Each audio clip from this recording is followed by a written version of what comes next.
You are my sunshine, my only sunshine. You keep me happy when skies are gray. You'll never know, dear, Welcome to an evening of old-time radio.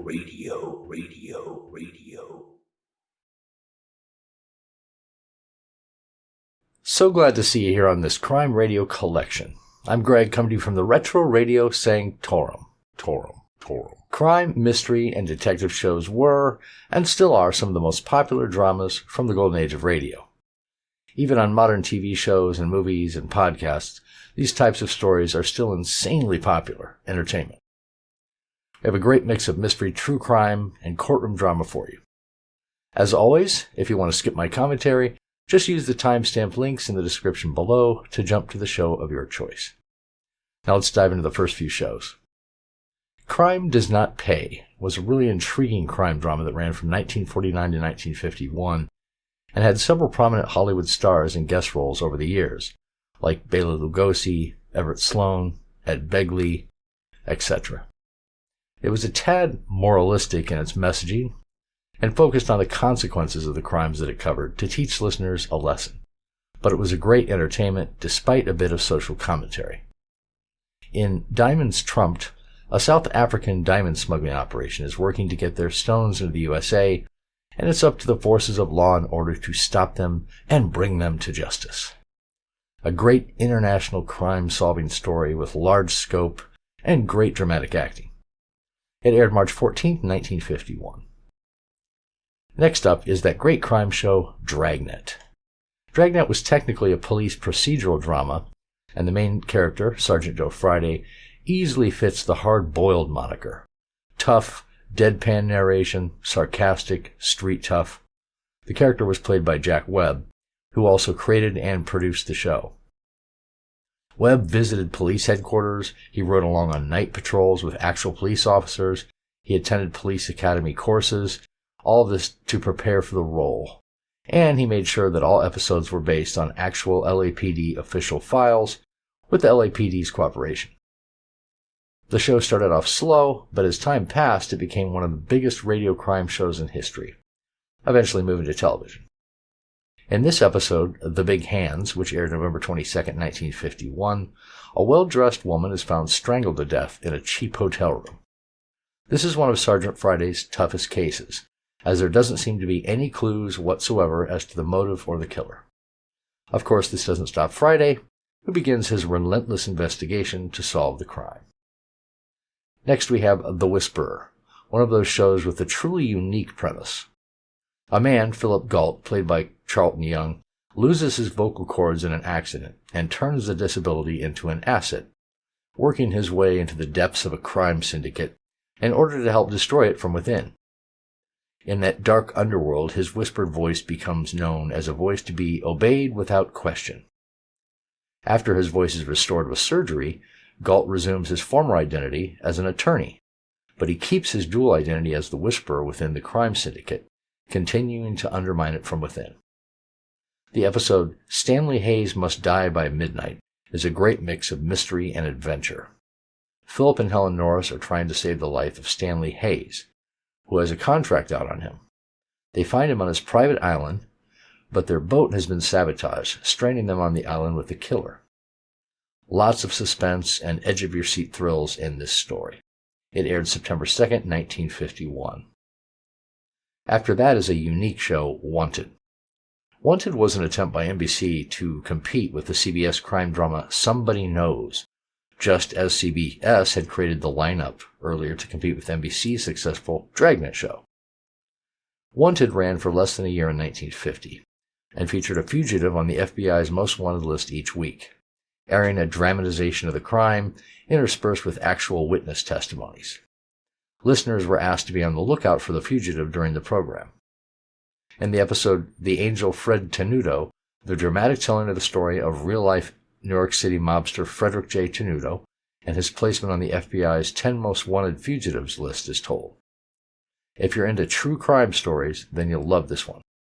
Actually, if you are, you're probably already familiar with Fred Tenuto, but this dramatization of his criminal career is really well done. It aired July 28th, 1950. And then one of my favorite shows, and a lot of yours as well, I'm sure, Night Beat. This was a great crime drama that ran on NBC from 1950 to 1952, starring Frank Lovejoy as Randy Stone, a reporter working for the Chicago Star. He covered the night beat, searching for strange stories, and usually wound up getting involved in solving the crimes that he was covering. Others in the show were Joan Banks, Parley Bear, William Conrad, Paul Frees, and others. In 'Twill Be the Death of Me, which aired July 10th, 1950, a washed-up Shakespearean actor, Max Saracen, is trying to get a famous play producer to hire him for an upcoming production. He's rejected, and he almost kills the producer. Randy steps in and stops him, but the actor seems to have lost his memory and his mind. Randy is then drawn deeper and deeper into a dark side of the Chicago theater scene that he wishes that he had never discovered. This is a very noir, disturbing, and exciting tale. Now let's enjoy these shows, and I'll be back in a bit for the next ones. Crime does not pay.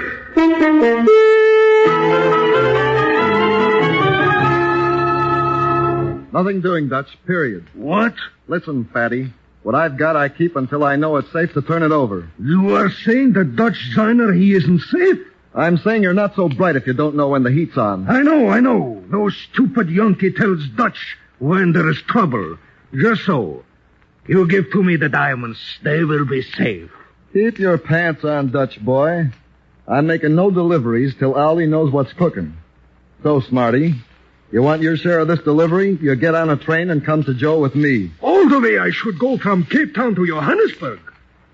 Somebody is crazy. Yeah, crazy I am. Crazy like a fox. You want to keep your deal? You know what to do. Come to Joe and you'll find Ollie there and Runner and me. And the Sparklers. That's the story, period. In the interest of good citizenship and law enforcement, we present Crime Does Not Pay, based on the famous Metro-Goldwyn-Mayer series of short subjects. In just a moment, you will hear Diamonds Trumped, starring Ralph Meeker.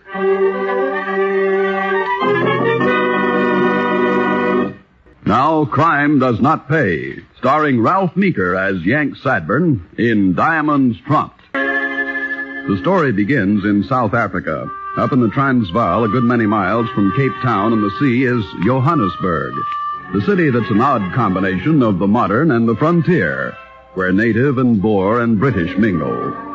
There in a district which looked more than a little like the towns of our own West in the days of the bad men, was Keeper's Bar. This was a rendezvous for certain gentlemen of roughish exterior, but decidedly slick and sophisticated ideas on the subject of making a living. One of these gentlemen was Ollie Carstairs. To him, at his table, came another, known merely as Runner.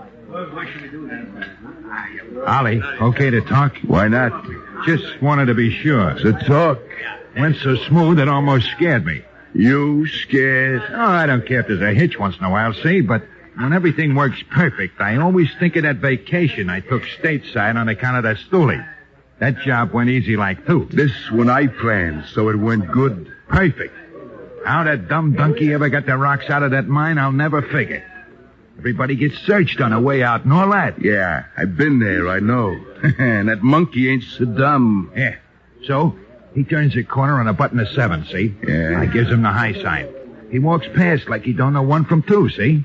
I figures maybe it's the wrong character. Then, whoop, right in front of me, this. You opened it? Natch. There's 5 big stones in there. They're gonna be buttes after they've been cut and polished. Okay. The fella said 4, he gives us 5.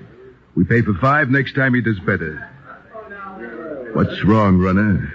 Big ears. Next table. So? Yeah. So? Think he caught anything? He's practically crawling on your back. Okay.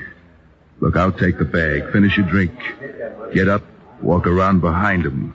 When you got him between us, whistle. I'll take it from there. We know he's there? I think so, but he ain't budging. Okay. Let's do it. Here I go. Okay, big ears, what do you think you're listening to? Yeah, Snoopy, speak up. You're crowding me, fellas. Cool customer, ain't you? You want I should take care of him? I doubt if that'll be necessary. I'll be the judge of that. No doubt you will. Where do you want to hold court? It's a trifle noisy in here. Hey, he's asking for it. You sure are, Big Ear. Start walking. Which way? The back way. Get moving. Step it up. I'm not too familiar with this place. Just a stranger in town, you know. You follow Runner. Hiya, Runner. This way, Snoopy. Check. Okay. Now, who are you? Why? You want to identify my body? Answer the question. The name is Sadburn. My pals call me Yank. And tell Runner to stop shoving that piece into my ribs. I have no intention of making trouble. Shut up. Speak when you're spoken to. You heard the man, Sadburn. Now then, what did you hear back in there? Only what I heard down below in Cape Town. You're in the diamond business. Your name is Ollie Carstairs. This is your boy, Runner. Shall I give it to him now, Ollie? Keep talking, Sadburn. Well, there's not much else to talk about. It's obvious to anyone who knows that Runner has just delivered some goods, as the British say, from Kimberley. That you're getting a shipment ready, and I could be useful to you. Yeah? Which way? Dead or alive? Well, from my point of view, the answer to that one is obvious. Look, so far you've been talking about me. Let me hear about you. Ollie, you gonna let him... Shut up, Runner. Let the man talk. Ancient American custom, for which many thanks, I got out of the States on a freighter. And with a tip that someone was operating on this end in the business which I've had some small experience. Small? Well, I did 5 years for it when some stoolie tipped the dock boys and picked up the usual reward. You know better now? Better than to trust a stoolie? Yeah. Or anyone who might be a stoolie. Also, my cellmate was an old geezer who knew all the tricks. He taught me the best of them. Why my business? Why not something else? I'm interested in a big deal. I want real dough. Diamonds are big dough, but small enough to make easy handling. Ollie, how long are you gonna let this bum talk? Look, this guy is a fellow American, Runner. Least we can do is let him talk a while with all the news from home. In fact, we might even buy him a drink. I think I'd like that. It's much better talking in the light than out here in a filthy alley. But the drinks are on me, gentlemen. Shall we go back inside?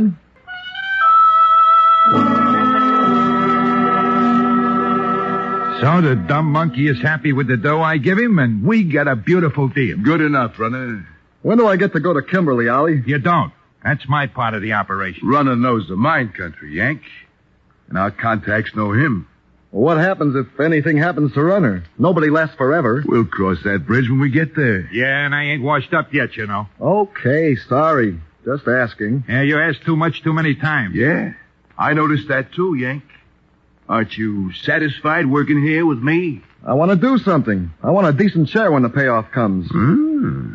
You are an eager beaver. Well, how about it, Ollie? Do I get something to do? What do you know about Cape Town, Yank?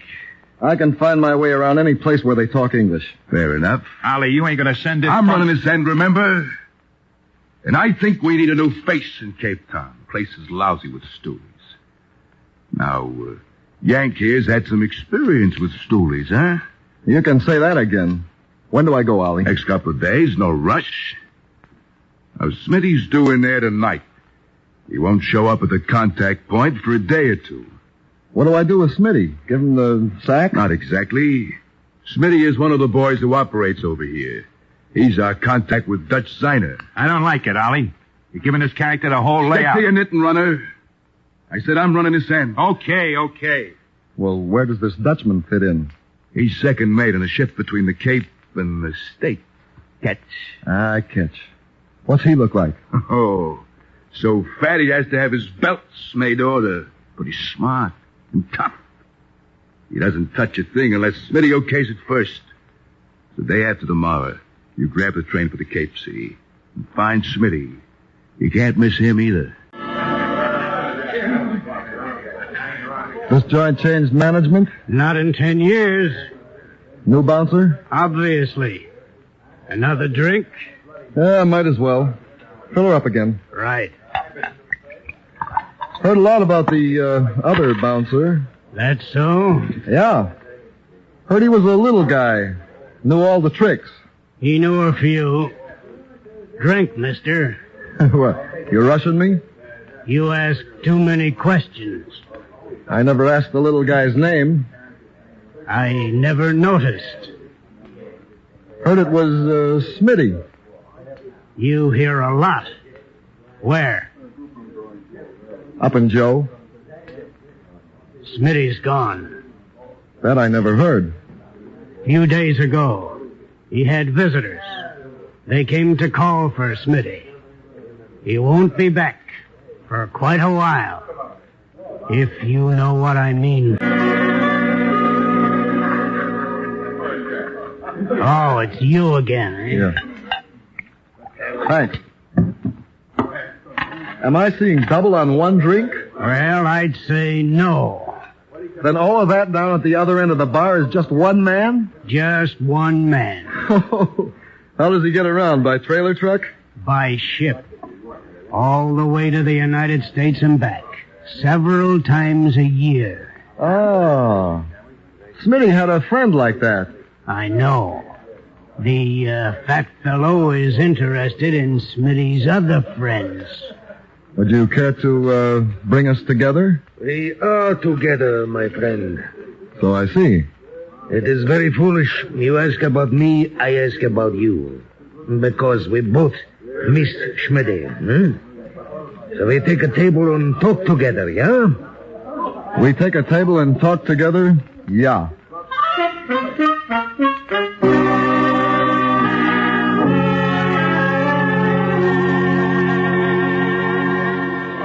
So that is the story, my friend. In your country, we make a delivery. The government agents, they pick it up. Also the delivery boy. They pick him up. Over here, Schmitty, he has gone away. Now I think it is time we make a new system. Nine? If you want to stay in business, we do. So. Good. I know exactly how it will be done. You will give to me the little sack with the little stones. I will take care of everything. Nothing doing, Dutch. Huh? But this is stupid. Ridiculous. Ollie will not like this. Nothing doing, Dutch, period. What? Listen, fatty. What I've got, I keep until I know it's safe to turn it over. You are saying that Dutch Ziner, he is not safe? I'm saying you're not so bright if you don't know when the heat's on. I know. No stupid Yankee tells Dutch when there is trouble. Just so. You give to me the diamonds, they will be safe. I'm making no deliveries till Allie knows what's cooking. So, Smarty, you want your share of this delivery?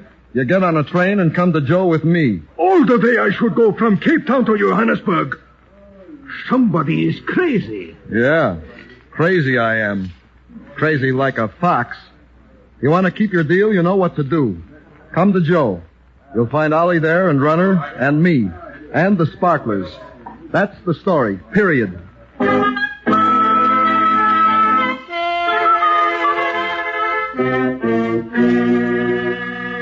Okay, Dutch, stop beefing. Yeah. Yank was right. We need a meet. Smitty's in the cab. The last load is knocked off on the other side. For all we know, you tipped off the government boys for the percentage. Me? Oh, you're crazy. Hey, Ollie, the fat boy's sore. All right, easy does it. We fight, nobody makes a dime. Easy now. Yeah. Sorry. The big job is getting the stuff into the States. This is news. Save it. What's on your mind, Yank? Anybody here know anything about medicine? Not me. First aid, yeah. Also, once I fixed a broken leg at sea. How about you, Runner? Shut your trap. I take it that means no. You can take it and do it. Keep talking, Yank. Well, I don't know very much, but I do know this, that a heavy layer of fat can be a good hiding place. This is an insult. You accuse me of... Not accuse you, Dutch. Just use you. Wait a minute. I don't get this. It's a cinch and beautiful. We send this shipment into the States in Dutch. But you want me to swallow... Who said swallow? See? Razor sharp and sterilized before I came over here. We boil the stones, see? No infection that way. We make a little slit. In they go. We patch it up. Dutch takes them out himself. 9? This is impossible. Impossible? Nuts. Why, this is the neatest idea since the racket began. Nobody will think of touching that big fat belly of yours. Yank, it's great. Great. It's not his belly. I gotta hand it to you, Yank. It's perfect. 9. I get out of here. You stay till Ollie says you go, or I'll blow your belly off. Use your head, Dutch. You want your dough, don't you? And I guarantee it won't hurt any more than a scratch. Ollie? Take off your shirt, Dutch, and lie down. Shall we go in, Doctor? In just a moment, Crime Does Not Pay will continue with Diamonds Trumped. Now we continue with Crime Does Not Pay, starring Ralph Meeker as Yank Sadburn in Diamonds Trumped. Much to his own surprise, Dutch found that the business of using his person as a repository for uncut diamonds was barely painful. In fact, he made a few jokes about the sudden increase in value of himself on the hoof, so to speak, and then proceeded on his way back to Cape Town and his ship. Up in Johannesburg, the three conspirators at that end, Ollie, Vunner, and of course Yank, waited anxiously for word of the result. It came in the customary form of the yellow cablegram. It's here, Yank, runner. So what's he say? Everything's copacetic, I assume. Get this. Lost weight last night. Reduced but gained in other aspects. Large amount. Returning 4 weeks. Signed, Dutchman. Yippee, we're in. How can we miss? Unless Dutch takes a 9-day diet. Don't even think that. It was a great idea, Yank. You're solid. Thanks, boss. But, well, it's the same old question. We flood the market stateside with these stones. We'll not only knock down the price, the federal boys won't stop at anything. Not even Dutch's belly? Not even his belly. Yeah. But it's a new twist at any rate. Want some other ideas? Shoot. All right. I figure it this way. There are 2 ways of getting at things like this. Either you find something new, or you go back to something so old that everybody figures it's so corny nobody would dare to use it. I don't get it. I do. Keep talking, Yank. Look, we just pulled a good deal with Dutch. It was new. All right. Now the switch. The oldest gag in the world. Now I get it. New to old. Nobody figured. Check. How about, shoes? That one? Mean like stashing the stones under rubber heels and walking in on $1 million? Exactly. And 3 or 4 other angles like that. We go to work now. Then when Dutch gets in, we're all set to ship him right back.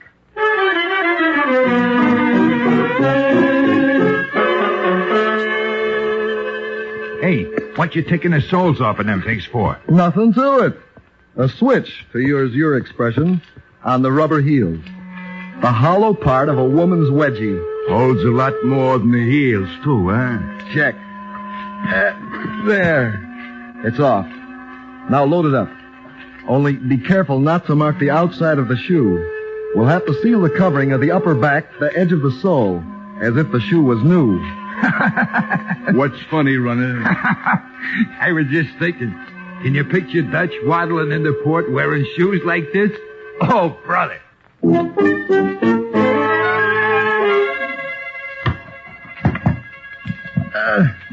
Let's get the floor of this plane up, runner. It's coming. Now, watch your nails. We'll have to keep them straight so as we can get the board back in the floor, see? Yeah. It'd be great if they switch planes on us. This one stays in Africa.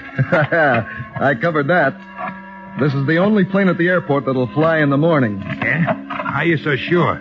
You'll be surprised to know how much engine trouble the mechanics are going to find when they test the other planes tomorrow. What?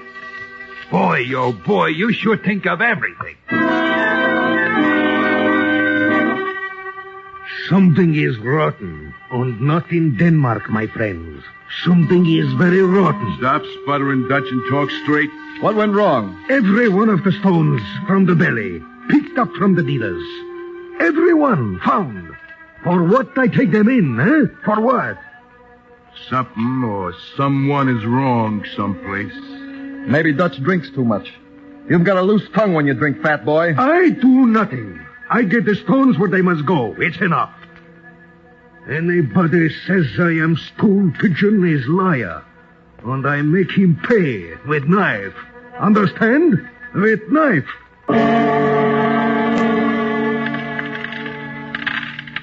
There they are, fellas. See? Biggest lot yet. Not bad. Not bad at all. It's too many. No one can get in so many. Why not? You're reducing Dutch? 9. It's just too many. Maybe not. Oh? Another idea, Yank? Could be. Ideas. And all the stones they are picked up. Yeah, but not until after they get into the States. I think somebody's tipping the job on the other end. What's the idea, Yank? Look, we buy a car. A little English car. And drive it home? We ship it home. 9. Seat cushions is no good. This they know about. All right. How about the bumpers? What you mean, bumpers? Tape to the inside of the bumpers, maybe? No. Really inside the bumper. We hollow them out, cachet the stones, seal up the outside, and we even pay duty on the car. It's crazy. Who'd we ship it to? We take it ourselves. Ourselves? Yeah. A Dutch ship. 3 Americans come home with a car they picked up in Africa. Simple and neat. I couldn't go. Trouble, Ollie? Check. A small heist job some time ago. I broke out. I got away, but I go back, they grab me. No thanks. Well, then Runner and I could go. 2 Americans return home and so forth and so on. How's about it? Want to go to the States again, Runner? Why not? With all the dough we got waiting for us? Okay, Ollie? It's all right with me. Yeah, maybe this one, it works. Good enough. Look, we'll buy a car tomorrow, then we'll drive it around a while and dirty it up so it looks like it's been in darkest Africa, and then all aboard for home. Here they are. My 2 passengers for their car, which in the hold has been. Very good, Mr. Signer. This way, gentlemen. Do many people bring cars back with them, officer? We don't have to clear too many through. Lots of people still think American cars are the best. And they're sure slick-looking American cars. But this little one gets 30 miles to the gallon. More sometimes. Not bad, but wait till it breaks down. Here we are. This is it, isn't it? This is it. She's a beauty, you can believe me. Every man to his own choice, I always say. Let's fill out the papers. How much does the car weigh? Runner, do you know? How should I know? How about you, Signer? Don't you check weight when you load a cargo like this? 9, only cubic footage. That's alles. Then we'll have to weigh the thing. Where? Is this going to hold us up? Scales at the end of the pier. Is the jalopy in shape to be driven? Why not? Keys in the lock and all.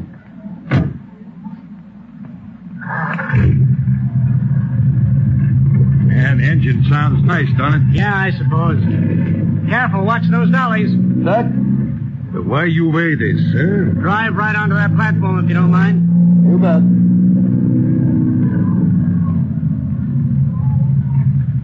Cut the engine, please. Dave, check this baby jalopy, will you? Right. Can't weigh much, half a pound, maybe. Electric scales? Could be. What do you get, Dave? This I don't like. Not at all I don't like. They're in the bumper, Marty. Stand where you are, gentlemen. Hey, what's the big idea? This is foolishness. What do you mean by this? You're under arrest and you're covered, so don't move, either of you. Quite a shipment in that bumper, Marty. The X-ray shows them clear as a bell. X-rays? You said you'd weigh the car. Yeah, we gave it a complete physical examination. That's no scale. It's a setup for an X-ray machine. The car's impounded as evidence, and you 2 are under arrest.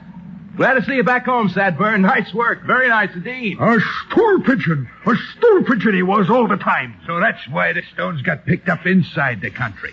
You dirty double-crossing. Wait till Ollie hears. He'll have you taken care of. No stool pigeon, gentlemen. Just an agent of the United States Customs. What? You'd better come quietly, both of you, as your friend Ollie did. Ollie? This you do not make me believe. The police and Joe picked him up the day after we left. He held out some of the shipment on us, but they found the stones on him. He'll spend quite some time in South Africa, and then he'll finish out his term back here. You tried hard, gentlemen, but you didn't really think you'd get away with it now, did you?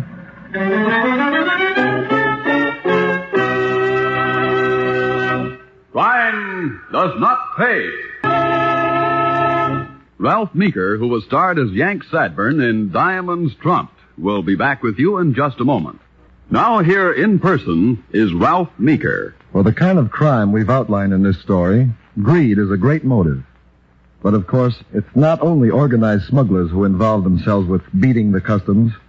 This law-breaking practice is considered fair sport by many otherwise highly respectable citizens. And they are caught, almost inevitably. Caught through the same kind of clever operations, the use of the same kind of scientific detection you heard about a few minutes ago.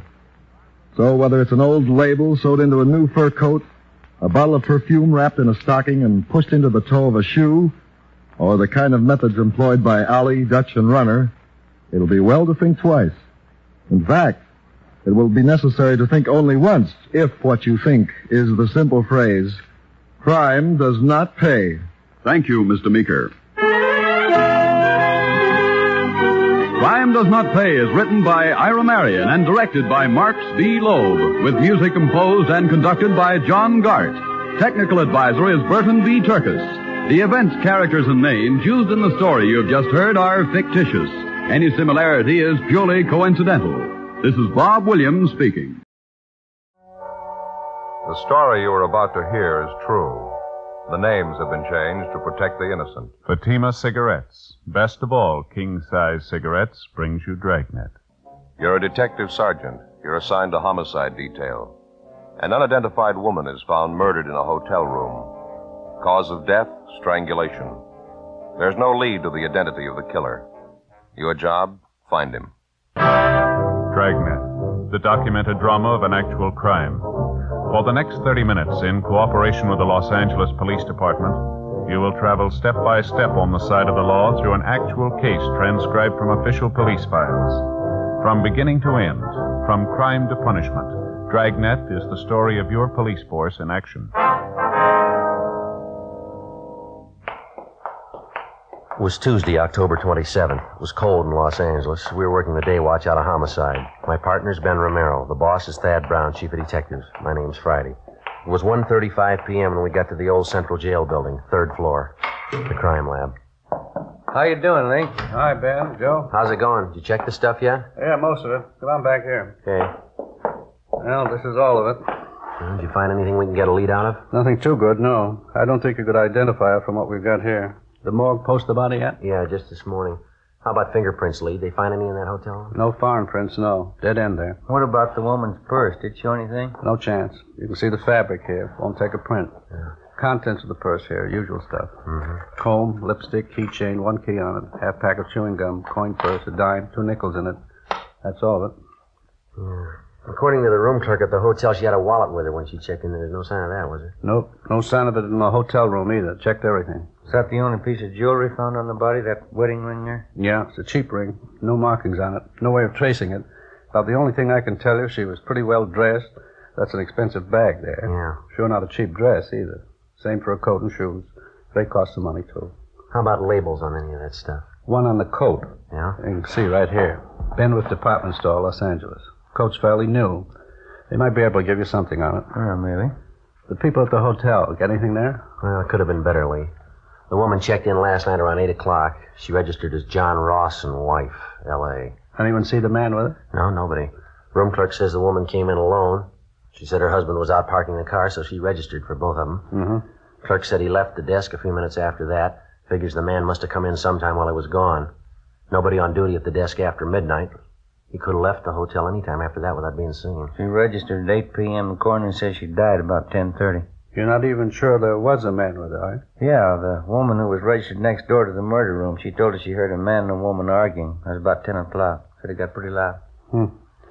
No idea who the woman really was, huh? I suppose that John Ross and wife business doesn't mean anything. That's pretty doubtful. About all we got to go on is the physical description from the coroner. She was a small woman, 5'1", 99.25 pounds, wasn't that it, Ben? Yeah. Brown hair, blue eyes, about 31, 32 years old. We got her prints off to Washington. Got any ideas? We figured maybe it could be a psycho killer. How'd you figure? The coroner's report listed strangulation as the cause of death. Yeah? Whoever did it made sure her neck was broken. At approximately 6 o'clock that morning, in a second-floor room of a downtown hotel, the body of an unidentified woman was found murdered. Preliminary investigation failed to reveal the true identity of the victim or the killer. As far as physical evidence was concerned, there wasn't much to go on. The deep bruises on her neck and throat, along with the crushed vertebrae at the base of her skull, indicated a savage attack. 1:55 p.m. Through the label on the dead woman's coat, we traced the garment to a department store where it had been purchased, but they had no record on it. It was a cash purchase, and the salesgirl couldn't remember the customer. Investigation during the next 2 days failed to turn up any leads. We showed a morgue picture of the victim to bartenders, waitresses, parking lot attendants in the vicinity of the hotel. They couldn't identify her. We rechecked tenants and employees at the hotel. That got us nothing. Thursday, 5:48 p.m. One answer I'd sure like to find. Yeah? The victim was a nice-looking woman, well-dressed, nice clothes. How come she'd stay in a cheap hotel down in the neighborhood like that? It doesn't jibe for my money. Well, that's hard to say. Sure got me stopped. 2 days leg work and we're no place. Well, we might be in better shape when we get that kickback from Washington. I sure hope so. Go ahead.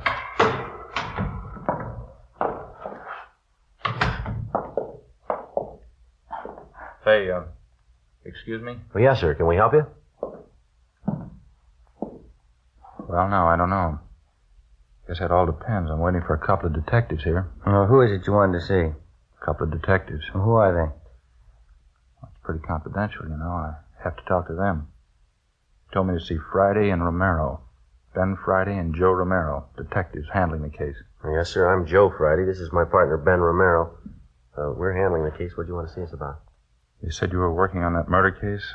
That woman they found in the hotel? Yes, sir. That's right. That's so? I see your badges? Yes, sir. Here's our identification. Mm-hmm. Read about that murder in the paper, you know. You better come over here. Yeah. You're going to thank me for this. I got all you want to know about that murder. You mind telling us your name, sir? I don't mind.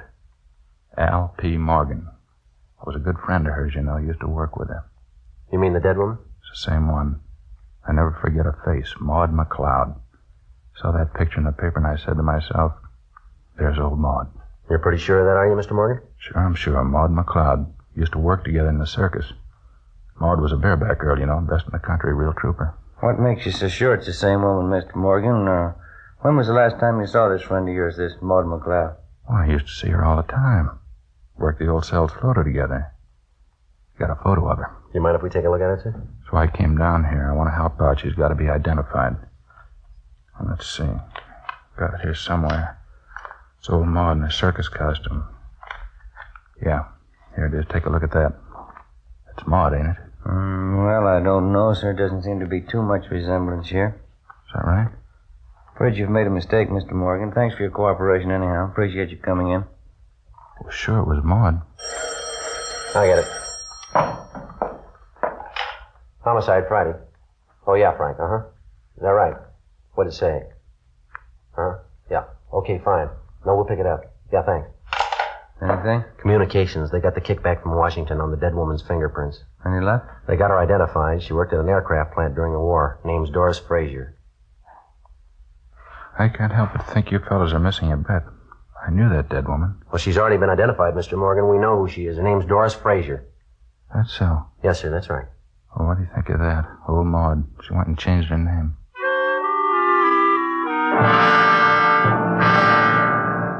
Thursday, 6:35 p.m. Ben and I went down the hall to communications and got a copy of the kickback from Washington.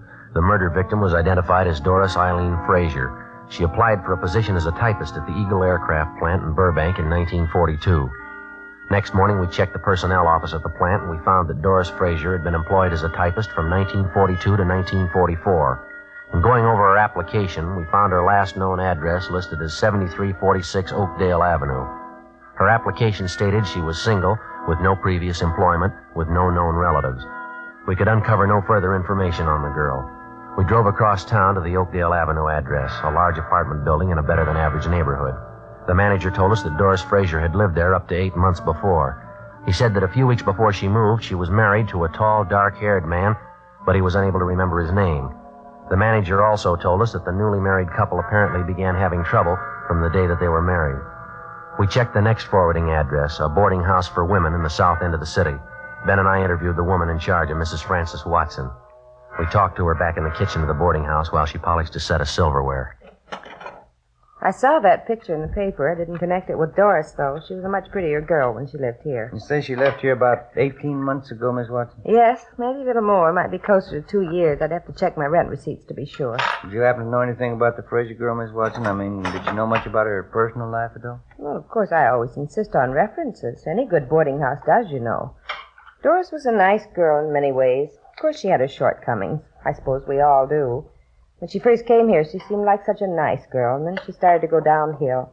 I just don't know what got into her. Well, how do you mean, ma'am? Was she in some kind of trouble? Well, of course, when she first came here, we didn't know it, but she was married. This is a home for single girls. We have our rules and regulations just like any other respectable place. Yes, ma'am, I understand. Well, as we came to find out later, Doris wasn't only married, but she was fighting with her husband. I understand he wasn't much at all. She was thinking of getting a divorce, as a matter of fact. Well, did you ever meet her husband, Miss Watson? No, I never did. I suppose it's just as well I didn't.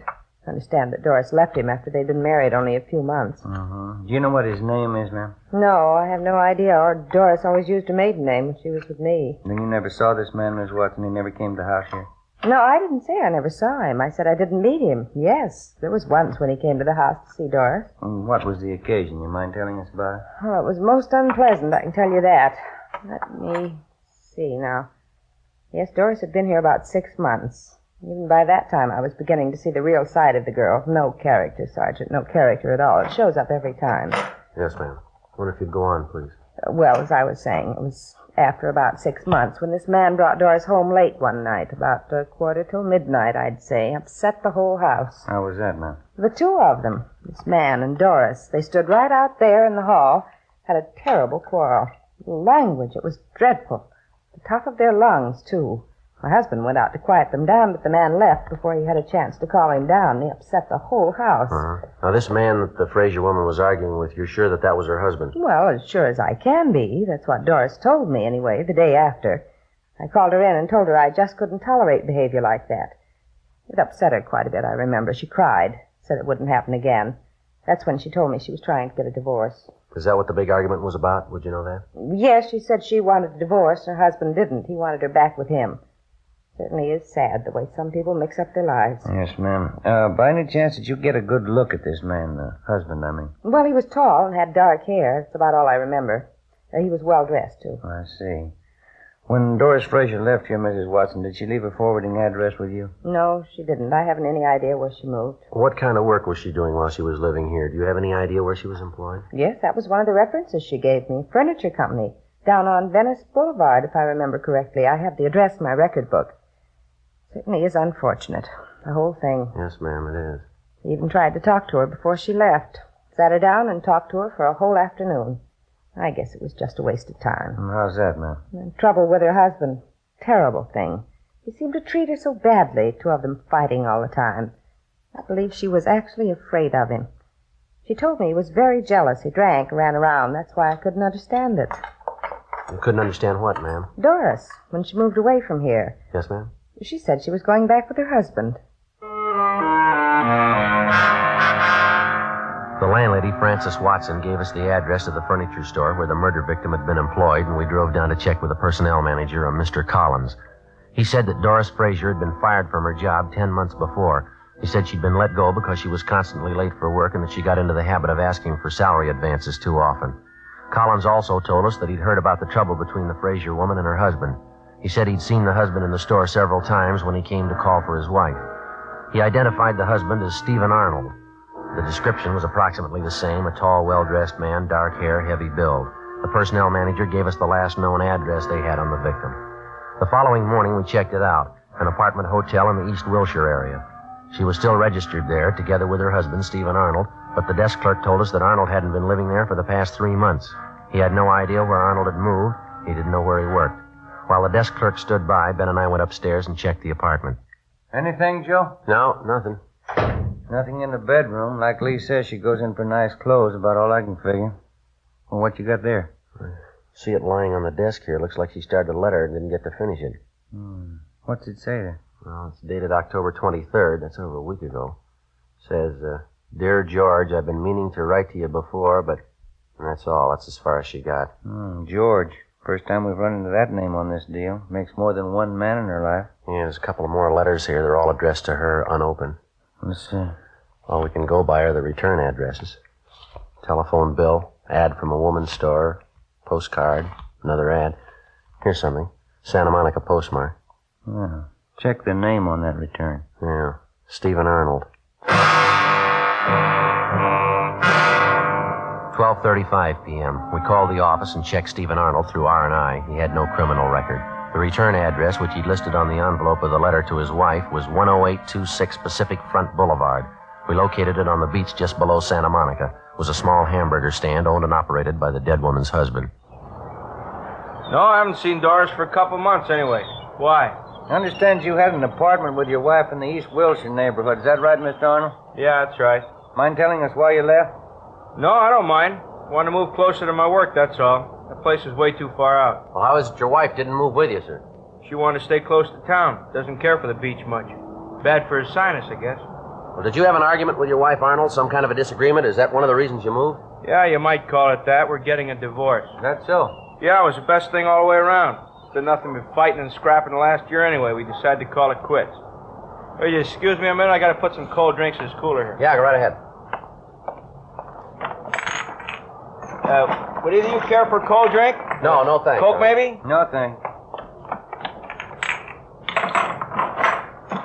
Did you get the divorce from your wife, Mr. Arnold? Yeah, that's right. I'm divorcing her. Why do you want to know? You remember that last time you saw your wife? The exact date, I mean? No, I don't think I remember that. Been at least 3 months, I'll say that much. You spend most of your time down here at the beach, do you, Mr. Arnold? Yeah, that's right. I get into town once or twice a month. They sure you would like a Coke? No, thanks. Think I'll have one myself if you don't mind. Sure, I get a cold one here. Water sure is cold.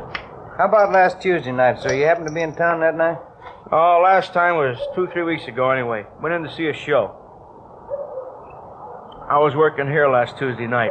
Work every night except Monday. It's the only night I'm closed up. Uh-huh. Is there anyone who can vouch for that? I don't think I get this. Why do you want to know? Well, is there anybody who can vouch for you? Well, sure. Half a dozen people anyway. A fellow runs a place next door. The guys in the rest of the stalls up and down the way here, they can all vouch for me. I work till 1 a.m., same as usual. Hey, just a minute. Hey, Vic! Vic! Yeah, Steve? Hop over here for a minute. Something I want to talk to you about. Yeah, just a minute. Okay, Vic, thanks. He'll be right over. Hey, you fellas want a cup of coffee or anything? No, I wouldn't. Like to have change for that cigarette machine, though, if you don't mind. Oh, sure.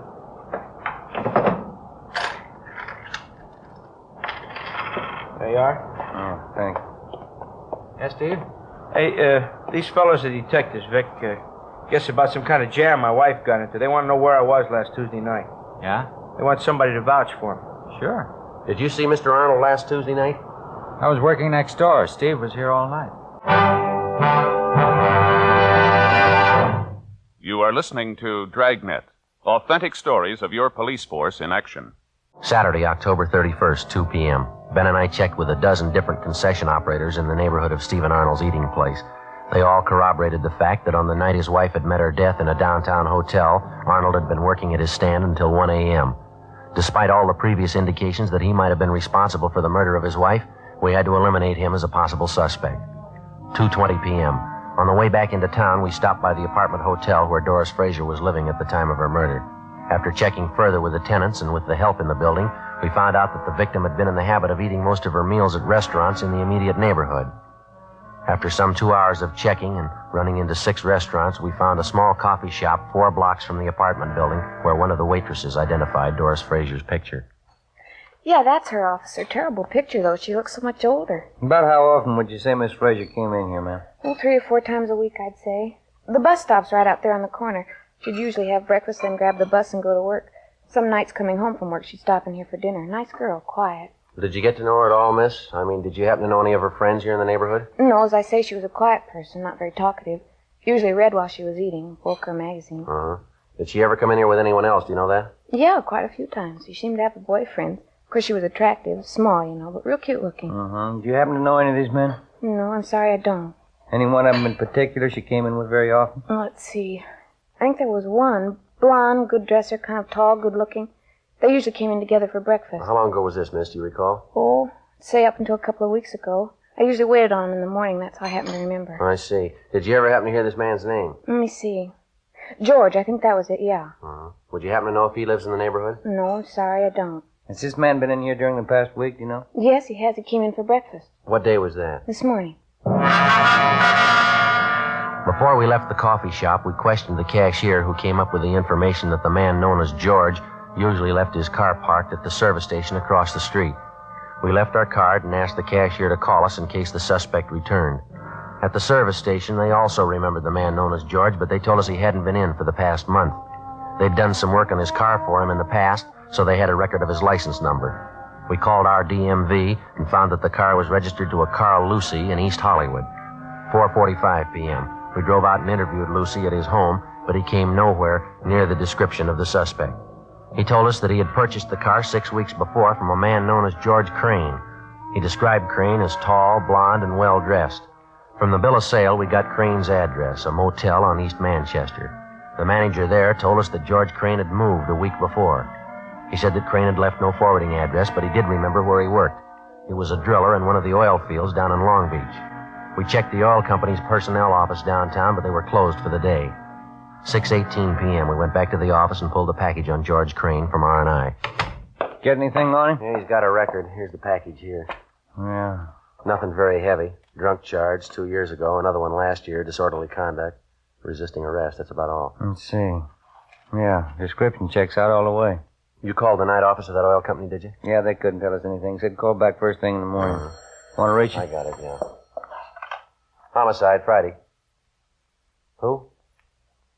How's that? Oh, yeah, sure. Yes, sir. No, sir, I'm afraid not. Yeah, thanks anyway.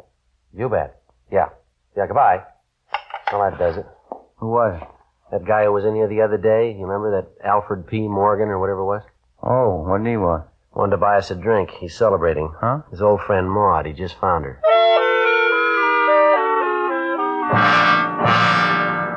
8 a.m. the next morning, we checked with the personnel department of the oil company's downtown offices. They told us that George Crane was employed as a driller, that he'd been working for the company for the past 5 years, and that he had a good employment record. They told us he was on the day shift and that he was scheduled to report for work on Rig 619 at the Long Beach field at 8 o'clock that morning. Ben and I got in the car, drove down to Long Beach, where we located the murder suspect, George Crane, at work in the field. Doris Frazier? No, I'm sorry, Sergeant. I don't think I know anybody by that name. How about Doris Arnold, Mr. Crane? Would you know anybody by that name? Arnold? No, I'm afraid not. What's it all about? You own a car, do you, sir? Yeah, that's it right over there, that dark sedan. Yeah. Have you had it long? Oh, I've had it a couple of weeks. Last one I had was giving me a lot of trouble. Did you trade it in? No, I sold it to a private party. Fell out in Hollywood. You mind taking a look at this picture, Mr. Crane? Yeah. Doesn't look like anybody I know. Why, am I supposed to? We think you should, yes, sir. I don't think I follow you.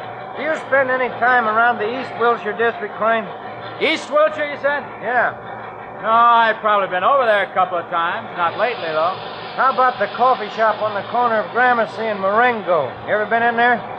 Not that I remember, no. Well, a waitress in that coffee shop and the cashier, too. They say they've got a pretty regular customer. He fits your description exactly. You sure you've never been in there? Well, I'm not positive. I wouldn't swear I've never been in the place. What's the difference, anyway?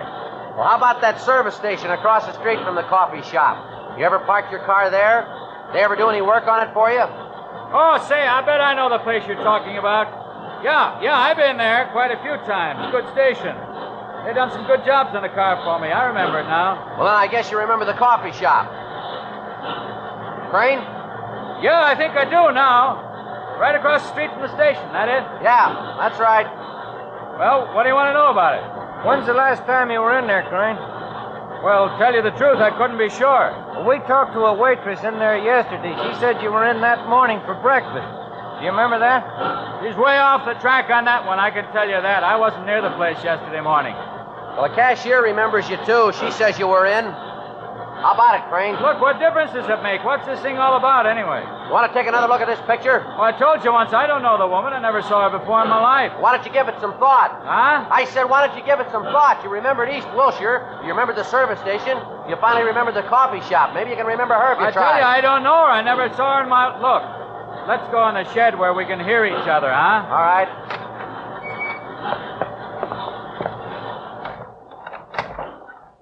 Yeah, that's a little better, huh? The waitress in the place says you were in there quite a few times with a woman. You usually came in for breakfast. You stopped going there about 2 weeks ago. I don't know her. What's the matter, Crane? You figure you got something to hide? I don't know what you're talking about. I don't know her. What do you figure she's got to do with me, anyway? We checked her apartment, mister. We found a letter she was writing to you. You about ready to tell us?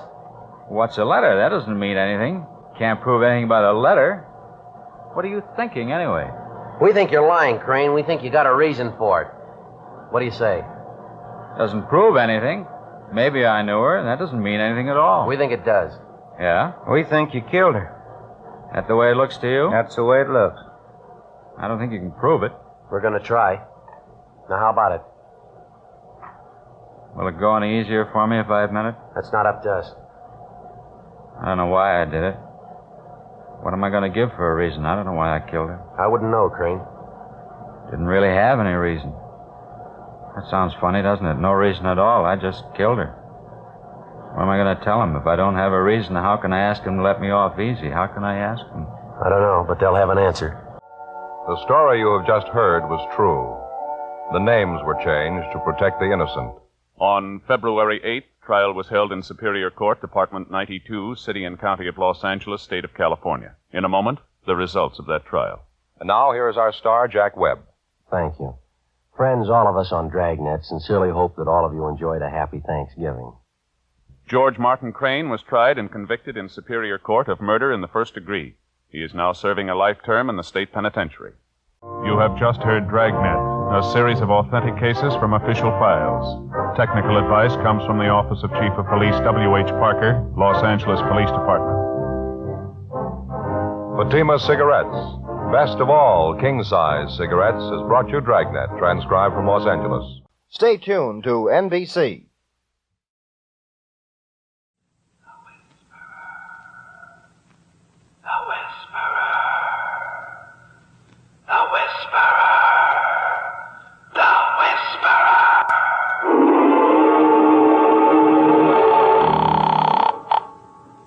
Roger speaking. Rogers, listen carefully. Go ahead. The syndicate has waited long enough. Stanley Hayes must die. Stanley Hayes? Yes. You will find him before tomorrow night. But When you find him, you will kill him. But that isn't much time. If Stanley Hayes is not dead by midnight tomorrow, you will be.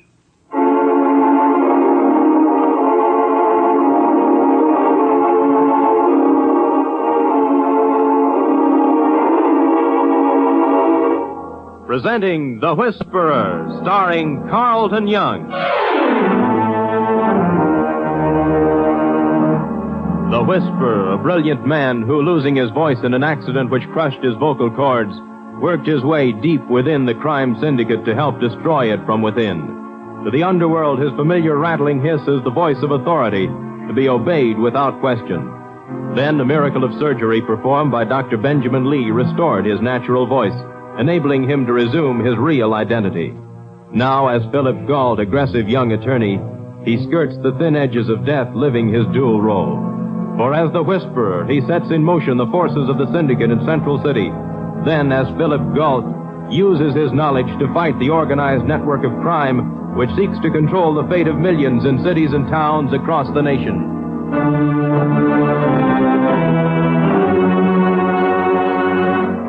The only person besides Dr. Lee who knows the real identity of the Whisperer is the doctor's nurse, Ellen Norris. Now in Philip Gault's oak-paneled office, she listens as, in his Whisperer's voice, he reports to the syndicate. Circle 1798. Instructions passed on to Rogers. Stay on top of this, Central City. This is Rogers' first job for the syndicate and may require supervision. Where can I contact Rogers? Find Stanley Hayes and keep him under observation. If Hayes is alive at noon tomorrow, report back and we will give you full particulars on Rogers. Oh, Phil, That horrible voice. It was the only voice I had until Dr. Lee operated on my vocal cords. I know it, but I hate the sound of it. I hate the terrible things you set in motion each time you use it. We've been over all that, Ellen. I'm only the voice of the syndicate. I pass along their instructions to their killers, and if I didn't, someone else would. Then we wouldn't know what they were planning. And you couldn't risk your life to stop them. I know all this, Phil. I know you're actually fighting them from the inside, but I still don't like it. Well, who is this Stanley Hayes, and why does he have to die? I don't know. I've never heard of Stanley Hayes. Well, then who's Rogers? They never tell me that.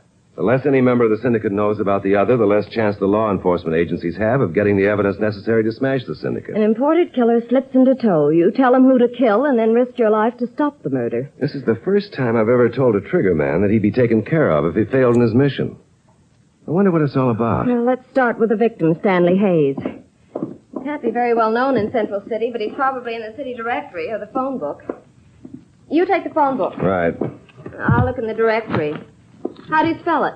I don't know whether it's with an E or not. I'm looking under Hays. You started from the back of the book. I always do. I'm more methodical. I'm in the Hayes with an E, It isn't under Hayes without an E. nor under Hayes with an E. Let's try the reverse order now. Okay. Have you seen the name in the papers lately? Not that I can remember. Well, in the phone book, it isn't under Hayes without an E. I'm getting thick-tongued on this with an E, without an E business. But it isn't in the directory. Well, let's go down and check with Lieutenant Denvers. Maybe he can help. He'll be suspicious of any questions you ask. I think he sometimes thinks that you're connected with the syndicate. Well, I've got to keep him away from that suspicion, Ellen. Because the day he can prove anything on me, I'll lose my freedom. And I'm just old-fashioned enough to cherish that heritage of my American forefathers.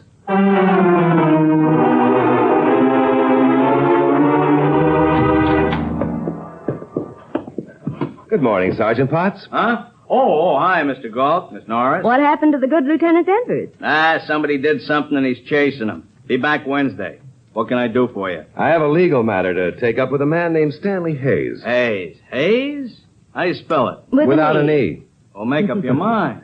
The spelling isn't important. All right, try the city directory. I did. From Aardvark to Zoix. Got a phone book? From Aronson to... Wait a minute. What happened to Aardvark? Dropped for non-payment of his telephone bill. I'll play Santa Claus for you. I'd like to find a lawyer that doesn't know more than us poor dumb cops.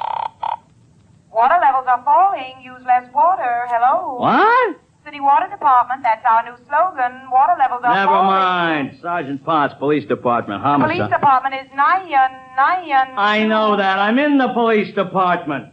I want some information. Information is 3 fire. Listen, Einstein, I want to know if you have a subscriber by the name of Stanley Hayes. How do you spell it? How do I know? How do you spell it? Try it both ways. Try it both ways. Try it both ways. I'll try it both ways. I have a Stanley R. Hayes, H as in honey, A as in aardvark, Y as in Y, and S as in... S. What's the address? 126 3rd Avenue South. Gotcha. There is also a meter for Stanley T. Hayes, H as in haberdashery, A as in anaphagistine, Y as in ebratherial, E as in endomorphizical, and S as in Sam. What's his address? Sam? No, Hayes. 247 Bell Fountain Road. Thanks. Wait. I never heard of endomorphizical. You haven't? No. Well, neither have I, but there should be such a word. Remember, our water supply is getting shorter. Don't use more water than you order. Oh. Here, take these addresses and get out of here. I'm a candidate for the booby hatch. Don't use more water than you order.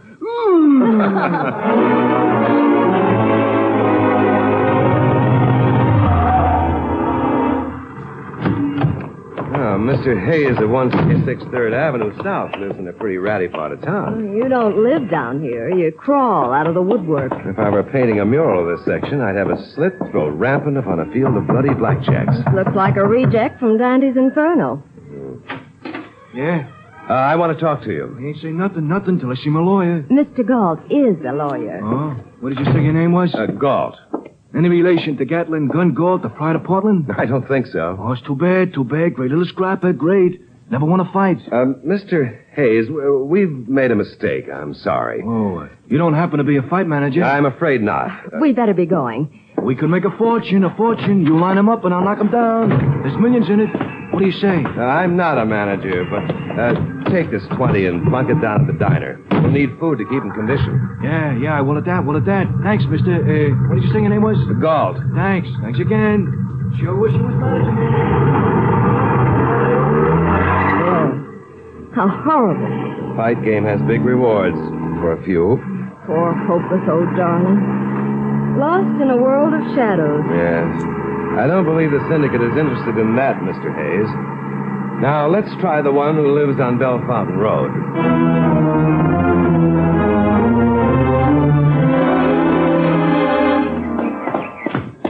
If this isn't our Mr. Hayes, we are fresh out of leads. Well, there's one consolation. If we can't find him, neither can Rogers. I hope so. Yes? My name is Galt. I'm a lawyer, and I'm trying to find a Mr. Stanley Hayes. Well, Uncle's name is Stanley Hayes. May I speak with him? Well, Uncle isn't here. He left on his vacation. Oh. Well, I wonder if perhaps you might be able to help me. Well, I'll be glad to try. This is Miss Norris. Mr. My name is Stanley, named after Uncle. How do you do? Won't you come in? Thank you. When did your uncle leave? Oh, yesterday. Can I contact him? I'm afraid not. Uncle never makes plans. Uncle drives until he decides to stop. That's the kind of vacation I've always wanted. Isn't that an indefinite way to go? Uncle is indefinite about everything. I've lived here 6 months, and I know nothing about him. How he was able to retire, whether he's on a small pension, has investments, or annuities. Then why would someone want to kill him? Kill him? Oh, Uncle hasn't an enemy in the world. This is very confusing. Well, if you leave your card, I'll have Uncle contact you. Thank you. Here's the card. Oh, Phil, look at those beautiful fish. I beg your pardon. Oh, those mounted on the wall. I see several beauties.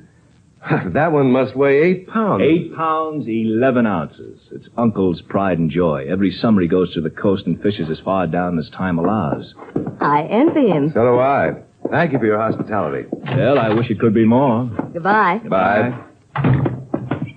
Well, we know that Uncle likes to fish. Uncle likes to disappear each summer, and Uncle is therefore safe from the syndicate. And nephew is either no fisherman or a liar, or both. I don't follow you. If Uncle has gone to fish, then he's not on the coast, for those fish mounted on the wall were freshwater trout. Lake Opachuku. Right. It's the only lake within 100 miles where you catch fish like those. I could do with an outing. I'm going to call Lake Opachuki and see if Mr. Stanley Hayes is up there. Then I'll call the syndicate and see if we have the right Stanley Hayes.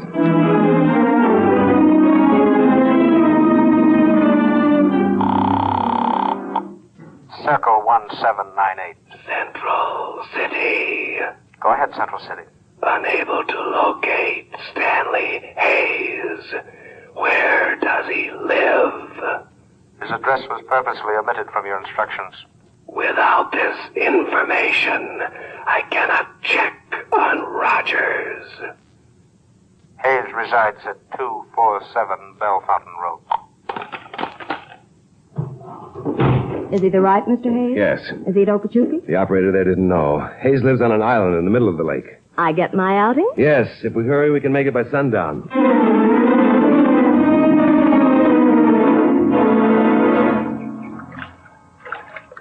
The lake is larger than I imagined. 20 miles across. Hayes' cabin on the island out there is 10 miles from shore. What are you doing? I'm putting more gas in the outboard. You know how to run this contraption. By the time I reach the island, I'll be an expert. Now, you ready? If I lived on that island, I'd hire the Queen Mary to go back and forth. It's going to be dark before we get there. I know it, but I'll navigate by celestial bodies. Just keep ours dry. Now, I put the knot here, wind the rope around this gadget, so, and pull. Do something! Don't worry about a thing! Phil, honestly, have you ever driven one of these before? Honestly? Yes. No. Oh!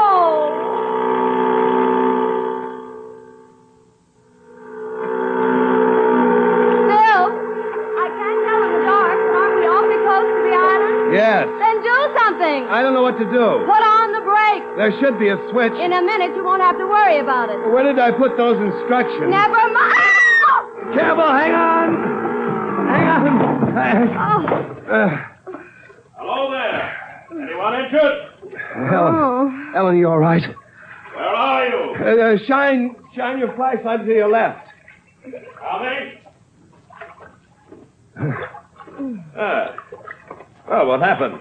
Gar Wood here forgot to read the 14th lesson. Well, you certainly made a mess of that outboard. Hey, don't seem to have hurt the boat, though. Here, little lady, I'll give you a hand. Thanks.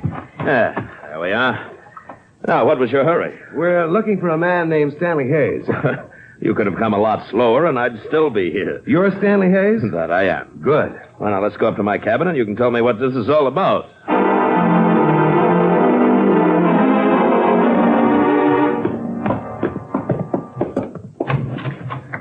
Here we are. Oh, beautiful. Thank you. I've just made some lemonade. Would you care for a glass? Bet it's just like Mother used to make. Yes, exactly. Except that I add one ingredient that she frowned upon. There you are, Miss Norris. And Mr. Gall. Thank you. Now, tell me, what brings you to my island? Well, as a lawyer, I recently obtained information which leads me to believe your life is in danger. What? Well, who would want to kill me? I hoped you could answer that. Well, I haven't the faintest notion. We talked with your nephew. Oh, Stanley Rogers? He's a fine boy. A little wild, but still a fine boy. Didn't he know you were up here? Oh, yes, of course, but it was supposed to be a secret. You see, I can't stand people who don't know the difference between a royal coachman and a gray hackle. Then that's why he gave us that song and dance about not knowing where you were. Oh, certainly, on my orders. Mr. Hayes, if something happened to you, who would benefit? Everything I have goes to Stanley. May I ask, is it a large estate?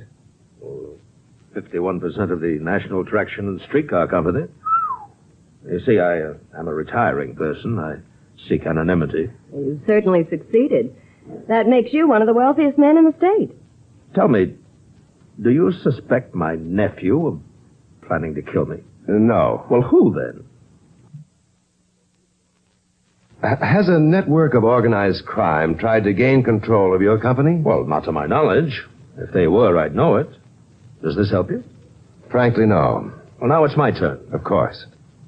What did you intend to do when you got here? I hope to stay near you and help prevent your murder. Oh. Well, I appreciate your interest.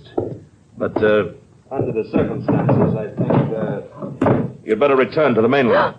Now, I'm not going to shoot. I'm just not taking any chances. You don't think I'd warn you if I were here to kill you? This whole thing sounds suspicious to me. Now, put your hands up, Mr. Goldwallet. You do carry a gun. I have a permit. It would still kill a man. Now, tomorrow, when they bring my cabin cruiser back from the mainland, I'll leave the gun at the store. Now, take this flashlight and walk ahead of me to your boat.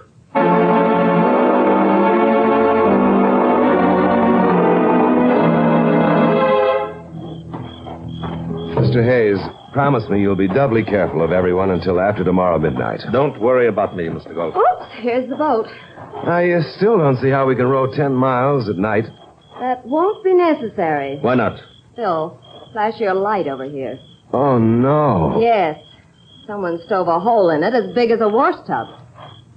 Mr. Gold, turn out the flashlight. Why?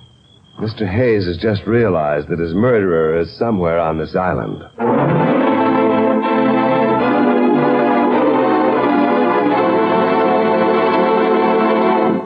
You are listening to The Whisperer, the story of Philip Galt, who skirts the thin edges of death, living his dual role.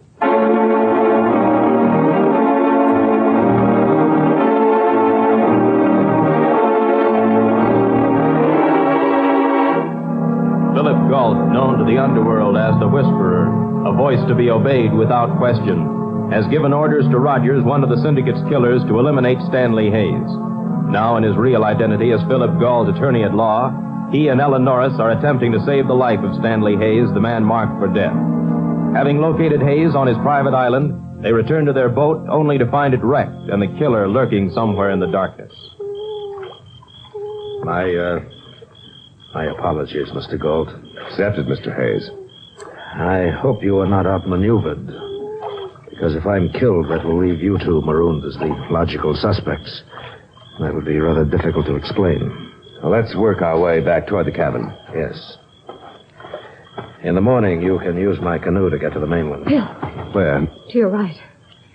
No, it's only a stump. Mr. Galt, here's your gun. Thanks. I hope we will. Bill. Did you see him? No, but at least he's leaving the vicinity. We'll barricade the cabin and take turns at guard. Yes. Is this man a professional killer? I would guess that he is. And then sometime tonight he'll make another attempt to earn his pay.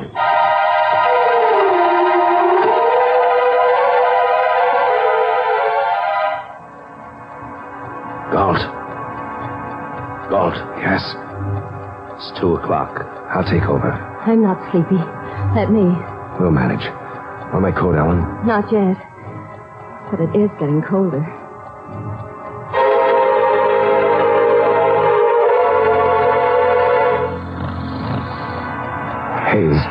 Hayes. What? It's 3 o'clock. I guess I must have dozed off.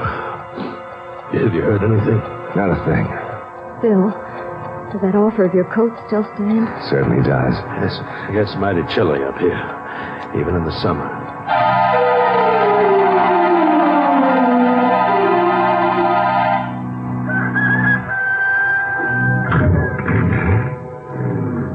Galt, yes? Do you hear that? Motorboat. Yes. He's given up for now. Dawn's beginning to break. Wants to get away before daylight. He's afraid we'll recognize him. Last night you said something about a canoe. Yes, I keep it for emergencies. Will it take the 3 of us to the mainland? No, only 2. However, you and Miss Norris may use it. And leave you here alone? Miss Norris, I own this island. I can travel its length and breadth, and no one will see me unless I want them to. And we'll leave right after breakfast and be back by late afternoon.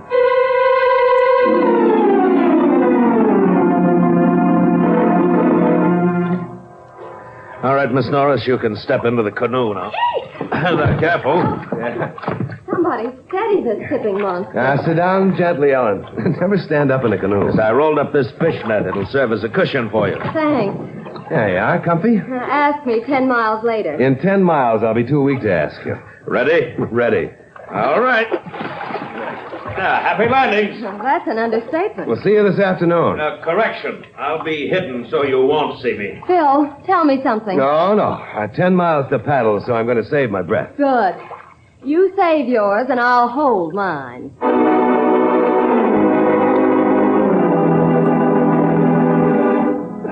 Phil, it only took 2 hours.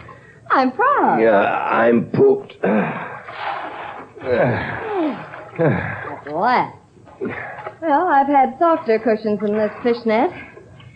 Give me a hand. My legs are full of needles. Sure. Here. While I'm phoning the syndicate, you see if you can hire a motorboat or an outboard for the return trip. That'll restore your circulation. What will you tell the syndicate?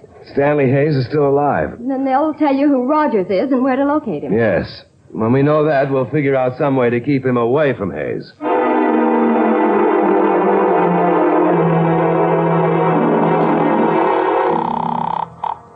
Circle 1798.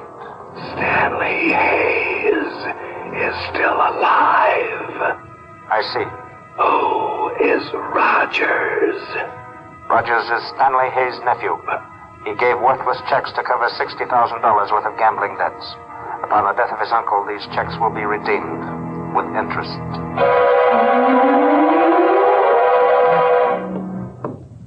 Phil? Did you rent a motorboat? I tried everywhere. And if we can't rent one, neither can nephew. What has nephew to do with it? Nephew is Rogers. Oh, no. I'll tell you all about it later. Now, come on. We better get a head start. Then he'll lead it all. I can paddle as fast as he can. We can't let him get to that island. If he does, his uncle will come out of hiding and there'll be a murder. Here's the dock. Yes, right. Now, you get in, Ellen. There's no time to lose.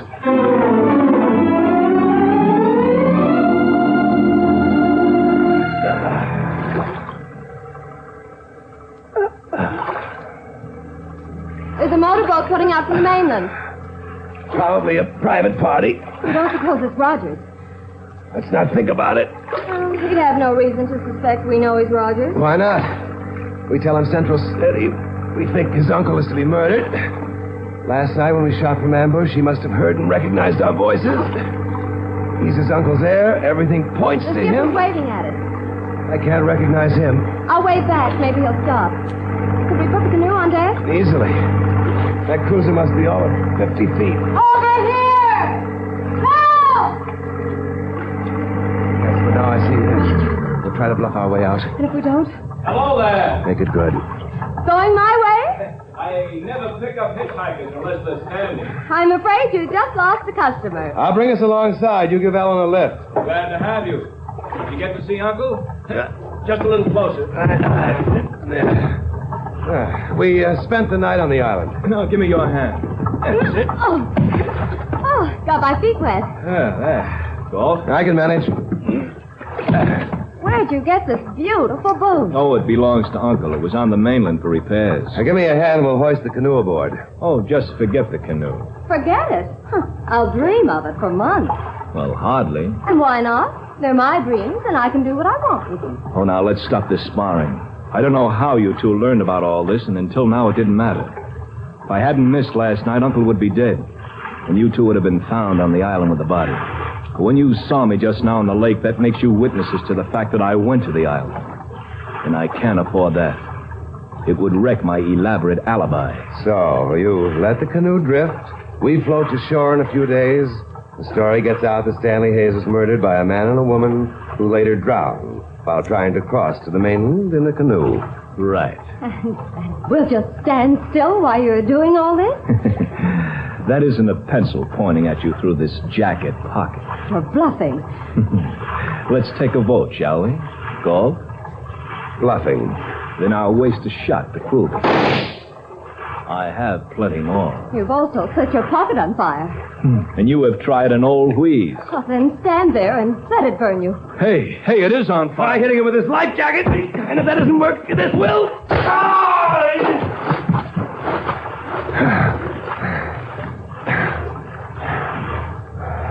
Why doesn't he come up? Come on to the pilot house. He'll swim under the boat and try to sneak aboard on the other side. What are you going to do? I'm no outboard motor man, but I do know about cabin cruises. I'll open the throttle and we'll cruise out a few yards. When he comes up, we'll let him come aboard or we'll follow him while he swims 5 miles. Now, hang on. Phil! Don't cut the motor. It's a trick. That was a man in agony. No, Phil.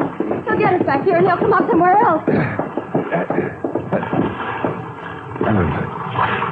Ellen, don't look. Phil, I'm a nurse and... Oh. Swam the wrong way. When we started the motors. The propeller. Yes. The syndicate will never collect its debt from Stanley Rogers. But society did. Yes, Ellen. Another tool of the syndicate has been destroyed. Let's hope it won't be the last.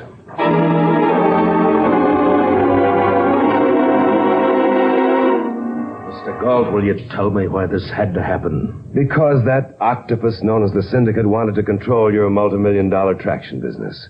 They courted your nephew's acquaintance and got him in with a fast crowd. When he wrote worthless checks, they threatened him with court action unless he... That's right. He had his choice of killing you or being killed. Had he been successful, they would have held the threat of murder over him until he signed away his shares of the company. I'm terribly sorry this had to happen. It didn't have to happen. If he'd only told me... Phil, we must go. Yes. Take the cruiser and leave it at the mainland. If you don't mind, I won't walk down to the landing with you. We understand, Mr. Hayes. Good night. Good night. Oh, Mr. Galt, how do you know so much about this? Well, a lawyer has his own sources of information, and you realize I must protect them. Yes, of course. Keep on fighting, Mr. Galt. I wish more of us could join you. Good night. Well, thank heavens we don't have to go home by canoe. Still, I'll never get in one again as long as I live. Never make definite statements, Ellen. I mean it. I wouldn't get in a canoe again to save my life. Definite statements are easy to make, but difficult to keep. Oh, here's the landing. But where's the cruiser? What? It isn't here. But it has to be. Look out there on the moon path. Oh, no. It's the cruiser. I'm afraid I didn't tie it very tight. You didn't tie it, period. Well, it's still away. Not the canoe. Moonlight night? But I said I'd never... Water and moonlight? Oh, well. Lead the way.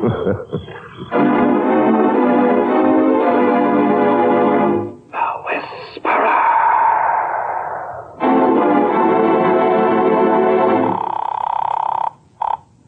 Circle 1798. Central City reporting. Rogers was killed in boating accident. We will tear up his checks. For further instructions, call Birmingham at midnight. Birmingham at midnight.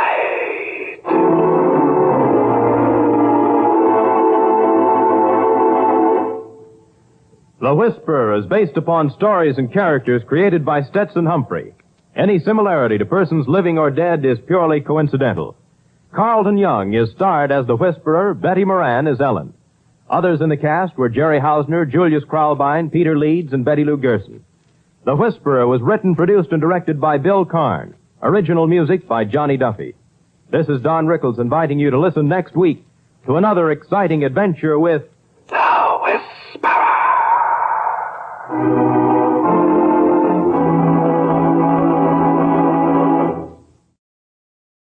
Wanted. Wanted for jailbreak.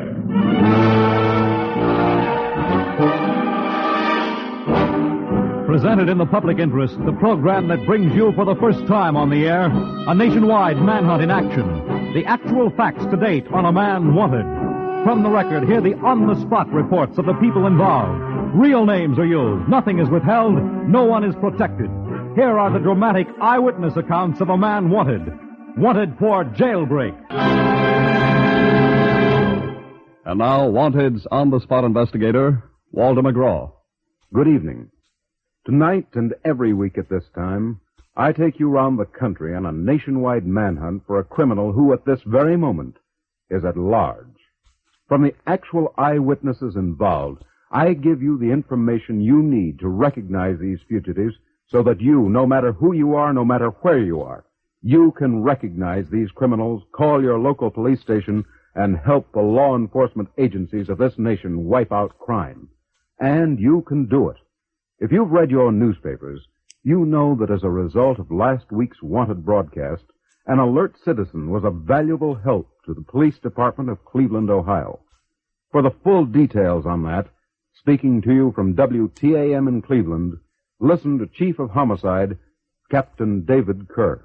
Edward Sadowski, who was wanted for the murder of Philip Ferrandy in Cleveland, Ohio, was shot and killed Wednesday, July the 26th, in a gun battle with police officers. His apprehension was a direct result of the radio program Wanted, carried by WTAM in Cleveland. This is what took place. We received information from a listener to the program Wanted, who had also read the Cleveland Press, who published his photo on the radio page of their paper, that a subject who was identical with the photo and fitted the description in the program Wanted last Friday night was staying on the second floor at 3619 East 74th Street. They further told us that he had just recently moved there. This information was acted upon by Detective Sergeant Tofan and Detective Kosovar and Patrolman Lamaro of the Cleveland Police Department. They went to this location, and on the second floor they found a small apartment. They searched the place there and found a young woman there who stated that she had just been married a short time ago and that her husband was not in. They searched the place scantily, and Detective Kosovar went into the bedroom, saw nothing there, but as we always do, he lifted up the mattress, and looking through the springs, there was a man hid underneath the bed. He immediately commanded him to come out, and as the man got about halfway out from underneath the bed, he immediately drew a revolver, which he had hid under his stomach, and started firing at the detectives. They immediately returned the fire, striking Sadowski 3 times in the head and twice in the chest. And luckily, his shots did not take effect just going into the wall. So he'll just be another number 1 murder that this city will not have to be worried with again. Our congratulations to the National Broadcasting Company and Wanted. Captain Kerr, may I, on behalf of the National Broadcasting Company, congratulate you and your department on one of the finest jobs of police work to come to my attention in some time. The capture of Edward Sadowski is an example to the entire nation of the results that can be obtained when public-spirited citizens cooperate with an efficient police force. Now, Wanted continues on its crusade to bring to justice the fugitives who are now at large. Here is the factual account of the activities of a group of vicious young marauders who terrorized Philadelphia for 11 long months. Tonight, one of this group is wanted. He has been wanted for 3 years. He's an irresponsible, kill-crazy gangster known in gangdom as the Angel. The Angel heads the list of Philadelphia's most wanted men. So listen. The date, early in January 1940. The locale, Philadelphia's South Side, the slum section. The voices you hear next are those of the actual people who, through no fault of their own, are involved in the case of the Angel. First, a report from Philadelphia's 1st Detective Division. I'm Detective Anthony Franchetti of the 1st Detective Division, Philadelphia Police Department. In November 1939, we received complaints from victims who had been robbed by a mob of hoodlums.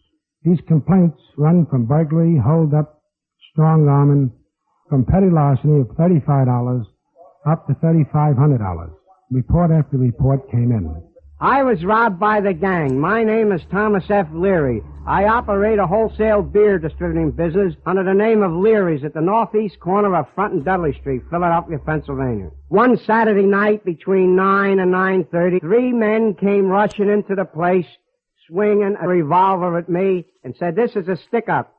Who's got the money?" I said, "I have." Well, they said, "Give it to us." And another man then searched me and took the money. In the meantime, back in a little corner there was 2 brothers being covered by a short guy with a gun. One brother said, "You better take the gun off of that man because he may die. He takes fits." And the guy said, "If you keep your lousy mouth shut, I'll do that. But if you don't, I'll blow your guts out." Then they made us all face the wall. I really was nervous myself. I was saying my Hail Marys. Then, after they left, we all hollered and went outside, and then the police come, the sirens blew, and that's all I can remember. I was robbed by the gang. I'm Anna A. Simon, cashier for Oakland Farms at 2703 West Gordon Street, Philadelphia. I was sitting in my office counting the day's receipts when suddenly the door flung open, and in came a dark-complected man wearing a mask and dark glasses and flourishing a blue steel gun. He told me it was a hold-up. He appeared very nervous as the gun was shaking while he covered me, and at the same time he was scooping up the cash from the drawer. They approximately got $700 in cash, and off they went. I was robbed by the gang. My name is Bill George. I operate a restaurant and a cafe at 22nd and Spring Garden for the last 17 years. It was about 3:30 in the morning, and I saw a man walking in with a gun in his hands and hollering and looking towards us and says, "This is a hold-up, this is a hold-up." He was jumping up and down like he was dancing, more or less. We took his order and we walked in the back room. And then I discovered there was 2 more men in the kitchen had covered the 2 cooks that I had there. I guess we were scared, all of us. This is Detective Franchetti again. You have heard 3 witnesses of the 20 witnesses that had been robbed by this gang. 20 stories, which were all pretty alike. We knew that there was 2 leaders of this mob. One was a tall, slender fella who always used a .32 caliber nickel-plated revolver. The little fella, who was dark-complected and Italian, he used the detective special .38 stub-nosed gun. This one man here, in nearly all the hold-ups, he would go in and always tell the victims, "Stick 'em up, this is a hold-up, and if you move, I'll blow your guts out." We knew that these fellas would start out and go to a garage. And there they would steal a car, pick up several other members of the gang, and they would go out into the street, go into a store. The 2 would walk in, that is the tall fella and the Italian fella, with their pistols. They'd hold up the victim and use the same method there of holding up the people. We knew everything about this mob by the way they operated. Yes, Philadelphia police knew everything. They knew everything except one important detail. Who are they? Police played out lines to the underworld, dragging tipsters for information, and information came in. Half a dozen gun punks in town were named and tailed. Result? Tired detectives with tired feet, but no information. Then a totally unrelated incident occurred. A cold-blooded murder. Locale? An Italian friendship club, the San Francisco Beneficial Club, located in Philadelphia's tough South Side. I am Detective John McCrory, 1st Detective Division, 33rd Police District. I received a phone call that there had been an argument and a shooting at the San Francisco Club at 8th and Latona Street. When I arrived there, I found not one, but 2 men badly wounded. I later identified these men as Dominic DeCaro and James DeCaro. Then had these men removed to St. Agnes Hospital. I am Dr. Ralph A. Rossi, resident physician of the St. Agnes Hospital. James DeCaro and Dominic DeCaro were brought to the receiving ward of this hospital in serious condition because of multiple bullet wounds. James, the father, never regained consciousness and died within 24 hours.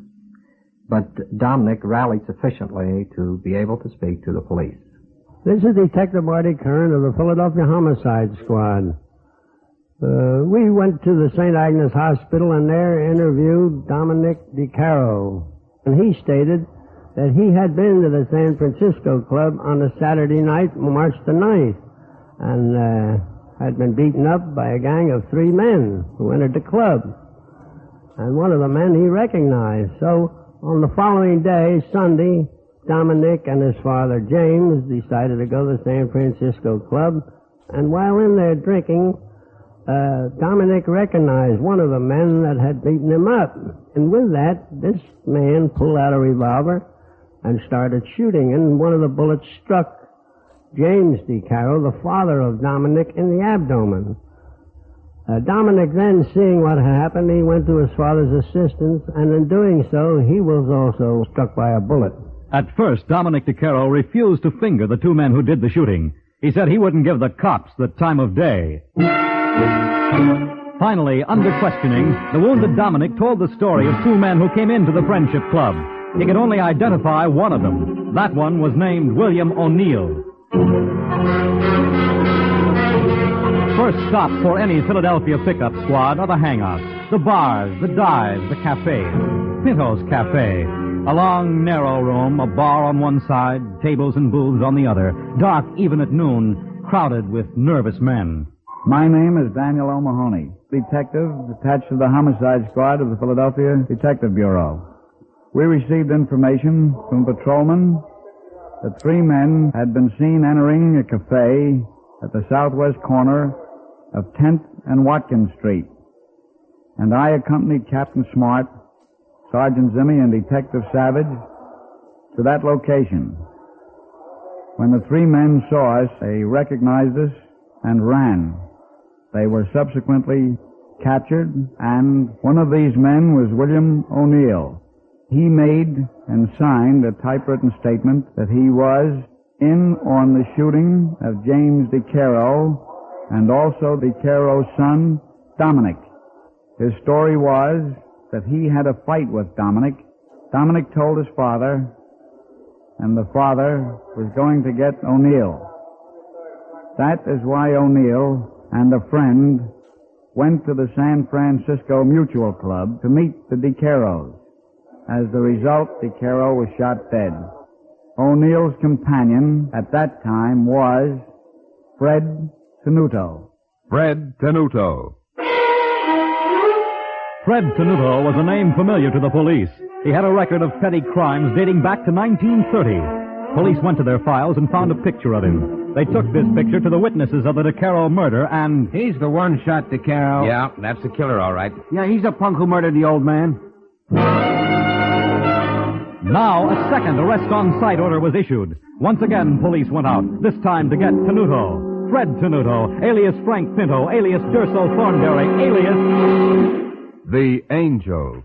My name is Frank T. Zimmy. I'm police sergeant attached to the 33rd Police District. We had received a phone call from patrolman DeVito that he noticed Tenuto going into a tap room at the southwest corner of 10th and Watkins Street. Detective Greik and myself, along with the acting captain, immediately went out there. I, with Officer DeVito, tucked the front door. Detective Greik and the acting captain, Smart, tucked the back door. We recognized Tenuto sitting in the booth. I immediately reached for him, and he pulled out a .38 caliber Colt revolver, detective model. We grabbed him, and we tucked them all over to the detective bureau. And the gun, the revolver rather, we send up to Lieutenant Spangler, the ballistic expert of the police department. This is Lieutenant George R. Spangler, charge of the ballistic laboratory, Philadelphia Police. Received a revolver which had been confiscated from Fred Tenuto, which is a blue steel Colt caliber 38 S&W special. Visible serial numbers mutilated. Secret serial number 397206. Model Detective Special. We later determined this particular revolver in question was used in numerous hold-up and robberies. I turned this report over to the Homicide Division of our Bureau. This is Detective Dennis McColgan of the Homicide Squad of Philadelphia Police Department. After we received our report from Lieutenant Spangler, we were convinced that Tenuto was the killer of DeCaro. In examining the gun, we noticed 4 notches on there. One of these, no doubt, was for DeCaro. The other 3 was for other gangsters that we couldn't account for. We questioned Tenuto about his activities, and of course he wouldn't talk, he wouldn't tell us anything. But our information, this Tenuto was a gang killer and killed for pay. The department was interested in other things besides just the second-degree murder rap that we had on him. We understand from our information that he was a key man in a hold-up mob that was terrorizing Philadelphia for the past 11 months. Now police compared Tenuto to the so-called tough guy of Philadelphia's hoodlum gang. Young, 23 to 25. Italian-looking, nervous, always dancing up and down. He carries a .38 caliber blue steel snub-nosed Colt revolver, Detective Special. He enjoys telling his victims he's going to let them have it in the guts. Both DeCaros had been shot in the abdominal region. Fred Tenuto fit the description of the much-looked-for tough guy right down the line. Now police had some questions for him. They wanted the names of the other men in the gang. Charles E. Brown, Acting Lieutenant of Detectives Commanding 1st Detective Division. As a result of investigation by detectives of these series of hold-ups and shootings, when Tenuto was brought to the 1st Detective Division headquarters, and in this very room, he was the first to cringe and implicate 9 others. He, Tenuto, who was always the tough guy and in hold-ups always exclaimed, "I will blow your guts out," cringed and gave all the information which eventually sent himself and 9 others to our local penitentiary for terms from 136 to 261 years. On June 17, 1940, Frederick Tenuto and William O'Neill were adjudged guilty of second-degree murder and sentenced from 10 to 20 years in Eastern State Penitentiary. The court said, That was a pretty cold-blooded shooting. You just missed first degree by a hair, Tenuto. The court had a further conviction for the Angel for robbery by holdup. A second conviction brought a second sentence from 10 to 20 years in Eastern Penn. Both sentences were to run concurrently. Once again, Walter McGraw. Thus ended Phase 1 of the Angel's career. Now, the second phase. Although Tenuto was obviously a tough cookie, prison officials felt because of his youth that another attempt at rehabilitation should be made. So, instead of sending him to the state penitentiary, Tenuto was taken to the farm, the Greatersford division of the Eastern State Pen. Tenuto at Greatersford. Tenuto on the farm and in the shops. He worked hard. He worked hard figuring out a plan to get away, and only 2 years after his incarceration, he broke out. Escape number 1. But the break wasn't worth it. He was at liberty only one day.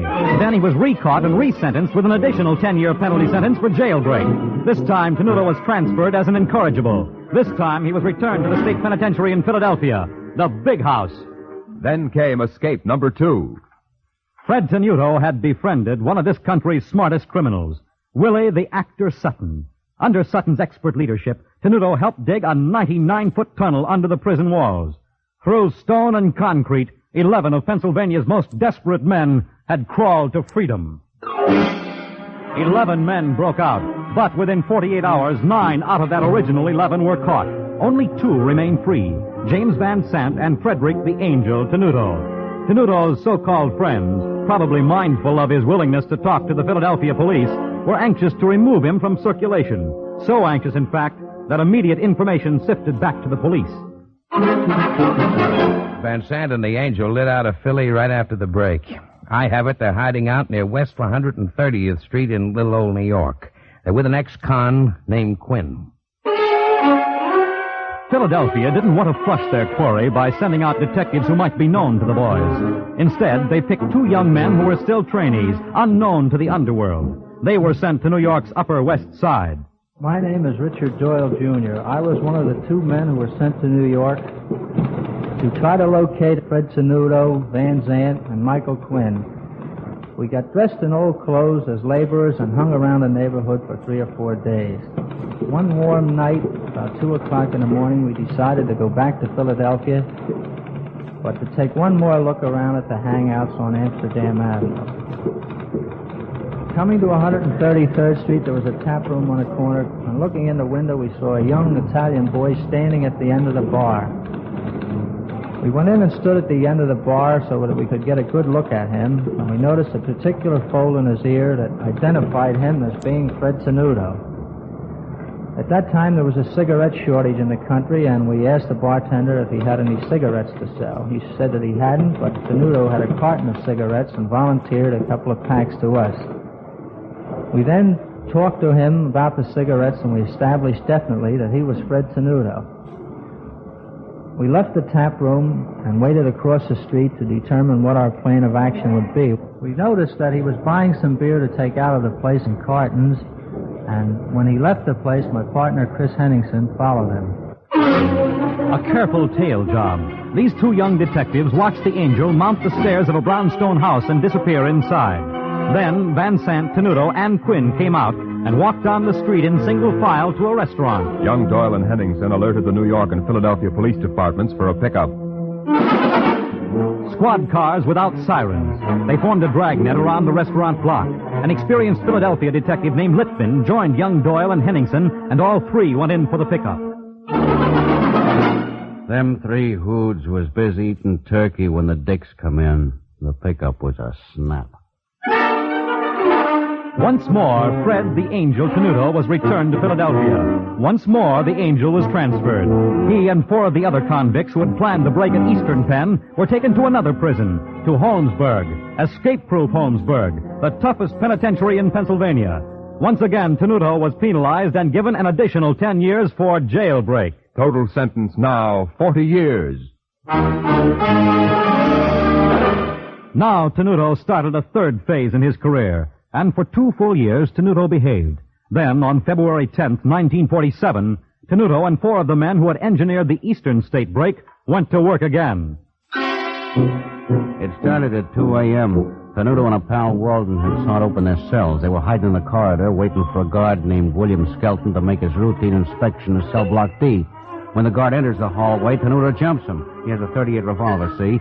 They used Skelton as a shield and get the jail keys from another guard. Then it was an easy matter. With the keys, they opened up the other cells and get 3 other convicts loose. Now the gang, still using Skelton as a shield, headed down the stairs, through the engineering room to the prison wall. They grabbed 2 ladders on their way. The break was easy. This is Robert J. Beveridge, the warden of Philadelphia County Prison at Holmesburg, Philadelphia.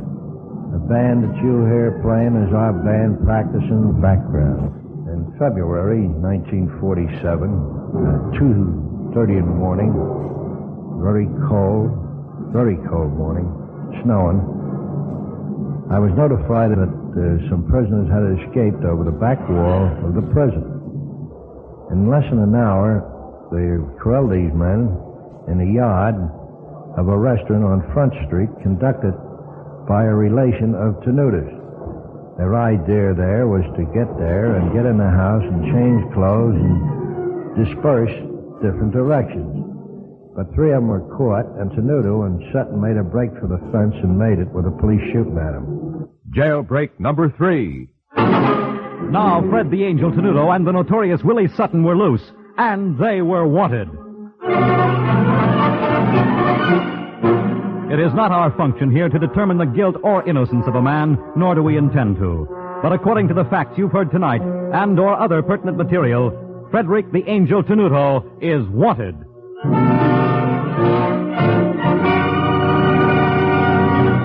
Here again is Walter McGraw. You can help find Fred Tenuto, but to do so, you must be informed of all the facts. What does he look like? How does he dress? What are his habits? These we will give you, so stand by. How can you recognize him? Listen, and listen carefully. This is Major Teves, Deputy Warden of the Eastern State Penitentiary in Philadelphia, PA. This is an official description of Frederick Tenuto. Age 35. Height 5'5". Weight 135. Build medium. Complexion dark. Hair black. Eyes dark brown. Imperfect tattoo of S.J. on left forearm outer. Now back to Walter McGraw in New York. Only one more voice to add to the sum total you've heard tonight. The voice of the underworld. Fred Tenuto. A very nervous guy, Tenuto. He's strictly a killer, and he likes to kill. You think he's brave. He's not brave. He's a rat, and he's plenty yellow, that boy. And this guy sings like a canary. He'd squeal on his best friend for a buck. And when he drinks, and he can drink plenty, that guy'd squeal for a $50. The word around has it that if the cops don't get him pretty soon, there won't be any Tenuto left to get. If you have no other way of seeing a picture of Fred Tenuto, go down to your local post office. A poster with his picture is on the wall. Study that face. Frederick Tenuto, alias the Angel, doesn't look like one. He's 35 years old, a short man, 5 feet 6 1/4 inches tall. Weight 136 pounds. Dark brown hair, dark chestnut eyes, dark complexion. Deep-set eyes, broad elongated nose. Thick, heavy lips. He's a sloppy dresser given to loud colors. Ladies and gentlemen, there are few men who actually enjoy killing people. There are few mentalities so twisted. But Fred the Angel Tenuto derives physical satisfaction out of this business of death. He has a twisted mind, a strange mentality. Not bright or alert, he has an animal cunning. It's not necessary for me to warn you that he's dangerous. Don't try to capture him yourself, but report all information immediately. Now, this is Walter McGraw saying once again, keep on the lookout. Our country has enough trouble right now without harboring gangsters. There's no time like now to wipe out crime.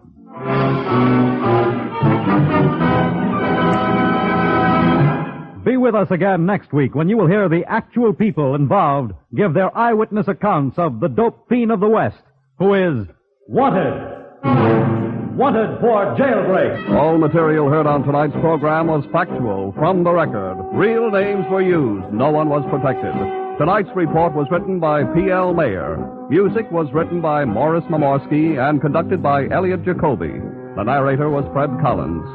Wanted was supervised for NBC by James Kovac and was produced and directed by Walter McGraw. Jimmy Dorsey brings you the sports newsreel next on NBC. Wheaties presents Night Beat. On stage tonight, transcribed from Hollywood, Night Beat, another in the Wheaties big parade of exciting half-hour presentations. Night Beat.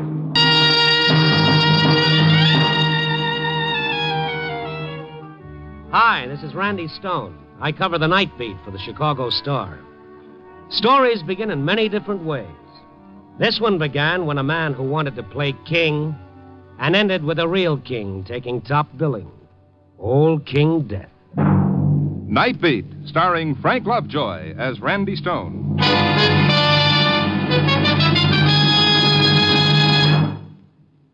Wheaties flakes are not very large, but my, what they have for you.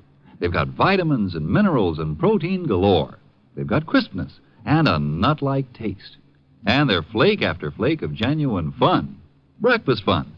Like when you slice bananas on Wheaties and pour on the milk and spoon into 'em and chomp down on 'em. What could be more eating fun and still be so good for you? Why, every Wheaties flake is a whole kernel of wheat. And you know how much whole wheat does for you. Breakfast of champions. Breakfast of kids. Breakfast of grown-ups from coast to coast.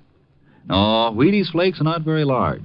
But you dig into them first thing in the morning and they'll still be with you long toward noon. And that's a promise. Buy some Wheaties.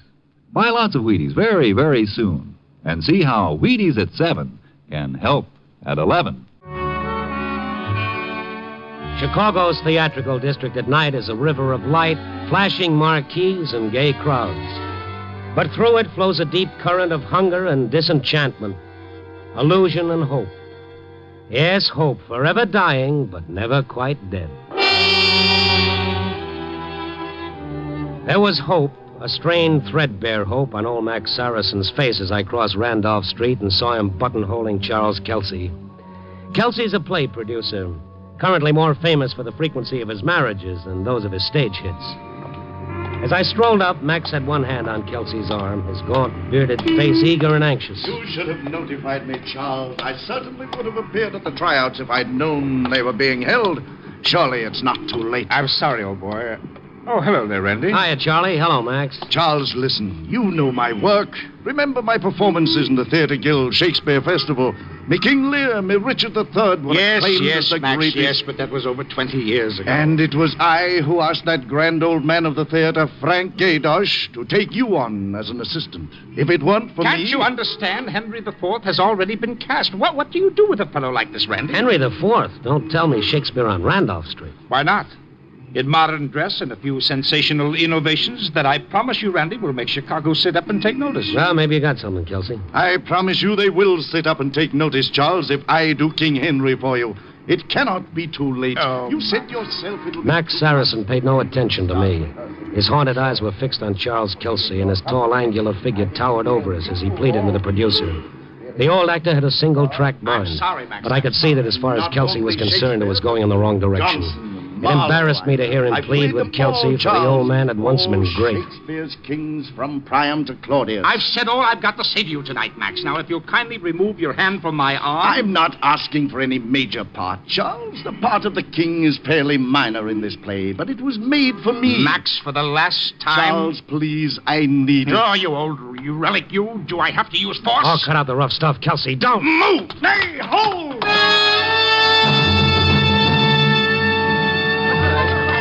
The old man changed before my very eyes. It was frightening. He was suddenly a giant, taller and broader than I'd ever seen him, the stoop in his back gone and rage blazing from a face of iron. He stood like a king in majestic wrath, his eyes darting about until he spotted Charles Kelsey pushing his way through the crowd. Hold, you foul, fat-witted dog! Stop! Max, wait! Keep away. Take your hands off me. Max, don't be a fool. I'm warning you, Max. I don't want to hurt... Help! Help me! Max, stop it. Stop it. You're killing him. Max staggered back as I drove my shoulder into his chest, and Kelsey dropped to the pavement, still kicking. I hurried Max across the street where my car was parked and took off just as a cop showed up. When we got out of traffic, I headed out Sheridan Road along the lake. A nice cool breeze blowing off the water, Max. Feel better? Why, yes. I feel all right. You're Randy Stone, the journalist. Who did you think it was? I just didn't... what happened? What do you mean, what happened? You had a little argument. Max, look at me. Don't you remember? Oh, what time is it? Wait, it's nearly 8. Oh, I'm late. How could I have forgotten? What? I was going to see Mr. Kelsey, Charles Kelsey, you know, the producer. Oh, I see. He's opening with a production of Henry IV. You've probably heard about it. Yeah. Now, look, Max, why don't you join me in a bite to eat at Mr. Joe's? What do you say? Why, what time did you say it is? It's about 8. 8. He often works late. Yes, of course. My dear lad, would you mind dropping me by Charles Kelsey's office on Randolph Street, the Warwick Building? I may catch him yet. Oh, look, we can call him up and... Uh-oh. Eh? What is it? A police car just pulled in behind us. Some Eagle Scout must have taken down my license number. What do you mean? Why? Max Harrison? Yes, I'm he. All right, climb out. What? Now, look, officer. What's the meaning of this? The meaning is you're under arrest. They bundled Max into their car and drove off. I tailed them to headquarters where Max was booked for simple assault, a misdemeanor, and held on $50 bail. I found a telephone and called up Max's home. His wife answered. She broke down when I told her what had happened. Well, how could he? He was depending so much on getting a part of Mr. Kelsey's play. It meant everything. Well, Max isn't well, Mrs. Saracen. The quicker you get him to a doctor, the better off he'll be. I can't. I haven't got $50. We haven't anything, Mr. Stone. Well, there isn't even any food in the house. Oh, Max, he's been going crazy trying to make ends meet, trying to pay my doctor's bills. Well, look, don't worry now. I'll see what can be done.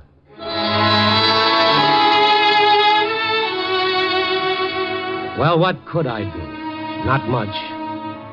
So I went to the office. I touched a few of the boys for a 5 here, a 10 there, until I had it. Then I went back to headquarters. The desk sergeant stared at the money. What's this? Max Harrison's bail. You can turn him loose. I turned him loose about 20 minutes ago. What? Sure, Kelsey dropped the charges. Oh, I see. He must have finally figured out which side his publicity was butted on. Max go home? I don't think so. Kelsey sent a limousine over to pick him up. He wants to see him. Kelsey? Wants to see Max? Well, that's what the chauffeur said. You know, Stone, I'm beginning to wonder if I did the right thing. The old man didn't seem right in the head. I'm kind of worried. You're worried. So long, Sergeant. Hey, where are you going? To Kelsey's office before Max kills him.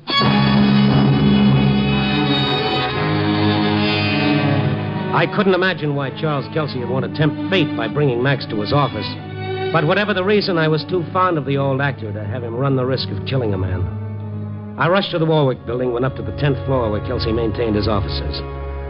I was about to go in when the door jerked open. Max Saracen shuffled out, pushing past me blindly, and I grabbed his arm. Hey, Max. Eh? Oh, Randy. What is it? What happened? Huh? Oh, nothing. Why? What did Kelsey want to see you about? He offered me a job. A job. Max. Yes? What kind of a job? Playing a part. What kind of a part? I can't tell you. Please let go of me, Randy. No, wait a minute, Max. Now, wait a minute. What's the big mystery? What kind of a job is this going to be, anyway? Oh, it could be the death of me. Now, please, let go my arm, Randy. The death of me. Max. General Mills is bringing you Night Beat, starring Frank Lovejoy as Randy Stone. You know something? You use up an awful lot of energy in a day. Whether you're mending fences or breaking sales records, writing novels or wringing out clothes. Doesn't much matter. You burn it up like a champion ball player burns it up. So why shouldn't you store up energy like a champion stores it up? Why shouldn't Wheaties be doing for you what Wheaties do for ball players? Well, I can answer that question. Wheaties should. Wheaties should be giving you vitamins and minerals and proteins. Wheaties should be giving you that early morning energy that helps you through the whole AM. Wheaties should be providing you with crisp, nut-like eating fun at breakfast. And believe me, Wheaties will, if you give them a chance. They're not known as breakfast of champions for nothing. Not on your life. Every Wheaties flake is made from a whole kernel of wheat. It counts big in that breakfast bowl. And the more the Wheaties, the bigger the breakfast time help you get. Very simple, really. You buy Wheaties, you bring them home, you eat them faithfully when you bounce out of bed, and Wheaties will give you what the ball players get, right in your own sunny kitchen. Breakfast of champions. Breakfast for you. Just like that. Try 'em. See how Wheaties at 7 can help at 11. And now, back to Night Beat and Randy Stone. After Max Saracen had publicly humiliated Charles Kelsey by attacking him in the street, I didn't think the producer was going to offer Max a job without some kind of a catch to it. And when Max emerged from Kelsey's office, I could see by his face that I was right. The old actor was crushed. I barged into Kelsey's office to find out for myself and to warn him that he was playing with dynamite. Mr. Stone, no man or woman, for that matter, can cross me with impunity. I keep books and I settle all accounts. Every slight, every blow, every insult. I keep a record of them all, Mr. Stone.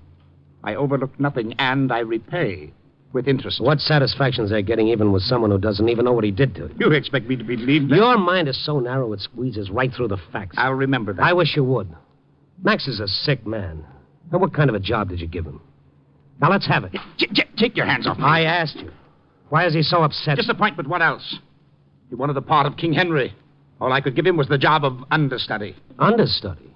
Then why the secrecy? The old ham fancies himself another Barrymore. He doesn't want it known that he's had to accept the part of a mere understudy. It's quite obvious, isn't it?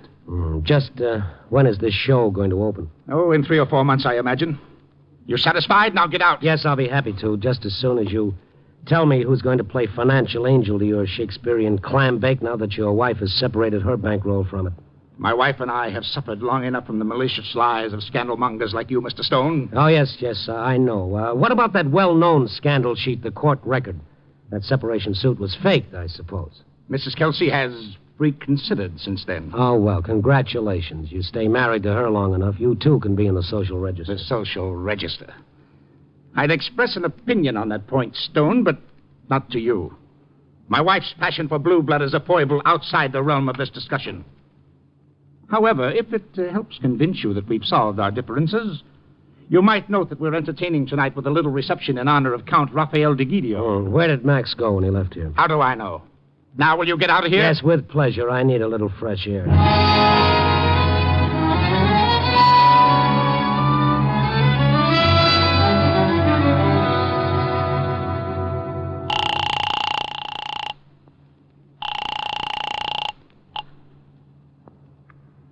Hello? Oh, hello, Mrs. Saracen. Yes? This is Randy Stone again. Oh. Has Max gotten home yet? No, he'll be home late. He's dining out. What's that? He called up a little while ago. I guess you know what happened, don't you? It was awfully generous of Mr. Kelsey. The whole thing was a mistake. He never meant to have Max arrested. But I do appreciate your concern for Max. It was good of you to call me. Look, who is Max dining with? Well, it was Mr. Kelsey at his home. He wants to discuss a part with Max for his Henry IV. It's a wonderful break. Just what we've been hoping for. Max was all choked up with emotion when he told me about it. It's about time. Poor darling.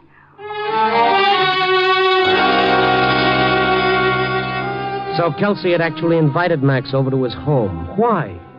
What kind of web was he weaving for the old actor? Whatever it was, I knew it had only one purpose in Kelsey's twisted mind, to destroy Max Saracen, to get even. I got into my car and headed for the Gold Coast where Kelsey lived. I pulled up in the courtyard, went to the door, flashed my press card at the butler. Thank you, sir. I believe you'll find most of the press people in the next room, by the punch bowl. Oh, thank you for the tip, but I'm looking for one special character, Max Saracen. Have you seen him? Saracen, sir? Why, no, sir, I do not believe... All right, I'll look around. He's probably somewhere in that mob on the ballroom floor. I think not, sir. There has been no Mr. Saracen. I've let in everyone, sir, and there's been no one by that name. That's quite definite, sir. I would remember a name like that. Yes, well, I'll look anyway, thank you.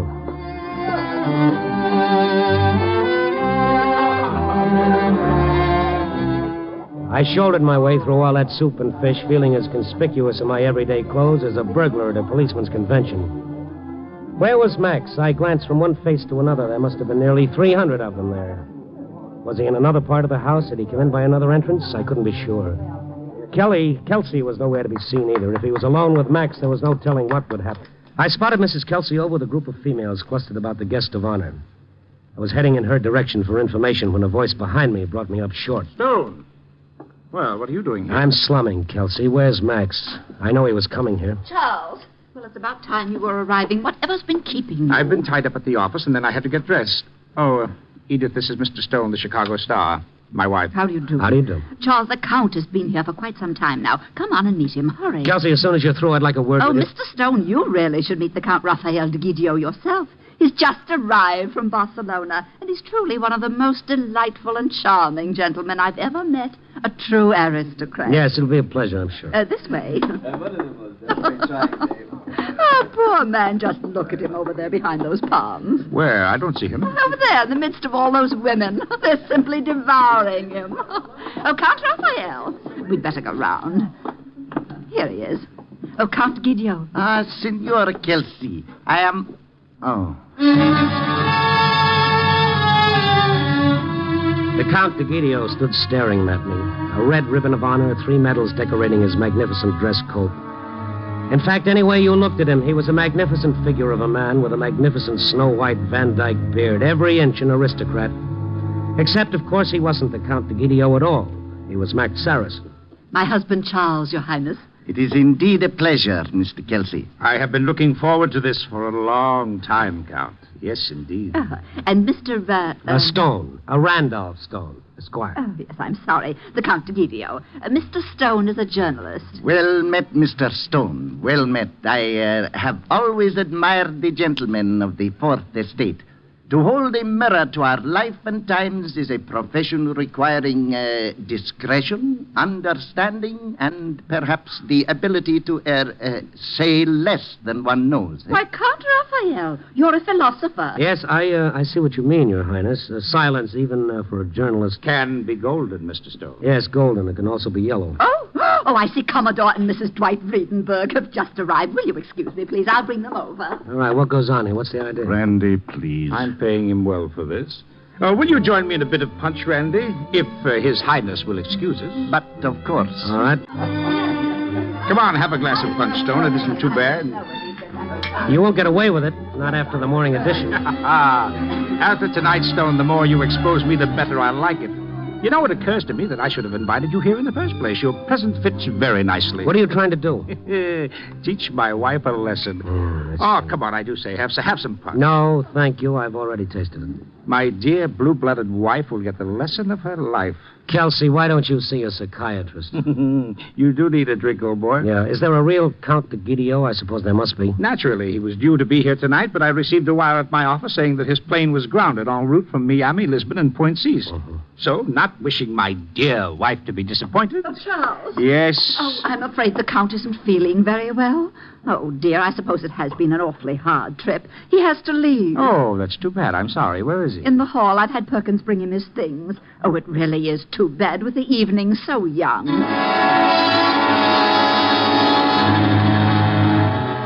Max was getting into a big black limousine as I ran down the stairs to the driveway. I called to him, Max! The car door slammed shut. The uniformed chauffeur threw the limousine into gear and spun away as I reached the side of the car. I was about to turn and go back into the house to question Kelsey when I saw the car circle the driveway and stop at the servants' entrance. As I hurried over, Max was getting out and was stripping off his overcoat. Oh, Max, now don't tell me that Kelsey wants that outfit back before you go. Randy. What goes on?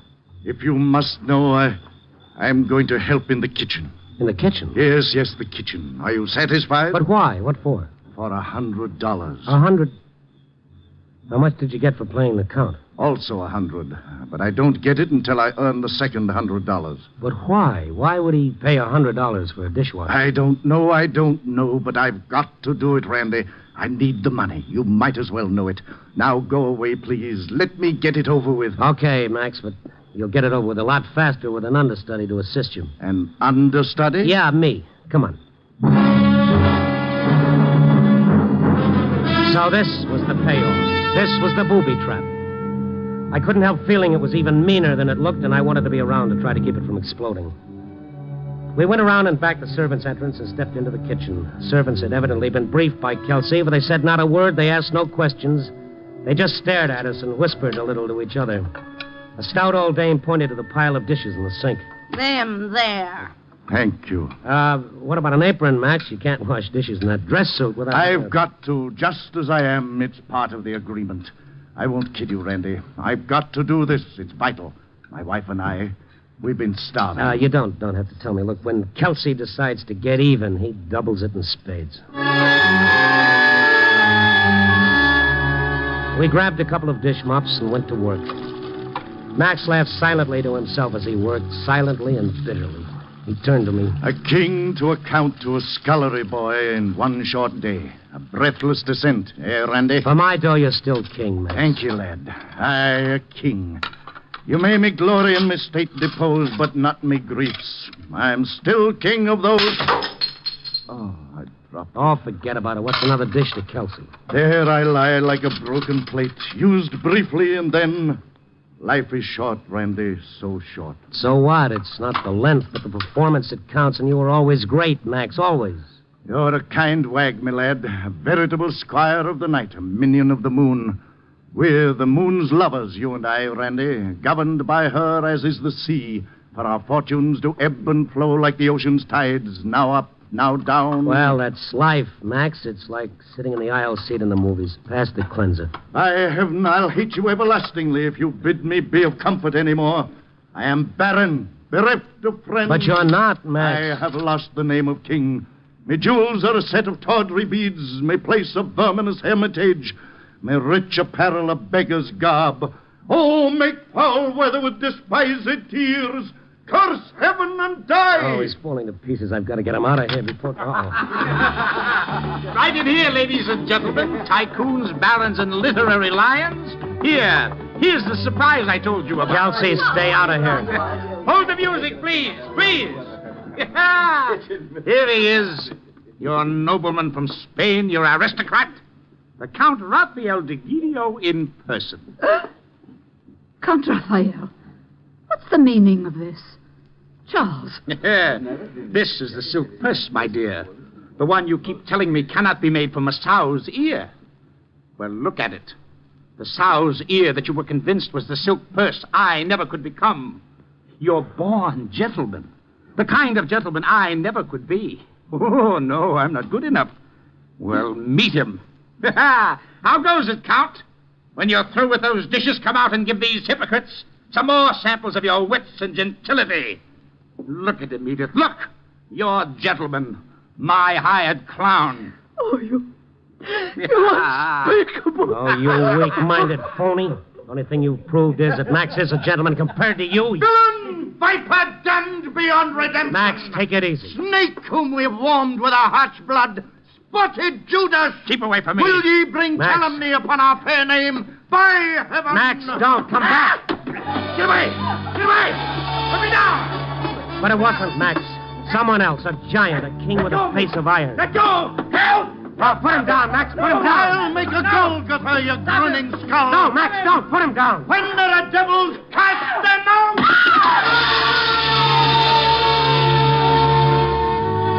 Max had lifted him over his head and hurled him through the window to the street below. I clutched his arm and half dragged, half pushed him out of the door and down the stairs to the street. I got him into my car and we drove about for a while. He sat beside me, staring ahead lifelessly as he had once before that night. The power and the majesty had gone out of him. He was just a tired old man once more, talking to himself without making a sound. I stopped in front of a drugstore. I got out and found a telephone. I dialed the Kelsey residence.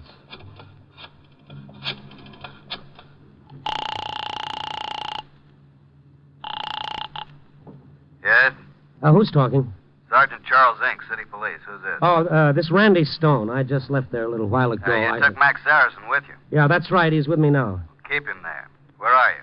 In front of a drugstore, corner of Main and Flower. How is Kelsey? Was he hurt much? Yeah, he's dead. I went to the car and sat down beside Max. He looked at me with a strange new light on his bearded face. One that was tragic and far off. We have lost the name of kings. Me golden cup becomes a dish of wood. Easy, Max. Me one-time kingdom a grave, a little grave, an obscure grave. Max, listen to me. Can you understand what I'm saying? Nay, let us sit upon the ground and tell sad stories of the death of kings. For death sits within the hollow crown that rounds our mortal temples and grins the buffoon, scoffing at our state. I, a king? You have mistook me all the while. But I only live by bread like you, dear cuz, like you. Give me that man that is not passion's slave, and I will wear him in my heart's core, Aye, in me heart as I... He sat there beside me quoting Shakespeare. He didn't know me or hear me. I don't think he ever saw me. Once more. He was in another world. A world of his own dreams. Pray God for heaven. I heard the siren of the approaching police car. St. George! And I know that though his body still lived, Max was gone. The king was dead.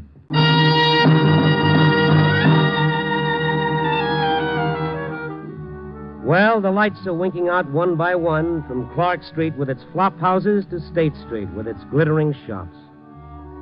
Dawn is around the corner, bringing an end to sleep and to the dreams of those who walk by day and rest by night. Well, as Mr. Shakespeare himself once said, life itself is but a dream. But dream or real, we only go through here once.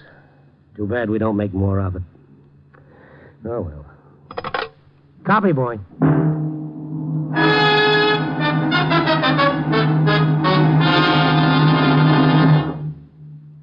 And here he is, the star of Night Beat.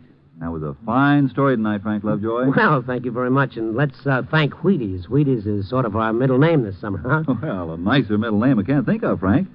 Folks at your house getting the Wheaties every morning, just like always? Oh, sure. The kids love them. I do, too, as a matter of fact. We got a regular spot for Wheaties on the kitchen shelf. You know, the salt goes here, flour goes here, Wheaties go here, right up in front, of course. Sure, I know. Every well-run cupboard should have a spot for the Wheaties. And millions of cupboards do, I guess. Yeah, say, what is it they say about Wheaties? America's favorite whole wheat flake. Breakfast of champions, that's it. Attaboy. Thank you, Frank Lovejoy. We'll see you next week. Get your Wheaties, folks. As Frank said, keep 'em right up in front of the kitchen shelf. Have 'em for breakfast tomorrow morning. Remember, Wheaties at 7 can help at 11.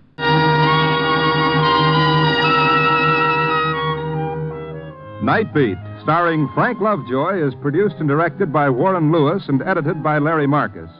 Tonight's transcribed story was written by Irwin Ashkenazi with music by Frank Worth. The part of Max Saracen was played by Tudor Owen. Wally Mayer played Kelsey. Others in tonight's cast were Eleanor Audley, Ann Keenan, and Harry Bartell. Listen next week at this same time and every week as Randy Stone searches through the city for the strange stories waiting for him in the darkness. And this is the Wheaties man, Frank Martin, inviting you to listen also on Tuesday, that's tomorrow night, to the Penny Singleton Show on the Wheaties Big Parade. See you then.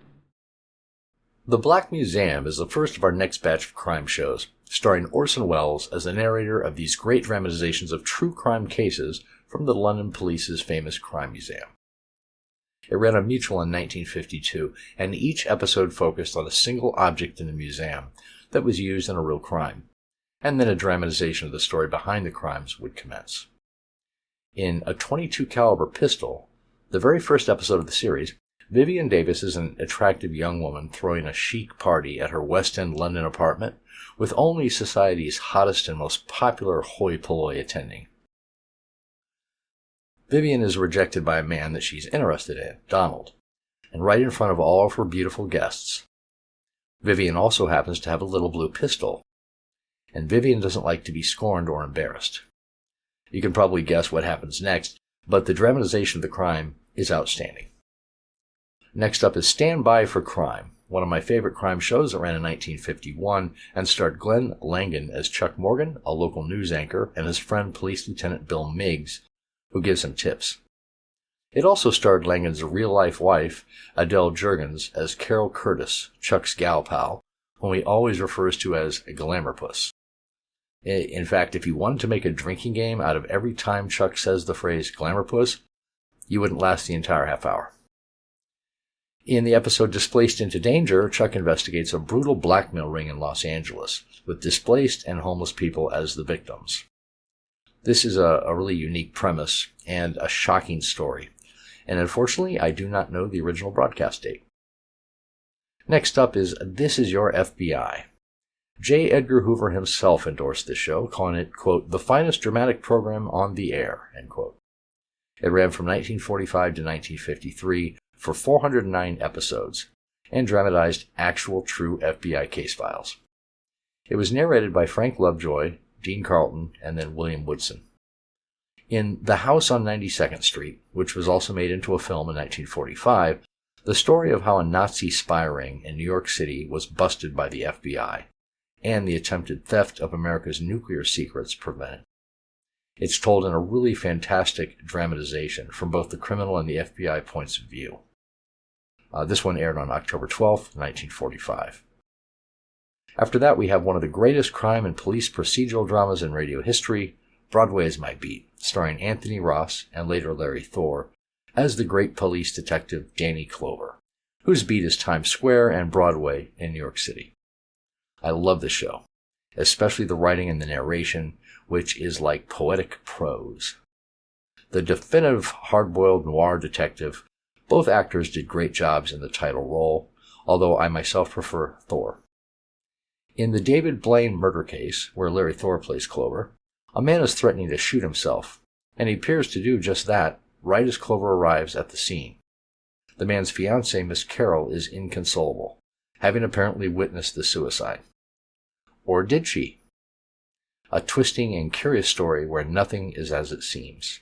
This aired July 22nd, 1951. And then we have a very unique courtroom drama / crime drama, Defense Attorney, which was really well done, and it ran on ABC from 1951 to 1952. It was also known as The Defense Rests occasionally. The main character, Martha Bryant, played by the great Mercedes McCambridge, was a skilled attorney who actually spent more time outside of the courtroom solving crimes with her boyfriend, Judd Barnes, a newspaper reporter, played by Howard Culver, than she actually did inside the courtroom. Others in the cast were Paul Frees, Parley Bear, Harry Bartell, Irene Tedrow, and several others. In Joseph Moriano, which aired on April 17, 1951, an old man asks Martha to prove the innocence of his son, who is rotting in prison on a life sentence for a murder that he and his father insist that he did not commit. Martha steps up to the plate and does as much investigation as any detective would, which brings her to also believe in Moriano's innocence. But can she prove it? A really great story, a really great show, and it's a shame that only 4 episodes of this show survive. All right, let's sit back and enjoy these great crime shows.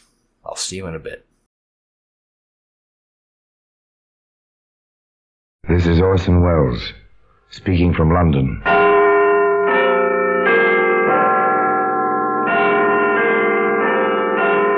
The Black Museum. The repository of death. Yes, here in the grim stone structure on the Thames, which houses Scotland Yard, is a warehouse of homicide, where everyday objects, a skillet, a screwdriver, a photograph, all are touched by murder.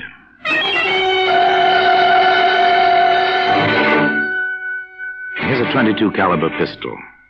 It's a familiar object. You've seen one or its picture. You've never touched one.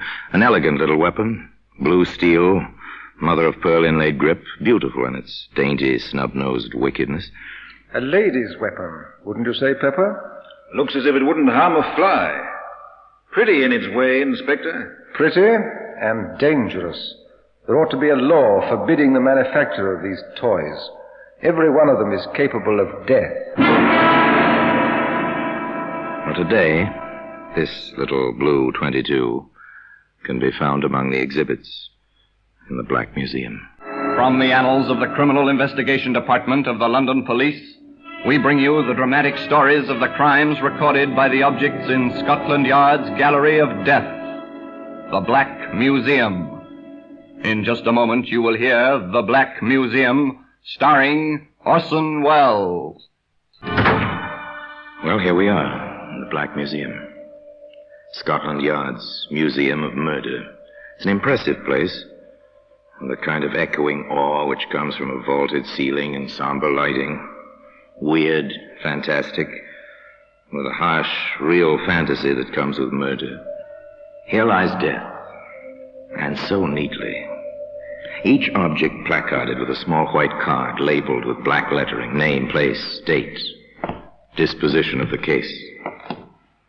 Here's an odd-looking ashtray, soapstone. It's carved rather nicely with the crouching figure of a woman. Something decorative for your living room, but observe closely now the red-brown stain on the rim. Lift up the tray, hold it by the figure of the woman. Oh, yes, it's comfortable in your hand, and suddenly This is a weapon. Ah, here we are. A little blue 22. Well, it's silent now. It was silent, too, during Vivian Davis's cocktail party in London's smart, sophisticated West End. In Vivian's quite chic apartment. It was not destined to be silent, though. Not very long. It's a nice place, Vivian's apartment, if you go for ultra-modern glass and metal combinations. Nice people, too. Well, nice looking, anyway. Young men are quite impeccable. The young ladies are lovely, lush, well aware of the well-put-together attractiveness. Oh, yes, these are the chic young people. Larry, darling, have you been watching Vivian and Donald? What else, sweet? They are dagger points, aren't they? Well, frankly, Larry, if Viv has one more martini, she'll kill Donald with a look. An alcoholic look, at any rate. But why all the fuss and bother? If Donald wants to play, she ought to let him.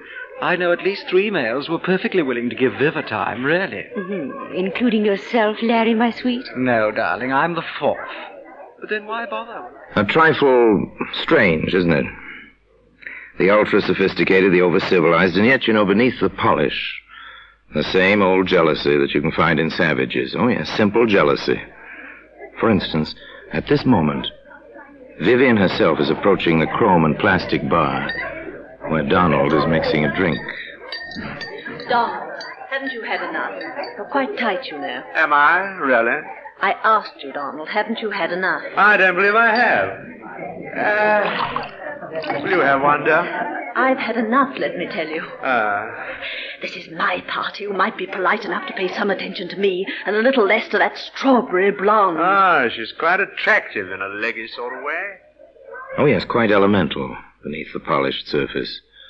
An interesting situation. It continues, of course, as long as the party lasts.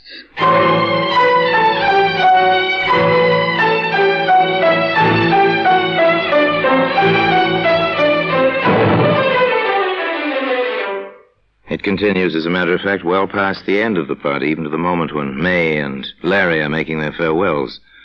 The last of the guests to go. Oh, it was simply marvelous, Viv, darling. Just delightful. I always adore your parties, Viv. The liquor flows like water. Oh, thank you both for coming. My little parties wouldn't be the same without you. Isn't that so, Donald? Huh?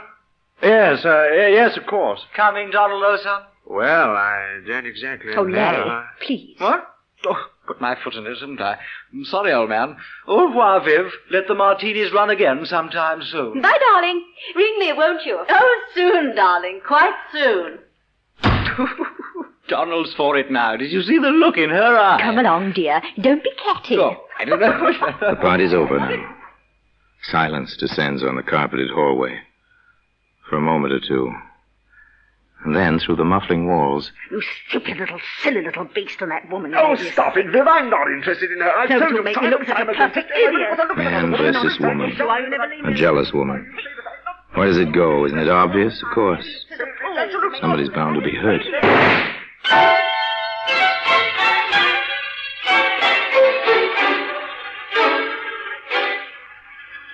Inspector Summers and Detective Pepper arrive quickly from the yard. This seems to be the weapon, Inspector. A 22. Blue steel, mother-of-pearl grip. A lady's weapon, wouldn't you say, Pepper? Looks as if it wouldn't harm a fly. Pretty in its way, Inspector. Pretty and dangerous. There ought to be a law forbidding the manufacture of these toys. Every one of them is capable of death. Funny. What is? The body. Out here. On the landing. Yes. Well, we'll find the reason for that shortly. Not much blood. 22s don't make much of a hole. Stay here, Pepper. I want the pathologist to see the body before it goes to the morgue. You know the procedure. I'll be inside with the prime and only suspect. Yes, sir. I understand.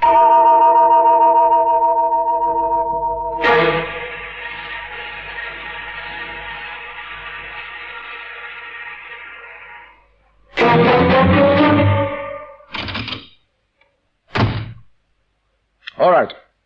Tell me how it happened. Don't you dare to talk to me like that. Take hold of yourself, Miss Davis. I need the answers to a few questions. I'll answer that. Don't you dare. That's my telephone. Yes? No. This is Inspector Summers of Scotland Yard. I see. I'm sorry, Lady Munsey, you can't speak to your daughter just now.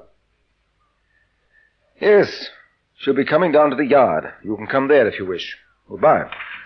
Now will you leave me alone? You know who my mother is. Which do you prefer, to answer my questions here or to come down to the yard? I refuse to answer anything. That won't look well in the report, miss. Oh, get out of here. Get out. Take now. hold of yourself, Miss Davis. I've told you and told you. Donald and I were arguing. I suppose I grabbed the gun from under the pillow where I keep it. He tried to take it away from me. And next I knew there was a shot and he was mumbling something about a doctor. And then he was dead. Oh, now leave me alone. Leave me alone. Inspector Summers felt that further questioning was indicated. The location he chose was his own office at the yard. Where did you get the gun, Miss Davis? My husband gave it to me several years ago. Are you married? I was. I'm divorced. Inspector Summers thought of many questions. Where did you struggle over the gun? In the bedroom. I see. Why do you use linoleum for a floor covering in the bedroom? Oh, because it's easy to keep clean, and because it's chic, and because... Oh, what has that to do with Donald? I'm asking the questions, Miss Davis. Oh, yes, there were many, many questions. How long have you lived at that address? How long did you know Donald Martin?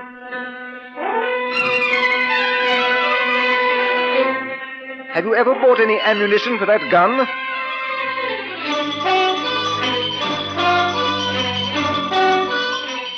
What were you quarreling about? It went on and on. And finally... Very well, Miss Davis. We shan't hold you. But don't leave London. And your mother is waiting for you. You'd better go home with her. We're sealing your apartment.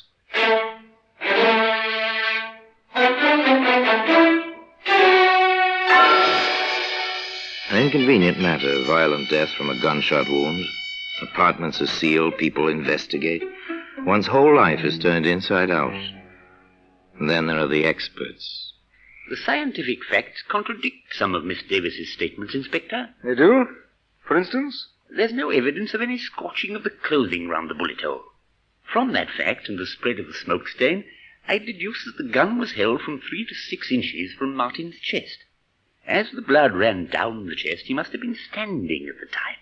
It would be practically impossible for him to hold the weapon himself in that position. Could he have clutched the barrel, say, in an attempt to take it away from Miss Davis? In that case, his fingers would be singed, or at least blackened. They're not. I do not believe that the man was touching the weapon at all when it was fired. An embarrassing conclusion, to say the least. There were other things.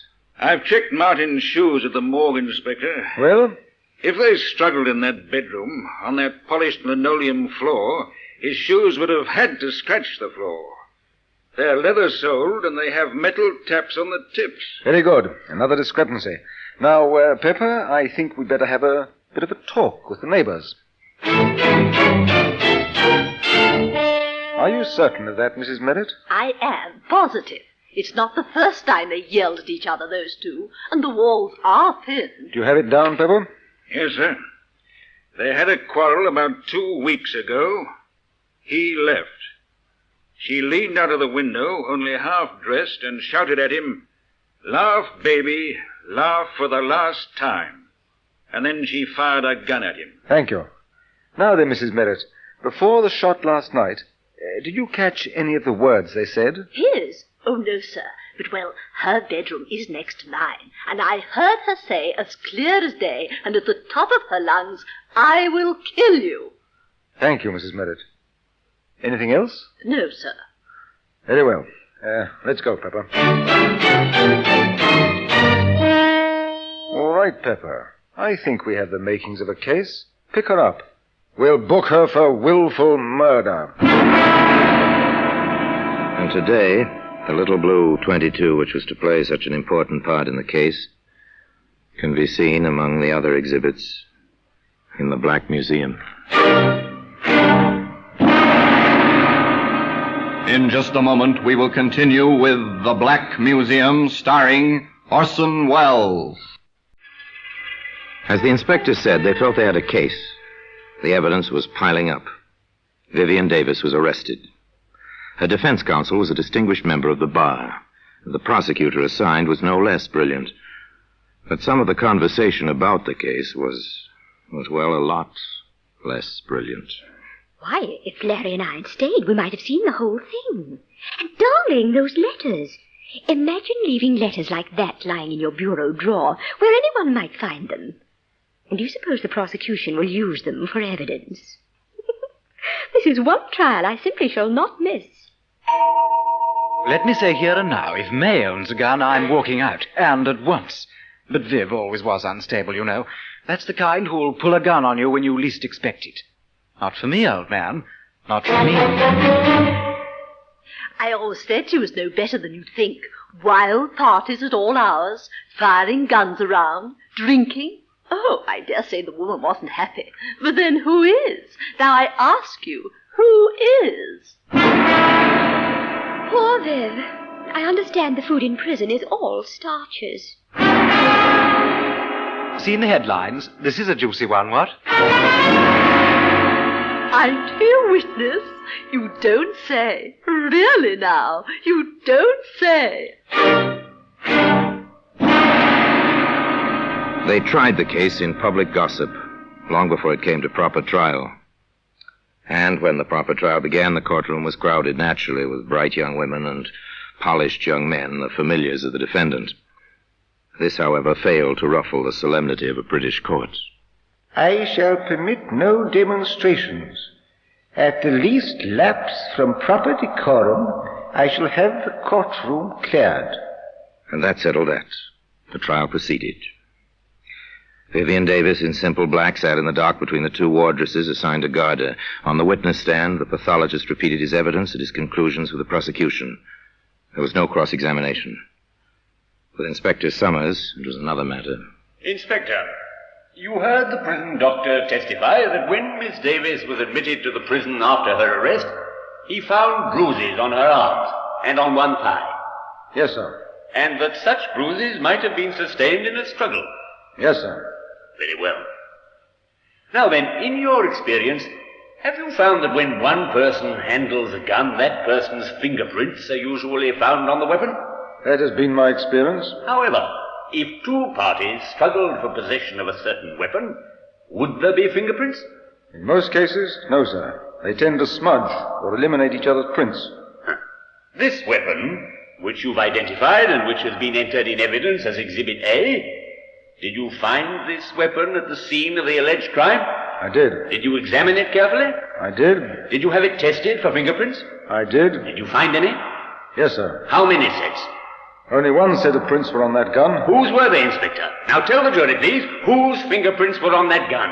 Only my own. One more point, Inspector. You stated that you found a bullet in the wall of the bedroom, correct? Yes, sir. Have you any reason to believe this bullet was fired on the night of the alleged crime? It could have been fired at any time, I suppose. Thank you, Inspector. That's all. Mrs. Merritt, the eager next-door neighbor, had her proverbial day in court. Yes, sir. Just as I told the inspector, she screamed at him, hanging out of the window only half-dressed, and then she fired a shot at him. Counsel for the defense spent little time in the cross-examination of Mrs. Merritt. Madam, did you actually see Miss Davis fire a pistol or gun of some sort at the deceased? I heard the shot after she yelled at him. You said she was only half-dressed at the time. Is that correct? Yes, sir. Then you must have seen her. Well, I took one look, and after that I only listened. Why? Why, Mrs. Merritt? When a woman is in her condition, no other woman cares to watch her. I see. This is your opinion. It certainly is. Your Lordship, I respectfully request that the answers to the last two questions be stricken from the record as constituting an opinion and not evidence. Further, on the grounds that opinions are not warranted, as the witness is not qualified as an expert. Well... The clerk will strike the last two answers from the record, and the jury is instructed to ignore the testimony. Proceed. No further questions. Thank you, Mrs. Merritt.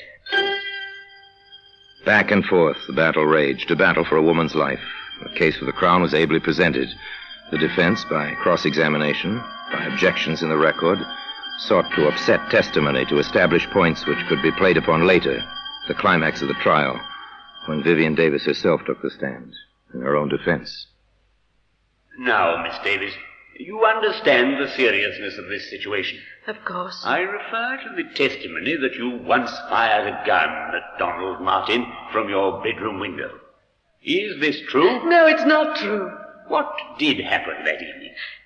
He'd come to see me. He'd asked me for money to pay a gambling debt, and I refused. We quarreled, and he left. I was furious, and I called to him from my window. Then I went back into the room and fired one shot to make him think I'd killed myself. What happened then? Oh, Donald... Mr. Martin came rushing back, and we were friends again. Miss Davis, have you ever pointed a weapon at Mr. Martin? No, never. Have you wanted to? No, never. Did you shoot him the night he died? No! Have you any recollection of his having spoken to you between the time he was shot and the moment he died? I'll never forget it as long as I live. What did he say? He said, I wish the doctor would hurry.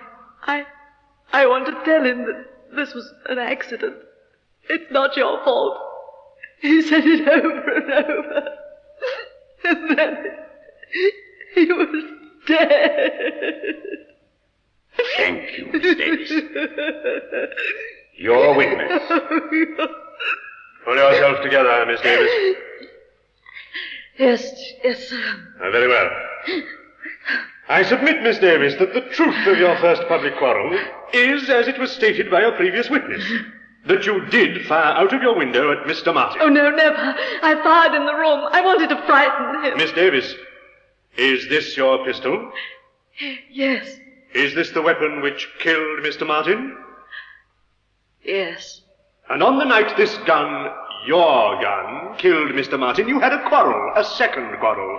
Yes. You were, to put it simply, jealous of his behavior with other women. Oh, I was so jealous I threatened to kill myself. You threatened to kill yourself? Yes. Then why did you shout, I will kill you? No, I never said that. What did you say, Miss Davis? I may have said I'll shoot myself. The other, I never said. Why should I? I was jealous, but that was because I loved him. Oh, you've got to believe me. I loved him. I did. There was more, much more, over and over. But they never managed to shake her on the essential points. I never pointed a gun at Donald in my life. And, of course, I never said I'd kill him. I said I'd kill myself. at long last, with Vivian Davis on the verge of collapse, the prosecutor let her go. Shortly thereafter, the defense rested. Summations were brief. For the prosecution? This woman is guilty of the crime with which she is charged. There is no doubt in our minds, nor should there be any in yours, that she held the pistol and fired the shot. For the defense? Clear that no woman kills the man she loves, despite the violence of their quarrels. This was an accident. It is clear that it was an accident. The presiding justice was clear and concise in his charge to the jury. Gentlemen of the jury, in conclusion, let me advise you there are 3 possible verdicts you may return under the present indictment. Guilty of murder, guilty of manslaughter, or not guilty of any offense. I commend the accused to your most painstaking deliberations. The jury filed out. They stayed out for 2 long, weary hours. There was chatter in the courtroom. There always is. But even the gossip was subdued. Everybody waited. Waited. It seems perfectly incredible. A murder trial, and I've been in on it since the beginning. Oh, I do hope the judge wasn't as much against her as he seemed to be. It was really too exciting for words. I've had more dinner invitations because I know Viv. Oh, well, after all, the poor girl might be hanged, you know. Oh, grisly thought. Well, for my part, even if she gets off, there'll be one advantage. She'll never be my neighbor again, and that will be an improvement, I'd say. And at long last, the waiting was over. The prisoner arose in the dock, the judge's request. The foreman of the jury faced the prisoner in the court. The age-old formula was intoned by the clerk.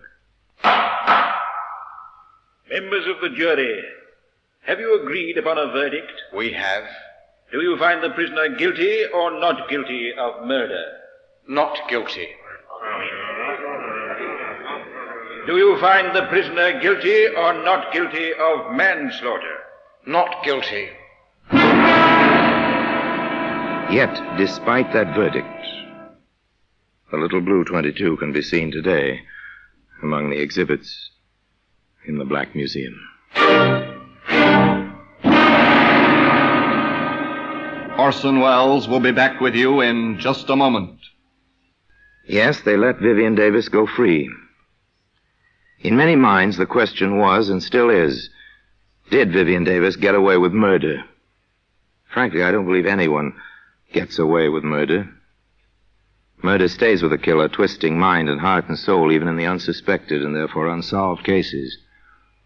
Where Vivian Davis was concerned, perhaps the real crime was insecurity and the kind of violent jealousy that grows from fear. I don't know. That's for the psychologists, not for you and I to decide. Meanwhile, the little blue 22 remains in its customary place in Scotland Yard, in the Black Museum. And now, until we meet again next time, in the same place, and I tell you another story about the Black Museum, I remain, as always, obediently yours. The Black Museum, starring Orson Welles, is presented by arrangement with Metro-Goldwyn-Mayer Radio Attractions. The program is written by Ara Marion, with original music composed and conducted by Sidney Torch. Produced by Harry Allen Towers.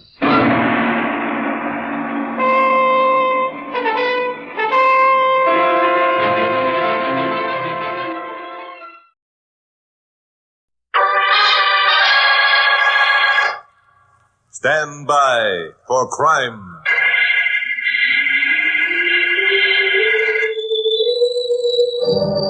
Hi, Chuck Morgan, KOP newscaster speaking.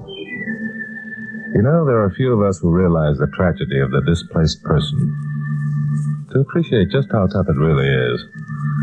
Imagine yourself having to leave the place of your birth, severing connections with all relatives and friends, and being set down in a new and strange land where no one even speaks your language. It's not pleasant to think about, is it? Well, here in Los Angeles, we have our quota of DPs. It just happens that my blonde secretary, Carol Curtis, goes on frequent welfare kicks. Which is why when I arrived at my office last Wednesday morning, I was given some first-hand information about our local DPs. You're like 90% of the people in this town, Chuck Morgan. You just haven't a sense of responsibility. I haven't? Oh, by the way, that typewriter guy fixed my machine? Chuck, you aren't listening. Oh, sure I am, Grandma. Let's go ahead and talk. Yeah, seems to be running all right. I see. A year ago, you made a hero out of yourself, raving about how we should bring the DPs over here and give them a new start in life. And now that we've got them here, you don't care that they're being blackmailed. You know, Glamour, sometimes... What do you mean, blackmailed? Just what I said. It's the most disgraceful thing that was ever done in the name of American democracy. There are 5 families of displaced persons living in a tenement house on Bulletin Street, and every one of them is paying so-called protection money to a gangster named Igor Petrov. Are you kidding? What's he protecting them against? Against harm being done to their relatives who are still behind the Iron Curtain. No. Well, it's terrible. Those poor people don't understand. They think that Petrov actually has a pipeline to Joe Starlene. Not one of them makes more than a bare living wage, and to have to turn half of it over to a dirty... Half of it? Yes, half of it. And what's being done to stop such an outrage? Nothing. Because people like you... All right, wait a minute, Grandma. Let's take it easy. If such conditions exist, someone would have heard about it before now. Why haven't they gone to the police? The police? Oh, Chuck, don't you know what the word police means to those people? What does it mean? It means beatings and being thrown into a concentration camp and being tortured. It means everything but what it should mean. Justice. So this small-time gangster has got them coming and going, huh? He knows they won't go to the police, and he's got them scared into paying off to him or else. It's about the lousiest racket in the book. Hello, Patty. Come in. Hello, Chuck. Morning, Carol. Hi, Pappy. Say, Chuck, you got anything hot for your first broadcast tonight? Because if you haven't, I have. Yeah, what's that? A murder, you see? Another routine murder. Pappy, look, Carol's come up with something that's really There's burning. nothing routine about this murder. The victim's name is Jan Darvis. He is, or was, a displaced person, living down on Bulletin Street. It seems he went to the police to complain about some kind of a holdup being pulled on him, and he was liquidated.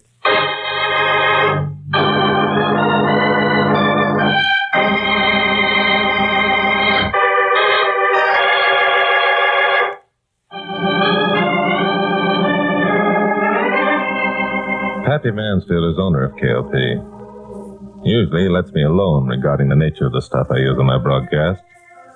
But occasionally he gets into a sweat about a particular story and demands that I give it the full treatment. Well, he got into a sweat about this one, which accounts for the fact that 5 minutes after he'd announced the murder of Jan Darvis, Carol and I were on our way to Bulletin Street. We found Bill Meggs of police headquarters and a couple of uniformed cops at the scene of the murder, which was an alley behind a pool hall. Hello, Bill. Oh, hi, Chuck. Hello, Carol. Hello, Bill. I wondered when you two would be along. Pappy tell you I called? Yeah, he told us. That's where they found the body, eh?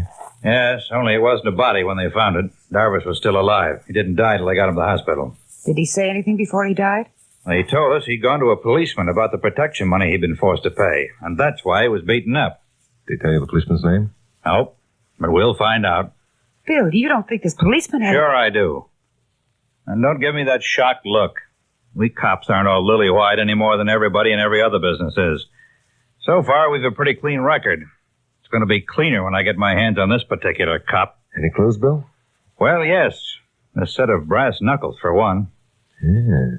Blood on them, too, huh? Oh, what horrible-looking things. Not pleasant, that's for sure. You got any theories worked out, Bill? Yeah, I have.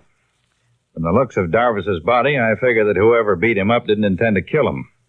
I'm just going to use him as an example for the rest of the DPs. Yeah. That's why whoever called emergency hospital and reported the thing wasn't interfered with. I get it. They wanted someone to call the hospital. That's right.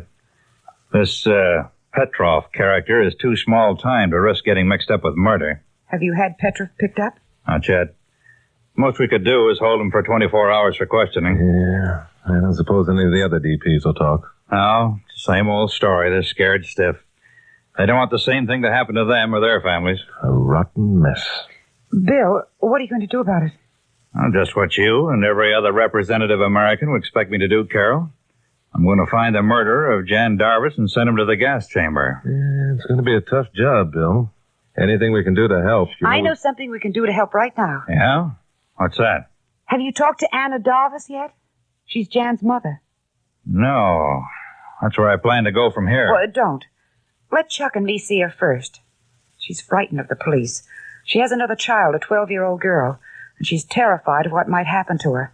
But look, if she won't talk to me... I know her, Bill. I've been calling on her once a month for almost a year. She trusts me. Maybe I can persuade her that the police in America are different, that they actually want to help her. That sounds like a good deal, Bill. At least you can't lose anything, man. Yeah, maybe you're right. Okay, you two go up and have a talk with the lady and report your findings to me at headquarters. Bulletin Street is one of those crummy districts that few of our respected citizens are aware exist. As Carol and I walked along the dirty, noisy pavement, I marveled at the fact that she'd been making trips down here all by herself once a month just to check on our DPs and other unfortunate families. Well, we came to a 2-story adobe tenement house that was sandwiched in between 2 larger but equally disreputable-looking frame buildings. We went inside.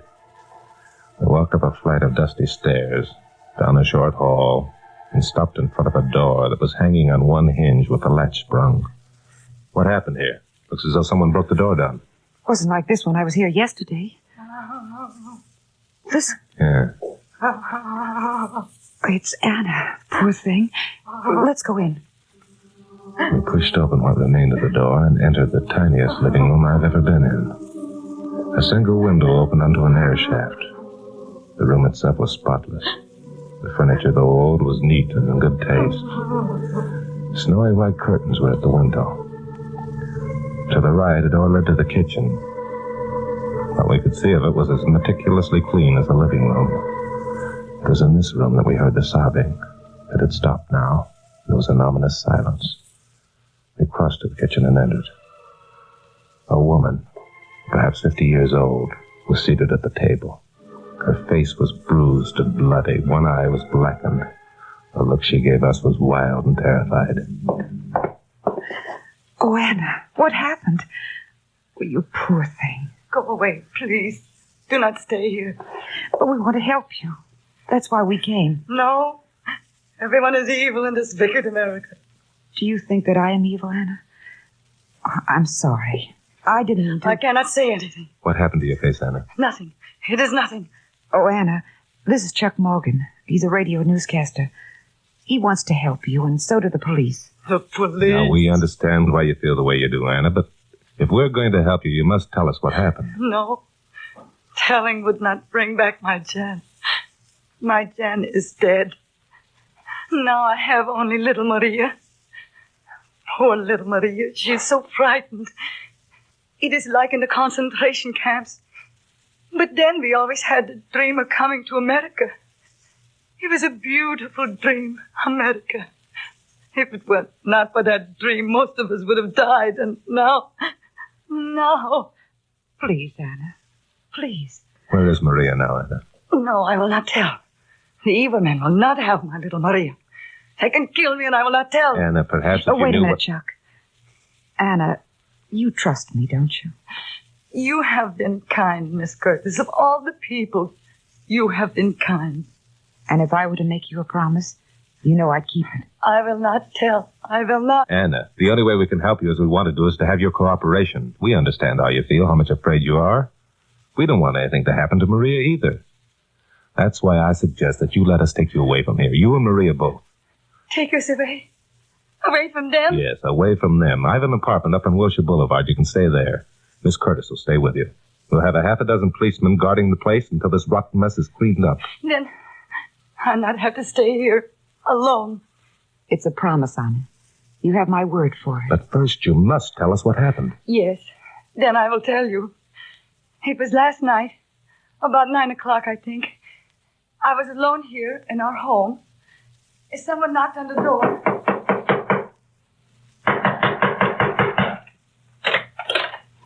Yes? Who is it, please? Never mind who it is. Open up this door before I break it down. No, this is my home. You cannot come in. No, I can't, eh? Don't tell me what I can't do, old lady. In this district, Igor Petrov goes where he pleases and no one stops him, see? Then you are Igor Petrov? You heard me. Where's that yellow-livered kid of yours? If you mean Jan, he is not here. Now you must go. I'll go when I get ready. Oh, no, please. You must not break our furniture. We have so little. Yeah? Well, you're going to have a lot less when I get through. Where's the kid? I do not know. Where is he? No, please. My boy is not here. He's hiding. Where? I will not tell you. I will not. Listen, you old buzzard. I ain't got much time. That red-faced brat of yours went to the cops. He squealed. Now, don't tell me you didn't know about that. Yes. My boy did go to the police. I am proud of him for doing that. He is brave, my Jan. He wants what is right, and no more. He does not think that here in America it is right for evil men to take any part of money that is hard earned by honest people. This America is to us a wonderful land, and we believe the police will protect us if we tell them the truth. Yeah? Well, let me tell you something, old lady. The cop your kid squealed to is on my payroll. Get that? He does what Igor Petrov says. So does everybody else in this district. I'm boss here. Nobody crosses me. Nobody. And that goes for that punk kid of yours. Now, where is he? I will never tell. Never. No?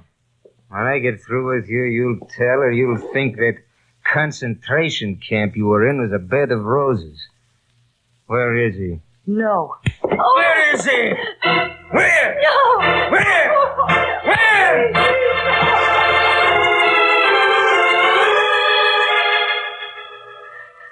It was horrible. Yes, it was horrible. But I think than the camps. Did you tell him where your son was, Anna? No. Jan came home while Petrov was still here. He's a little man, my Jan. He was no match for the man who was beating me. How awful. Did Petrov take Jan away? Yes, he took Jan away. And now my Jan is dead. Anna, no one can blame you for your present opinions of Americans. Except for Carol, our people haven't been very well represented among those you've met. That's going to change, beginning right now. Carol, I want you to pick up Maria, wherever she is, and take both her and Anna out to my apartment. I'll phone Bill Meggs, tell him the story, and ask him to send some cops out. All right. But, Chuck... Yeah? What are you going to do? I'm going to make a call. Yeah, that's it. I'm going to make a call. I want to demonstrate to a certain district gang boss that here in America we don't tolerate gutter rats.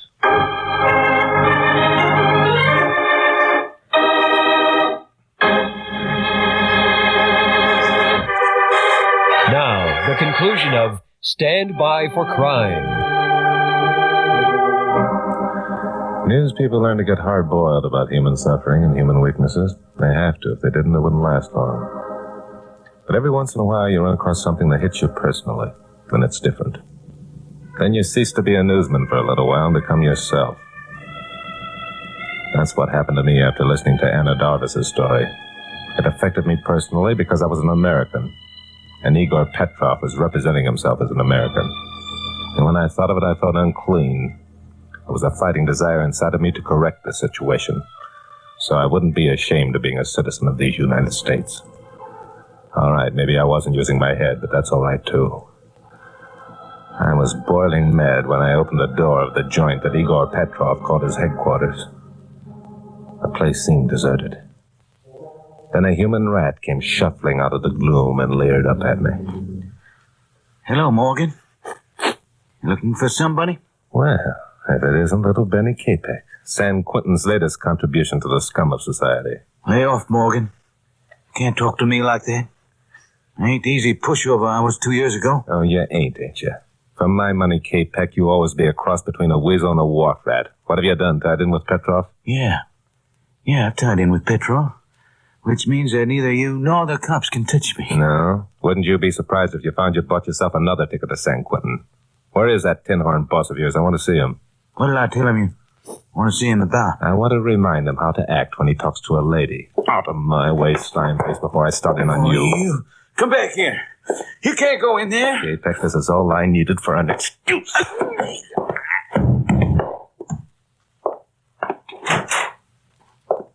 Hello, Petrov. Morgan, who let you in here? I invited myself. Rat, come from behind that desk, brother. This is something I'm going to enjoy. When you? Take back, Spider! That's right. Call your rats, but first I want to give you a little lesson in good manners. Am I getting my point across, Petrov? Boys, help! Get back! Calling yourself an American. Why, you aren't fit to lick the boots of those people. Help! Boys! Hey, boss! Coming! Come on, boys! Get in! Get in! Me if you can.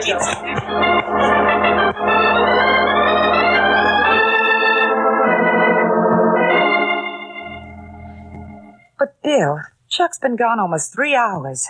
That means he's either in trouble or dead. How can you and Pappy calmly sit here smoking cigarettes and not even worry about him? I am worried about him. When he called me on the phone, he asked me if I'd give him until 6 o'clock before I picked up Petrov. Said he had a plan. Chuck's plans usually pay off, Carol. Oh, not always. Why, I've seen him so beaten up he looked as though he had been run through a meat grinder. I didn't say he didn't get himself worked over occasionally. He's a glutton for it. But he usually gets what he goes after. Oh, you men. We have Mrs. Darvis's story. Isn't that enough to arrest Petrov on, for heaven's sake? She was an eyewitness. Not to Jan Darvis's murder. That's why Chuck wanted some time. He thinks he can get the information that'll pin the murder rap on Petrov. My guess is he'll do it, too. Mine, too. Oh, for heaven's sakes. Carol, why don't you quit saying for heaven's sakes and just sit down and relax? Relax? How would you feel if your boyfriend were in danger of being murdered? I haven't got a boyfriend. That's not very funny, Pappy. Sorry. Oh, forget it. I tell you what I'll do, Carol. If we don't hear from Chuck within the next 15 minutes, all three of us will take a run down to Bulletin Street and have a look around. Okay? Do I have a choice of answers? 15 minutes isn't long to wait. The chances are, right now, Chuck is on his way back here with Petrov as his prisoner, and a full confession in his pocket.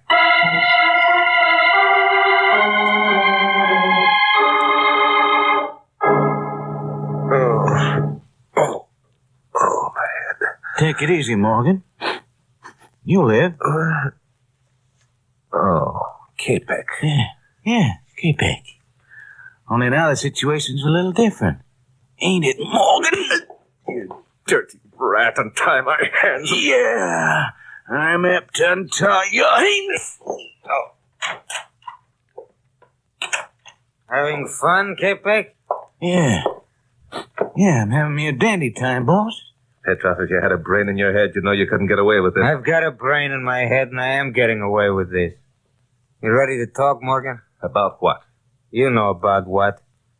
How you hit the old lady and the kid. I've already told you, they're in my apartment on Wilshire. There are 7 cops guarding the place. And I say there ain't no one in your apartment on Wilshire. And I say there is. And why don't they answer the phone? Maybe they don't want to. If they're not in my apartment, they're at police headquarters. Why don't you call the chief? Okay, Morgan, suit yourself.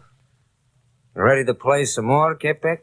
Boss, ain't nothing I'd rather do. All right, you got 15 minutes. Make him talk in that time, or you and me is gonna have an understanding. Oh, I'll make him talk. Just leave me alone with him. I got my own particular methods.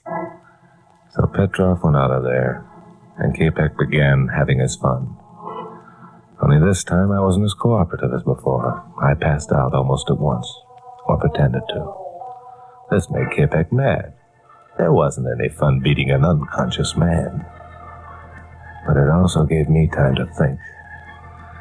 I told Bill Meggs I had a plan.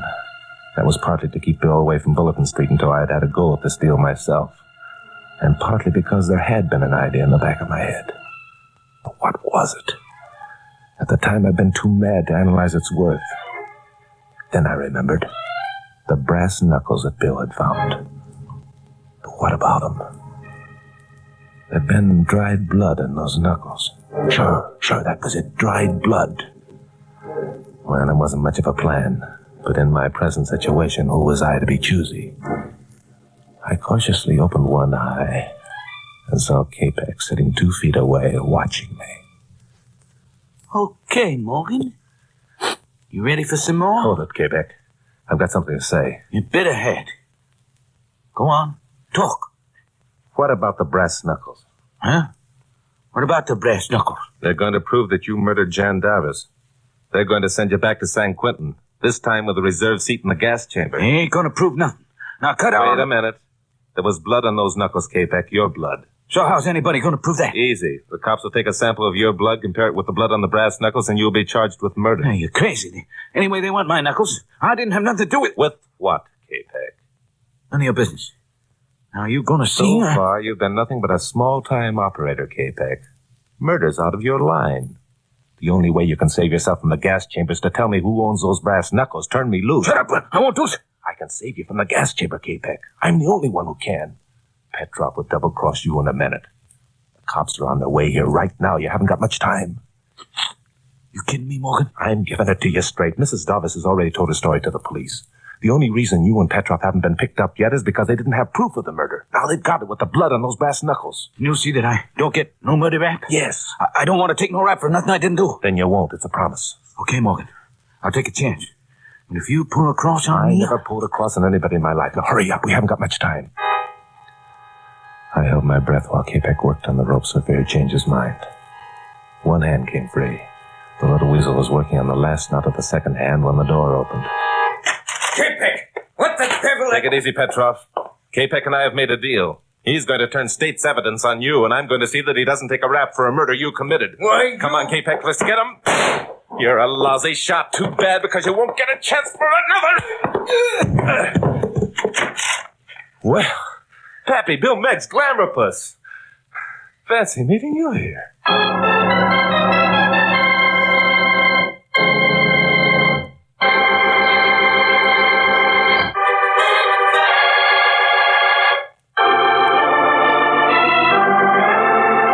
Well, Anna Darvis and her daughter Maria are back in their tiny apartment on Bulletin Street.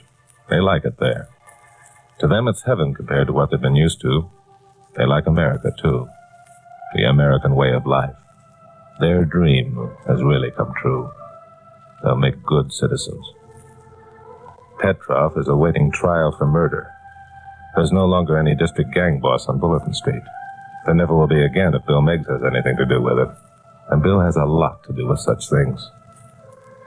Speaking of Bill, after my 7 o'clock broadcast that night, he and Carol, Pappy, and I went over to Mike Lyman's for dinner.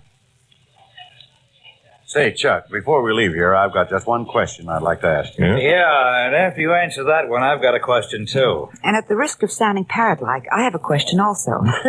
Shoot, Pappy. About this dried blood gimmick, comparing it with a sample of blood taken from a person. Who told you that a comparison would establish identity? Nobody. Then how'd you know? I didn't. Does it? You see, you don't know either. So how could K-Peck be expected to know? You mean you just made that one up out of thin air because it sounded like a good idea? Well, sure. Now, what's your question, Bill? How about that deal you made with K-Peck? What right had you to promise him he wouldn't have to take a murder rap if he turned state's evidence? Because I have a friend on the police force who was a very nice guy and who I knew would stand behind me. His name is Bill Meigs. Oh. And You see, you can't win with this man. He talks his way out of everything. now, at last but not least, we come to your question, Glamourpuss. What is it? Oh, never mind. I just answered it myself. Oh? When I said you can't win with this man, or can I? Glamourpuss, as far as I'm concerned, you won 3 years ago. The day I hired you, remember? Oh, Chucky boy, you say the nicest things to me.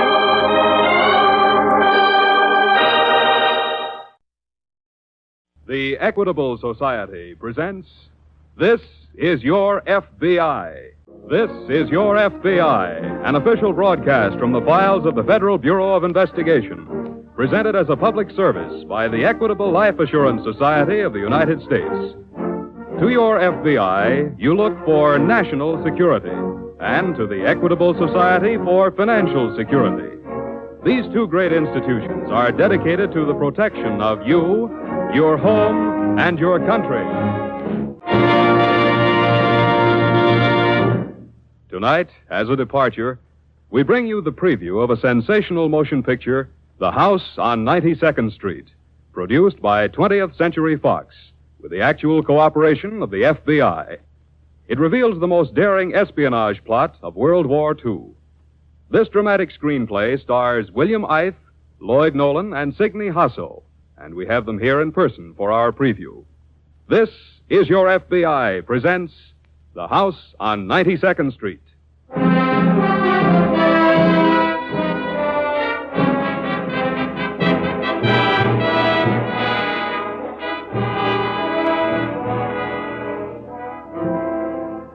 Back in 1939, the mechanized legions of Adolf Hitler were overrunning the face of Europe, crowding civilization into a dark corner.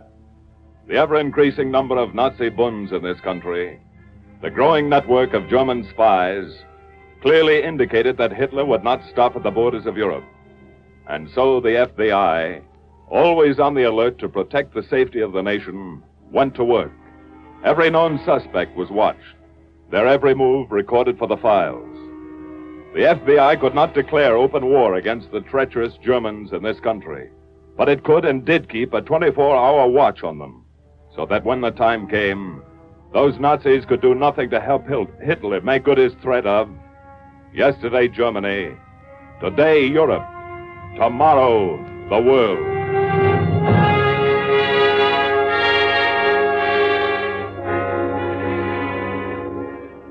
As our story opens on an afternoon in the spring of 1939, William Dietrich, a good-looking, husky young man, is standing near a pole vaulting pit on a college athletic field. He's in track uniform, and as he flexes his muscles before making his first jump, he is approached by two men. Pardon me. Are you William Dietrich? That's right.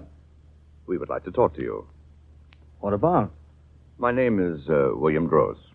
How do you do? And this is August Kloffman. How do you do? Hello, Mr. Kloffman. Dietrich, we came here to talk to you about, well, joining our society.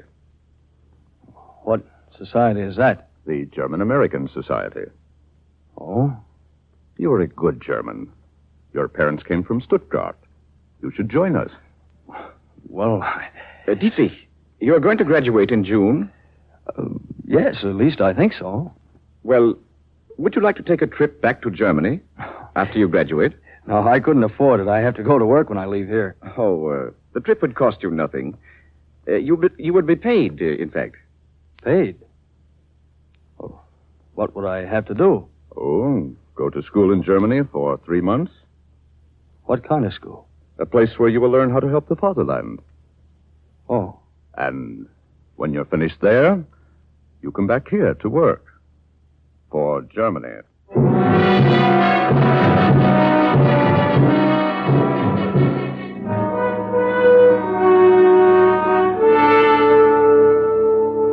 William Dietrich was a first-generation American, and like most first-generation Americans of German descent, he was a loyal citizen of this country, not a loyal Nazi.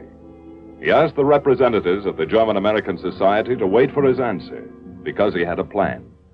With that plan in mind, he telephoned the FBI in Washington. The next morning at FBI headquarters, William Dietrich was seated across the desk from Inspector George A. Briggs. Well, that's just about the whole story, Mr. Briggs. I see. I've had you checked since you called. You have? Yes. I find you can be trusted. And it's all set? I can really go? Oh, no, wait. Not so fast. Before you do anything, I have to tell you what you'd be up against. Well? If the Nazis should find out that you're working with us, they wouldn't think any more of killing you than of striking a match. And they only kill people they like with bullets. Yeah, I know that. And furthermore, the FBI doesn't command anyone to take his life in his hands. Well, that's why I called you, Mr. Briggs. I understand. When did your friends, when did you tell them that you'd let them know? Wednesday night.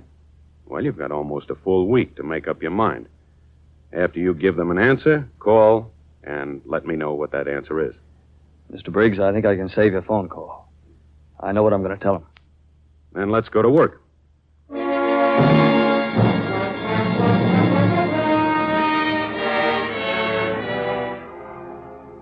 After his graduation, William Dietrich left for Germany. Arriving at Hamburg, he went to the famous Nazi school in that city, the school for spies and saboteurs.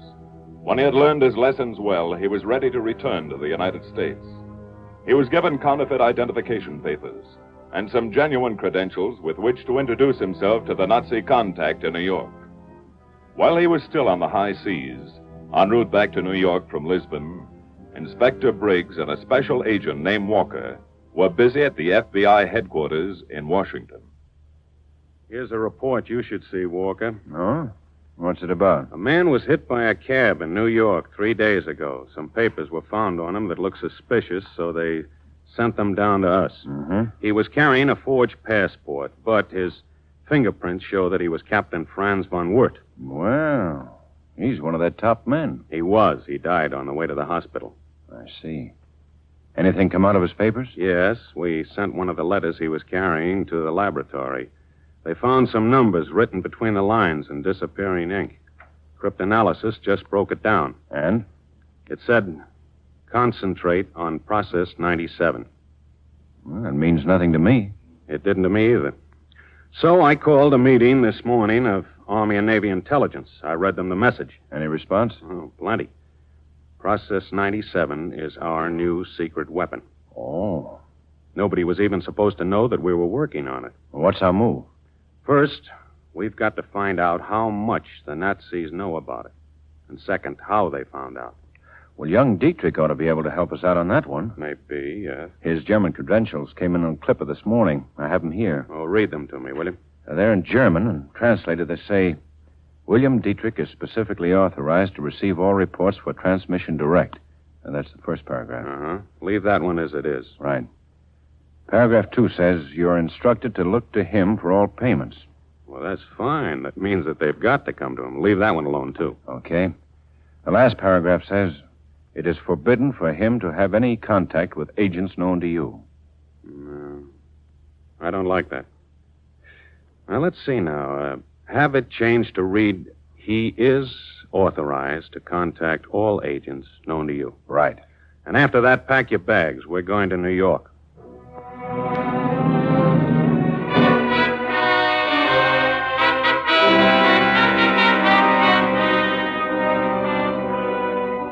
few days later, a Portuguese freighter came into New York Harbor.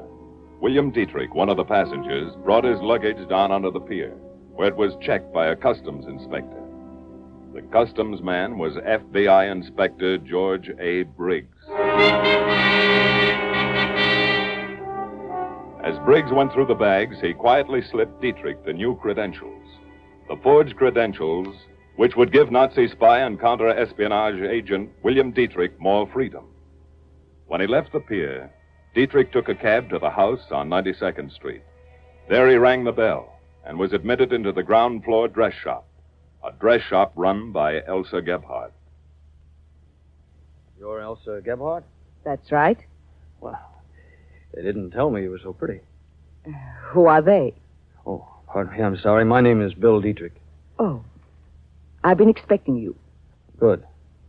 Here's a message for you from Colonel Strassen in Hamburg. Who's that, Elsa?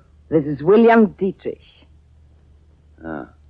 Is he the new one? Yes, Max. He brought this message from Felix. He is William Dietrich. He's authorized to receive all reports for transmission direct. He's authorized to pay RC. He's authorized to contact all agents known to me. That's what Colonel Strassen said. But I don't understand. He never sent anybody else with orders like that. I'm going to check these credentials. Oh. I'll write to a friend of mine in Argentina. He'll get a message through to Hamburg. Okay, but meanwhile, I've got to go to work. What do you want? Enough parts to build a radio transmitter. Here's a list of what I need. Why don't you buy them yourself? I can't afford to be caught buying radio parts. He's right, Max. Here's a list. Get them. Okay. That will be all for now, Mr. Very well. Don't go out through the front door. How then? Use this back door. And then walk out through the alley into 93rd Street. Okay. Goodbye, Miss Gebhardt. Goodbye. Max. Yeah? Follow him.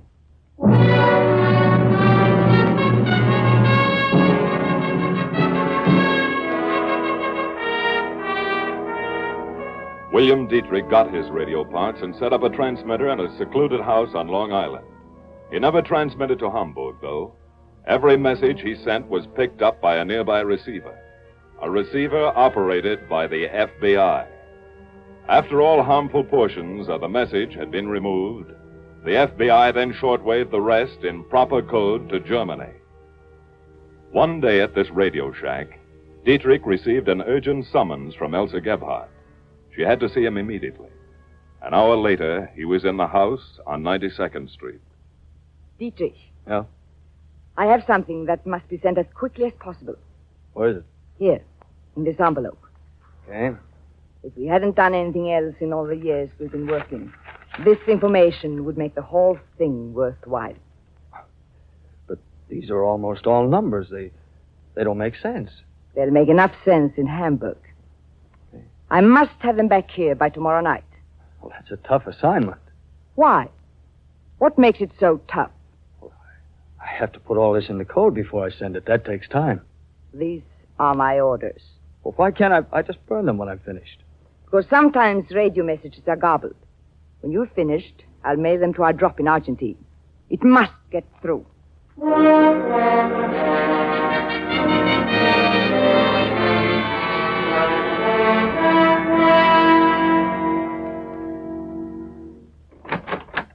I come in? Yes, come ahead, Walker. Anything on those papers Dietrich sent in? Yes. I spoke to Dr. Appleton. He's head of the laboratory. Mm-hmm. Those papers are definitely on Process 97. What's more, he said the experiments took place just 2 days ago. What do we do now? Dr. Appleton is going to work on the papers. He says if you change one number, it can throw the Germans off for a month. You know, I don't get this whole setup. I thought nobody working on the process was allowed to leave the plant. Nobody but a few of the scientists. They can leave a couple of nights a week. But they're thoroughly searched before they go. Look, can you tell me what Process 97 is? Well, I'll give it to you the way it was given to me. From what our scientists already know about its properties, it would devastate any city it was used against. Sounds like a death ray. I made the same guess. Is it right? No. Process 97 is an atomic bomb. We momentarily close the Equitable Society's presentation of the Federal Bureau of Investigation file on the house on 92nd Street. We will return to this case in just a moment. You know the old saying, there's safety in numbers. Well, that's exactly the kind of safety enjoyed by members of the Equitable Life Assurance Society of the United States. Each member of this society has 3.25 million fellow members. From the premium dollars of this vast number of men and women has been built a gigantic protective fund. In managing this fund, the Equitable Society never forgets the principle of safety in numbers. So equitable dollars are put to work in a large number of different ways. In fact, it's difficult to mention a basic American industry in which equitable dollars do not play an important part. They are invested in farming and shipbuilding, in mining and railroading, in public utilities and steel mills, and hundreds of other worthwhile enterprises. Remember, complex as all these activities may be, the management of the Equitable Society has two simple objectives. First, to make it easy for those who become equitable members to gain security for themselves and their families. Second, to make sure that equitable funds are a force for good, always used to promote the industrial and financial health of this country. Thus, by serving its members, the Equitable Society serves America. And now, back to the FBI file on The House on 92nd Street, starring William Ith, Lloyd Nolan, and Signe Hasso.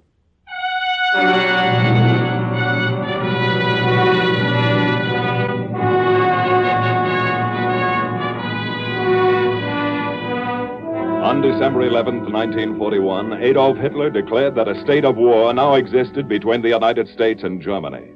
The FBI immediately arrested most of the known enemy agents. But Elsa Gebhardt and Max Coburg were allowed to continue their work because the FBI had to know. The very fate of the war we were fighting depended upon locating the leak through which Nazi Germany was getting the benefits of our experiments on the atomic bomb. Inspector Briggs in the FBI office in New York was trying to locate that leak. Briggs speaking. Inspector, this is Simmons. Yes? One of the scientists working on Process 97 is named Charles Ogden Roper. That's right. Well, he went out last night for a walk, and he went into town. Here in Manhattan? Yes, to Broadway and 123rd Street. He visited a girl named Louise Vacha. Who was Louise Vacha? Who used to be a courier for the Nazis. Shall I pick up Roper? This looks like the goods. No. Don't pick up Roper, but arrest Louise Vacha.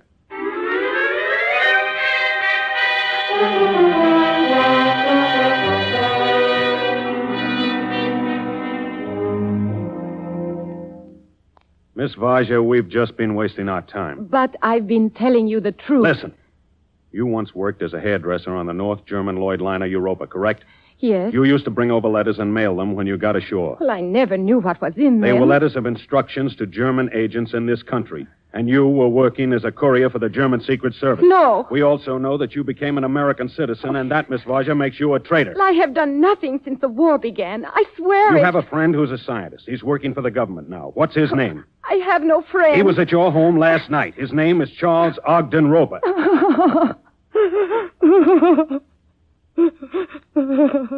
Now, let's have your story.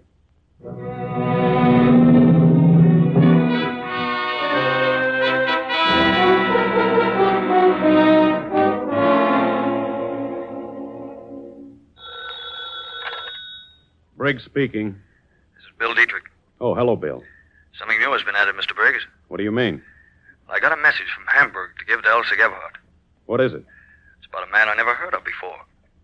The message says, remove the memory expert at the completion of his mission. Memory expert? Sorry? If that means what I think it does, Bill, this is the break we've been waiting for.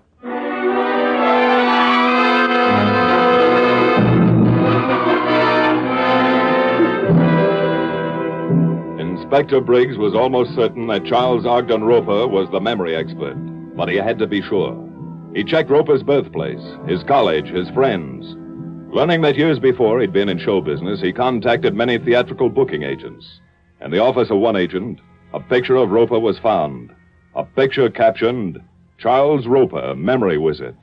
That was the name of the act, and that was all Inspector Briggs needed.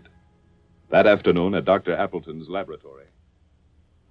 Dr. Appleton, why have I been brought here? This gentleman is from the FBI, Mr. Roper. The FBI? Mr. Roper, see if you recognize these photostats. Why, they're photostats of the formula we worked on last week. I understand that you're one of the scientists privileged to leave the plant. A few evenings each week. Yes, sir. A week ago tonight, you went out, didn't you? A week ago tonight? Yes. Last Friday night? Mm-hmm. Yes, sir. I did go out. I visited a friend's house. What for? To play chess. What's your friend's name? I don't remember. Oh, come now. The great memory experts, Charles, Ogden, Roper. You can't remember your friend's name? It's Louise. Louise Vaja. How long have you known him? 3 years. A week ago, Mr. Roper, $5,000 was paid into your bank account. Why? I sold some securities. Dr. Appleton, why does he ask me all these questions? This gentleman thinks you memorized parts of the formula before you left here. That's not true. And when you got to your friend's house, you set them down. No. We know all about you, Roper. We've traced you back to the day you were born. We even know the approximate date that you're scheduled to die. Die? Listen to this. It's an intercepted message direct from Germany. It says, remove the memory expert at the completion of his mission. Oh. What do you want to know? When did you make your last delivery? This morning, on my way back to work. Where did you make it? At a bookshop. Which one? Come on now, Roper. Talk up. Talk fast. Lang's bookshop, 59th Street. I put the material in a book, Spencer's First Principles. What did you give him? What was it, Roper? It was the latest data on the final experiments.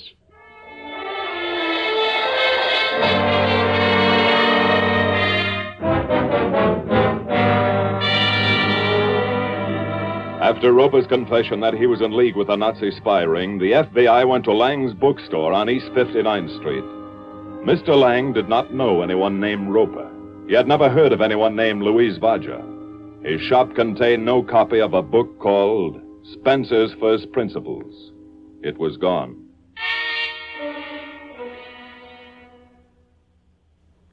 Is that you, Max? Yeah. Did you get the book? Uh-huh. You want me to take it to Dietrich? No. Why not? I received a letter from Argentine this morning about Dietrich. His credentials were forged. What? He's on his way here. I expect him any minute. Then I go to work on him, eh? No. Why not? He must be made to talk. I can make him talk. You'd kill him. That would serve no purpose. I have a much better plan. What? This hypodermic needle contains scopolamine. It drugs part of the brain. Yeah? After 3 injections, he'll be answering questions. Ah. I'll allow you to put him in proper condition to receive the first injection. Thanks. See who it is. It's Dietrich. He's coming back to this room. Good. Let him in, Max. Hello. Come in, Dietrich. Oh, thanks. All right, Max. Now let's go to work.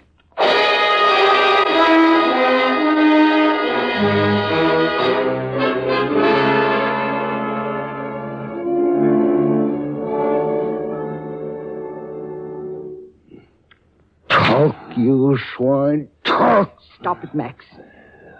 Give the medicine a chance to work. You see? He's coming out of it. Now he should talk. Dietrich, what is your real name? What is your real name?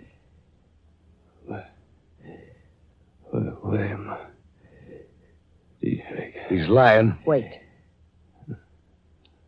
Dietrich, you didn't send our messages to Hamburg, did you?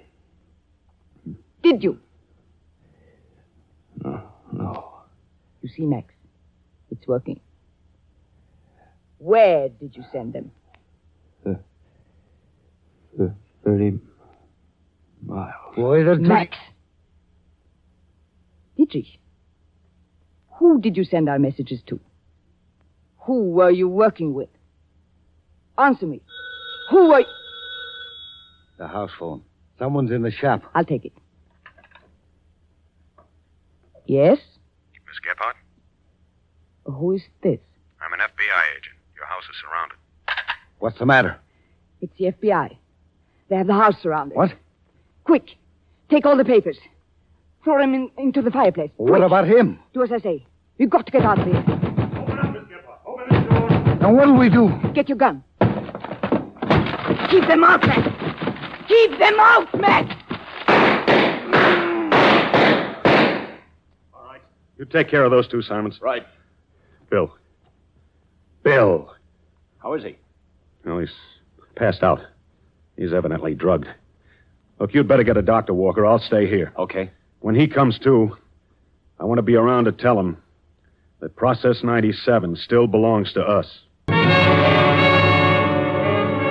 Thanks to the courageous work of the FBI, Process 97 remained in the possession of this country. Ultimately, it was used as the atomic bomb. Before and during this war, the FBI was able to protect this secret. But someday an enemy may discover the formula of atomic power in his own laboratories.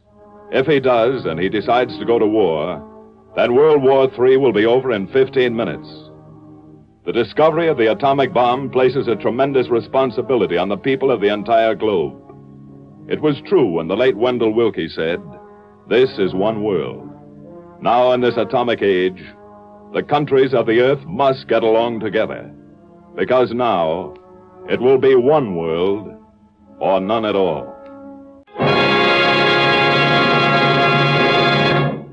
You'll hear the disposition of this case in just a moment. Tonight, will you join the Equitable Society in a salute to an industry which will play a key role in building the better world of tomorrow? A salute to the scientists and workers in America's chemical industry. The outstanding wartime achievements of this industry are too numerous to mention. So let's take only one, the atomic bomb. The chemical industry made a major contribution toward unleashing the enormous power of the atomic bomb. Right now, this industry enters into your daily life in 1,000 different ways. Consider the food you eat. Its growth was aided by chemical fertilizers and insecticides. The clothes on your back, the shoes on your feet, the ink in your fountain pen, the paint on your walls. To all these and scores of other articles of everyday use, chemicals and chemical research make vital contributions. And it is to the chemical industry that thousands of other industries look for expert aid in developing the improved post-war products that will make life happier and easier for all of us. Members of the Equitable Life Assurance Society of the United States will be proud to learn that their premium dollars have helped finance this great industry, and that over the years, Equitable Society funds have been invested in many of the great chemical plants that did so much to help win the war and will do even more to win the peace. Just as Equitable Society dollars were fighting dollars in wartime, so at all times they are security dollars for you, your home, and your country.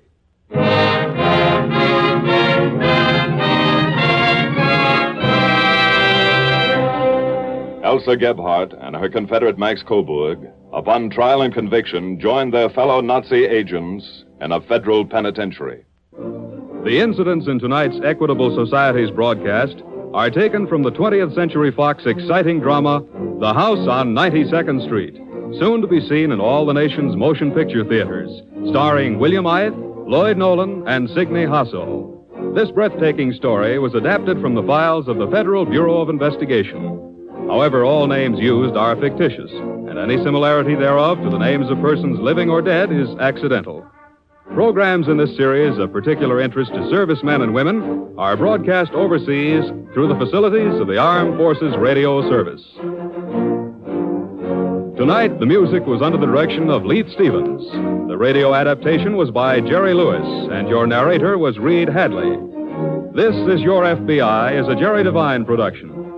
This is Dick Joy speaking for the Equitable Life Assurance Society of the United States and and inviting you to tune in again next week at the same time for This Is Your FBI. This is the American Broadcasting Company. Wrigley's Spearmint Chewing Gum, the refreshing, delicious treat that gives you chewing enjoyment, presents for your listening enjoyment. Broadway's my beat, from Times Square to Columbus Circle, the gaudiest, the most violent, the lonesomest mile in the world.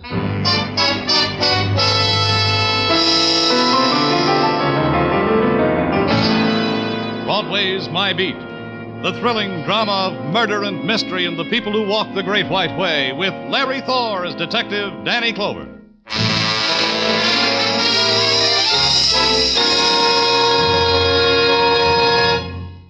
For refreshment while you work, for enjoyment anytime, chew a stick of Wrigley's Spearmint Gum. The delicious, long-lasting, real mint flavor of Wrigley's Spearmint cools your mouth and freshens your taste. The good, smooth chewing helps keep you feeling fresh and alert, adds enjoyment to whatever you're doing. So indoors, outdoors, at work or play, enjoy chewing Wrigley's Spearmint Gum. Wrigley's Spearmint. Refreshing, delicious. In July, the night slips down over Broadway like a black silk stocking, and you drift to it because the other promises you made to yourself never happen. The part of your life that never counted is left behind. You stand on a street corner beating down the scream in your throat. The shadows start at 7 o'clock and deepen into night. You hug it close because it's your chance that something will happen to you outside of the movies. And the tap on the shoulder starts it, or the laughter that floats down to your end of the bar, or a smile, or the man who runs down the hall after you. Danny! Hey, Danny. What's the matter, Sergeant? Glad I nabbed you before you took off for the day. Phone call, Danny, from a hysterical woman. You know, I had a hard time piecing it all. 1647 East 56, Danny. 4th floor apartment. That's where her fiancé lives. The guy's threatening to blow his brains out. Here, the names and such I jotted on this paper. Squad car, Gino. Waiting for you downstairs. Muggerman's with it.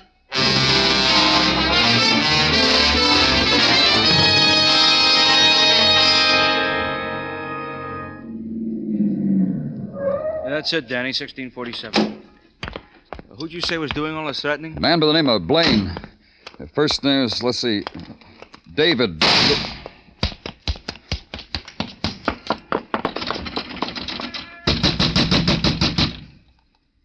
Try the buzzer, Muggerman. Yeah. He did it! Miss Carroll said he was going to do it, and he We're did. from the police. It happened up there on the 4th floor. Mr. Blaine, it happened just now, not more than... Who's that crying? That's her, Miss Carroll. See her? See her? Hugging the banister up on the 3rd floor landing. And that's Mr. Fallon at the rail on the 2nd floor. Let's go, Muggerman.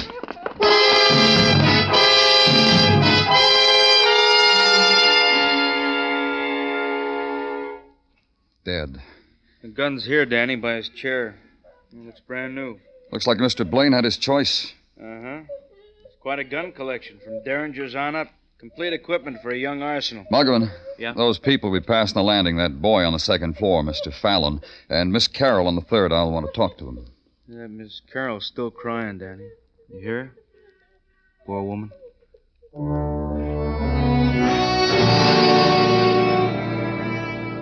And stand for a moment and consider the virulence of death.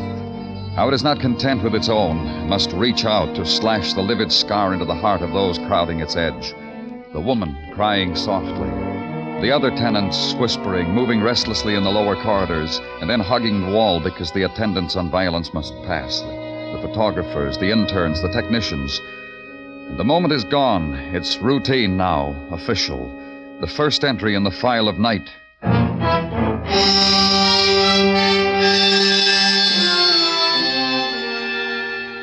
The next morning, gather it into a neat stack on your desk and sit down to it, and be surprised at the opening door and the quick presence of the woman you had marked for later interrogation. The man who was with you last night, he said you wanted to talk to me. It could have waited, Miss Carroll, until you felt better and until you... It'll not be forgotten that easily, Mr. Clover. If that's what you mean. If you've something to ask, ask. Only don't prolong it. Don't make me wait and wonder. Sorrow's enough by itself, don't you think? Yes, it is. And you, try to understand us, Miss Carroll. A man I loved, who loved me is dead. By his own hand, by his own will.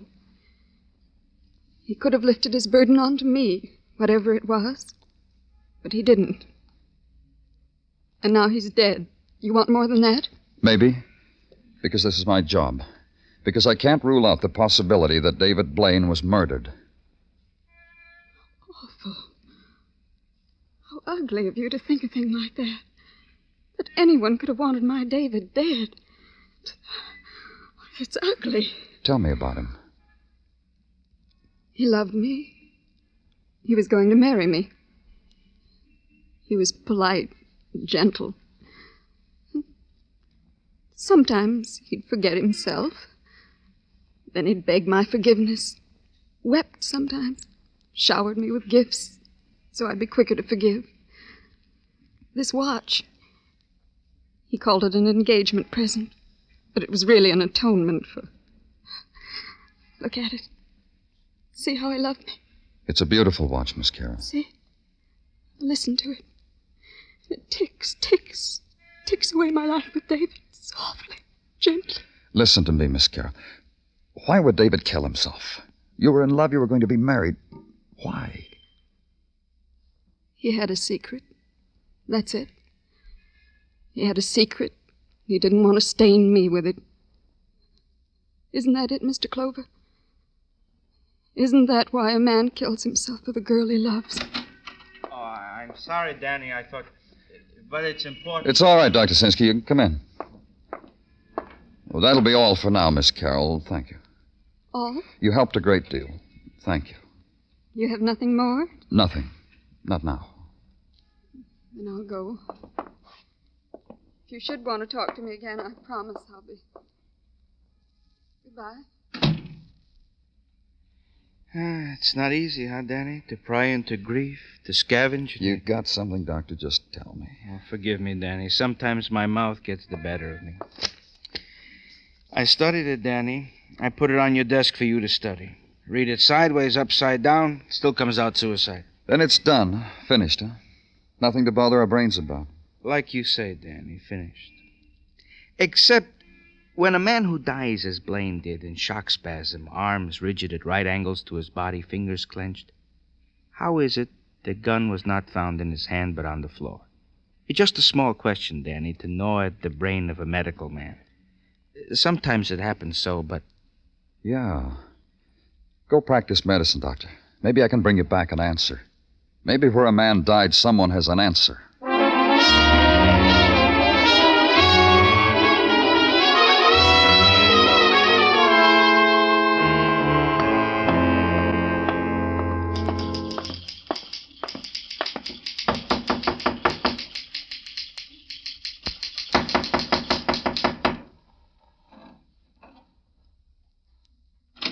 I'm busy right now. Your name, Richard Fallon?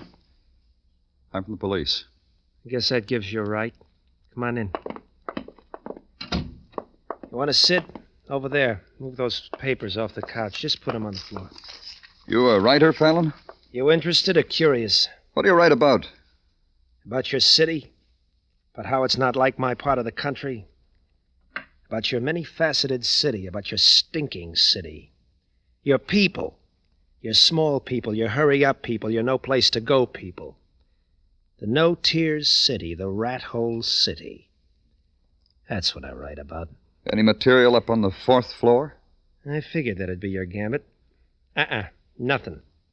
Your city caught up with a man and he shot himself before it drowned him. I'll think about the man and smile and wish him well. Know anything about him? His name was David Blaine. He walked arm in arm with a 3rd-floor woman, Miss Carroll. Last night I heard a shot. I ran out into the hall. Mrs. Galvin downstairs ran out into the hall. Miss Carroll upstairs ran out into the hall. We looked up the stairwell to the 4th floor from where the shot came. David Blaine was dead. I know that about him. What else? Nothing. Sit there if you want, but don't stare at the back of my neck when I write. It makes me self-conscious.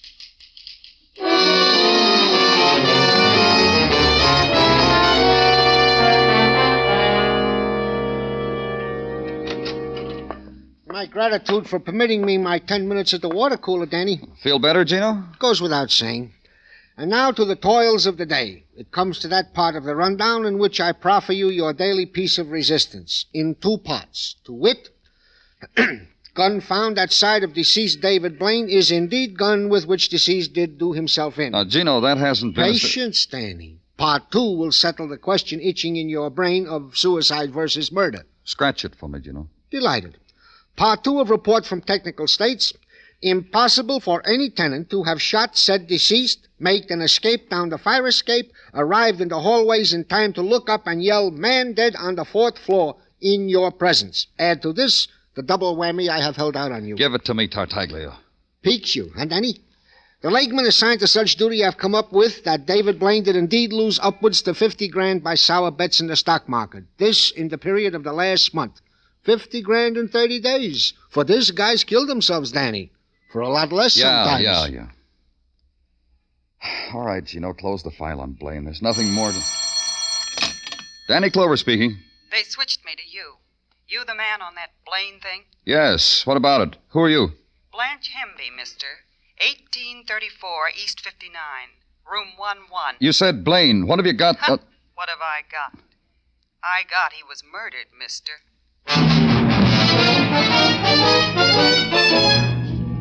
And go there, and walk the hallway mottled with shadows and scuffings, the short corridor that ends in the door with the tin numbers and the pull-down bed and the basin in the corner. Knock on door 11. Get no answer. And go in, because there was urgency in the voice that said, "Come here." The bed was pulled down. The rug was frayed, and the splotch of blood trailed off it onto the floor. The girl was behind the couch, huddled, her knees drawn to her chest, and only the fat summer fly pinging against the window made sound. That and the lonely room silences that intruded upon the dead girl. The murdered girl.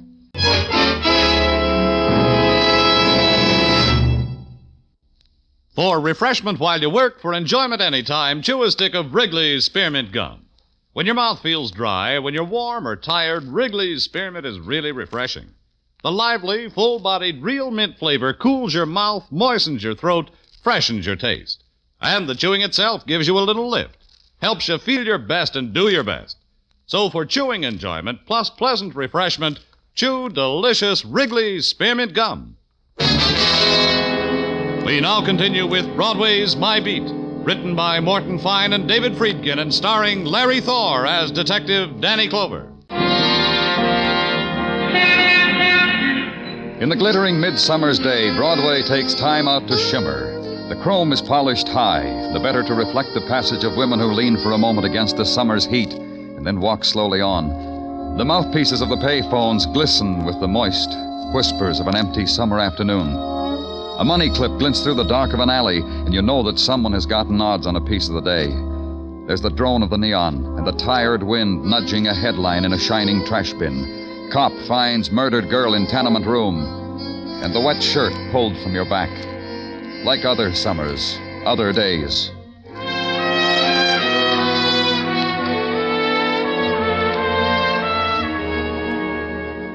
And where I was, in the corridor between my office and the show-up room, that had happened before, too. Only the names of the dead were different. Blanche Hemby. I got the rundown on her you wanted, Danny. What'd you get, Muggavan? Oh, I'll have to slice it off fast, Danny. I'm due at the show-up. The woman there, Mrs. Westfall, real eager to identify a prowler she dreamed last night. I'll walk you down. This girl, Blanche Hemby, frequent visitor. Got her name on her guest book maybe 5 times. For what? Oh, nothing sensational. Brawl over a hairdo with another dame in a bar. Phonograph screaming. Her screaming, disturbing the neighbors.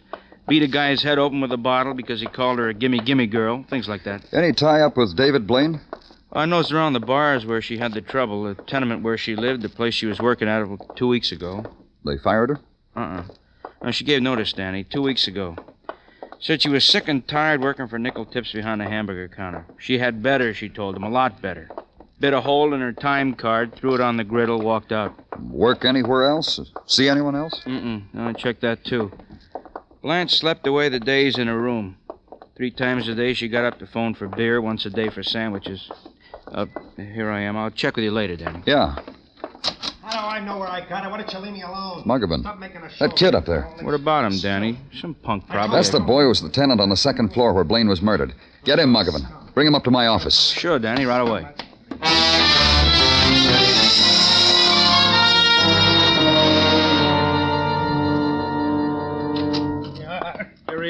Danny. He's not anxious, sure. Hands off me, you're scum, all of you. Take it easy, kid. What happened?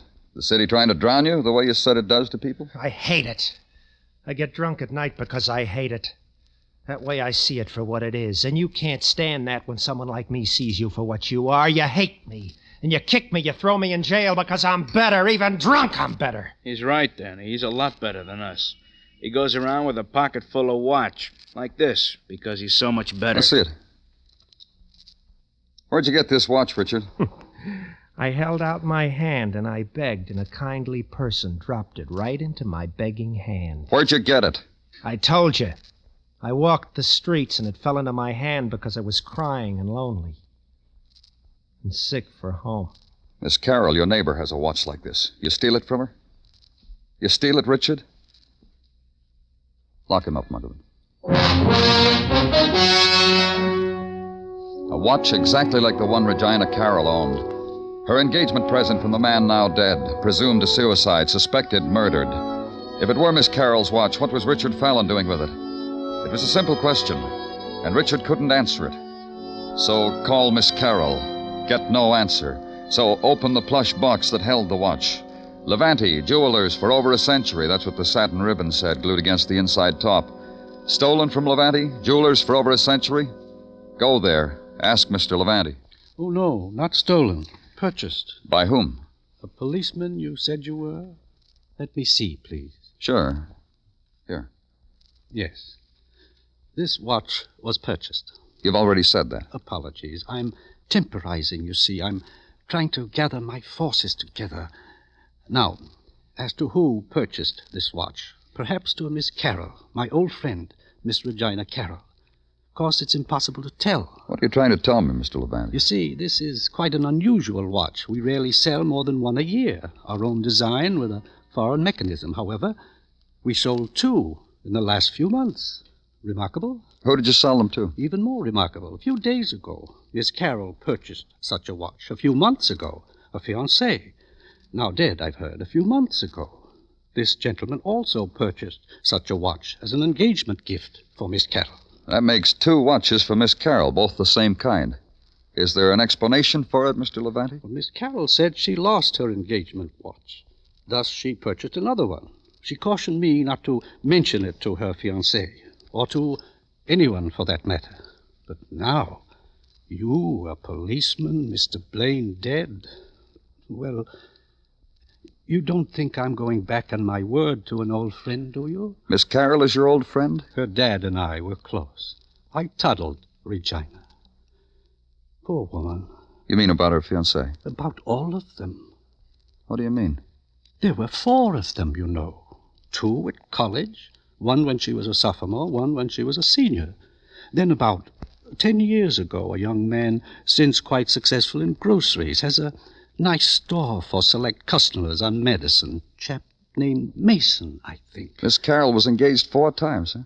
She's 37, you know. She doesn't look it, does she? Still a beauty. A bygone day kind of beauty, if you know what I mean. Victorian? Would that be it? I often wondered why she never married any of her young men. Why they backed out on their marriage. I wonder why, too.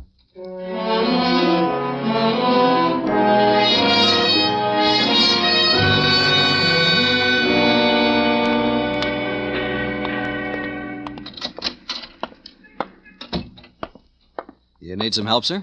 I'm looking for a Mr. Mason. All right, I'm Mason. I'm Danny Clover. Police. The first name's Pete, Danny. You got a couple of minutes? Any time for you, fellas. I need a couple of minutes to recuperate anyhow. Mrs. Smythe just had me on the floor. Oh? She comes in here with her French poodles, 3 on a leash. Maid and chauffeur trailing in back. Orders a dozen... Well, did you ever hear anybody say bagel with a broad A? She wants a dozen boggles. I don't understand her. Finally, she tells me what she wants is receptacles for a delicacy known as locks. How did she say locks? Locks, the chauffeur said. What can I do for you, Danny? You were once engaged to a Regina Carroll, weren't you? It was an experience. I'm not sorry for it. Who broke the engagement? You've got to ask that because it's important for the police to know, right, Danny? I broke it. Why? Why? That's a question I often ask myself. Sometimes my wife asks me. And I'll tell you what I answer. Go ahead. Regina was a girl just like the girl that married dear old Dad. Close to the wedding, I discovered this is not the type of girl I wanted. Personally, the girl that married my dear old Dad, my mom, nagged my father to an early grave. Mom and Regina, two peas from the same pod. Go on. I'll tell you about Regina.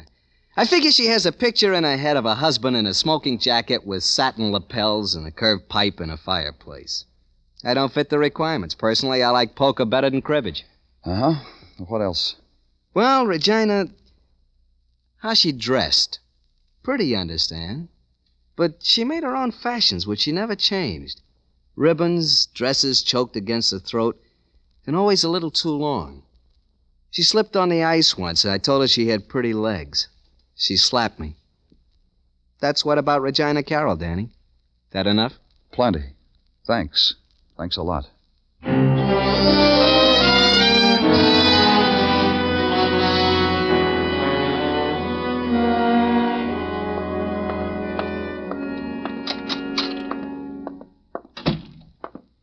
Gordon? Danny Clover. I couldn't be more charmed if I tried. A quiet evening in Technical, huh, Gordon? It was. Now the place screeches at me. Did you do that, Danny, just by walking in here? You mix yourself bitter pills in those test tubes?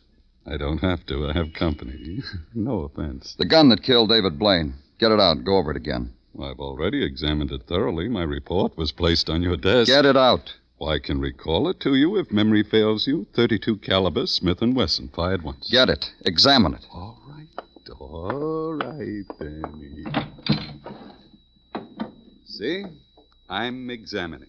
It's still as it was when Blaine held it close to him. The barrel. Put it on a slide. Hold it up to the light, whatever you have to do. If you ask, Danny.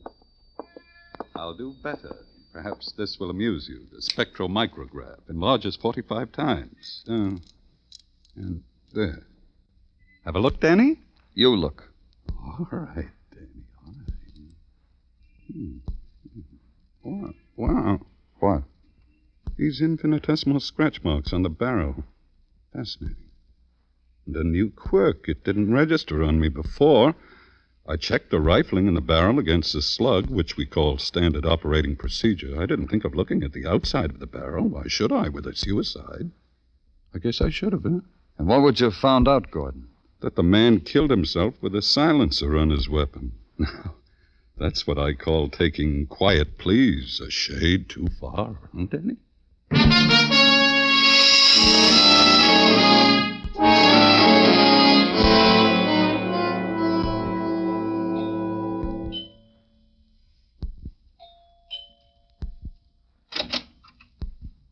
Oh, Mr. Clover. I knew you'd come back. Knew there'd be more things you'd want to know about David. Did you come in? Thanks. You may sit down, that chair. No, thanks. What makes you think I wanted to find out any more about David? I assumed it. Suicide. Files to complete. I realize it's my duty to be cooperative. Miss Carroll... I can tell you so much about him. He was generous. He was a gentleman. Rare thing to find nowadays. He was murdered. You suggested that before, Mr. Clover. I didn't believe it then. I don't believe it now. Murdered. He was dead minutes before we got to him. That's stupid. Listen to me, Miss Carroll. Stupid, because I heard the shot. We all heard it. We all ran out into the hall. Do you have a gun, Miss Carroll? Yes, I have a gun. David gave it to me. Woman alone. Did he show you how to fire it? Of course he did. He loved guns. I interested myself in them. Shall I get the gun? It isn't necessary for now. You don't have to get the silencer either. What are you talking about? The gun you shot David with, his own gun, was equipped with a silencer. Mr. Clover, I don't understand you at all. I'm a lonely woman. And I admit it, I'm a helpless one. How could I have killed anyone? Someone I loved. Nice view from this window, Miss Carroll. You could stand here, see Detective Muggavan and me coming, fire a blank cartridge from your gun, run out into the hall, look up, and everyone thinks the shot came from the floor above, from David Blaine's apartment. Mr. Clover. Do you admit it, Miss Carroll? No. No. I want to show you something. Here. Look at it, Miss Carroll, a watch, just like the one you're wearing. I didn't kill him. David Blaine broke his engagement to you, didn't he? I didn't kill him. The kind of woman you are, proper and proud. You gave him back the watch. But what to tell your friends? Tell them that someone else walked out on you the way 3 other men did? A proud woman like you? So you bought another watch, just like it. The one you're wearing. Please, please. Because I have the one you gave back to David. The watch you had that boy, that writer, Richard Fallon, steal from David's apartment. So the police wouldn't find it there and ask questions. You told him to get rid of the watch. He got drunk instead, got picked up. Look. David jilted me. But I didn't kill him. You did. You couldn't live with the thought of another man's walking out on you, like the other 3. That's why you bought the watch, so your friends would think you were still engaged. Mr. Clover. So your friends would think David died because of the money he lost. And Blanche Hemby, the reason why David walked out on you. Filth. The woman David loved. Filth! Beat her to death. Beat her! Let's go, Miss. Like David, here is filth. Instead of me, her, a woman like that. Miss Carroll. It's not true what you said. Those men didn't turn me down. I turned them down. College boys. The grocer. Not good enough.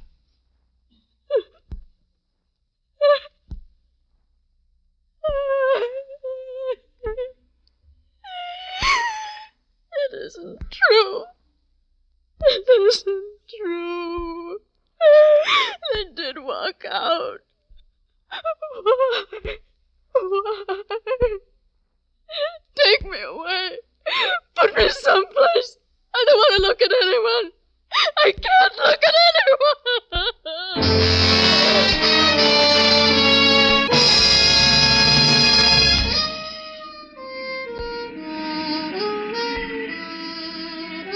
Broadway's deserted now. Maybe it's the heat. Maybe it's just that people get tired and want to go home because Broadway threw sand in their eyes. Maybe you found what you were looking for and couldn't stare it in the face because it's a street that'll give you anything you want, any way you want it. It's Broadway, the gaudiest, the most violent, the lonesomest mile in the world. Broadway, my beat.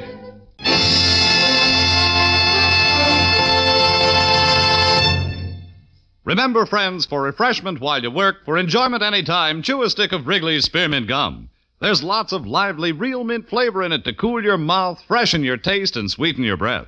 And chewing Wrigley's Spearmint helps keep you fresh and alert. You feel better, work better, get more fun out of doing things. So indoors, outdoors, at work or play, always keep delicious Wrigley's Spearmint Chewing Gum handy. For refreshment while you work, for chewing anytime, chew a stick of Wrigley's Spearmint Gum. The makers of Wrigley's Spearmint Chewing Gum hope you've enjoyed tonight's story and that you're enjoying Wrigley's Spearmint Gum every day. We invite you to join us next week at this time when Detective Danny Clover returns again with Broadway's My Beat. Broadway's My Beat, brought to you by Wrigley's Spearmint Gum, is produced and directed by Elliott Lewis with music composed and conducted by Alexander Courage. The program is written by Morton Fine and David Friedkin and stars Larry Thor as Detective Danny Clover, with Charles Calvert as Tartaglia and Jack Prussian as Muggavan. This is CBS, the Columbia Broadcasting System. I petition, I attest, I insist that Joseph Moriano was wrongly and unjustly convicted of murder. No matter how long it takes, I'm going to prove it. It will be then, and only then, that the defense rests. The National Broadcasting Company is proud to present Miss Mercedes McCambridge in The Defense Rests, the first in a new and exciting series of cases from the files of an outstanding woman attorney, Martha Ellis Bryant. When young, attractive Martha Ellis Bryant chose law as a career, she was expected to take advantage of her prominent family background and attend to the minor legal needs of the rich. Instead, she accepted the challenge of defending the defenseless. Joseph Moriano was one of the defenseless. So was the elderly, poorly dressed, grimly determined man who came to her office on the night of May 6, 1950. He opened the door without knocking. Who's there? Excuse me. Yes?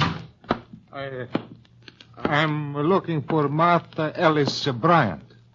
I'm Miss Bryant, but the office is closed. I thought that door was locked. My friends tell me you are the one I should see. Yes, well, it's very late, and I was just leaving. I have a dinner engagement. No, please. I take only a minute. I've come about Joe. Joe? Joseph Moriano. They say he killed a man named Freddie Cellini. You know about this? No, I don't think I do. When did it happen? In December 10th, 1939. 1939? Well, that was almost 12 years ago. Yes. It happened in a restaurant run by Bella Groton. It's down on State Street. You remember now? No, I'm afraid I don't. In the back of Bella's restaurant was a gambling room. But the police were after Bella, so on the night Freddie Cellini was murdered, the back room it was closed up tight.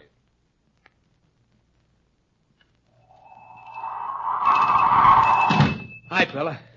I come in to get warm. Yeah, Freddie.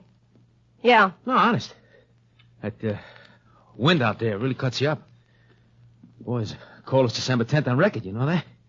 Yeah. Ready to close up. It's late. Yeah, sure. No customers tonight? Not the kind of customers you mean. Oh, sure, I know. Gotta be careful, fella.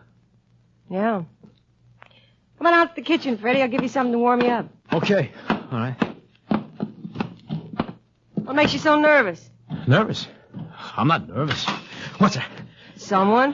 Who is it? Who? There's a man coming in the restaurant. Who? Look, Bella, some of the boys have been saying I went to the cops about places like Shut this. up. He's coming back here. Yeah, but it ain't true. But they're after me, see? He's got his face covered up. He's got a gun. It's a stick-up. No. Guns for me. I was warned about it. Look, tell him, Bella. Tell him I didn't do anything. Freddie! Freddie!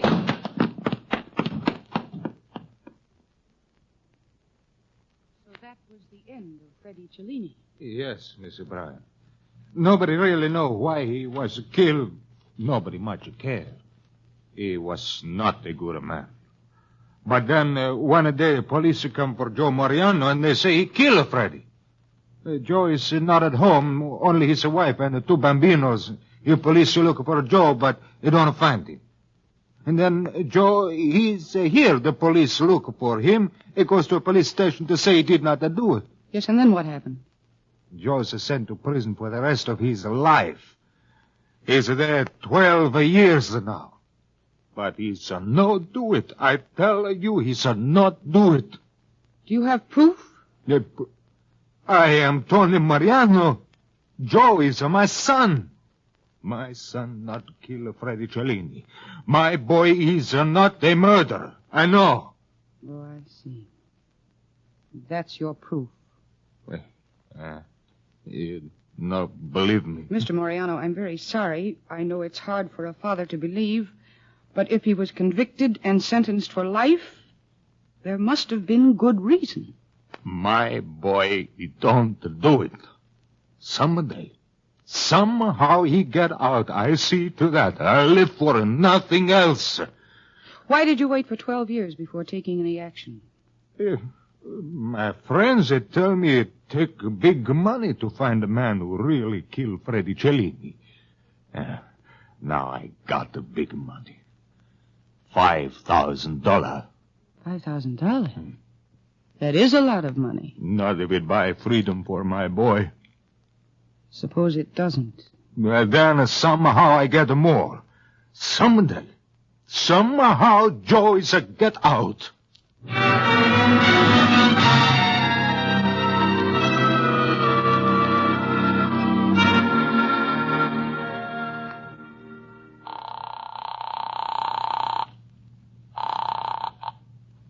City desk, Crane speaking. Hello, Judd. Oh, I'm glad you answered the phone. Now, wait.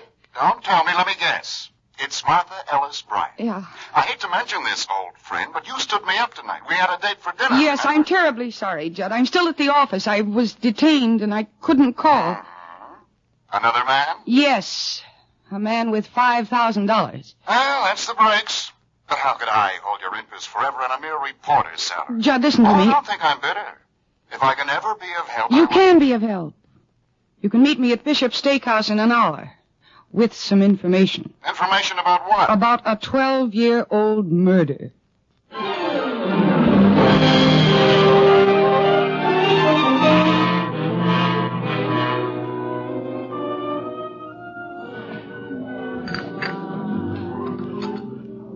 Anyway, after this Freddie Cellini was killed, the police moved in fast. This all had something to do with an official war on small rackets. I guess the cops were afraid his death would cause an outbreak of gang killings.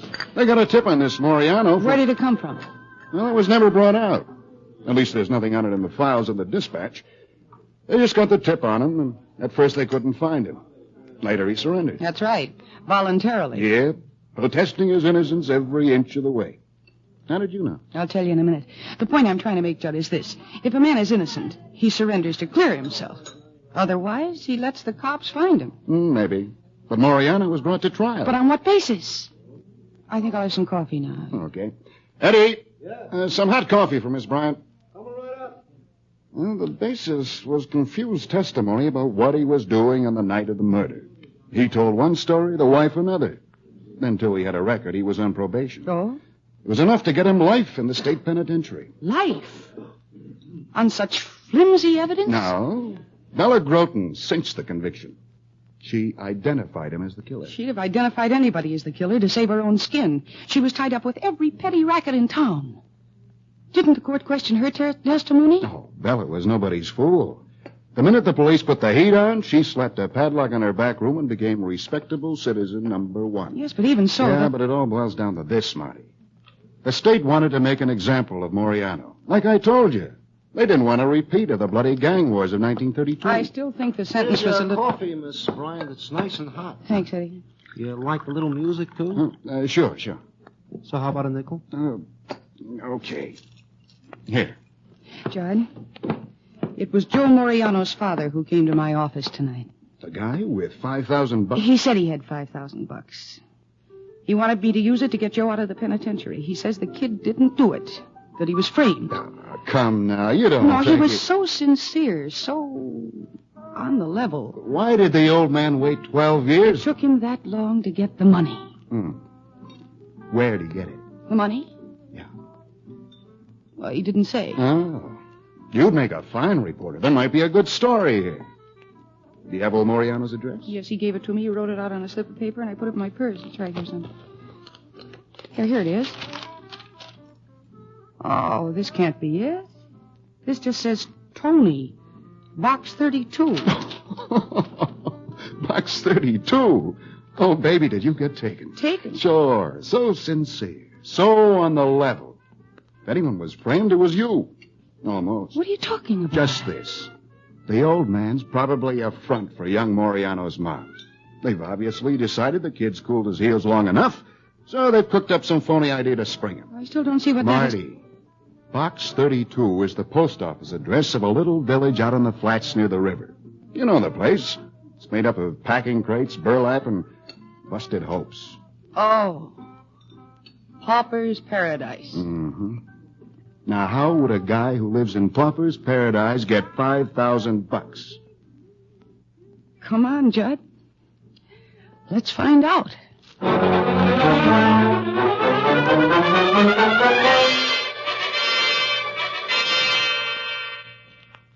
We just want to know one thing, Mr. Moriano. Where did you get the money? The $5,000? Here, there. It's not important. No, but it is important. Did Joe have it hidden away somewhere? Or is it from some mob who's trying to spring him? A mob? No. No, the money is mine. For 12 years I work for it. Day, night. Finally, I even sell my home. Why do you think I live here in this place, Now Joe has no home when he get out. But he get out someday. Somehow. I get him out if it take the rest of my life. Life? That can be a long, long time. Yes. That's what my boy think when he get a sentence for killing he don't do. Life can be a long, long time. Hello?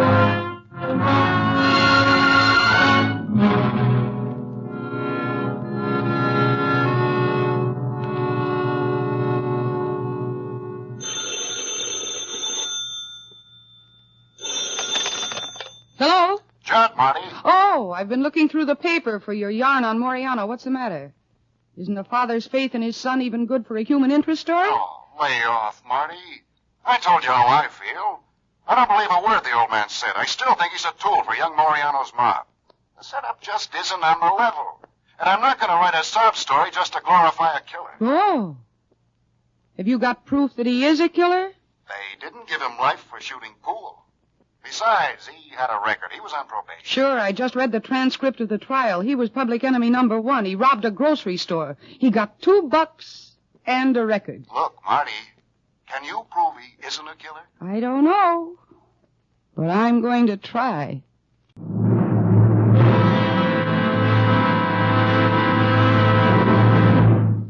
NBC is bringing you The Defense Rests, starring Miss Mercedes McCambridge as the outstanding woman attorney, Martha Ellis Bryant.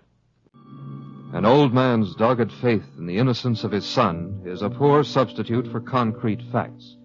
Still, it was that faith, and that alone, that drove Martha Ellis Bryant to state penitentiary, where she is talking to Joseph Moriano.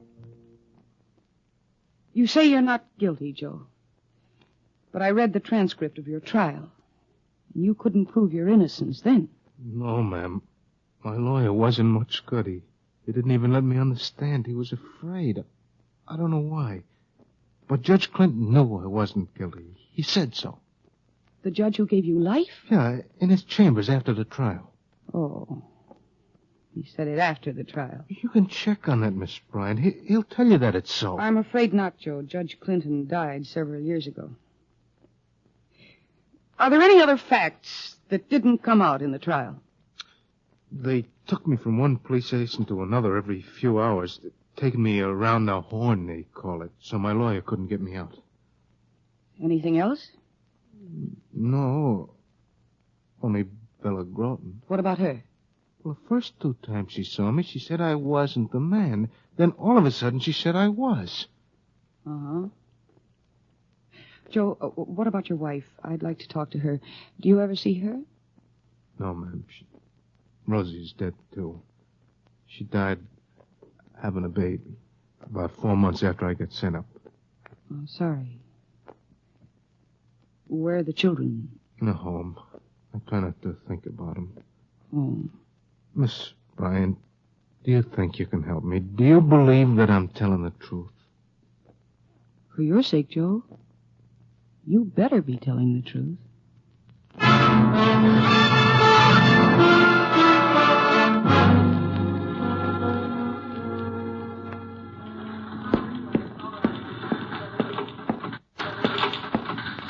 Judd? Oh, hi. Hi. I'm sorry to bother you here at the paper, but I want to talk to you for a minute. Oh, sure. Here, sit down. Well, isn't there somewhere more private? In a newspaper office?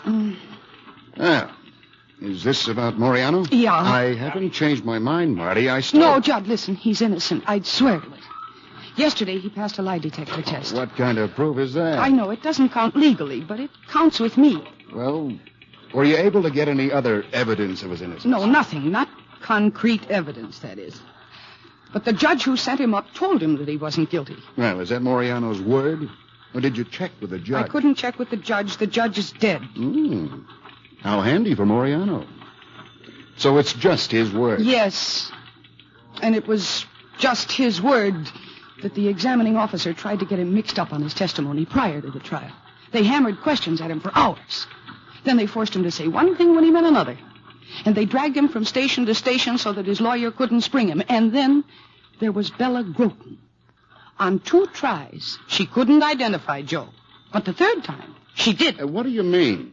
That was all, just his word. Didn't you examine the police records? No, that's why I came to see you. I was stopped today from examining those records. Does that mean anything to you? No, wait, Marty. This conviction was legitimate. It was upheld by the Supreme Court. I don't care if it was. That boy was put behind bars by an administration that had to get a conviction and couldn't admit it was wrong. For what reason? I don't know. That doesn't interest me. But what does interest me is this. Joe Moriano is doing life for a crime he did not commit. He was a victim of the worst mess of political corruption I have ever seen. You don't have to write it out for me. No. I want you to write it out for me.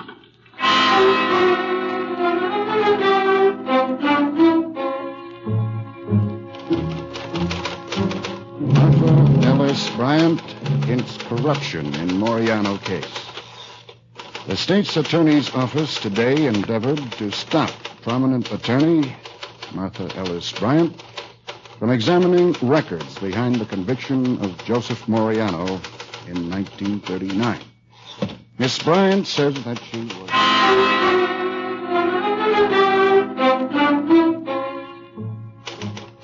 Police still withholding vital information, says Martha Ellis Bryant.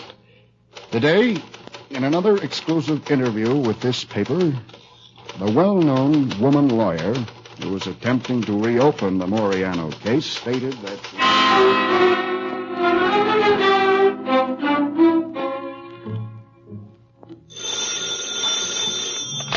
Hello? Judd, Marty. Oh, I've been waiting for you to call.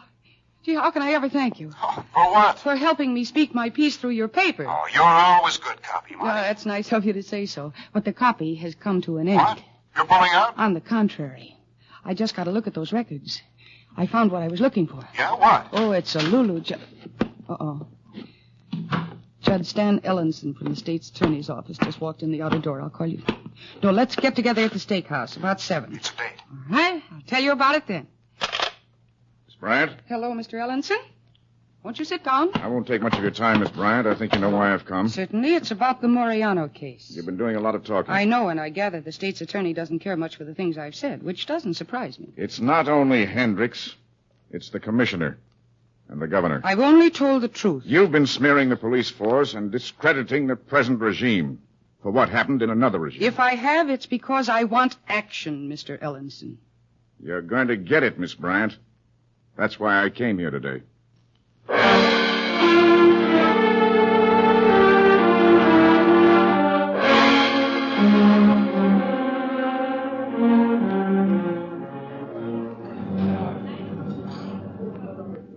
So that's it, Judd.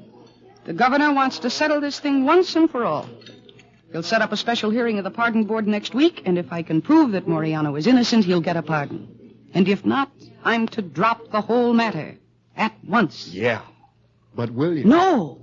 Moriano is innocent. I know it beyond any doubt. Your folks want to order? What? Oh, yeah, a hamburger, Eddie. Well done with everything. And coffee, black. Yeah, I'll have the same. No onions on the burger. Cancel the onions on mine, too. Ah, you sly vixen, you. Well. That be all? Huh? Yeah, that's all. No music? No music. No pizza, no music.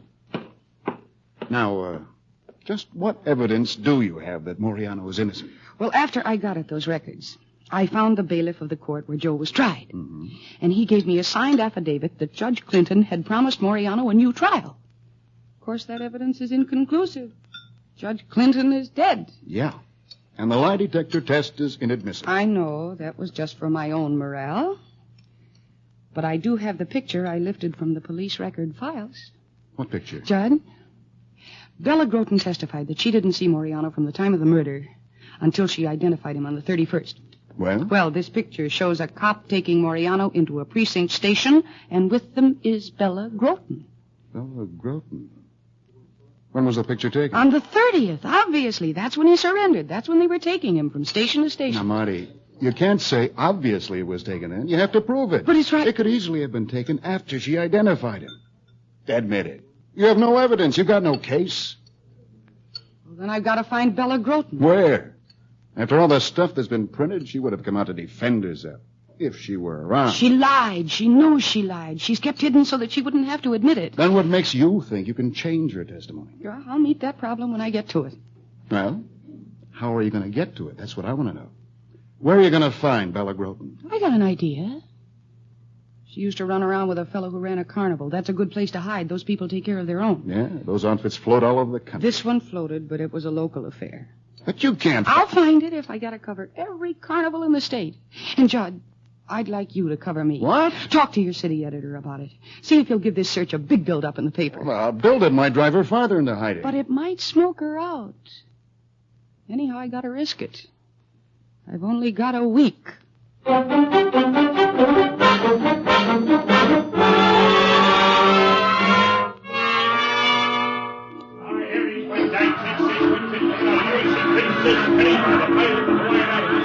Never heard of Bella Groton, huh? Thanks anyway, mister. You were my last hope. Hey, sister. You calling me? Come on over and try the game. Just look at them beautiful prizes. There's a prize with every toss of the ring. Oh, no, thanks. I don't like... Step right up, ladies and gentlemen. Play the game. Hey, you that blind same, ain't you? Yes, why? I've been reading about you. Step right up, folks. A prize with every toss of the ring. You want to know about Bella Groton? Can you tell me? Come on, folks. Don't be bashful. Don't be afraid to take a chance. Come on. What's in it for me? That depends. What do you want? Oh, me? I want to marry Sam.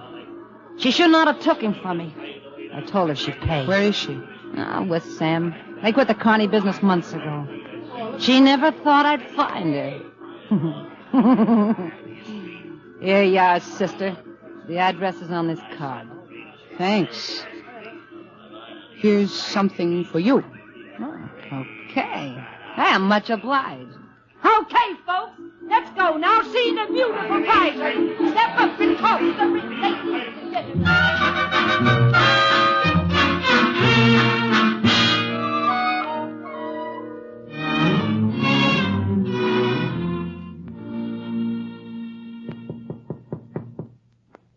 Come in.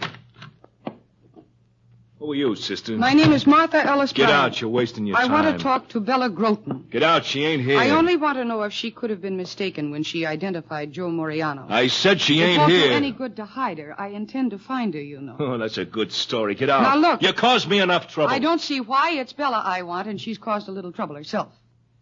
I want her to change her testimony about Joe Moriano. I want her to tell the truth. She'll never change her testimony. You get that? Never. Well, why not? Surely she... Okay, sister, okay. I'll tell you why not. Last week, Bella took poison. She's dead? Yeah, she's dead. Out in the graveyard. Now get out of here. All right. I'm going.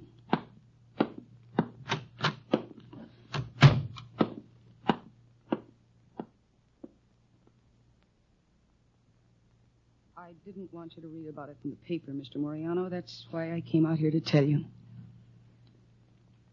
But I'll have to call off the hearing.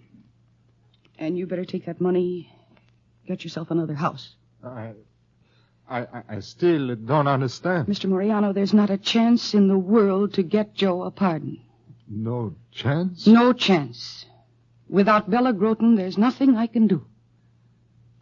I'm going before the pardon board in an hour and request that the petition be withdrawn. My Joe is not get out? Not ever? I'm sorry, Mr. Moriano. Sorrier than I can say.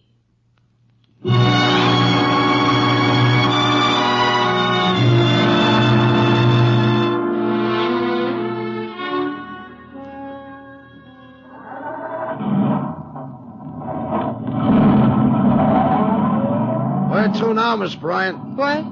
Oh, the State Board of Appeals, Al. 1911 Honora Street. Okay.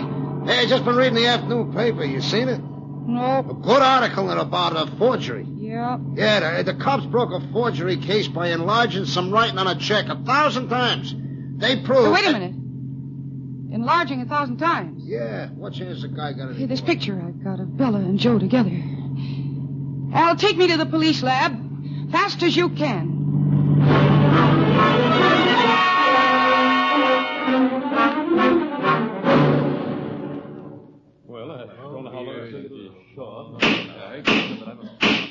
The special hearing of the Board of Pardons is now in session. Where is Miss Bryant? Well, is anyone here to speak for Miss Bryant? Gentlemen, I'm very sorry to be late. I apologize. Mr. Chairman? Yes, Miss Bryant? May I address the board? You may. Thank you. As you know, I've been assembling evidence in the Moriano case.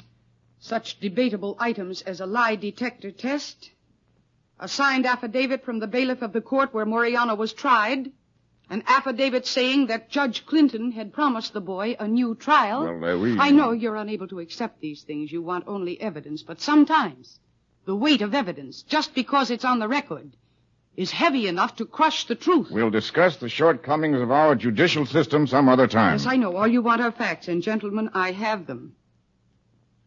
About an hour ago, I uncovered conclusive evidence in support of Moriano's petition. You may produce the evidence. Well, gentlemen, Bella Groton is dead. A suicide. What? But she was the one responsible for Moriano's conviction, and I know that she lied. Can you prove that? Moriano was arrested on December the 30th at 5 a.m. He was not booked until 6 p.m. of the 31st, a day and a half later. That often happens. I know, but I ask you to look at this picture. It shows Joe Moriano and Bella Groton entering a precinct police station together. Well? If I prove that this picture was taken on December 30th, the day before Bella Groton identified Moriano at the police lineup, what then? In that event, we might be obliged to render a favorable decision. That's all I wanted to know. The police lab has enlarged a section of this picture for me. Oh, a close-up of Bella Groton? No, it's a close-up of a clock on the building across the street from Bella Groton. Will you all look at it, gentlemen? It proves that Bella Groton did see Joe Moriano on the 30th. It proves that Joe Moriano was convicted on perjured testimony. Gentlemen, look at the face of that clock. There's a mechanical date line right across the middle. The sign above it says, "This date is always correct." And the date, gentlemen, is December 30th, 1939. Members of the Pardon Board, the defense rests.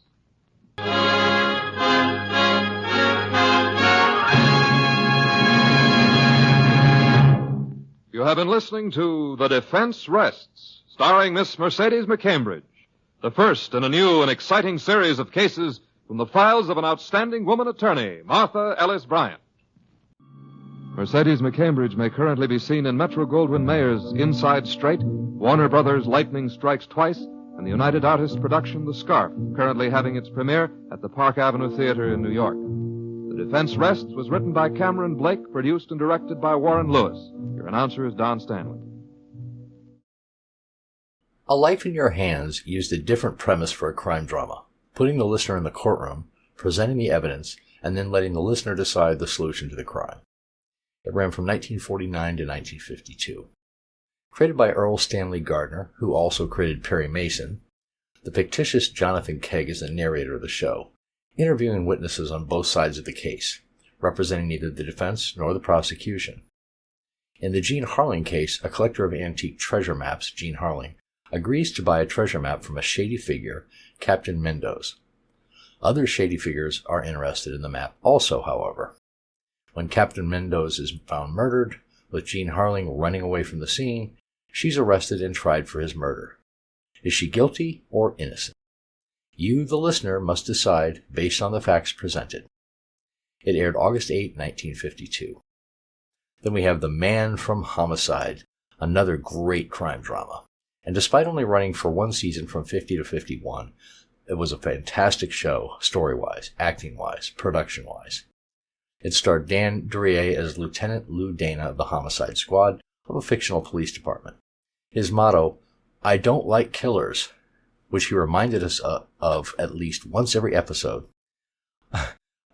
Dana was a stickler for proper procedure, but he also tended to violate this rule by using excessive force on occasion, breaking into buildings without a search warrant, etc. Others were Sergeant Myers, played by Larry Dobkin, who also voiced many other characters in most episodes. And despite being very well received by fans and an outpouring of fan mail, the show was canceled after only one season. I wished I knew why. If you haven't heard this great show before, you owe it to yourself to give it a listen. In the Muriel Smith case, Lieutenant Dana investigates the murder of a nightclub singer named Muriel Smith, who is found dead in her hotel room. Ironically, he gets a confession right away, but it turns out to be false. Like all of the surviving episodes of this great show, this is a complex and very twisted plot that just gets weirder and weirder as the story progresses.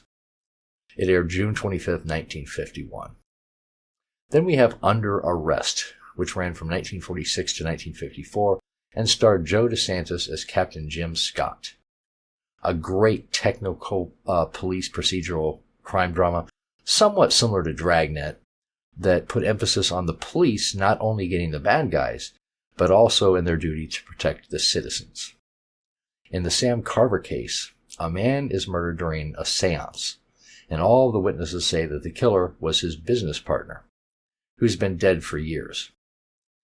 A strange, sinister, and intriguing mystery. Obviously, a person cannot be murdered by a disembodied spirit. Or can they? It aired February 6, 1949, and starred Jack Curtis, Andy Donnelly, and Cass Eastman.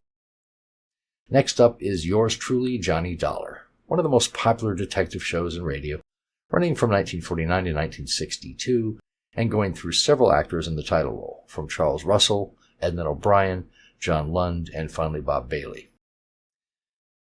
Working as a freelance insurance investigator, the show aired 809 original episodes over its run, with most of them surviving to this day. In The Poor Little Rich Girl matter, which aired September 1st, 1957, the young, blonde, gorgeous Cynthia Durbin has been married to the wealthy playboy Peter Durbin for 3 years. She wants to take out a $200,000 life insurance policy on him without telling him, which brings Dollar into the picture. Why?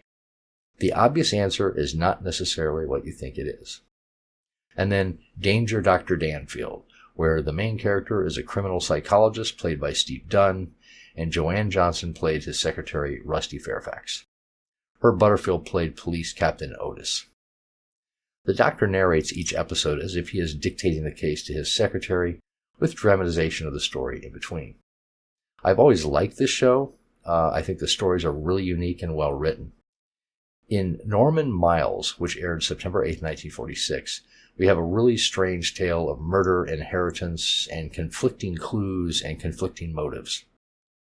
Dan receives 10 $1,000 bills in the mail, telling him to be smart and forget where he was on August 31st. On that date, Norman Miles had called Dr. Danfield, asking him to investigate 3 of his relatives, one of whom he believed was planning to murder him. When Dr. Danfield receives a phone call from the police telling him that Norman has been found dead, he begins his investigation. All right, time to enjoy these great crime shows. I will see you on the other side.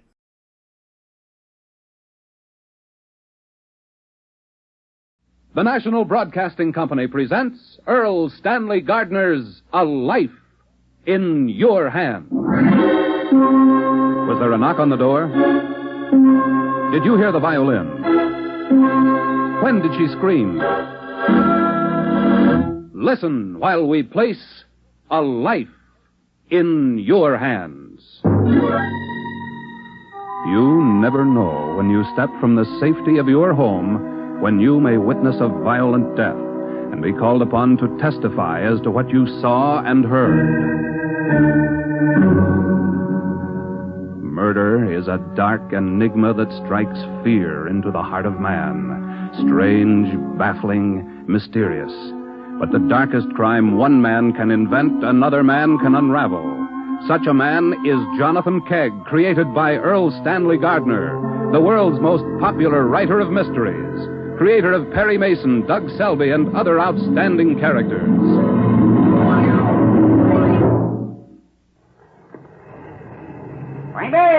I'm here, get you, Fiver here. Amusement park killer accused. Read all about it. Fiver. Give me the Times, Joe. Oh, come right up, Mr. Kegg. Here you are. Keep the change. Yeah, thanks a lot. Say, there's a picture in the front page of the Dispatch, Mr. Kegg. Don't you want a copy of that? No, thanks, Joe. Old stuff, huh? One killer down and plenty more to go. I read about you questioning all those people at the trial. Sure was something, huh? A man was almost given the death sentence for a murder he didn't commit. Yeah, close call for him. What are you working on now, Mr. Kegg? A quiet evening and a night's sleep. That's all I ever get. Day after day. Oh, wish something big had happened to me. You never know, Joe. You never know when you may be called upon to testify to an act of violence in which you have become involved quite innocently. Why, Joe, even now, somewhere in the city, there may be a crime in the making.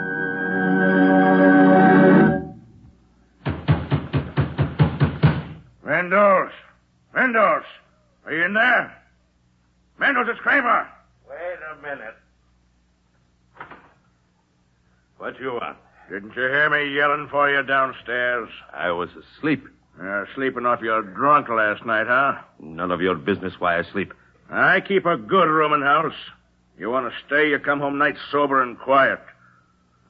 Somebody's calling you on the phone. It's a woman. Oh, why you not say so? I wait for her. You can talk down at the end of the hall. Who will listen to what I say? Nobody's paying any attention to your business. I'll hang up when I get downstairs. Gino, shut that thing off. Go on up the third floor with it. Yes, sir. Keep it quiet while I'm talking on the telephone. I cleaned the heart. Find something else to do. Now, the phone's on the wall, there. Well, why you wait around, eh? You want to hear what I say? No concern of mine. Get your talking over quick. Don't tie up the line. This is Capitan Mendoz speaking. Harling, Mr. Mendoz. Your letter came today. I'm interested in your proposition. I thought you would be interested, Miss Harling. Is it genuine? I know the old man in San Barbados who keep it for almost 100 years. Tell me, why are you offering it to me? You are a crazy woman who will pay more than treasure is worth to find it. This would be a little game you have never played. Where is the place you want me to meet you? At the waterfront, 708 Kincaid Street. I have no idea where that is. You will find it. Come at 9 o'clock tonight. Oh, I can't possibly. I have other I will show you the map at 9 o'clock. Ask for Capitan Mendoz or come to my room, 301. It will be a pleasure to see you again, Miss Harling. Adios.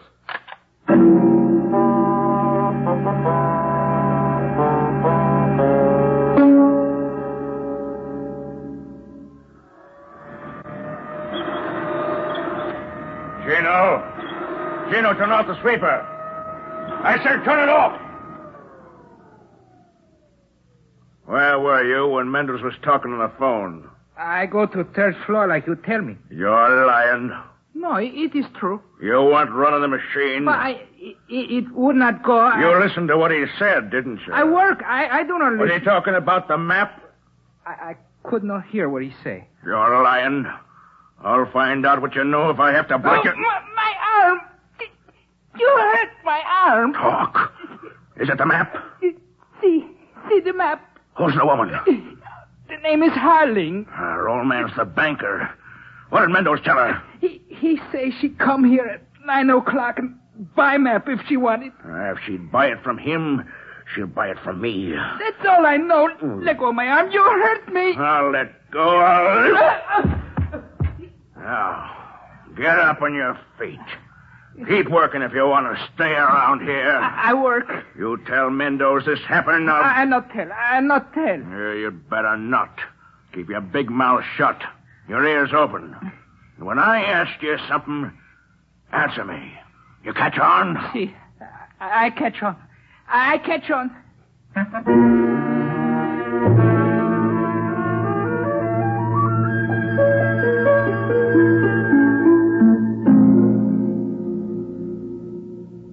I can't talk any longer, Betty. Well, I just can't. Well, now that you've heard about it, will you go? Why not? I think it's the most exciting thing that ever happened. We'll fly down to Miami to pick up the cabin cruiser and take everybody we know and some shovels. What is not silly? Oh, to some waterfront rooming house. Well, of course, alone. Don't worry, I'll carry a hat pin. Look, Betty, it's almost 9 o'clock. You think over the cruise, and I'll call you when I get back with my treasure map. Goodbye.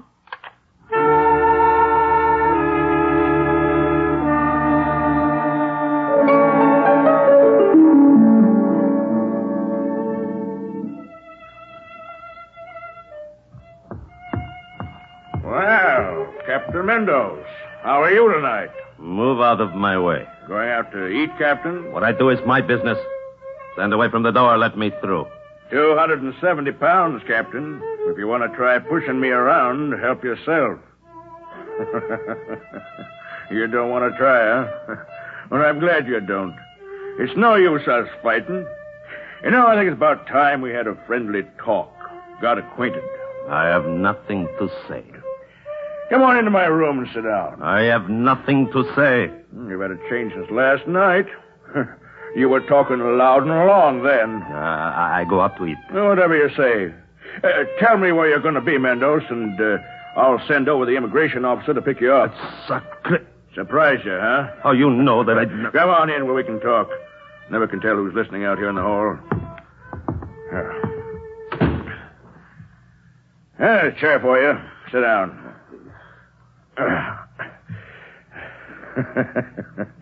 You sure had a time last night. I know now why you were laughing so hard about that freighter, the Edgemont. I talked to the third mate on her today. He tells me they didn't know they had a passenger this last trip. I stay in my cabin. Hid in a lifeboat. Smuggled yourself ashore. I leave tomorrow. I do not stay. I can't blame you for sneaking into the country. The customs inspectors might have asked questions about a treasure map. You know the map? Sit down, Mendoza. No, I leave this place. That woman that's coming to buy it tonight. Why don't you let me talk to her? No. I'll make a better deal for you. Get you twice what you want, and take my share for not turning you into the police. Seems to me like that's a good... I have a knife, Senor Kramer. Get away from me. You speak to the police, and when I leave this country, I will leave this knife with you, Senor.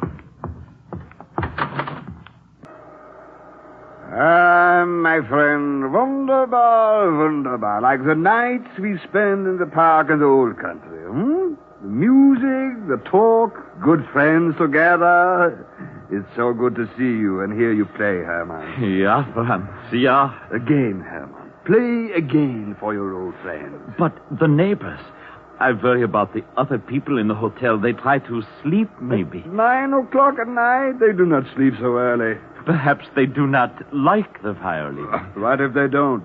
Next door, the man break up the room, open and close the drawers to his bureau. I hear him banging while you play. Downstairs, they run the cleaner. Listen.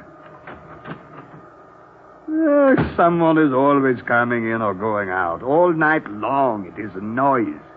We can have music if they have bang and crash and boom all the time. Yeah. If you think it is all right, I will play. Yeah. Play the song we used to sing with Frida before the war. Oh, Frida. Poor Frida. She's dead, you know. Yeah, she's gone. So many are gone. That is the way of resistance. In the underground, you live or you die. You escape or you are caught. No one is wounded or captured. Frida. I remember Frida. Ich weiß nicht. She used to sing it so beautifully. I remember one night in the... someone at your door. Yeah. You see, what did I tell you? They do not like the violin. I go tell them. I said... I will leave. Tell them I am leaving. No. Sit down, my friend. It is next door. No one is bothering us. Huh? Forget the neighbors. Now, play Ich weiß nicht, the song we used to sing with Frida. Yeah, but softly. As loud as you want to play. I will move out if they don't like it. Captain Mendoza, it's Jean. Jean Harling. Aha, a woman. Yeah.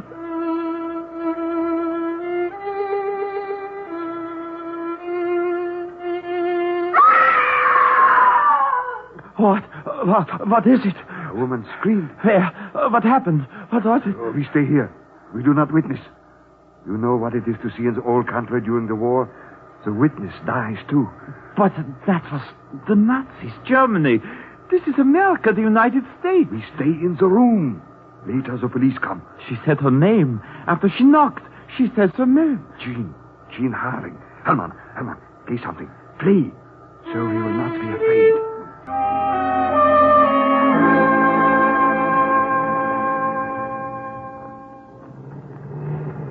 Kramer! Get your late Kramer here! There is tried for waterfront murder! Get your paper, late Kramer! Oh, here, Joe. Oh, thanks.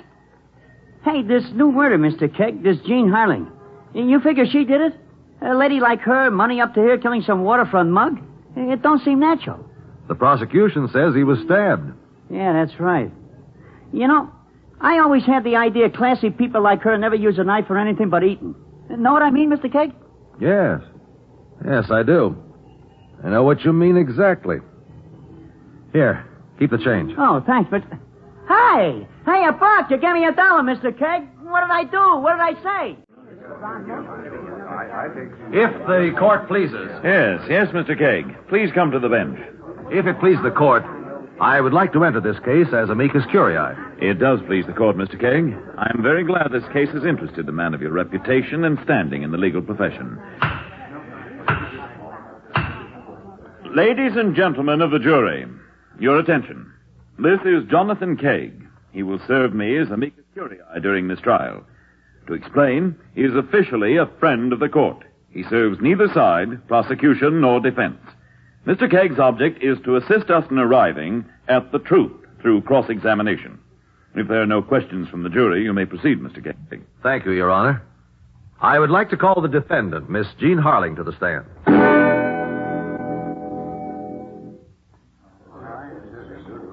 Miss Harling, what was your association with a man known as Captain Juan Mendoz?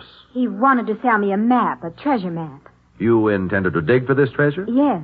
But, Miss Harling, isn't your family reputed to be wealthy? Yes, but I thought it would be fun. Did you inform your family of this plan? I told some of my friends. I asked them to go along and make it a party.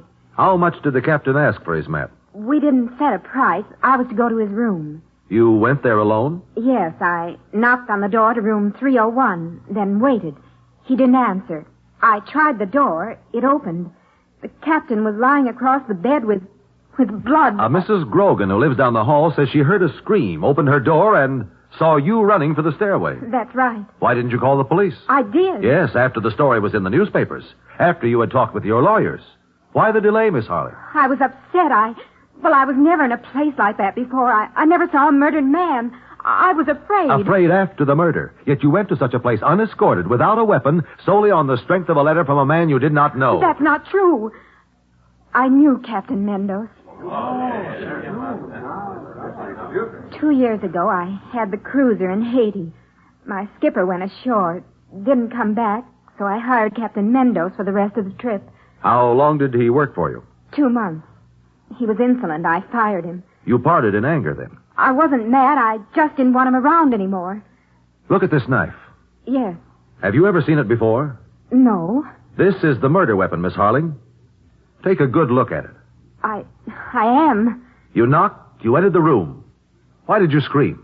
I think I saw a man. I'm not sure. That's why I never mentioned it before. Go on. A shadow. It might have been the curtain. The window was open. It was like a man climbing out onto the fire escape. Describe the man. I can't. He was just a shadow. Perhaps a shadow created in your mind to divert suspicion. Oh, you can't say that. I didn't kill Captain Mendoz. I didn't. That will be all, Miss Harling. The next witness, please. I want to question Mr. Bert Kramer, owner of the rooming house.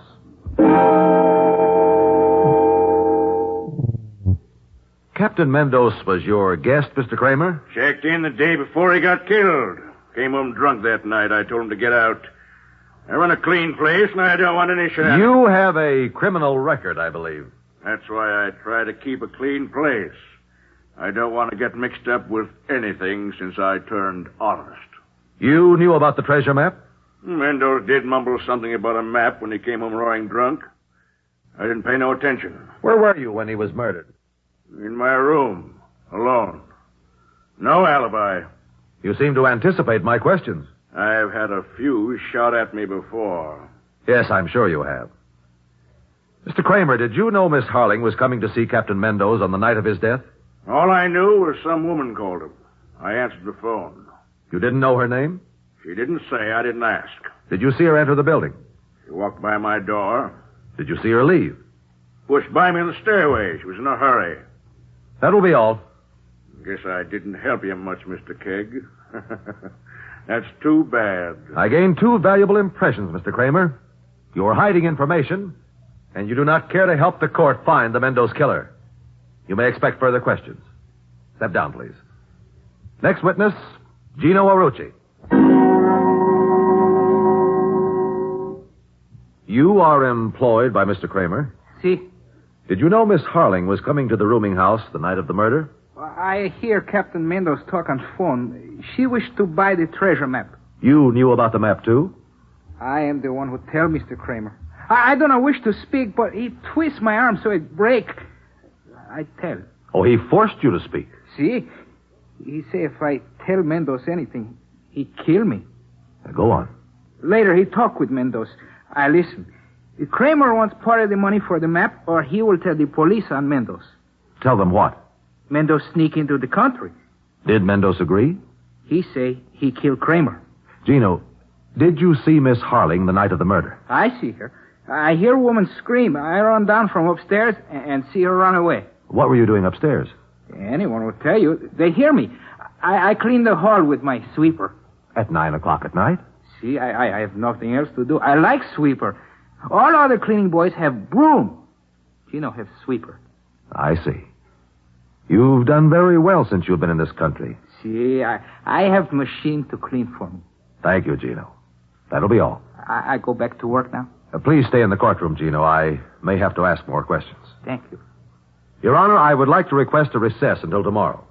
At that time, I would like to cross-examine an innocent bystander to the Mendoz murder. Court will recess until tomorrow at 9 o'clock, when we will call whomever you wish, Mr. Kegg, and that person must testify. Jonathan Kegg is about to call another witness.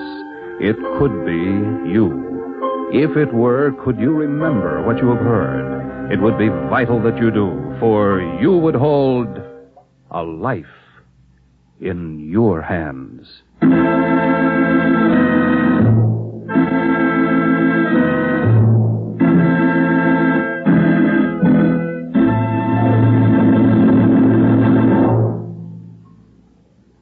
Over 27,000 people will be accidentally killed in their homes this year.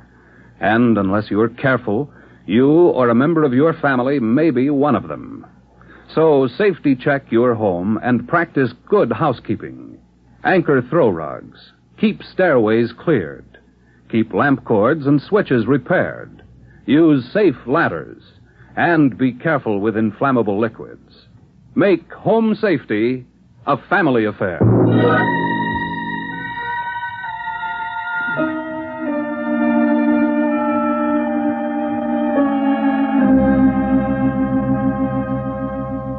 Jonathan Kegg has called as his next witness Franz Gelkin, a roomer on the same floor as Juan Mendoz.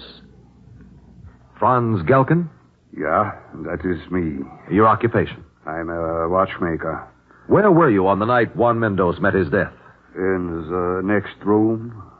You seem nervous, upset, Mr. Gelkin. I have told you that I know nothing.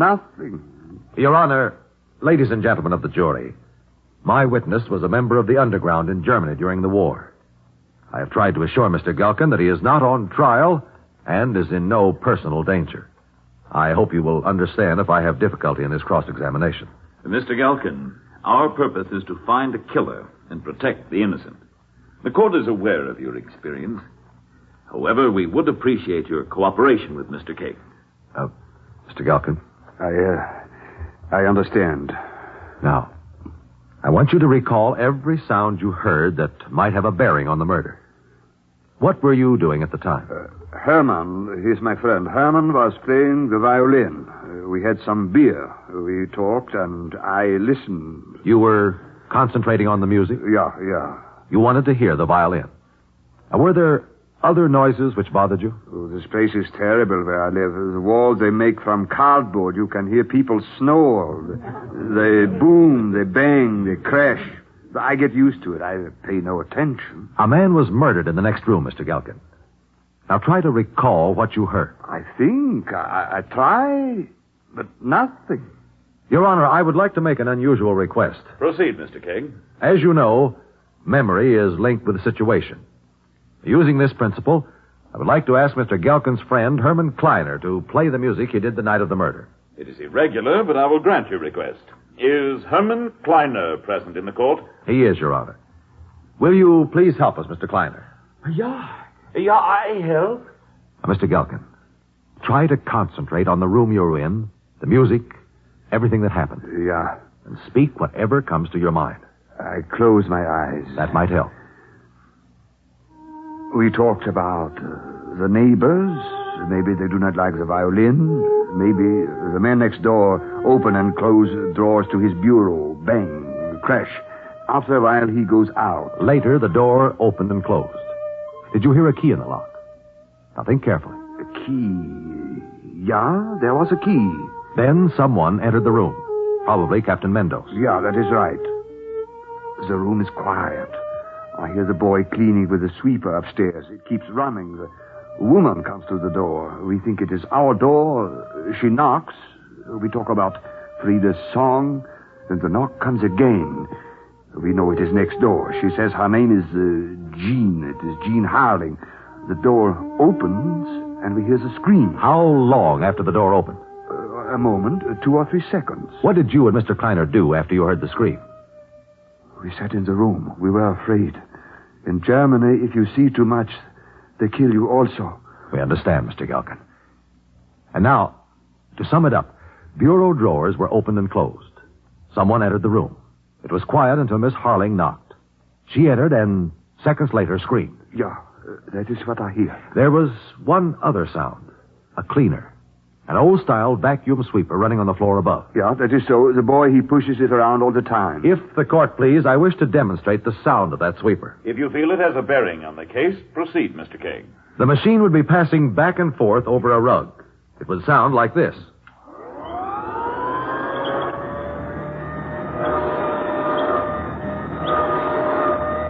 If the machine is standing in one place, if it is not being used, it will sound like this.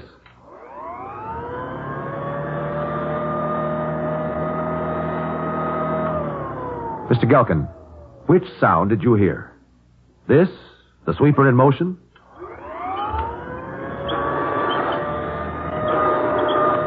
Or this, the sweeper standing in place? That was it. That was what I hear. Thank you, Franz Gelkin. You, an innocent bystander, have supplied us with information that will lead us to the killer.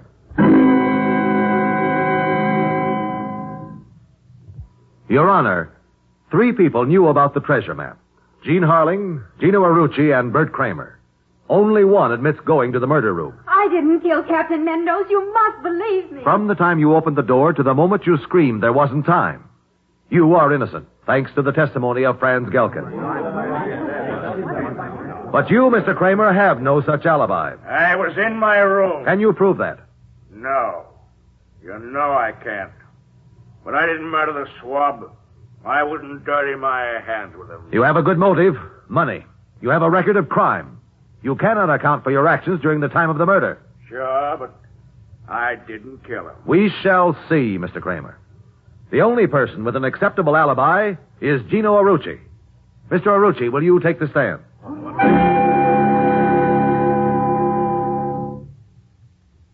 Gino, you hate Bert Kramer, don't you? See, I hate him. Where were you when Captain Mendoz was killed? I tell you, in the room above. You said the hall. See, in the hall, too. You were cleaning the room. You saw the open window, the fire escape. You climbed down to search for Captain Mendoz's treasure map. Kramer will not have it. I won't let him have it. I take it away from him. Mendoz returned. He found you in his room, so you killed him with this knife. I do not want to kill Captain Mendoz, but he twists my arm like Kramer. I'm blind with hate. I think only of Kramer. So you stabbed Mendoz. You left the room when Miss Harling entered. She saw your shadow. Now, Gino, what did you do with the map? In my sweeper.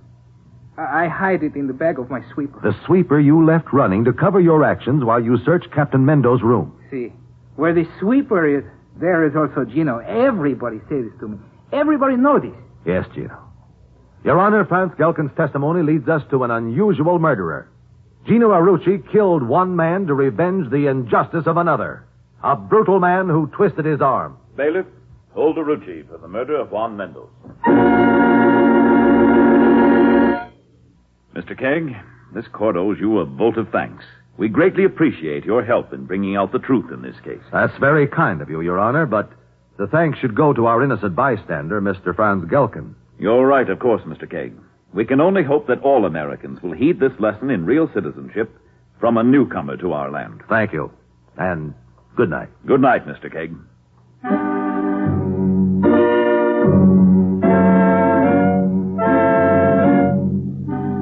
A Life in Your Hands is created by Earl Stanley Gardner, with script by Doug Johnson, directed by John Cowan. Jonathan Kegg is played by Carlton Cadell, with musical effects by Adele Scott, conducted by Whitey Berquist. This has been a partially transcribed Bell production. And this is George Stone extending a cordial invitation for each of you to be with us again next week, when the National Broadcasting Company will again place A Life in Your Hands.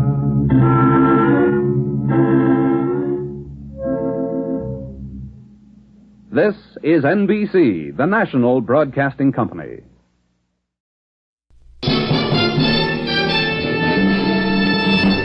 The Man from Homicide. Every week at this time, the American Broadcasting Company brings you the distinguished star of stage and screen, Dan Duryea, as Lieutenant Lou Dana, the Man from Homicide. According to Webster's dictionary, homicide is the killing of one human being by another. But to the men of the homicide squad, it's the beginning of a dirty, dangerous job that doesn't end until the killer is found. Lieutenant Lou Dana doesn't mind. I don't like killers. There's not much to see up at headquarters. Desks, typewriters, filing cabinets, tools on a job. Yeah, the cops, too. They're also tools, except they've got a defect. They remember things. Things like blood and tears, and the eyes of the frightened, and sometimes the eyes of the dead.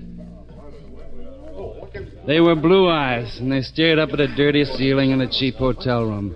They were blue eyes, and they belonged to a girl who registered as Muriel Smith. Smith. All right, boys. Outside, huh? Her hair was brown. Age maybe 25.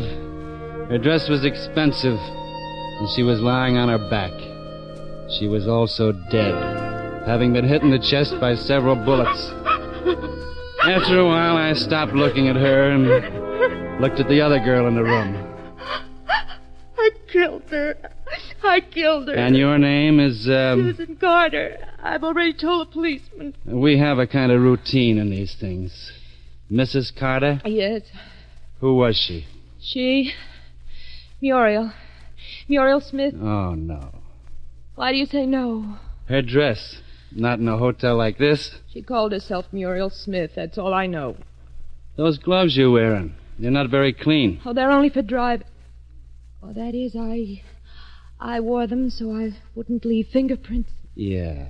It also helps explain why you waited around for the police, huh? I don't especially like you. You and me both. Why did you kill her? Your questions, you keep jumping around. It's supposed to confuse you. I killed her because she was taking my husband away from me. Is he that valuable? I'd rather tell this to someone else. The trouble with killing people is it limits your choice of company. How did you know she was here? I overheard Mike phoning her. Mike being your husband. You beat him to the appointment? Yes. Tell me how you killed him. Start outside in the hallway. You came to the door. You'd knock, of course. Naturally. I'm not a cop. You knocked. Then what? She opened the door and I came inside. Now, we can skip the introductions. What then? I had the gun in my bag. She laughed at me. So, what more do you have to know? You shot her. She fell down and died. Then you waited for the police to arrive. Yes. What did you do with the gun? Eat it? I found I was looking at Muriel Smith again. I found I didn't like her being dead. I wished she'd close her eyes. I'm not going to say anything more to you. If you insist on meeting an assistant district attorney, Come with me, please. Murphy, Mrs. Carter's going to headquarters, district attorney's office. Goodbye, Mrs. Carter. The room had been thoroughly searched. There was no gun in it. There was nothing in the room except what would be Exhibit A in a murder trial. Nobody would mention her eyes. The butler at the Carter home didn't delight in me. My tie seemed to bother him most. I decided that before I visited the next time, I'd get it hand-painted. Mr. Carter? Yes? Lieutenant Dana. My, credentials. Well, don't waste them on me. What can I do for you? Is your wife in? Yes, she's upstairs asleep. It's rather late, you know. I know. Would you mind asking her to come down? I think I would, unless it's terribly important. It's important. Well, I don't have a warrant. I could get one, though. It'd be even later by that time. I see. Well, will you wait, please? I didn't know exactly why I put him through it. Maybe it was because his tie was already hand-painted.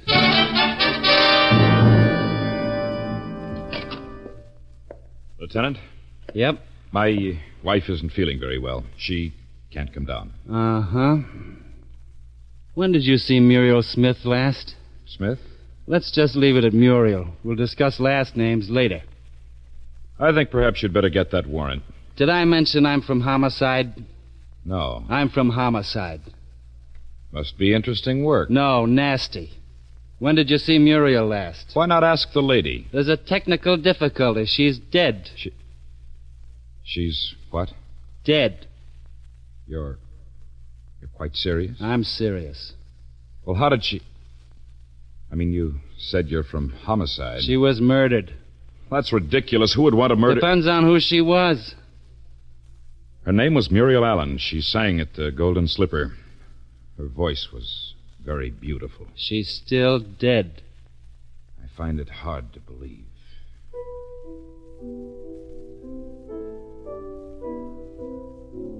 She had such quality. We could manage without the piano. I'm sorry. That was Ravel, his pavan for a dead princess. Yeah? Yes, Lieutenant. A man named Marv Blakey runs the Golden Slipper. He's short, fat, and greedy. He doesn't hire princesses. What do you mean by that? She sang for Blakey, that's all. And what did she do for you? Get out. Uh-huh. Keep your appointment at the Standard Hotel tonight? That is not... I had no appointment tonight. It might pay you to keep in touch with your wife. Good night, Mr. Carter. Good night. She's downtown, holding conversation with the district attorney. Your wife, I mean.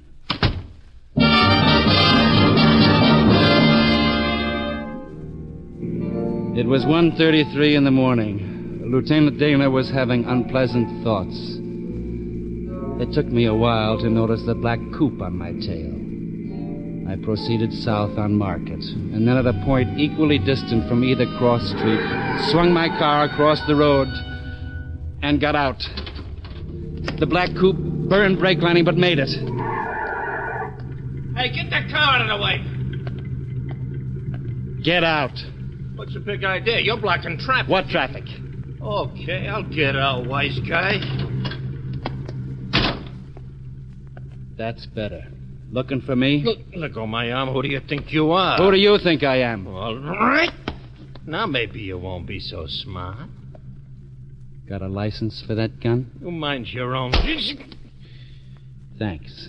Hey, that's my gun. You can't do that. Who put you on my tail? Wouldn't you like to know?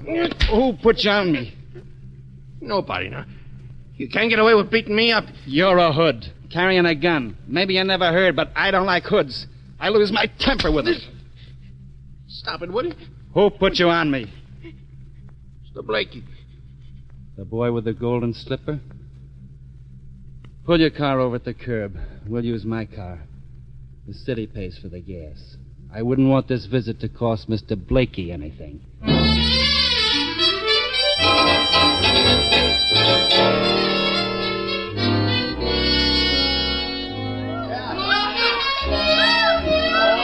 The Golden Slipper was open for business.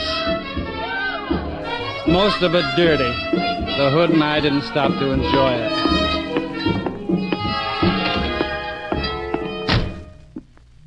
This here's Mr. Blakey's office. Don't knock. What? Okay. Mr. Blakey. Benny, what are you doing here? He's trailing me. Trailed me right into your office, Blakey. Benny? I had a little trouble. The other side of the door, Benny. Not quite so fast, Lieutenant. Benny. Well, he's got my gun, Mr. Blakey. Oh? Benny doesn't feel right without protection, Lieutenant. There's the license for his gun. Pretty engraving. Too bad I can't read. You could get into trouble taking Benny's gun. He could get into worse trouble. He's a little careless. Now that you mention it, perhaps he is. Oh, Mr. Blakey, he beat up on me. Look at my face. It's all swollen. Biggest mosquitoes you ever saw Mr. this Blakey, year. you ought to do something about it, because you sent me after... Get out. You ain't sorry, Mr. Blakey. Get out. Because I couldn't help it if the guy... He wouldn't have tried nothing if I had a chance to get a gun on him. Benny. I don't want to talk to you. Here's your gun. Catch. Now you got a gun on me. Out, Benny. Benny isn't a very strong character. Wasn't a character analysis of Benny that brought you here? No. I don't want any trouble with you, Denny. I realize you can make trouble, but why? Why did you put Benny on me? I didn't. You misunderstood his instructions. Now, why not let the whole thing drop, huh? This isn't your beat. Homicide's my beat. All right. Maybe the prices I charge the suckers is murder, but... How'd Muriel Allen go tonight? Muriel? Muriel Allen. She didn't appear tonight. Why not? I don't know. Where were you at 11:30 tonight? Right here. Reading a good book. How many witnesses? 4? 7? How many would you like? You got a large payroll. What happened at 11:30 tonight? Muriel Allen quit the Golden Slipper? Practicing to be a theatrical agent, Lieutenant? 3 bullets hit her. I need the gun they came out of. At 11:30 tonight, I was here reading a good book. 7 witnesses, Lieutenant. And I'm only one dumb cop. You're playing it too straight, Blakey. Which means? You had it for her. Well, that may be true. It's a habit of mine. I've seen her. More than habit, Blakey. She was worth a gross of your ordinary stock. All right. So I'm all broken up inside by the news. It wasn't news. Why was Benny staked out at the Carter house? Good night, Lieutenant. I can still use that gun. Good night.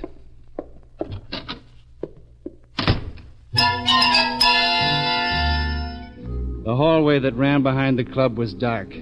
I headed for the floor quick, but halfway down I found out it wasn't entirely my own idea. Oh!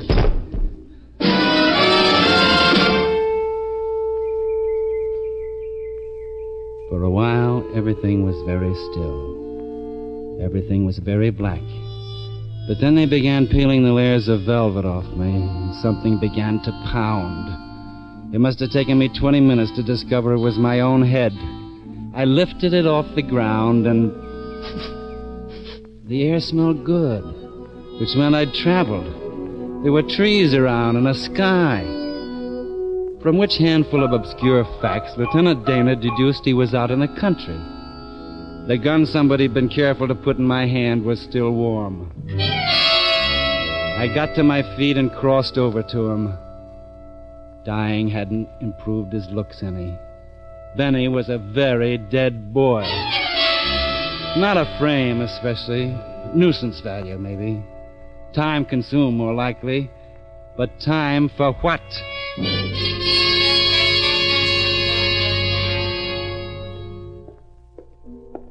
They still had the green lamp burning out in front of headquarters. What? You sound like a Hawaiian, Sergeant. I'm wide awake, and further... Oh, hi, Lieutenant. Hello, Dave. Well, you've been gone quite a time without checking in. Hey, what's with your head? My head? Oh. Oh, now you mention it, the blood's tickling the back of my neck. Who slugged you? Little boy Blue. I've also got a corpse out in the car for you. Oh, anybody I know? Have the boys collect them. Sure. Now, you ought to do something about that head. Trade it in for a new model, maybe. Dave, I want conversation with Susan Carter. Not tonight, Lou. The DA threw her out. Didn't care for her confession, especially without the gun to go with it. How long ago? Oh, a half hour, maybe. Come on. I'm dumping the corpse in your lap, and you've got the lap for it. I'm in a hurry. Okay, Lieutenant. Now, why did that girl confess? Maybe because she loved her husband. Like that, He must have something. Sure. Hand-painted ties and plays the piano. Where are you heading? I still want conversation with Susan Carter tonight.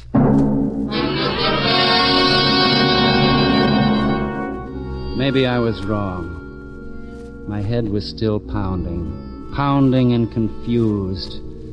And I was more worried about a dead girl named Muriel Allen than current events. The Carter house was dark when I got there. A huge pile built by $1 million and a lousy architect. I'd hoped the butler would try to stop me. I had no luck.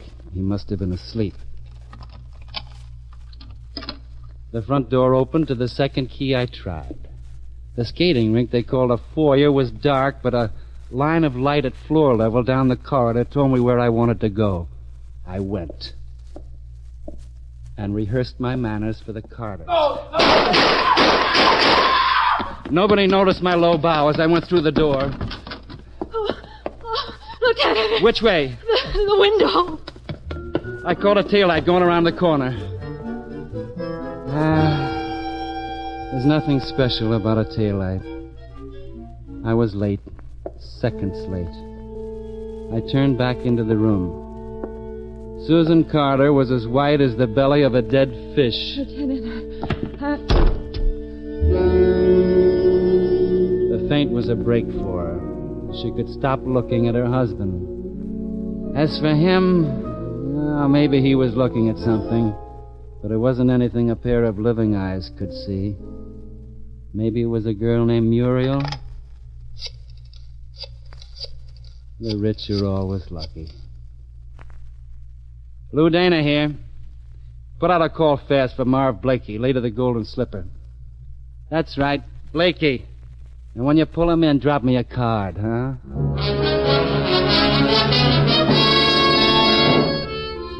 I ordered half dozen policemen and waited.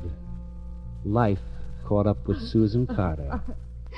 I can't. Take it easy, Mrs. Carter. You got a long time to settle down with your husband's death. It's not possible. It's possible. Happens all the time. Ask any cop in homicide. But who? That's for later. This one you wouldn't want to confess to, would you? How can you say things like that? Practice.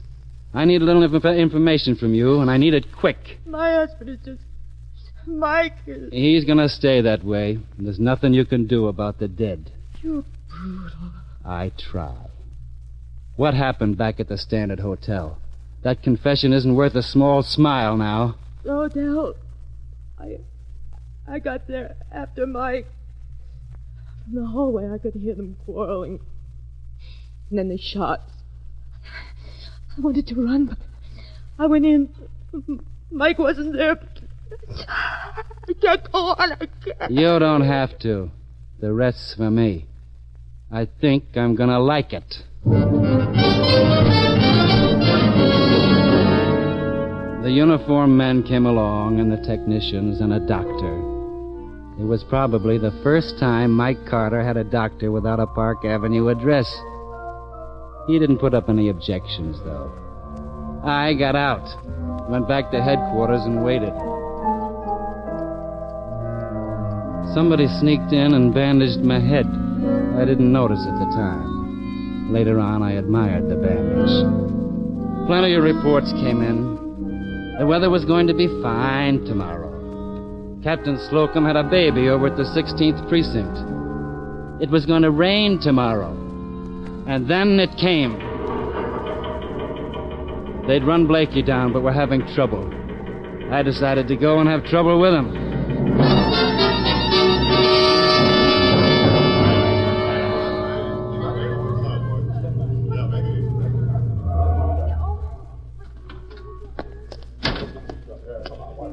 Make me smart, Dave. Blakey's inside, Lieutenant. Only way of getting to him is through the alley, and he's got a couple of guns on it. So? We sent for the heavy artillery, and they ought to be getting here soon. I can't wait. Lieutenant, what are you going to do? Go in and take Blakey? Now, Lou, the alley is clear. You'll be a setup. I don't need artillery for Blakey. I'll be seeing you. Lou! Lieutenant, you can't. You're not bulletproof. Quiet. A thing like that's liable to get around. Dana, Yeah? stop where you are. I'm coming in. I told you. I'm coming in.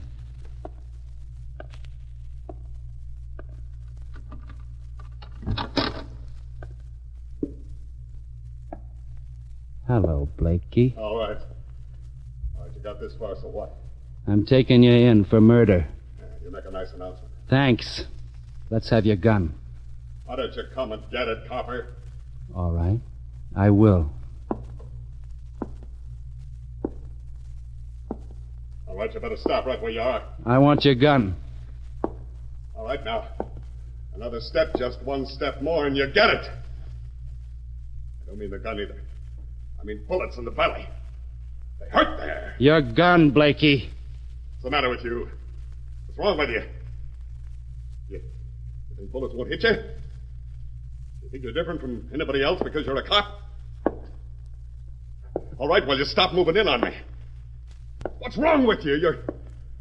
I'm Lou Dana, Blakey. All right.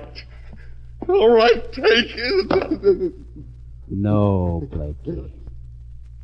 Pick it up. Hand it to me. All right. Thanks. All right. Let's go make marks on the sergeant's blotter, huh?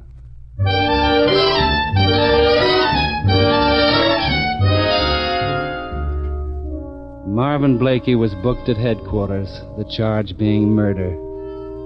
Marvin Blakey, being booked, was put in a cell to await his lawyer and his trial. Marvin Blakey had a few things to say. Carter killed Muriel. Benny, how safe would I have been with him on the loose? I see you're grinning, Lieutenant. You mean how safe am I now? Never mind. Carter killed Muriel. You didn't know her, did you?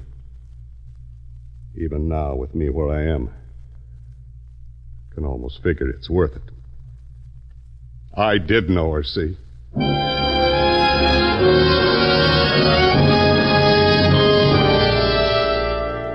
I left him. Maybe he'd crack in the months to come before the state put him away. Maybe walking to the death chamber, having known Muriel wouldn't help. How would I know?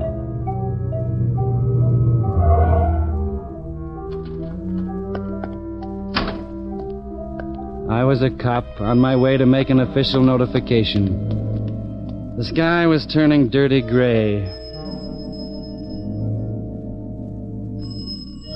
The Carter house was large.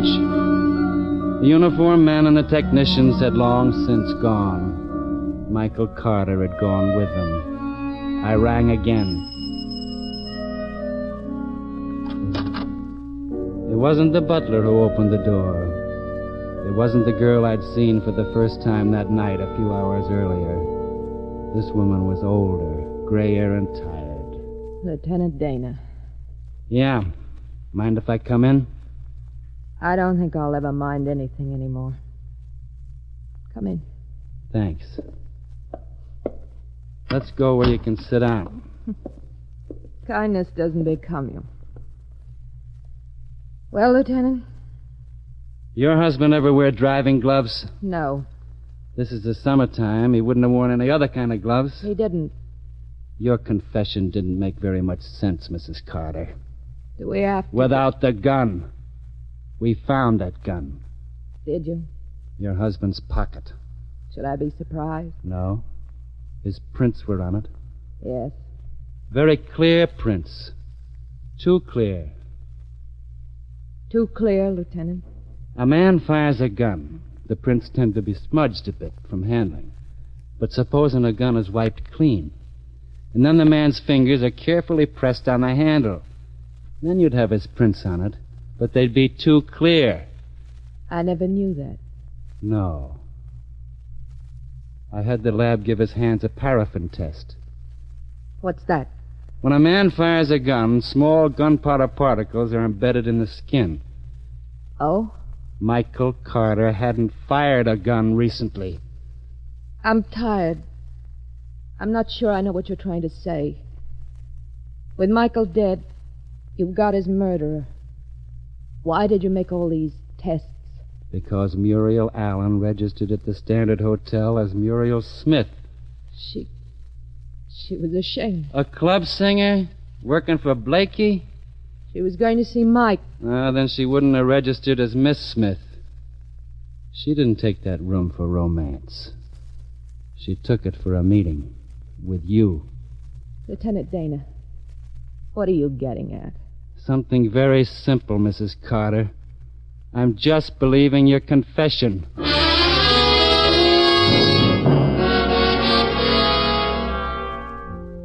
She stared at me. Through the long windows, the sun was starting to flush the sky. She stared at me and worked her tongue over her dry lips.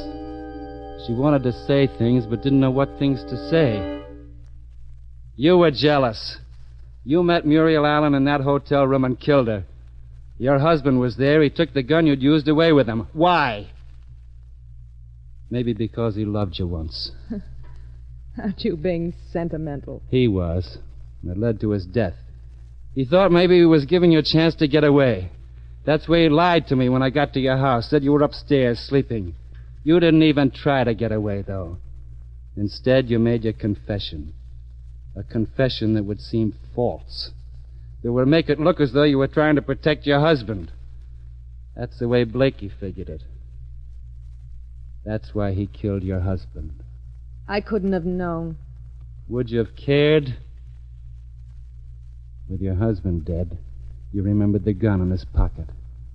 You took it out, wiped it clean, and then carefully pressed a corpse's fingerprints on it. The corpse didn't object.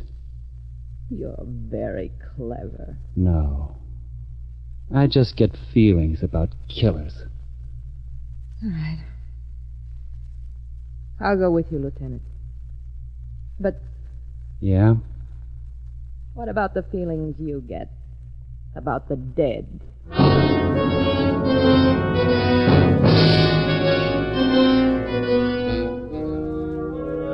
Susan Carter was booked at the 12th Precinct for the murder of Muriel Allen. We gave her a number and a file card, and the law would take its due process. There was dust on my desk at headquarters. I signed my report, Louis Dana, Lieutenant of Detectives, Homicide Squad. In a little while, I'd get up and go home. Till then, I could think about a girl whose eyes stared up at the dirty ceiling of a cheap hotel room. I don't like killers.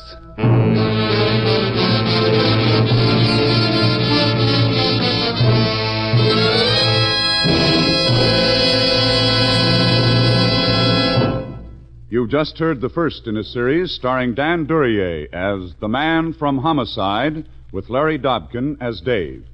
Mr. Duryea can be seen starring in Al Jennings of Oklahoma. In tonight's cast, you heard Gene Bates as Susan Carter, Bill Boucher as Blakey, and Howard Culver as Michael Carter. Music was by Basil Adlam. The Man from Homicide is written by Lou Vittes, directed by Dwight Hauser. Be with us again next week, same time, over most of these same ABC stations, to hear Dan Duryea as the Man from Homicide. Bill Spargrove speaking. This program came to you from Hollywood. This is ABC, the American Broadcasting Company. Mutual presents Under Arrest. Into your cell.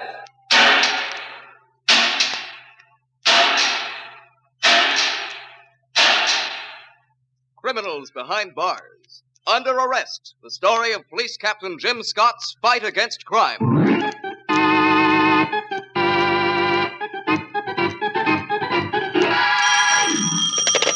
Captain Scott. Harry Gavin, Jim. Yeah? I'm at Madame Cherini's. Great. Aren't you supposed to be on duty? I am. I'm sitting up with a corpse. Has the corpse got a name? Sure has. Jerome K. Wade. Jerome K. Not the gun manufacturer. That's right. The fellow who used to be partners with Sam Carver? On the button. He's been shot. Who did it? Sam Carver. Oh, you're crazy. Sam Carver's been dead for 4 years. Yeah, I know. Now, look, Gavin. From what you tell me, an important man's been murdered. I don't like to joke about such things. I'm not kidding. Madame Cherini's a medium. She swears Sam Carver did it. A medium? Yeah, one of those people who bring back the dead. Looks like she brought back Sam Carver.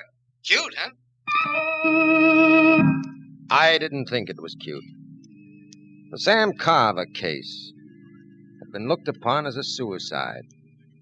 Carver was partners with Wade in the gun factory, and it was his job to inspect the guns before shipment.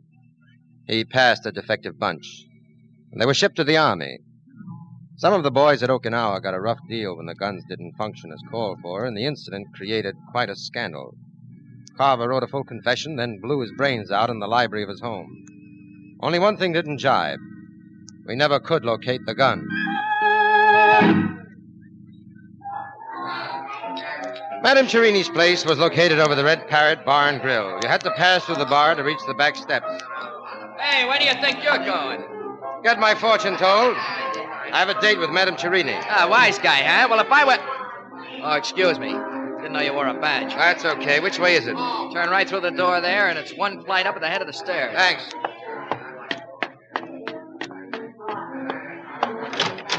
Hello, Captain. Oh, Larry. Where is it? Right here. That third eye in the middle of his head is a bullet hole. Thanks. You find a gun to go with it? No, Jim, and I've been all over the room. No gun? That's right. Just like it was with his partner, Sam Carver. This is Madame Cherini. Oh? This is a terrible thing to happen, Captain. I've been practicing for 30 years, and I never had any trouble before. It's always the first time. Oh, believe me, Captain, I run a respectable place. Such a thing has never happened to me. Nothing happened to you. Not yet. It happened to Wade. Were you here when he was shot? Yes and no. Yes and no. I was in my trance. Mr. Wade wanted to communicate with the spirit of his dead partner. We held a seance. I remember nothing. I just reached through to my control. Control? The spirit who makes my contacts for me, Kathy. Communication was established. The next thing I knew, I heard a shot. It penetrated the veil, and I came back to Earth once more.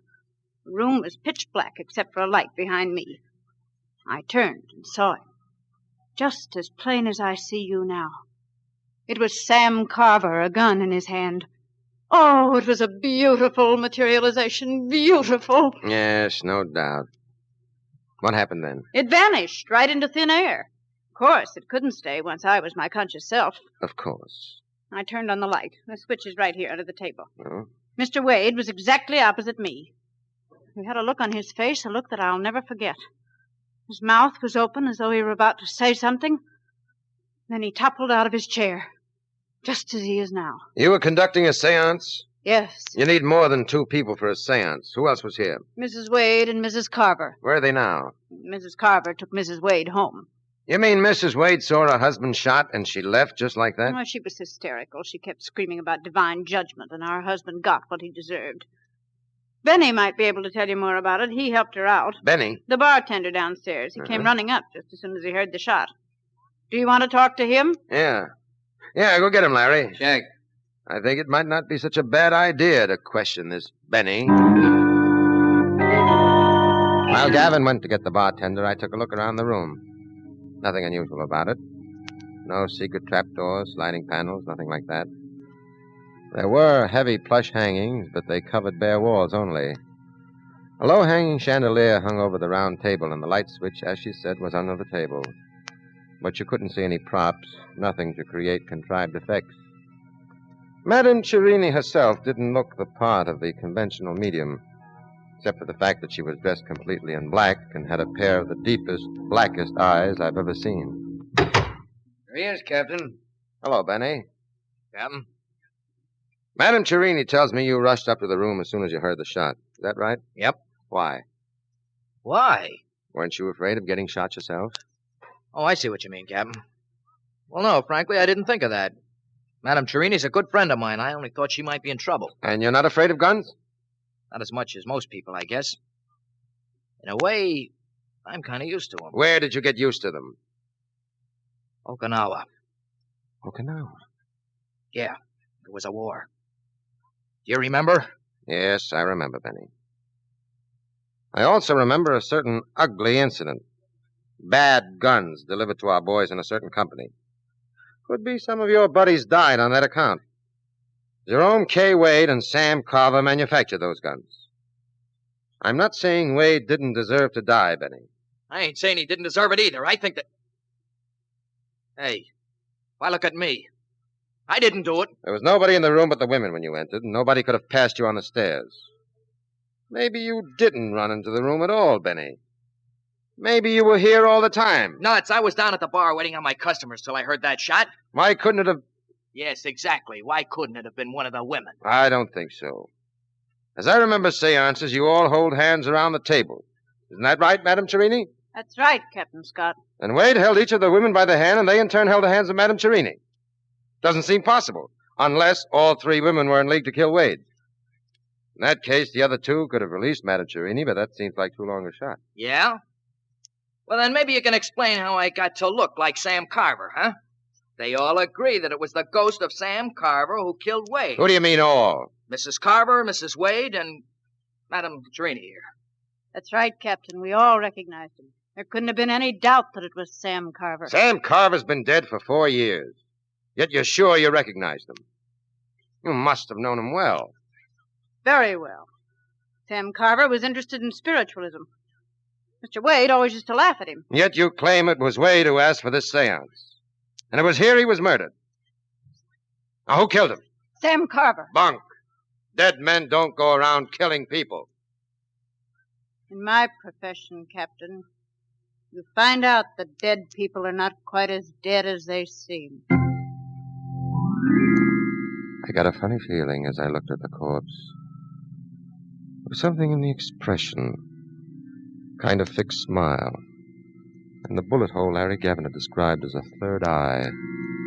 For a moment in the dim light, I could have sworn the dead man winked. But it's my job to catch live murderers, not ghosts. Jerome K. Wade was killed by a slug from a .32. Nothing ghostly about that. But as far as the gun was concerned, it might just as well have been ectoplasm. I warned Madame Cherini and Benny, the bartender, not to leave town. Lieutenant Gavin went to look up Mrs. Wade and get her story. Myself, I went to pay a call on Mrs. Sam Carver. Captain Scott, I'm so sorry to have kept you waiting. Quite all right, Mrs. Carver. Naturally, you're upset. Naturally. First Sam, then poor Jerry. Would you care for a drink? I think I need one. Thank you. I don't. She looked anything but upset.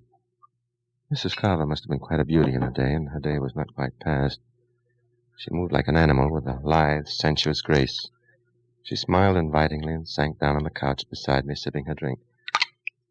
Pity we have to meet always under these circumstances. Isn't it? I won't pretend I'm exactly grief-stricken about Jerry Wade. He was just as responsible as my husband, even more so, for that arms shipment. Yet poor Sam took all the blame. What happened tonight? Exactly. Probably just what you already heard.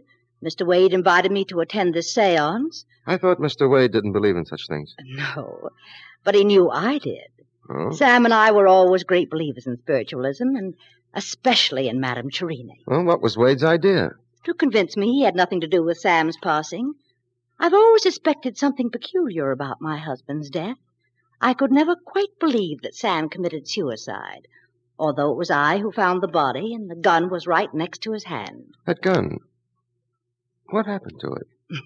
It simply disappeared. Like the murderer disappeared tonight? Murderer? I'm sorry. The truth is, Captain, I don't like my husband being called a murderer. Your husband? Oh, you mean the ghost. I saw it with my own eyes. So did the Wades and Madame Cherini. There couldn't have been any disguise. Well, it was dark in the room. There was a light around him. He was pale and his eyes were burning. He looked straight at Jerry Wade. The same gun was in his hands. The same gun? How do you know? Don't ask me how, I just knew. Yes, go on. He looked straight at Wade, and I heard Wade say in a strange, broken voice, No, Sam, I didn't mean to do it. I didn't mean to, honest. And then... Yes? My husband uttered one word, murderer, and fired. Madame Cherini awoke, and my husband disappeared. With the gun? Of course. Now, look here, Mrs. Carver. That was no ghostly bullet which killed Jerry Wade. It was a real bullet like the one which killed your husband. By the way, who was present in this house the night your husband was shot? Was shot? You don't think he killed himself then? I'm not sure. In any case, he was shot. I'm asking you who was here. Well, there were Mr. and Mrs. Wade, my son. Your son? John. He'd just come home from college. There was quite an argument between him and his father. It was on account of that scandal about the guns. Where is he now? Away at school at Yale. Yes, go on. Anybody else? Oh, yes, of course. There was Madame Cherini. She stayed to dinner. We were going to have a séance later. Who was the last person who saw your husband alive? Madame Cherini, I think. She had a talk with Sam in the library. Sam was very upset about the argument with John. Madame Cherini was his advisor. You don't look like the mother of a grown son. Thank you, Captain. Are all policemen so gallant? I imagine they would be. With you. Thank you again. Are you sure you don't care for a drink? Quite sure. Too bad, Captain. We could both do with a bit of relaxation.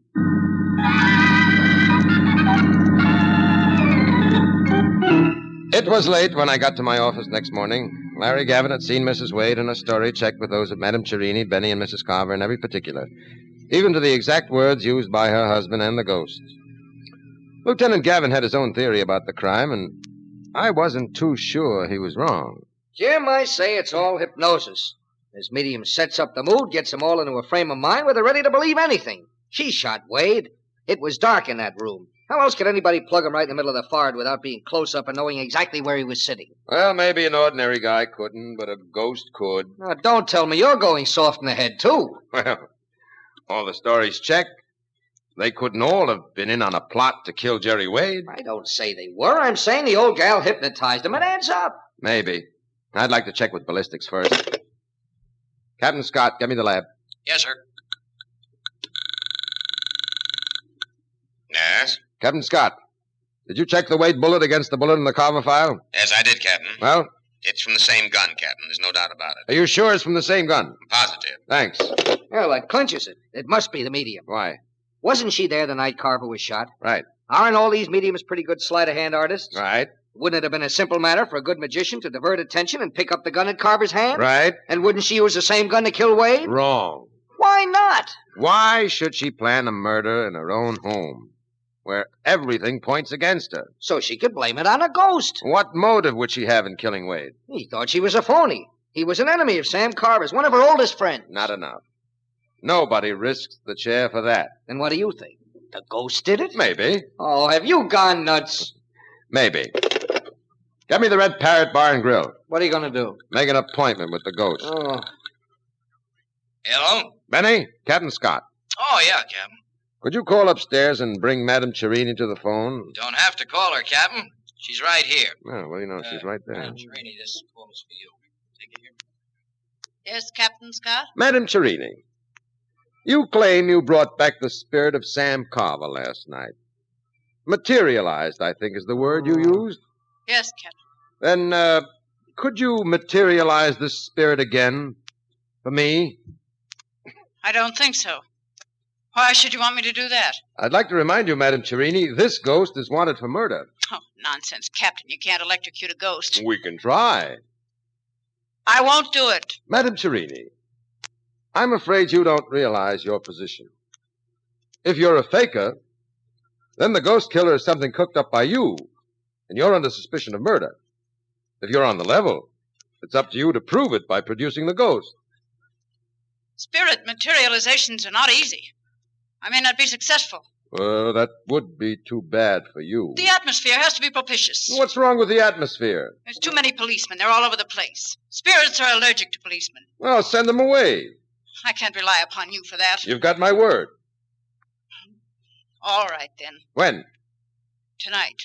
Tomorrow morning, rather. Say about 3 a.m. Why so late? I want the circumstances to be favorable. I don't want any noise from downstairs. At 3 a.m., the bar will be closed. Okay, you've got a deal. One more thing. What is it? We'll need at least 2 others, sympathetic spirits. I think I can get Mrs. Carver. Fine. How about Mrs. Wade? Oh, I'm afraid she's too upset. I have it. We'll use Benny. The bartender? Is he sympathetic with spirits? You ought to be. Dishes enough of them out. Shut up. What is that? I'm sorry, Madame Cherini. I wasn't talking to you. Okay, it's a date. 3 a.m. Another thing. You must purify your mind. Oh? Well, how do I do that? Go into seclusion. Seclusion? Goodbye. Goodbye. Larry, who have you got trailing Madame Cherini? Hennessy. Where is he now? Across the street in a cigar store at Maple and Clark. Phone him. Tell him not to lose sight of Madame Cherini for a minute. It's urgent. Okay. Where are you going? Into seclusion. You heard what Madame Cherini said. Where can I reach you? My room. Phone me if it's important.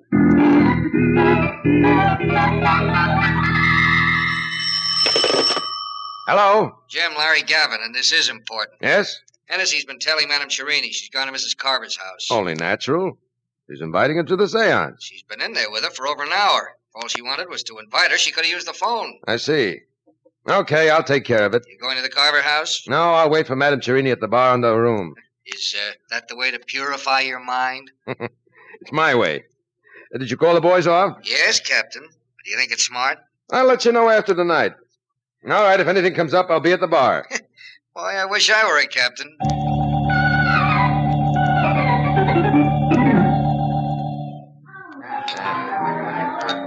Oh, good evening, Captain.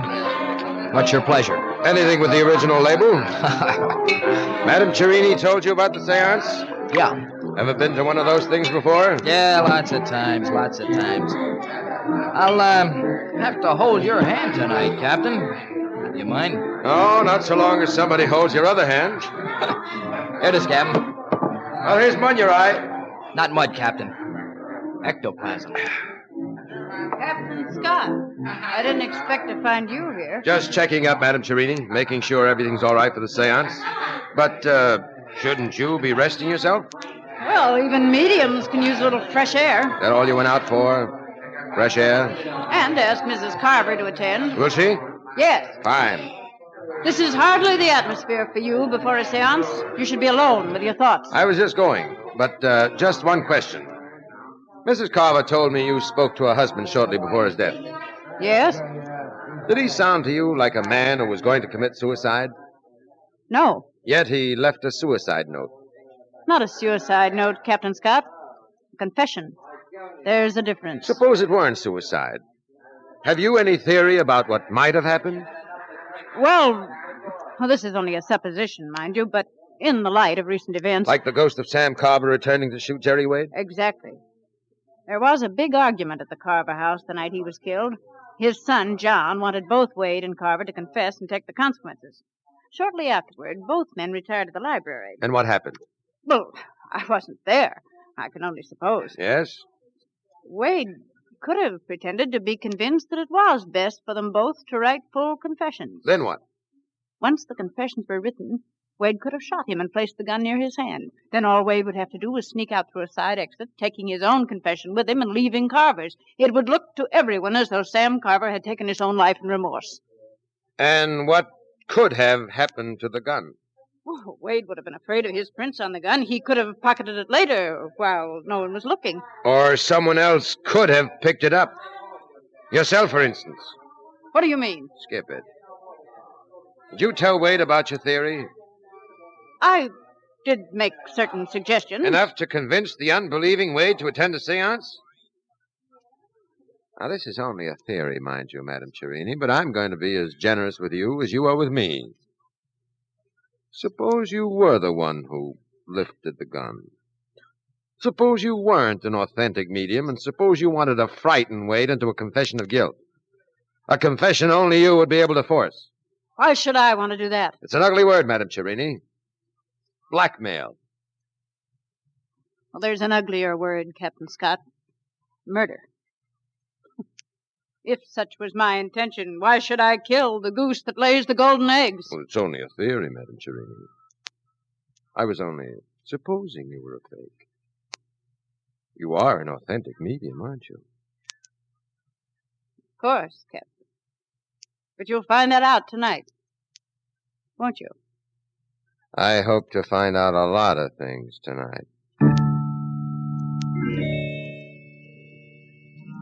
It was uncanny. I now understood the purpose of the curtains on the walls and the dark dress worn by the medium was to absorb even the faintest suggestion of light. Try as I would, my eyes could not penetrate the darkness. I sat directly opposite Madame Chirini. Mrs. Carver held my left hand, and I could feel her knee brush mine under the table. Benny held my right hand. The medium held theirs. The circle made a chain of communication that was almost electrical. Through the hands of those next to me, I could feel the medium stiffen as she went into a trance. She began to moan, and then called upon her control, the spirit who was a guide in the other world. Oh. Kathy. Kathy. Are you there? Kathy. Kathy, answer me. 2 raps if you can come through. 3 if there is interference. Do you hear me?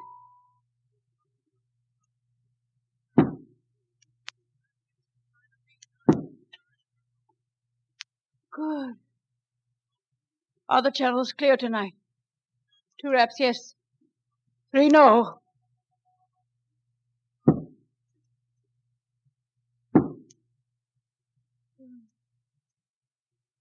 I will speak no more. Mrs. Carver will ask you questions, and you will answer her through me. Is that clear?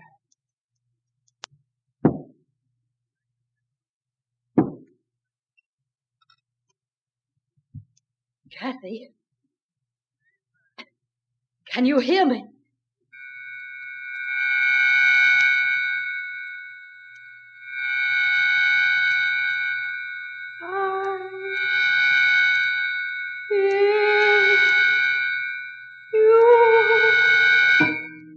Is the spirit of my husband with you?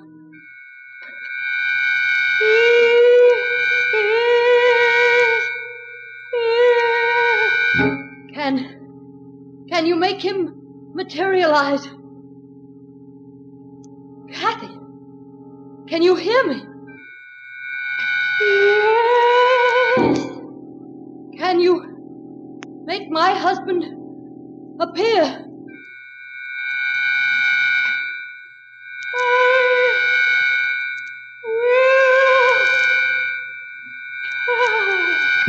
Mrs. Carver's hand gripped mine tightly, and I felt the bartender's hand stiffen. I strained my ears, anxious to catch the slightest sound.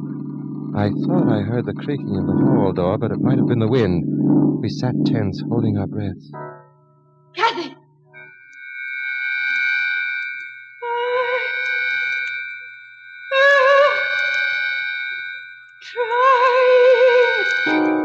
I couldn't believe my eyes.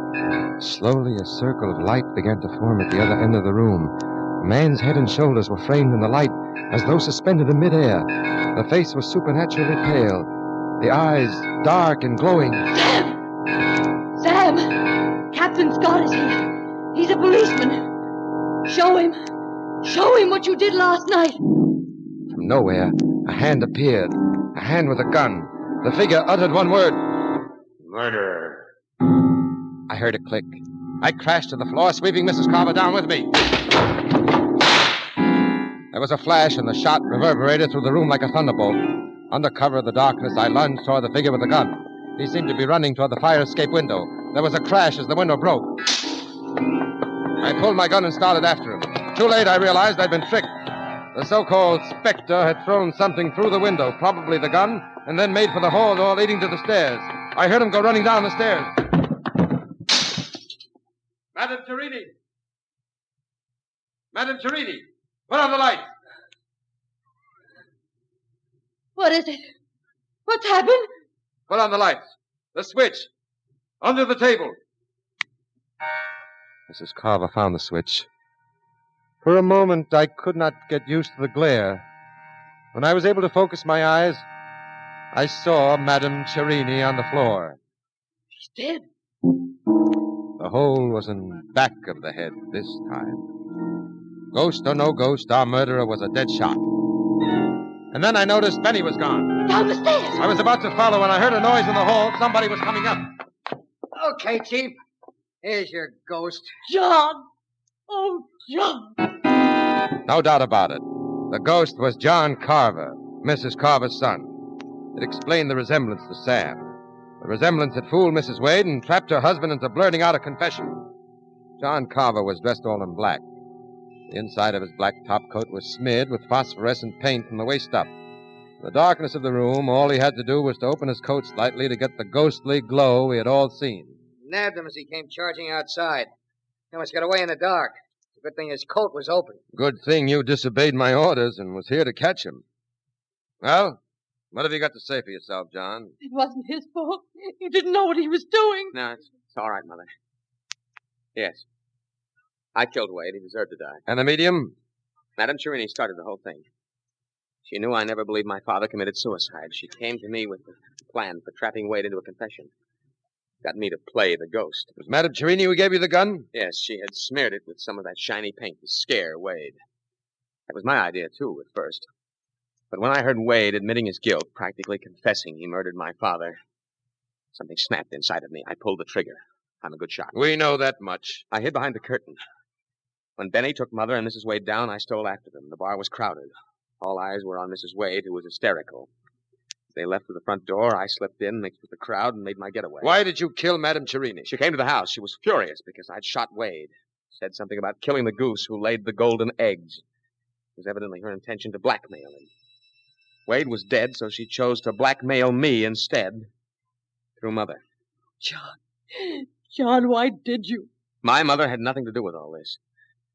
I couldn't stand by and see that woman tortured. I know. And I'm not saying I don't understand, son. But no man is big enough to take the law into his own hands. Ready to go, Larry? All set, Jim. Take your prisoner.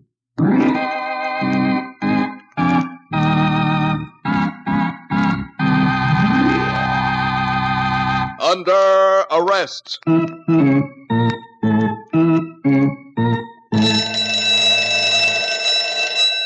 Into your cells.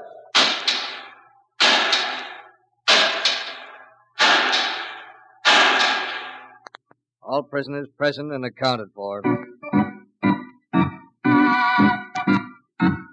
You have just heard Under Arrest, presented by Mutual, a new series featuring Joe DeSantis as Police Captain Jim Scott. Under Arrest is directed by Martin Magner. Today's drama was written by Norman Lessing.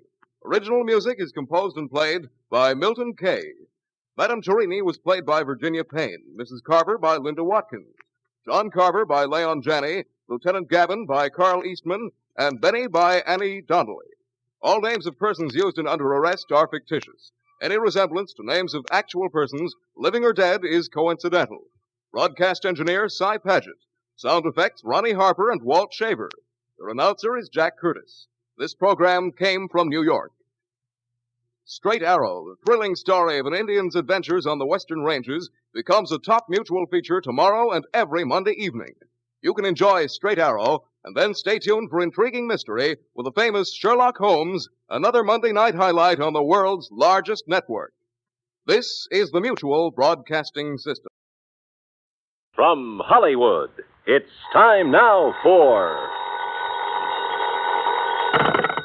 Johnny Dollar. Bert Major, Masters Insurance and Trust. Oh, hi, Bert. What's up? Poor little rich girl in California wants to take out a $200,000 straight life policy on her husband, with herself as beneficiary. A lot of dough, but not too unusual, if you can afford it. Effective in 2 weeks, and hush-hush, a surprise. But who'd want to...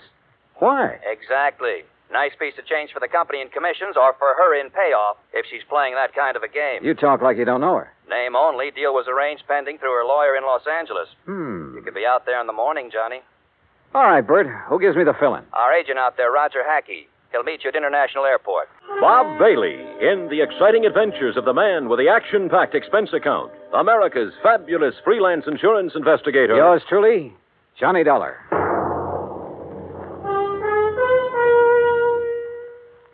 And now, Act One of yours truly, Johnny Dollar.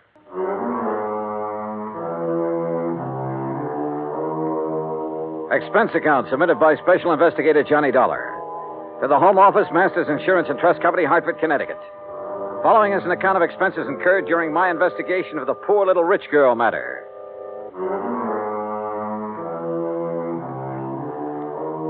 Expense account item 1, $280 round-trip plane ticket and incidentals, including sunglasses, Hartford to Los Angeles. I arrived, rested, ready, and right on schedule. Also on schedule was Roger Hackey, Masters Los Angeles agent, who turned out to be a repressed comedian become insurance salesman. Yep, I said to myself, that's Johnny Dollar, I said. You are Johnny Dollar, aren't you? In person, you Roger Hackey? In person? You got the old feel, haven't you? Simpatico, we call it out here. Have a nice trip? Yeah. Good.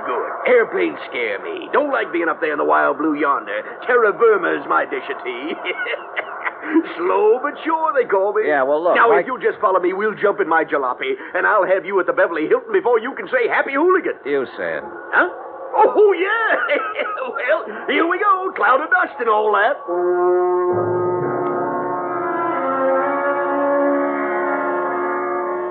The ride from the air terminal to the hotel was hot, silent on my part, and unproductive so far as the case was concerned. Roger Hackey kept up a running commentary on everything from bad actors to the Zodiac.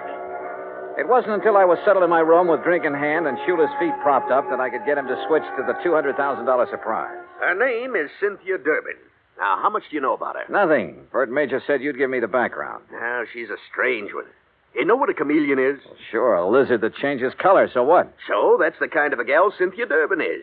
At least she is now. You're losing me, Roger. Begin at the beginning. Now, you're the doctor. As the Siamese twins said after the operation, what's missing?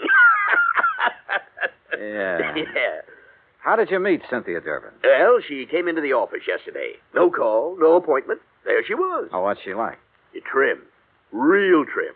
And expensive. Just casually announced she wanted to buy $200,000 worth of insurance, huh? Well, not exactly. She started asking about various policies, endowment, straight life, etc., and how and when they paid off.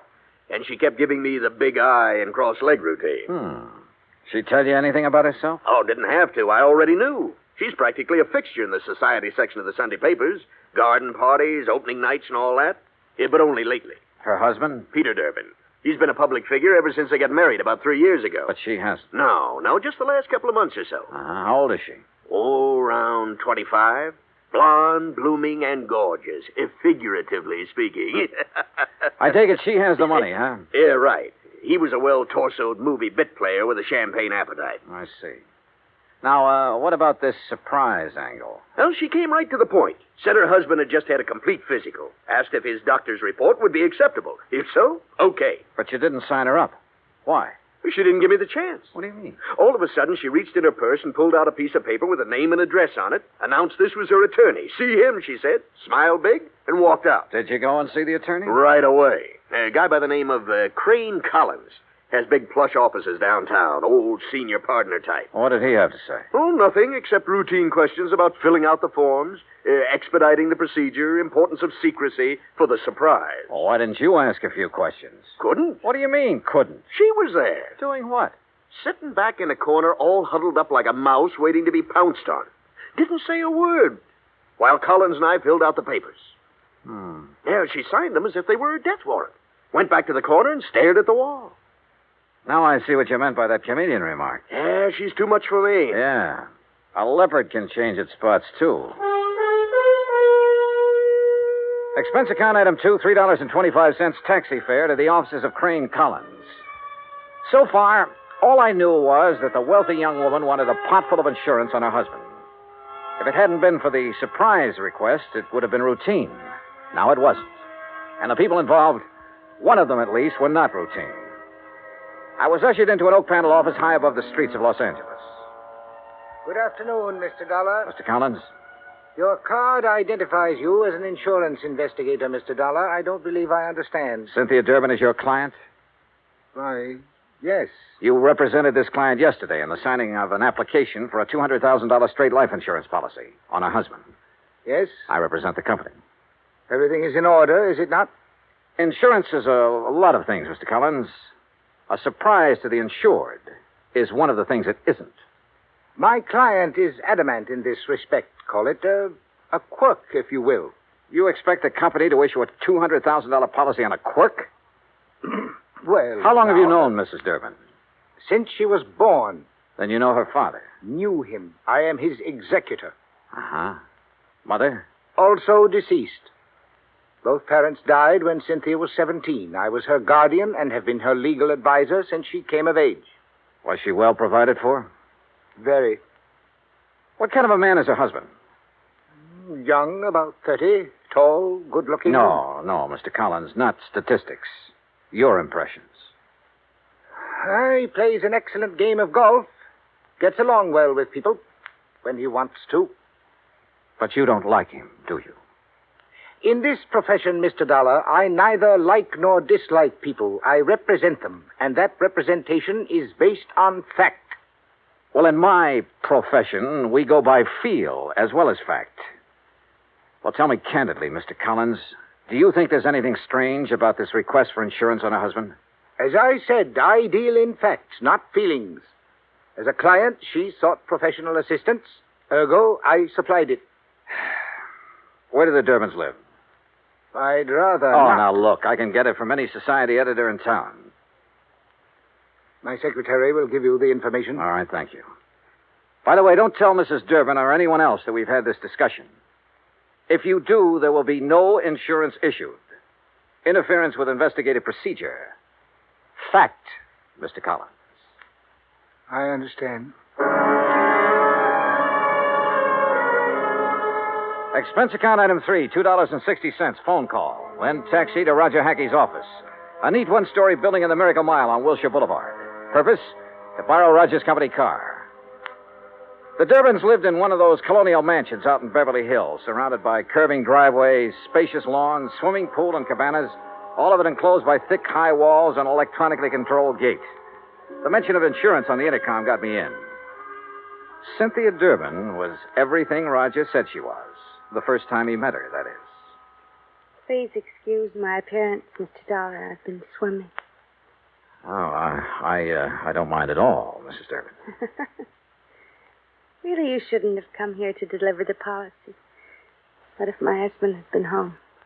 No surprise. No, that would have spoiled everything. Well, may I have it, please? The paperwork has not been completed yet. Then what are you doing here? What do you want? Get to the point. Well, just a few questions, Mrs. Durbin. My colleague, Mr. Hackey, should have handled these details yesterday, but he was somewhat rushed. Oh, then there's nothing wrong with... Would you care for a drink, Mr. Dollar? Thanks. The bar's out by the pool. Shall we?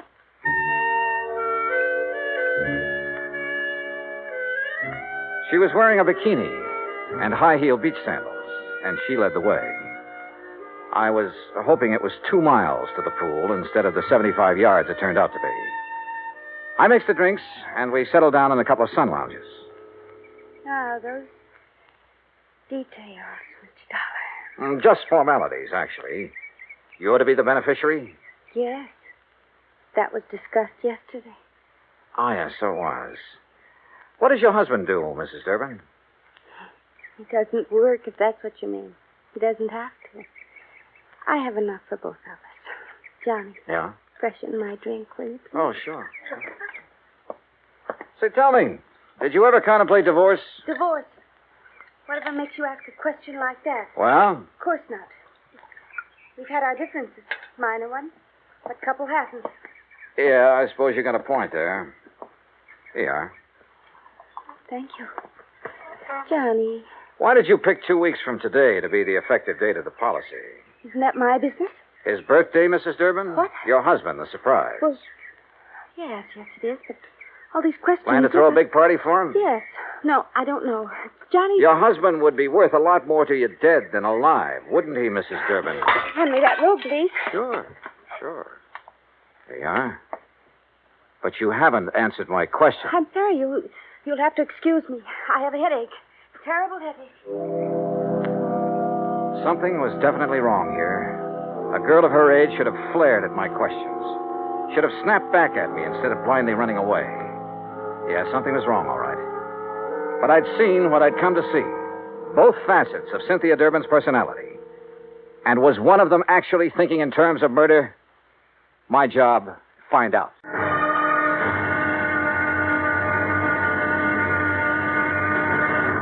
Act two of yours truly, Johnny Dollar, in a moment. An interesting parallel hit me the other day. When a baby takes its first 3 steps, everybody is happy and gives a cheer for its progress. The same thing happens when a country takes important steps toward lasting world peace and freedom. That great American patriot, Benjamin Franklin, outlined 3 important steps in the drive toward a lasting world peace and freedom of mankind. The last and most important of these steps was, and is, to get the people of the world to talk to each other and to help each other. This is the essence of the people-to-people program that Americans have put into operation all over the world. It has been such a great success that it is beginning to work both ways. Not too long ago in Korea, Tom Lawrence, a yeoman in the United States Navy, lost his wallet on a street in Seoul. The wallet was found by a 15-year-old Korean boy who gave it to his father. The father promptly returned it to Lawrence with nothing missing. Tom Lawrence decided that this kind of honesty should pay off. He visited the 7 members of the Korean family and gave them 80 pounds of rice. He then promised to bring the family 50 pounds of rice each month he remained in Korea. The Korean father said, "I think this is much more than I deserve." Maybe it was, and maybe it wasn't. But who can put a price on better understanding among the peoples of the world? For through better understanding of each other comes an understanding of freedom, the right of all men, everywhere. And now, Act two of yours truly, Johnny Dollar, and the poor little rich girl matter. I sat beside one of the plushest swimming pools in Beverly Hills, alone. I finished my drink slowly. Cynthia Durbin was a strange one, all right, but her actions seemed compulsory rather than natural. If she really was thinking about murder for $200,000 in one chunk, she was pretty crude about it. If she was trying to impress her husband for some unknown reason, she'd selected a mighty offbeat way to do it. If she was going off her rocker, well... The extension phone hung on a post beside the bar. I don't ordinarily listen in on other people's conversations, but this one... Thing wrong, darling? Eric? Oh, Eric, I've got to talk to you. Something has happened. I No, think Cynthia, not on the phone. Meet me here in half an hour. But Eric... Half an hour. Here. Goodbye, Cynthia. Hello, Eric.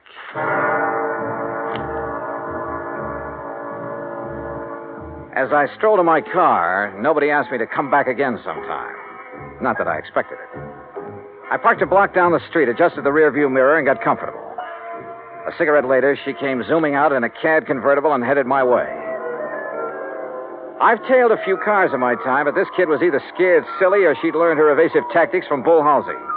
I lost her in the first 10 blocks.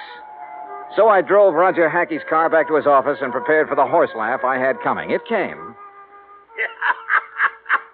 She lost you, huh? Oh, that's a dandy, a real dandy. Hey, tell me, do you always laugh when you're about to lose the commission on a $200,000 policy? Yeah? Oh. Well, what are you going to do now, Johnny? Who is Eric? Well, he's not a brother, that's for sure. Oh, I don't know. You know, for 2 cents, I'd turn in a negative report and go on back to Hartford. Oh, wait now. You can't do that. This is a big deal. For you. For me, it's a pain in the neck. But you can't turn in a negative report just because she's got an extracurricular boyfriend. You don't even know who he is. And what about her husband? Yeah, what about him? Here. I got the dope right here. Today's paper, and it's a good picture of him. Read what it says. Peter Durbin, one of Los Angeles' better amateur golfers, plays out of Silver Oak Country Club where the state open is being held this week. He's expected to finish in the top... Roger, what time is it? 4:30. Thanks. Huh? Hey, where you going? I'm going to try my hand at being a reporter. What? What are you talking about? Roger, I'm going to interview Mr. Peter Durbin for the Interstate Publicity Press Association. Huh? Expense account item 4, $2.40, cab fare to the Silver Oak Country Club, which nestled in a big ravine north of Sunset Boulevard, some 15 minutes from Roger's office. The last players were coming in for the afternoon round when I got there, and Peter Durbin was among them.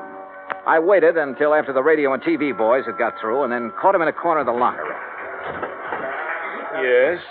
Who are you? Johnny Dollar, Interstate Publicity Press. I'd like to ask you a few questions, please. Well, I've already given my interviews. Well, sure, I know, but this is feature stuff. Best part of the day. Does the gallery bother you? Stuff like that. Oh, all right, but make it quick. Yes, sir. Is your wife here? No, she never watches me play. Oh? Where is she now? Well, at home. Where else? But now, see here, don't you think... You're playing a great game, Mr. Durbin. You figure you're going to win this tournament, huh? Yes, I think so. McMahon has turned into 69, of course, but I'm still 3 strokes up on him. I play a much steadier game than he does. Oh, yeah, sure. This is your home club, isn't it? Oh, yes. It's one of the best in the country. Yeah, mighty fine course. You must be pretty well heeled. Well, That's none of your readers' concern. Oh, I'm sorry. Say, you have a birthday coming up soon, haven't you? How did you know? Oh, well, you're a prominent personality, Mr. Durbin. We keep a file on this sort of thing, on important people like you. Oh, I see. Well, sure. I suppose you're going to have a big affair. No, as a matter of fact, the annual Western Road races fall on my birthday each year. As a reporter, you should recall that I won both last year and the year before. Oh, yeah, sure. Well, happy birthday, Mr. Durbin, and good luck. Well, is that all you want? That's all I need to know. Thanks. Act 3 of yours truly, Johnny Dollar, in a moment.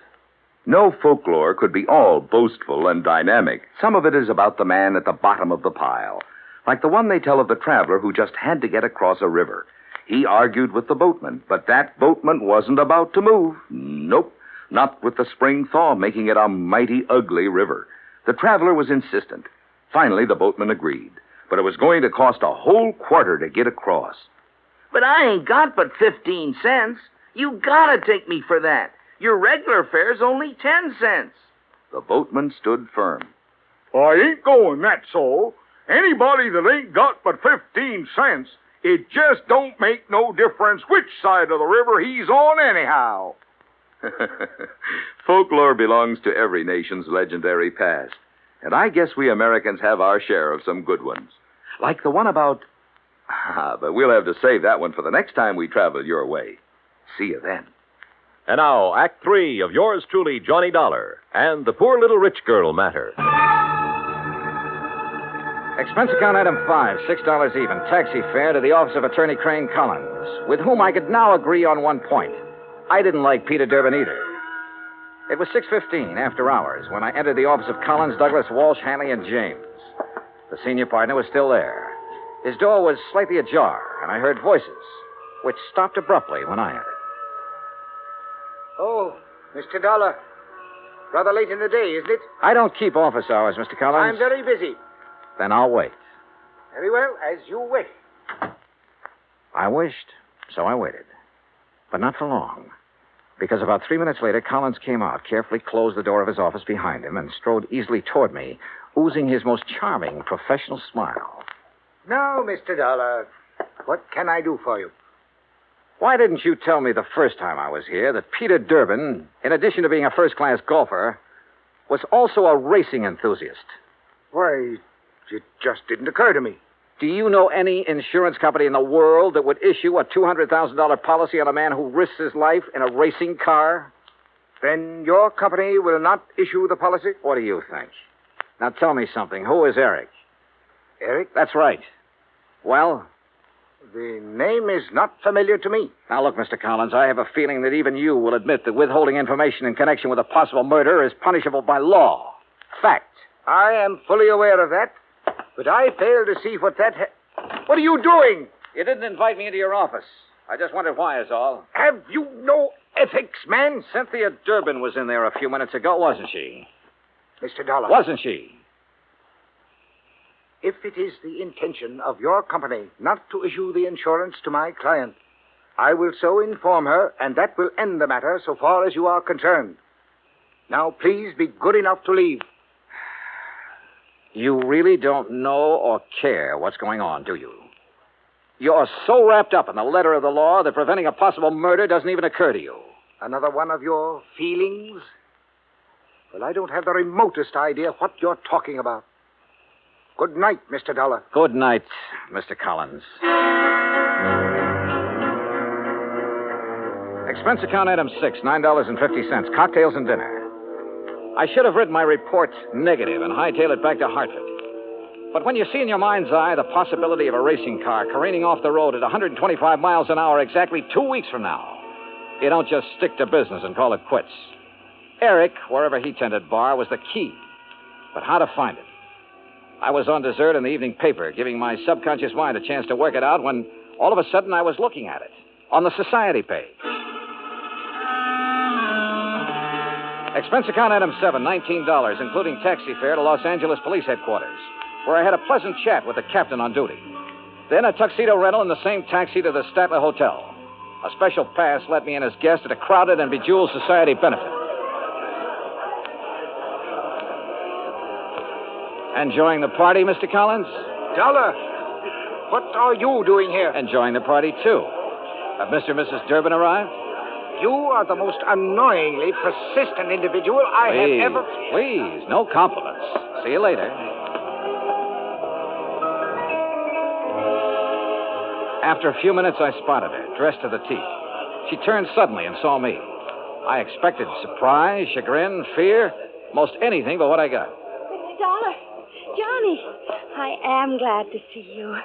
I was such a bore this afternoon. Forgive me. Well, your exit was rather sudden. My headache's all gone. Isn't that wonderful? Fine. Will you dance with me? Pleasure. Dollar. That's such an exciting name. Is your husband with you tonight? No, poor dear. He's playing in a golf tournament and has to get his rest.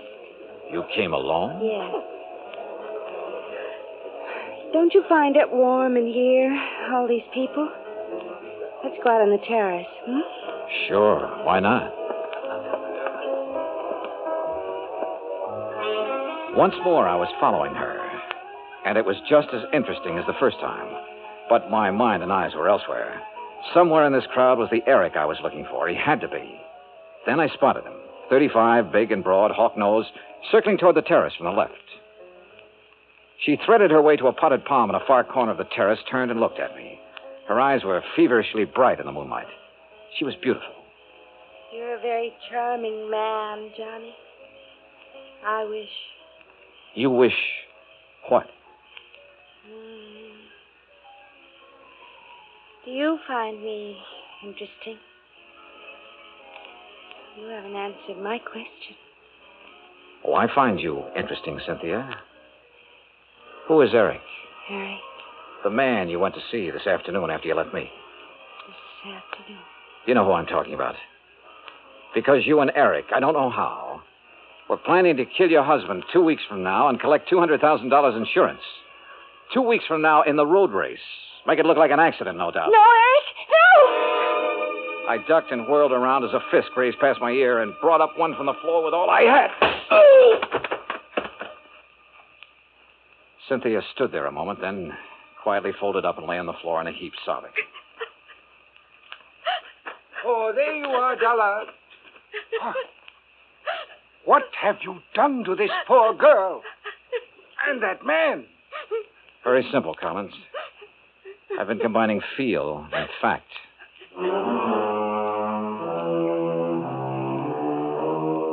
The house dick and I got them out of there. Hawk-nosed to police headquarters, Cynthia to a hospital. Eric turned out to be a quack psychiatrist who preyed on unstable rich women and who was wanted in both New York and Florida. He had a perfect setup in Cynthia Durbin until he went for murder and the big money. Mrs. Durbin, well, the doctors tell me she ought to be normal mentally in a couple of years with proper psychiatric treatment. Expense account total, $317.75. Yours truly, Johnny Dollar.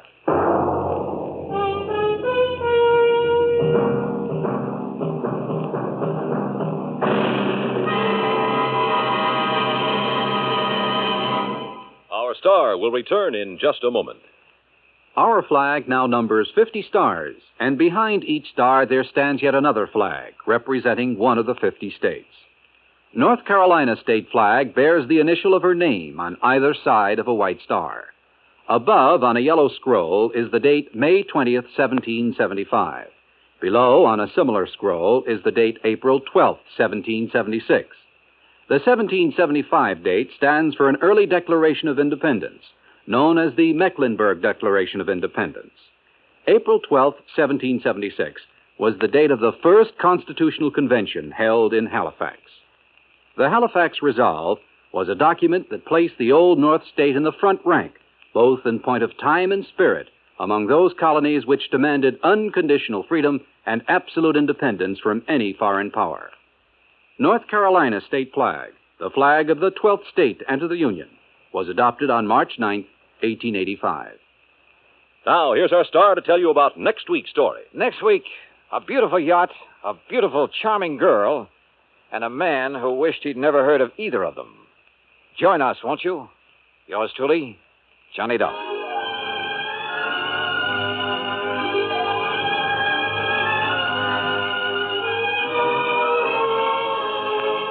Yours truly, Johnny Dollar, starring Bob Bailey, originates in Hollywood. Written by Alan Botzer, it is produced and directed by Jack Johnstone. Heard in our cast were Virginia Gregg, Herb Ellis, Frank Nelson, Marvin Miller, and Peter Leeds. Be sure to join us next week, same time and station, for another exciting story of Yours truly, Johnny Dollar.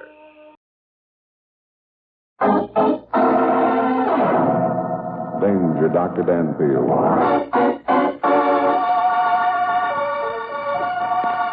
The human mind is like a cave. Beyond the light, there are dark passageways and mysterious recesses. I, Dr. Daniel Danfield, have explored those unknown retreats and know their secrets.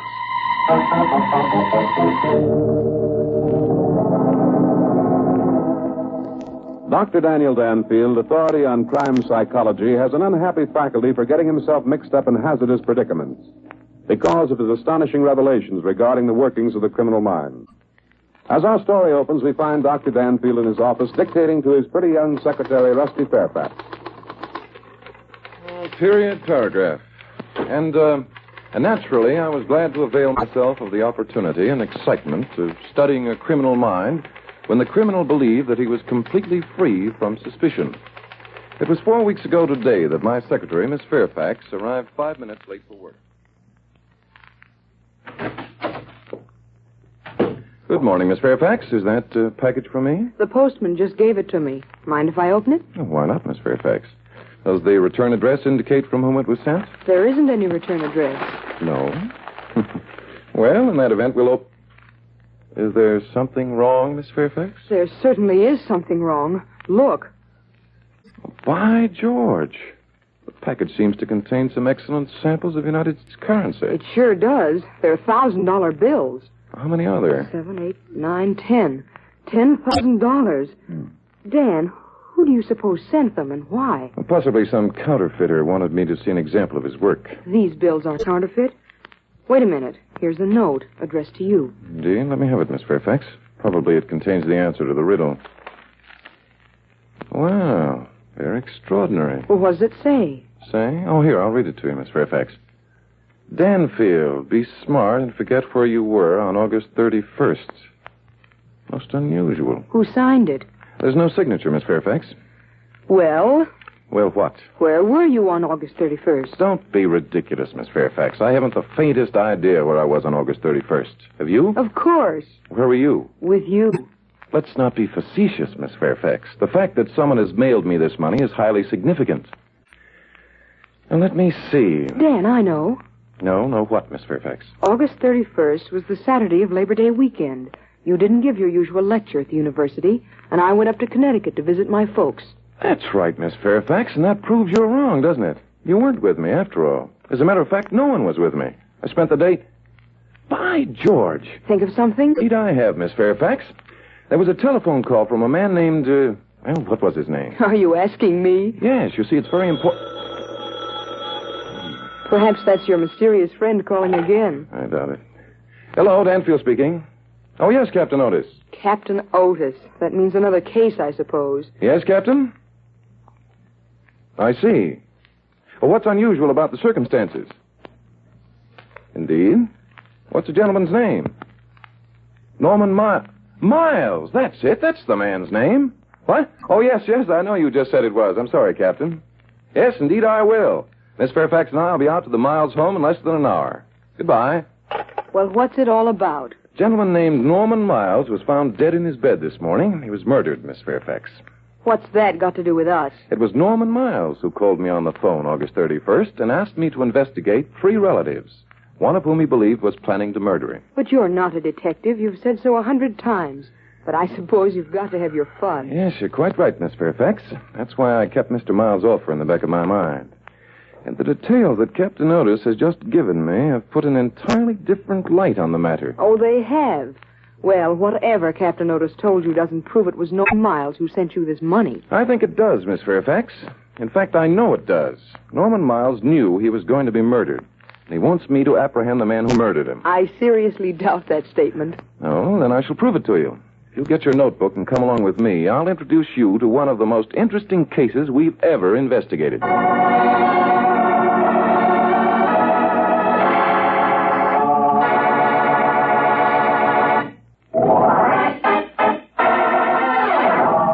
Now for the second act of Danger, Dr. Danfield.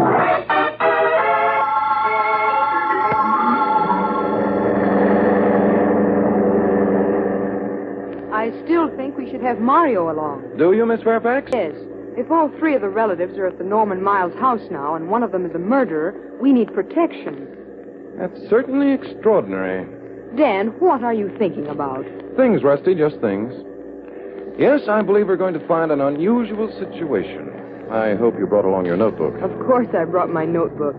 This the house? Yes, and there's an officer on guard at the door. Otis is a man of his word. I don't see why Captain Otis has to call you every time he gets himself in a jam. Captain Otis is not in a jam, my dear. It was very kind of him to give me this opportunity. Hello, officer. I'm Dr. Danfield. Oh, okay, Doc. Go on in. They're waiting for you. Thank you. Well, I should judge by the pretentiousness of Mr. Miles' home that he was well able to advance us $10,000, wouldn't you, Rusty? And for the same reason, I can see why his relatives would want him dead. Well, there they are. Yes, and by their expressions, I should say they were a rather unhappy trio. I suppose you're Danfield.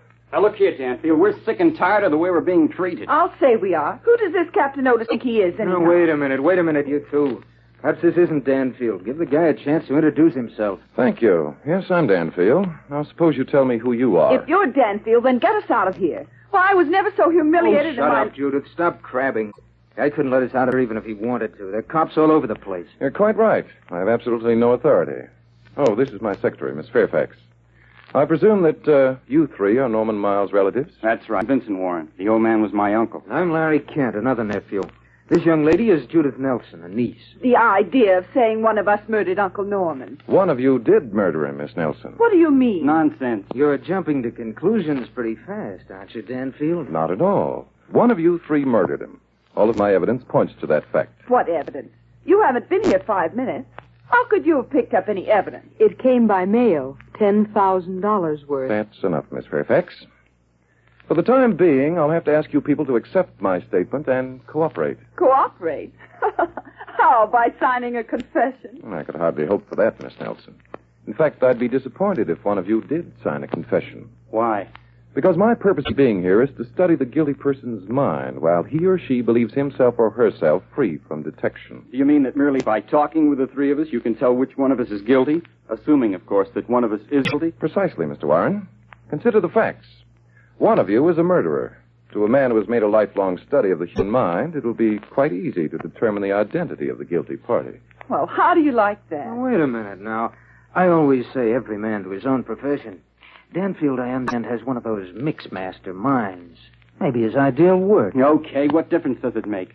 You haven't any alternative anyhow. That's the point exactly, Mr. Warren. You haven't. I merely wanted to point out to you that I know one of you is guilty. You're all fairly warned. Well, what do you want us to do? First of all, I'd like to have someone tell me exactly what happened last night. I understand that when Mr. Miles' body was discovered, all the doors and windows of his room were locked on the inside. Yes, that's right, they were. Uncle Norman had a phobia against an unlocked door or window. Couldn't go to sleep unless he had checked all the locks himself. Then how did you know he got into the room this morning? By breaking the door down. Why did he do that? Well, Uncle Norman was a victim of habit. He did everything by the clock. Went to bed, got up, ate meals, everything. I see. This morning he didn't appear at breakfast at the regular hour. Yes, that's it. We'd all come down to breakfast, and we're sitting waiting.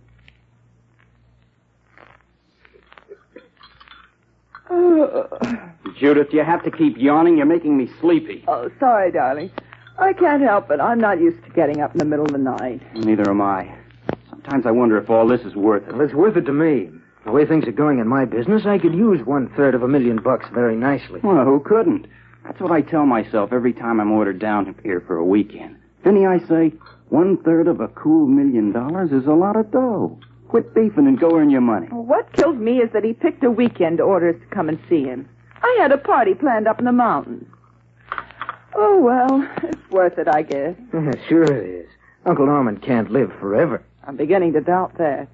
How old is he, anyhow? 73, his last birthday. Say, wouldn't it be a joke on us if he left his dough to a home for stunted ducks or something? No, he wouldn't do that. He's told us enough times that we're his kids. Say, what time is it anyway? Time?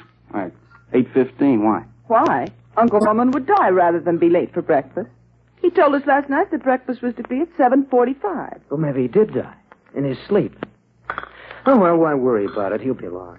I think one of us ought to go up and see if he's all right. What good would it do? He always keeps his doors locked. Oh, we could wake him up by knocking. Are you kidding? Uncle Norman wouldn't wake up if a bomb exploded under his bed. He's that deaf. And I think Judith's right. We ought to do something. I'll go up. No, wait a minute. We'll all go. What's the matter, darling? Afraid to let me have a few minutes alone, my dear uncle? You bet I am, you little sneak. I don't trust you as far as I can throw an anvil. Why, you rat, you're just... Quit it, you two. Let's get going. You know how Uncle Norman feels about us quarreling. Now, come on. The least we can do is respect his wishes while we're in his house. Oh, don't set yourself up as a model, Larry. You're no paragon. Well, at least I've got the decency to... cut it out.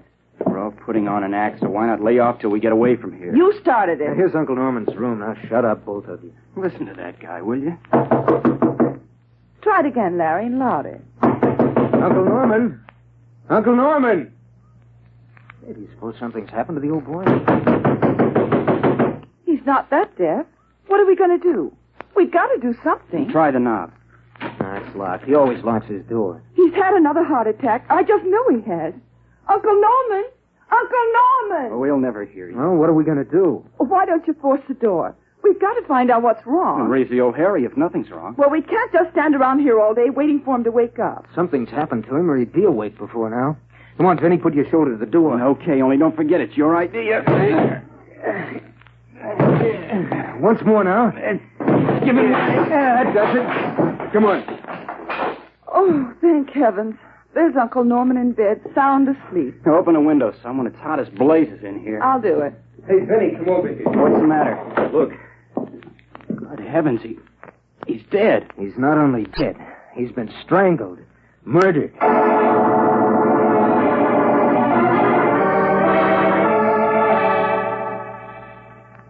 Well, that's a very interesting story, Mr. Kent. I think it answers my question all right. What do you mean it answers your question?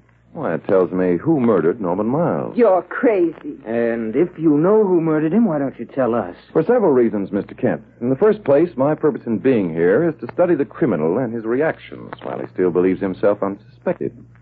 Now that I know his identity, my task is going to be much more interesting. Why, the man's crazy. Look here, Danfield. If you really think you know who it is who murdered Uncle Norman, it's your duty to point out the guilty party. No, Mr. Warren, I don't think it is.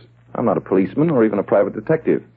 If I pointed out the guilty party, I would only make things more difficult for the police. Why?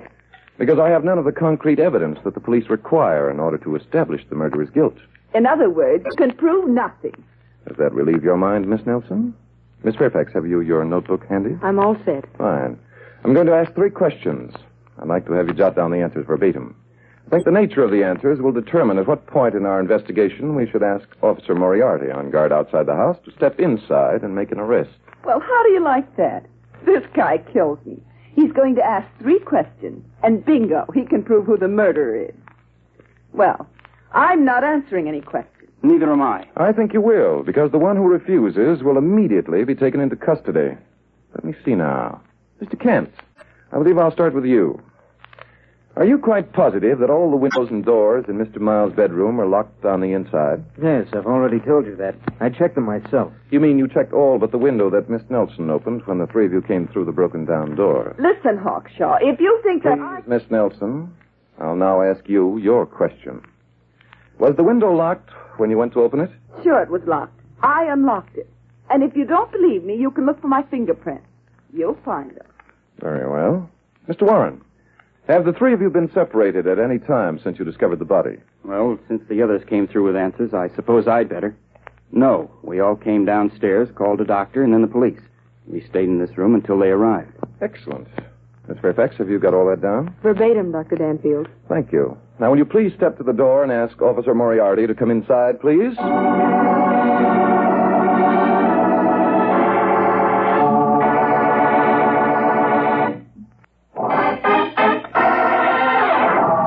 Now for the third act of Danger, Dr. Danfield.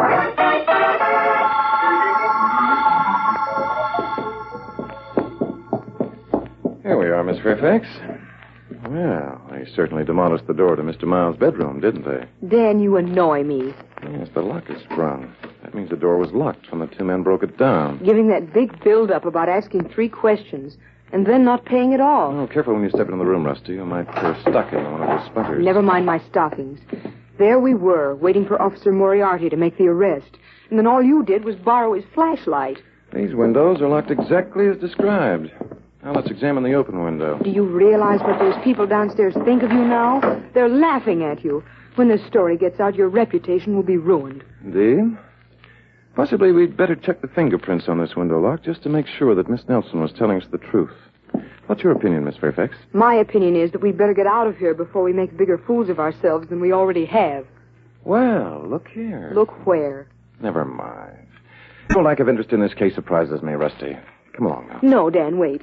I am interested in the case, only... Only what? It's you I'm interested in. You've got such a good reputation. I don't want to see it ruined, that's all. Rusty, you're really a very nice person. Come on now. In less than 15 minutes, we'll have found what we're looking for. I promise it.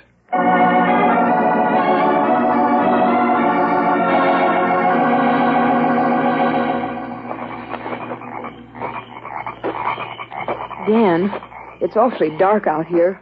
I wish Mario were with us. You're not frightened, are you?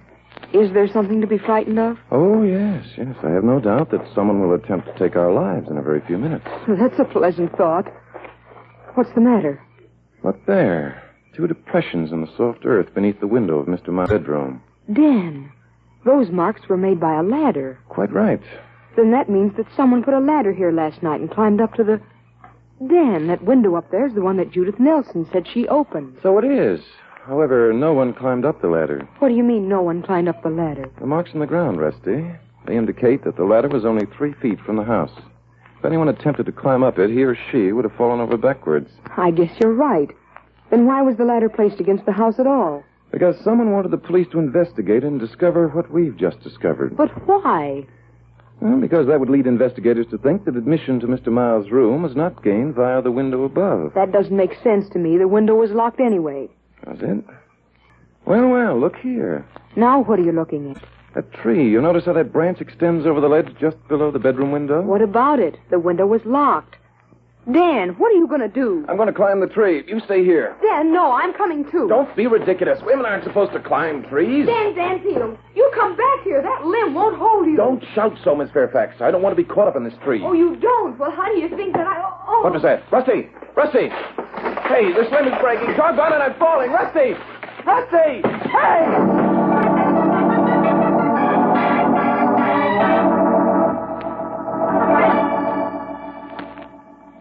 Now, just a minute, Mr. Officer of the Law. I got to see Dr. Danfield. Well... Never mind, don't say it. I'm going to see him just the same. Well... I guess you don't know who I am, eh? Me, I'm a Mario Consoletti. You ever hear of me, eh? Well, no. You very funny fellow, Mr. Officer of the Law. All you say is, well... What's the matter? You don't speak English like me? Well... There you go again. Well, that Doc must have get himself in another pickle, man. No, you stay here, Mr. Officer of the Law. I'll fix him up. Hey, Doc!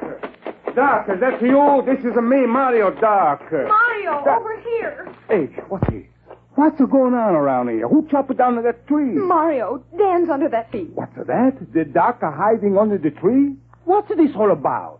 Mario, get me out of here. The doctor. Okay, doctor, don't worry. I'll fix you up. Be a little careful, Mario. That's all right. All didn't do me any good. Yeah, you fell out of the tree, eh, Doc? Yeah, very funny. Hey, remember you got a shot too? No, I didn't get shot. The branch started to break and he missed. There, I'm all right. Where's Rusty? Dan, over here. Rusty, you all right? Oh, sure, she's all right, Doc. When a woman can talk, she's all right. Let's not try to be funny at a time like this, Mario. Me, funny? What happened, Rusty? Somebody came up behind me and hit me. I went out like a light. Yes, and then he shot at me. Well, I saw where he went. Rusty, you go back to the house now. No, I'm going with you. Oh, Rusty, sometimes you try me. Well, this is no time to argue. Mario, will you pick up the flashlight? Pick up with the flashlight. Yeah. I got him. Where we go now? Over to that small building behind the garage. Our attacker was heading in that direction. Well, frankly, Mario, I'm glad you happened along. Me hopping along? That's very funny. I've been looking for you all day. You should not go off without Mario, Doc, no? Perhaps you're right. Shouldn't we be a little less noisy? If the person we're after is building... He isn't in the building, Miss Fairfax. I'm sure of it. Here we are. Hold that flashlight on the door, Mario. Okay, Doc. Well, that was easy. Throw your flashlight around inside, Mario, will you please? That's fine. Now follow me. No. You better let me go first, Doc. If that fellow is here... He isn't here, Mario. I've already told you that. The place is empty, all right. Not quite, Rusty. What do you mean it isn't? This is nothing but a tool shed. Hey, maybe somebody's hiding behind those boxes, huh? There's no one hiding behind the boxes. Well, just as I thought. That Doc, he's always a-thinking. Yes, that settles it. Come along. We can return to the house now, and this time we can identify our murderer without asking any questions.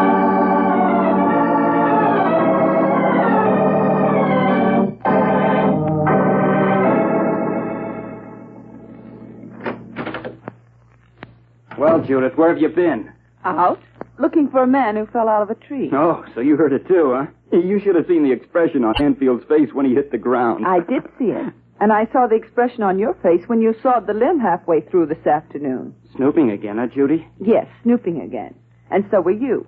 And so was Larry. By the way, where is Larry? Right here, darling. Did you think I'd try to escape? I would be a sucker to do that, wouldn't I? This is really very amusing. We're all actually suspicious of each other, aren't we? And if you're asking me, that's just what Danfield wants. He thinks the guilty party will break down on the strain of wondering which one of us he's going to put the finger on. You sound worried, Vincent. I suppose by that crack you mean I've got something to worry about. Well, have you? Oh, stop it. None of us killed Uncle Norman. If we keep this up, we'll be at each other's throats. She's right, Larry. Sorry I went off the deep end. Sure, okay. Let's forget. Oh, here comes the great man now. Remember, whatever he says, we stick together. Oh, so you're back again, are you, Danfield? What's it going to be this time, a spelling bee? Maybe he's thought up 3 more questions to ask us. What I want to know is, who's the character you've brought along with you? She means you, Mario. She means me? Hey, lady, what do you mean by this character, this name you call Mario? Never mind, Mario. Now, if you have all finished with your remarks, I'll ask Officer Moriarty to arrest the guilty party, and we'll be on our way. Listen to it. What are you going to do this time? Borrow the cop's gun? How about the 3 questions? Don't we get to answer questions this time? No, Mr. Kent. I can prove you killed your uncle without asking you any more questions. I killed him? Certainly, Mr. Kent. You killed him. I've known it all along, but it's been only within the past 5 minutes that I've been able to secure enough evidence to establish your guilt definitely. I killed him. Vinny, did you hear what that guy said? Yes. I heard him, Larry. Too bad, isn't it, Larry? Why, you... I don't think you'll get much sympathy from your 2 cousins, Mr. Kent. You see, they've known all along that you were guilty, but they were afraid to... Mario! Don't worry about me, Doc. I'm all ready. You are, eh? Well, how do you like this? Funny fellow. You wanted to know how Mario likes this? Get you. Very funny. I like this. Too.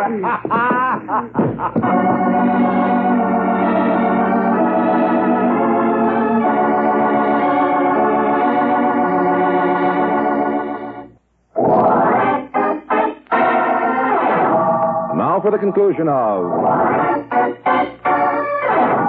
Danger, Dr. Danfield. New paragraph. I wish to mention that it was through the courtesy of Captain Otis of the police department and the able assistance of Miss Fairfax and Mario that I was availed this opportunity of studying the criminal mind under these circumstances, which... Miss Fairfax, I'm not through. I'll say you're not. And if you don't tell that lecture class of yours how you knew how the murderer got into Norman Miles' room, I'll write it in myself. Miss Fairfax. I mean it. I believe you do. Well, the murderer climbed the tree to the ledge and got in through the window. How could he? The window was locked.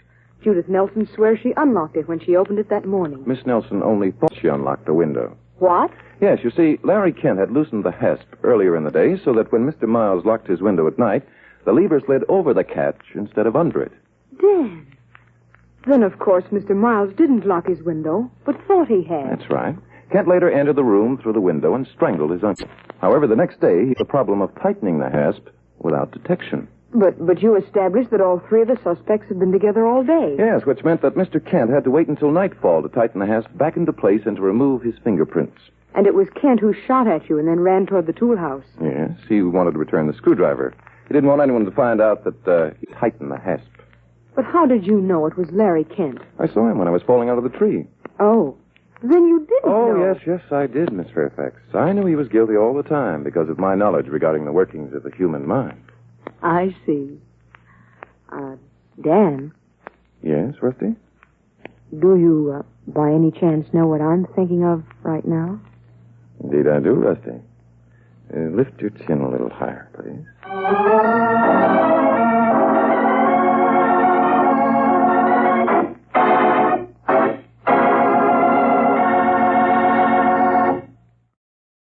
Crime Classics was a unique premise for a crime drama, more like a docudrama, which aired dramatizations of true crimes that have occurred in history.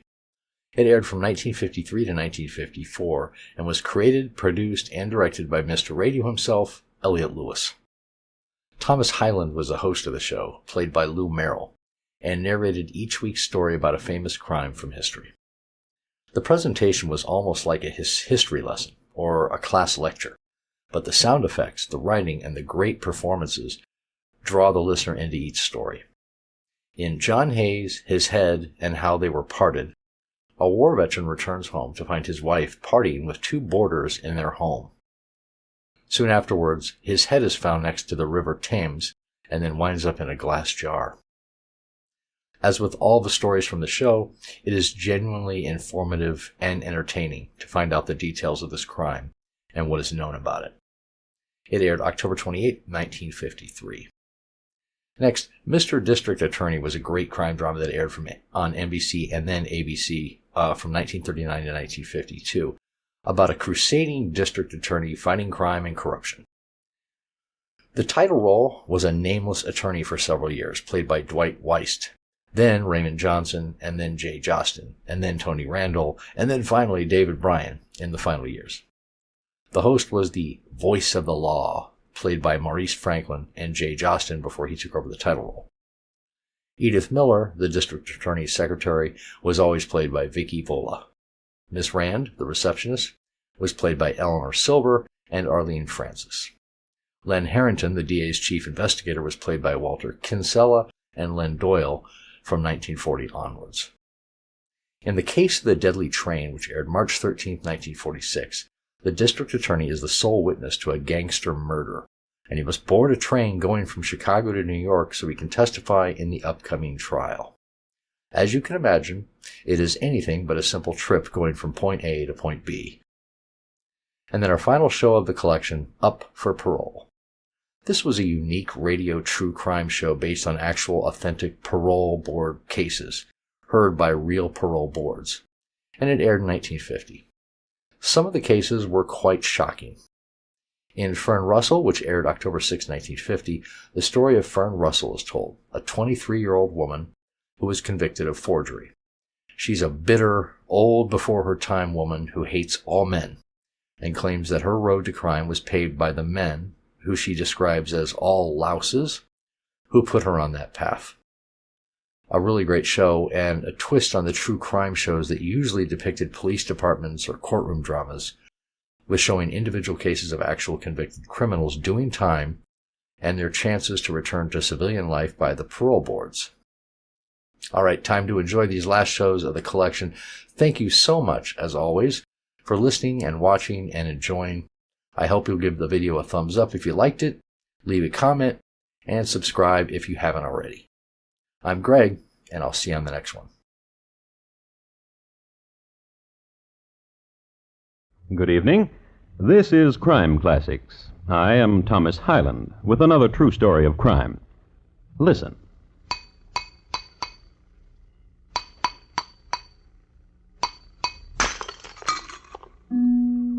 The glass you just heard broken was not ordinary glass. It was a closed vessel of exact contour of the man's head which it held. It was raised exactly 1 millimeter above the skin, all around, and above the hair. No small feat, since the hair on the head was lush and curly. Another masterpiece by Dom Llewellyn, whose secret of blowing glass to enclose human heads died when he died. Dom Llewellyn had been called in to do a job of work on what was left of Mr. John Hayes, which was all above the neck.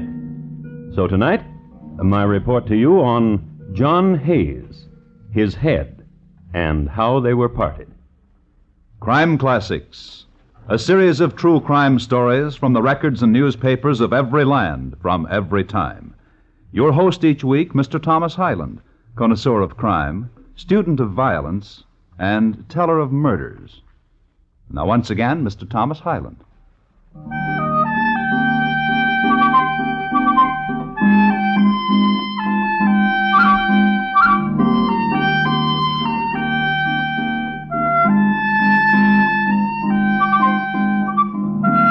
The 18th century was only a few years old, and the town was Warwick, and the season was spring.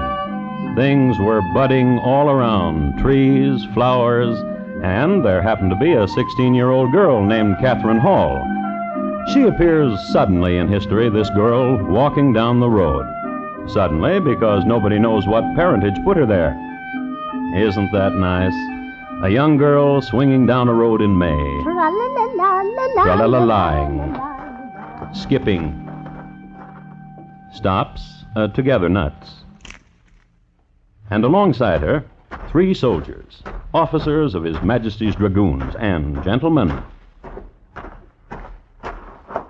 Gentlemen 3, and guardians of Catherine, and Lieutenant Ombersley has the papers in his bandolier to prove it. Guardians and their ward at a crossroad. Catherine? Yes, Uncle. Uncle Fred and Uncle Ned and I think the time has come. For what, Uncle? The time has come. Do not be shy. How is it that always you are shy when the sun shines? We have a wedding gift for you. Uncle. From all of us to you. Uncles. The gift, here, a scarf. Uncles. We'll miss you. And I you. And the time now to tell you of him, of the man you will marry. Of the man who comes down this road anon to take you from us, from Uncle Fred and Uncle Ned and myself. Is he as tall as you? He is very rich. Is he as handsome as Uncle Ned? He is very rich. And has he the strength of Uncle Fred? He is very rich. Then I know I shall love him well. Catherine. Yes, Uncle. Your duties as wife. Yes, Uncle. Always water in the pail, and loving nuptials cannot fail. And? Happy marriage in a springtime day, child in the cradle on New Year's Day. Oh, yes, Uncle. Oh, yes, Uncle. He is prompt. I die with impatience. He has a fine span of horses, see? Oh, trembling. Oh, John Hayes! Oh! You, girl. If your name be Catherine, get in. Uncle? Get in, girl, get in. A kiss, Uncle, for farewell to you and Uncle Ned. Which we did in tears and kisses the whole night past. Get in, girl, get in. Here's your money, Lieutenant. Small sackful, as was contracted for. Giddy up!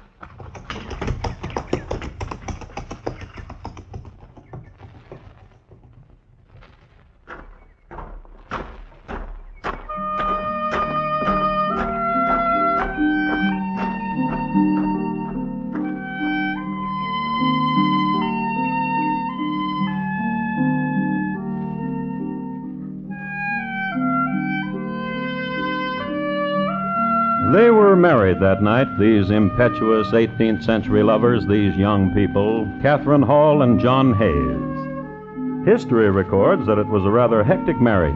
The groom's father went temporarily blind from drink before the ceremony. There was unruliness among the servants, and some sources state that the bride herself tried to sneak off and had to be restrained. But married they were just as evening sun went down. And that evening, after the house of John Hayes had quieted down, after the pig had been eaten and the toast drunk, after the celebrants had gone home and the windows bolted and the doors barred, after all these things...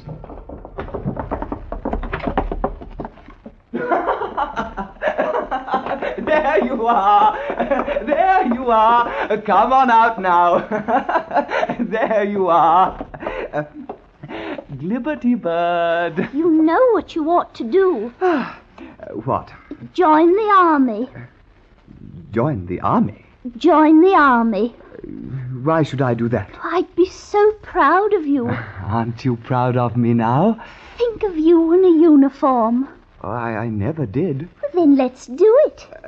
All right.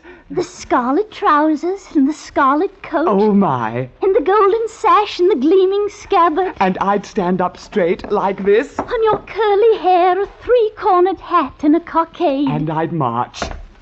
And I'd march. And perhaps... what? They'd send you to America. Yes. No. You could volunteer for it. Oh, no. You'd miss me too much. You'd suffer. Oh, I'd write to you every day. Well, the boats to America do not sail very often. I'd knit things for you and bake things for you. But mostly... What? I'd be proud. Oh, so proud. Dear John. Well, I don't know. Join the army. Proud? Oh, yes.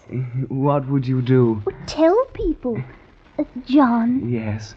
Golden sash and gleaming scabbard, and on your head a three-cornered hat with a cockade, John. And you'd march so straight and tall, you'd march... like this? Yes. Like this? Yes. Oh, yes.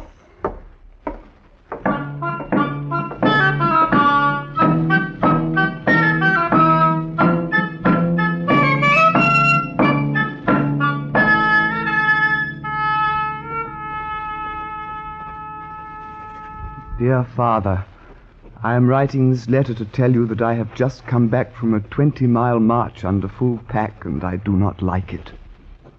In the 6 months I have been in the army, I have not found a thing that I like about it. It is march, march, march, march. In spite of my education, I am still but a grenadier. 2 of the lads who joined the army with me are lieutenants and wear cockades, so please...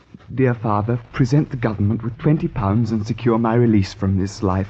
I would do it with my own funds, but I had wisdom enough to assign my wealth to my wife's name before joining the army. I do not wish to bother Catherine in this matter, as I'm going to surprise her by my appearance in civilian garb and put an end to her loneliness. Please, Father, do me this favor, your loving son, John. Oh, P.S. Please, Father, just consider it a loan.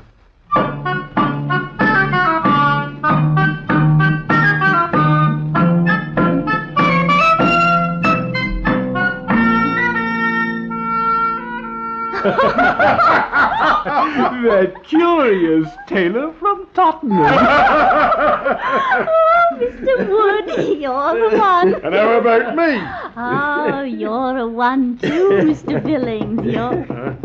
If it's the butcher boy, Mr. Wood. Yeah, I'll send him on his way. Aye. Who are you? Who are you? I am John Hayes. Who? John Hayes. Oh, you be in the army. Not now. I am John Hayes, and I've come home to my wife. Where is she? Catherine! Who is it? Catherine! Catherine, I'm home! Dirty deserter. No. Oh, shame. Oh, listen, I'm out of the army. But you cannot be. I just sent you a sweater. I'm out. My father paid a bounty for me, and I'm home again. Who are these men, Catherine? I'm, Billings, the cooper. I be Wood, the alehouseman. Tradesman? I? What do we need a cooper and an alehouseman here? Are you questioning me, husband? Well, I'd like to know why a cooper and an alehouseman... Welcome home. I welcome home. Ruddy hero. Come to home. Drink a cheer, boys. Ruddy hero, come to home. Ruddy hero, come to home. Come to home. Come to home.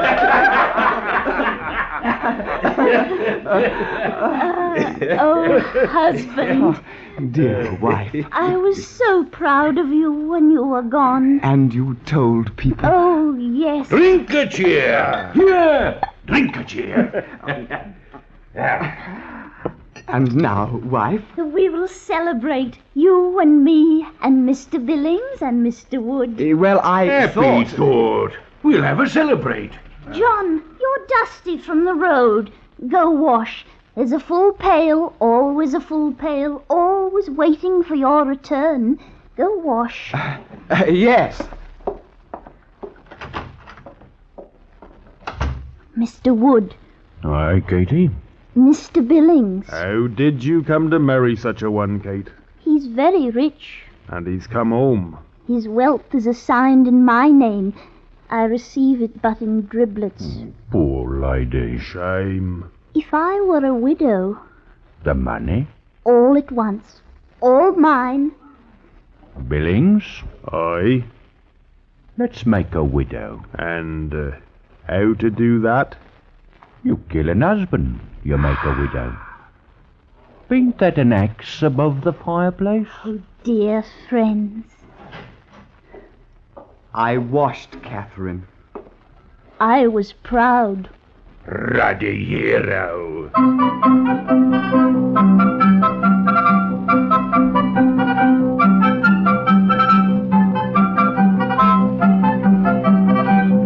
A soldier had come home, to his wife, to his neighbors. There was wine in the room and a good fire. But it was one of the shortest celebrations on record.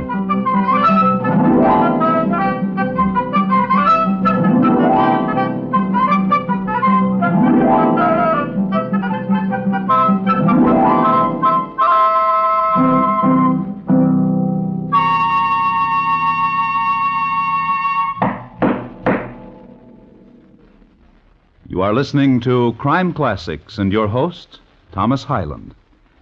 This Saturday night, learn the true details of the Wheel of Misfortune case on Gangbusters. When a wheel, gangland terminology for a driver in a crime, runs afoul of the law, he cuts himself out of the crime in question. After the robbery comes off, the wheel declares himself in for a cut of the spoils, and murder results before police clamp the lid on the crooks. Gangbusters, this Saturday night on most of these same stations. The same evening to listen for CBS Radio's thrilling Gunsmoke series. And now once again Thomas Hyland and the second act of Crime Classics, and his report to you on John Hayes, his head, and how they were parted.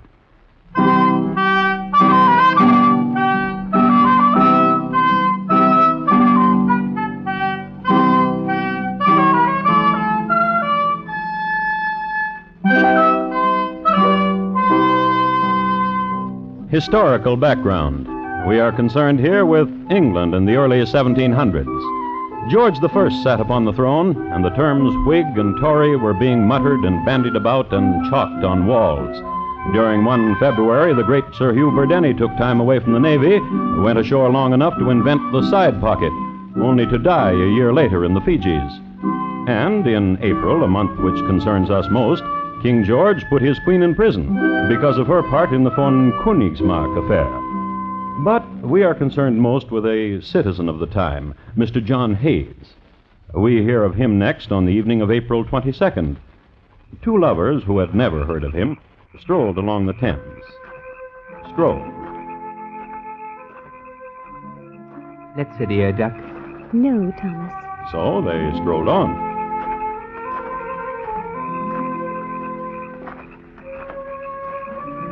Mary, Duck, let's sit here. Oh, no. And on.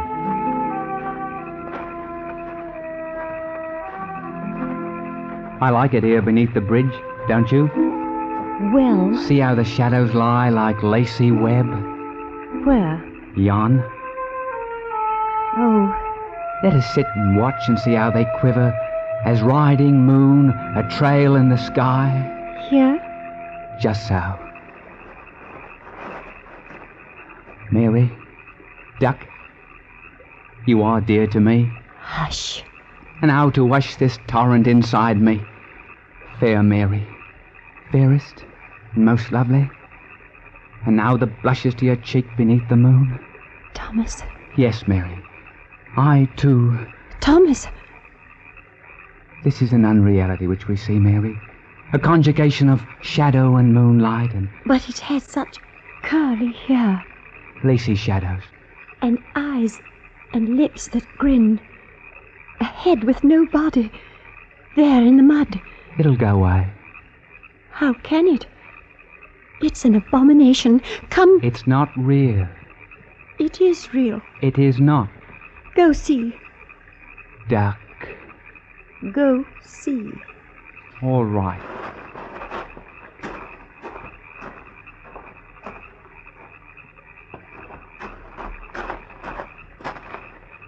Well, Go. a head Of a man. of a curly-headed man. I knew it. Thomas Ascot, I did not want to come down here in the first place. You made me. You made me. A head. Go.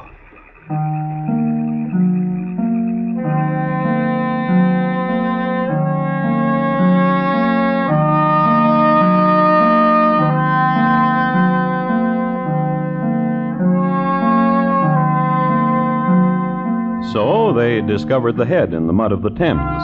And after they married, they had a lot to talk about. It was the head of John Hayes, all right, but nobody knew it then.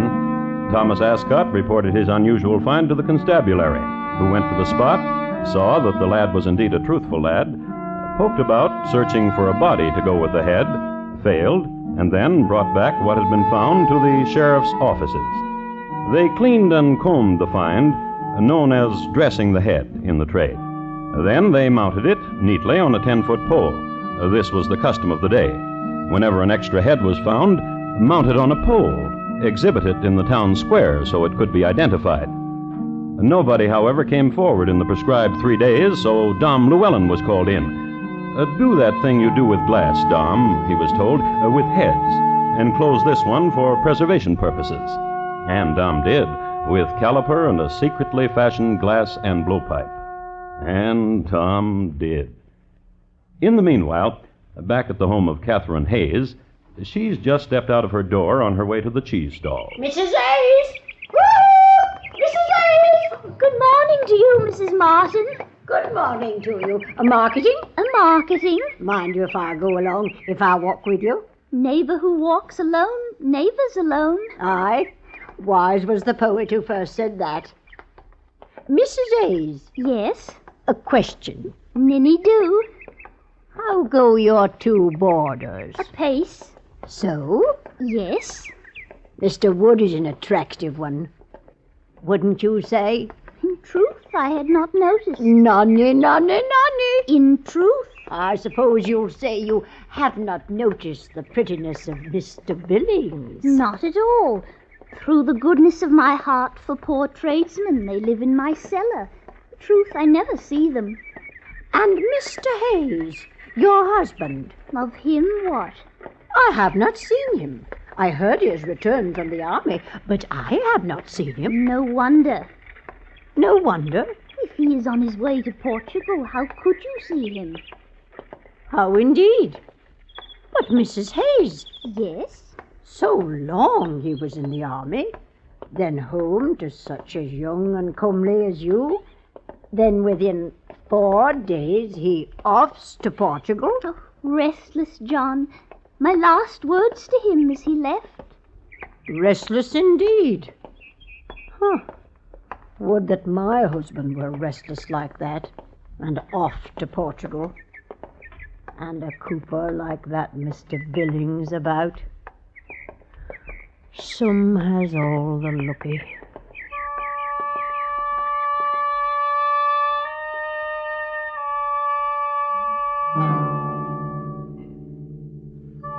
And Mrs. Martin shook her head sadly all the way to the cheese stalls. There, she selected a good round Edam and went home and told all the neighbors that John Hayes had hied off to Portugal. And neighbors told neighbors, and everybody was satisfied. For a week. For it was a week later that Mrs. Martin went down to London on a visit to a friend. It was an infrequent trip for Mrs. Martin, and her friend took her around to show her the sights, the finest statuary, the best inns, and on a Sunday afternoon, he took her to see a head, which had been encapsulated by Dame Llewellyn, and which was on exhibition at the Constabulary Museum. And seeing it, Mrs. Martin said this. Why, I do believe I know that man. And her friend took her to the sheriff, to whom she repeated herself. Why, I do believe I know that man. What man? Why, the man in that room there. The one whose head's in the glass. You know him, you say? Did he? You're certain? Did he? Did he do? Who is he? A neighbor to me. Husband to a young lass. Poor lass. Ah? Poor lass, barely 17, I'd say. And her husband dead in such a way. Who is she? What's her name? Catherine. Catherine Hayes. And he who you've got, like you've got, is her hubby, dear. John Hayes. I be confused, I be. How? What's he doing in that room, like he is, when he's in Portugal? What's he doing there, indeed? Madam. Aye? Will you take me to your neighbor? Did he? Did he, I will.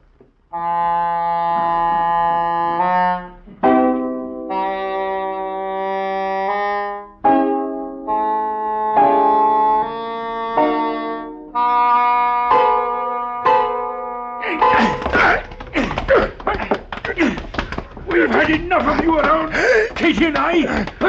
We've had enough of you around, Katie and I. What say you, Katie? Settle it between you. Listen to me, alehouse man. I'd as soon slit your gullet as look at you. And I'll do it if you don't leave us alone. Talking. That's all you're good at, Billings.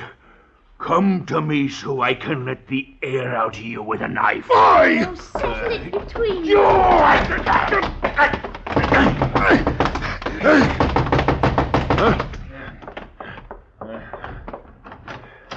Yes, who be you? Sheriff of London Town. For what? If you be Mrs. John Hayes, I come to take you with me. For what? To show you of your husband, if he be the one whose head we have. Head? Aye. And, madam, I? the two men I espy over your shoulder, may I inquire of their worth? Friends to me? And your husband's? I would say so. We will all ride down to London Town.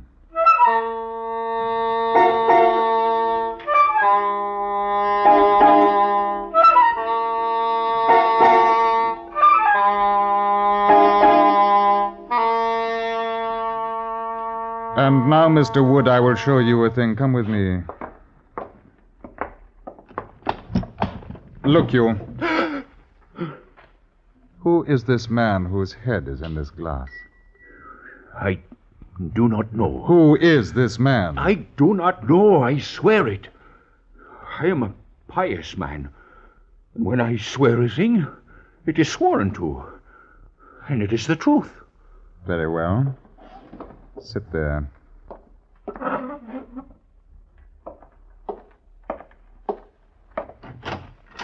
Mr. Billings!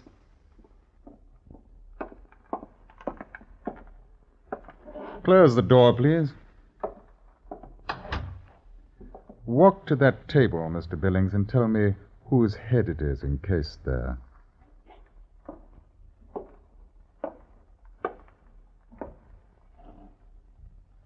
Mr. Billings? Aye. What have you done with the rest of Mr. Hayes? Mr. Hayes? Did you put an axe in such a way as to sever his head? Me? You. No. Very well. Sit there.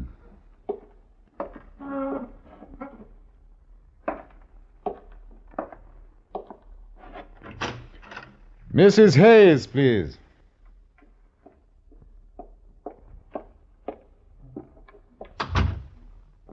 Is that your husband's head who is on the table? No, You are not looking at the head, Mrs. Hayes. nor do I need to. For my beloved husband, my strength and my love is in Portugal. Mrs. Hayes, What? will you look at the head, please? I will not. I will bring it to you so you can see. Do not. For what reason? Do not. Do not. Oh, do not. Do not. How can it be my hubby-love John when he is... Pretend, Mrs. Hayes. Pretend he is not in Portugal, and so pretending tell me, is this your husband? No. Are you sure? It is not my husband. Perhaps you need a better look. No, it is not John, not him. I hold him by the hair and close to you. Now tell me. John, hubby-love. Your husband. Yes, oh yes. And how got he here? They did it. Billings and Wood. Say, liar! No shame and no lies. You, the two of you evil men, killed him and severed his head. Aye, while you fetched a pail to catch his head. And laughed as you caught it. In the name of His Majesty, I charge the three of you. Charge them, not me. The three of you.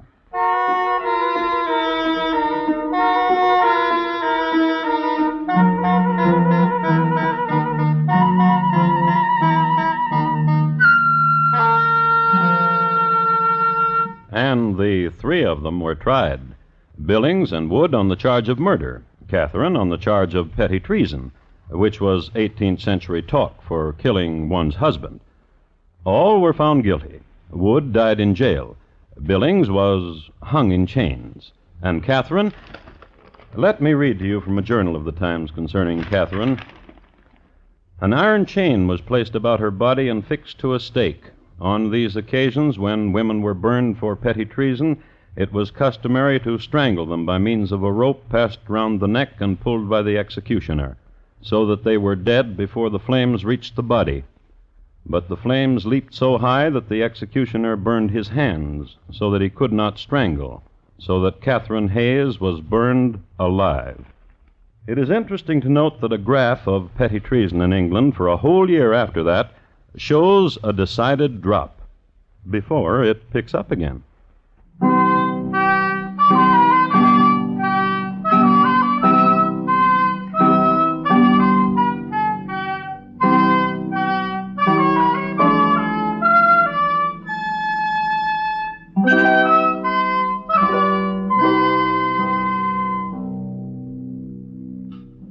In just a moment, Thomas Hyland will tell you about next week's crime classic. John Hayes, tonight's crime classic, was adapted from the original court reports and newspaper accounts by Morton Fine and David Friedkin. The music was composed and conducted by Bernard Herrmann, and the program is produced and directed by Elliott Lewis. Thomas Hyland is portrayed on radio by Lou Merrill. In tonight's story, Betty Harford was heard as Catherine, Jeanette Nolan as Mrs. Martin, and Alistair Duncan as John Hayes. Featured in the cast were Ben Wright, Richard Peel, Charles Davis, and William Johnstone. Bob Lamont speaking. Here again is Thomas Hyland.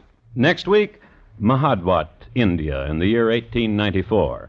We will concern ourselves with a father and son who just didn't get along, to the point where one of them had to go.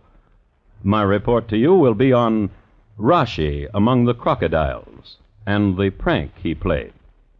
Thank you. Good night. Mr. District Attorney, champion of the people, defender of truth, guardian of our fundamental rights to life, liberty, and the pursuit of happiness. Mr. District Attorney is brought to you by two famous Bristol-Myers products, Vitalis and Sal Hepatica. Vitalis for hair that's well-groomed. Sal Hepatica for the smile of health. Vitalis, Sal Hepatica. And it shall be my duty as District Attorney not only to prosecute to the limit of the law all persons accused of crimes perpetrated within this county, but to defend with equal vigor the rights and privileges of all its citizens.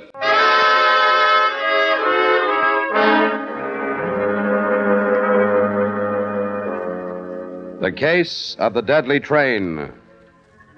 Our story opens tonight in the station master's office of a Chicago railroad terminal, just off the main waiting room.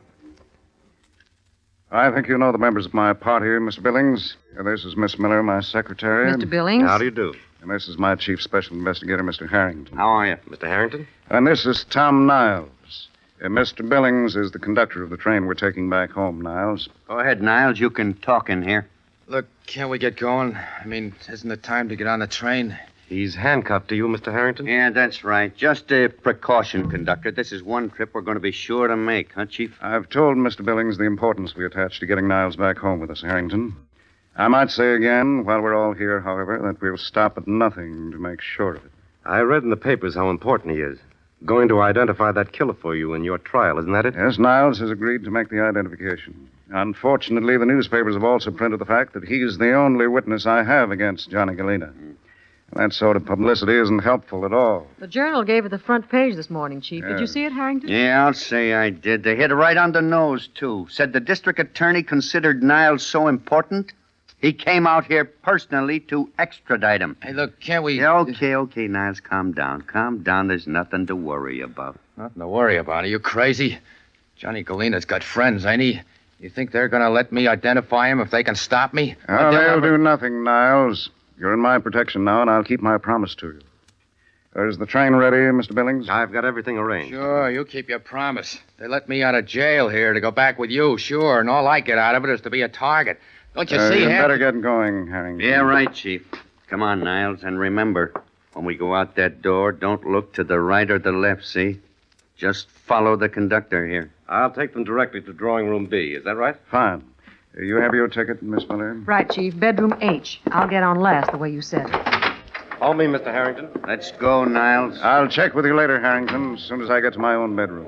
Passengers holding tickets. Just remember, CA, you're responsible for me. Niles, I assure you, you won't be out of my mind for a moment. Not until I've got you safely on the stand against Galena. All right, Harrington, go on. Right. Let's go. You wait a few minutes, Miss Miller, and then board with the crowd outside. All right? Yeah, I know what to do, Chief. Good. I'll find you when I need you. In the meantime, don't recognize me on the train. It's better if we're not seen together. Chief. Yes? You're worried about this trip, aren't you? Frankly, Miss Miller, I am. Niles is my only witness in a trial that means... Well, you know what it means. Sure, Chief. I've got to get that man there to testify. Yes, and in condition to testify, too. So let's hope for the best. Passengers loading at gate.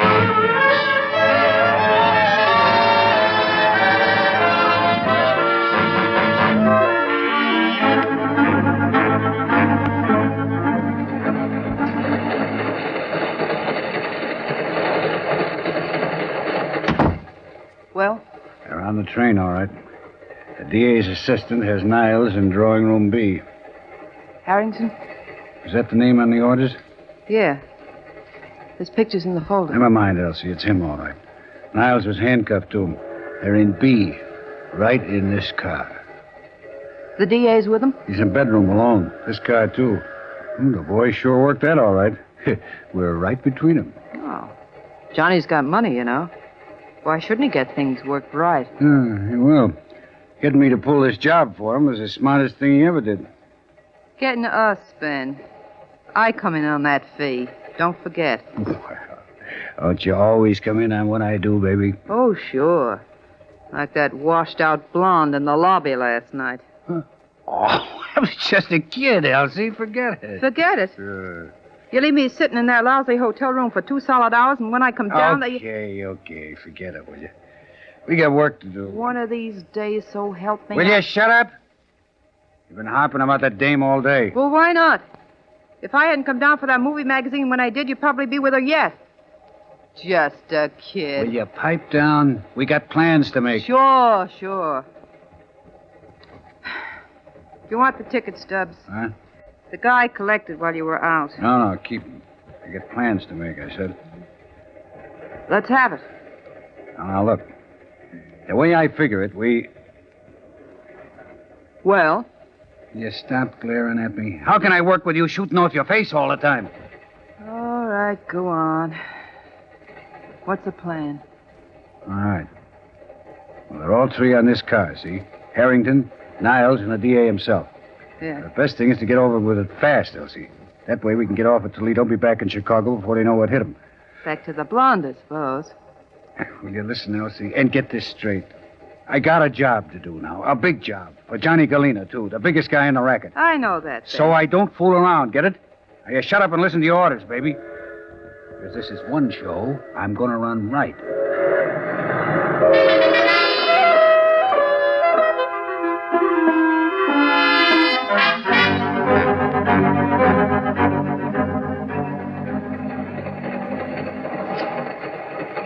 Excuse me, may I get through, please? Yes, certainly. Oh, here, I'll open the door for you. Is everything all right, Chief? So far, so good, Miss Miller. The conductor's collected all the tickets in our car, and he reports everything seems in order. Harrington's in the drawing room? With Niles, yes. I'm going to relieve him while he gets some dinner. In the meantime, I think you might circulate a little. See if anyone strikes you as out of the ordinary. I will, Chief. I was just going into the ladies' dressing room when I saw you in the aisle. Yes, I see. You might try the club car later on, too. You know what to do. Right. I'll wait here a moment until you're out of sight. If you need me, I'll be in the drawing room with Harrington. All right, Chief. If I can't get back to you without being seen, I'll send a note by the porter. All right, that's fine. And be careful, Miss Miller. Be just as careful as you can. Oh, pardon me. Are you using this dressing table? Oh, go right ahead. Thank you. I was just going to see if I can do anything with my makeup. Honestly, the way your face can get dirty. Isn't it something? You going all the way through, are you? That's right, dearie. Say, you don't happen to have an extra cleansing tissue, do you? Why, yes. Yes, I do. It's right here in my bag. Oh, thanks. There you are. Thanks a lot. Oh, I'm terribly sorry. The train swerved and I must have knocked your purse on the floor. Well, don't worry. I'll get it. Let me. I'll get it, I said. Let my purse alone. But I was only... Never mind. You can have the makeup table if you want it. I'm finished. I'm sorry about your purse. Surely you don't think I would... Keep it. So long, dearie. Thanks for the tissue. Yes, you're quite welcome. Oh, Porter. Oh. Down here, please, and hurry.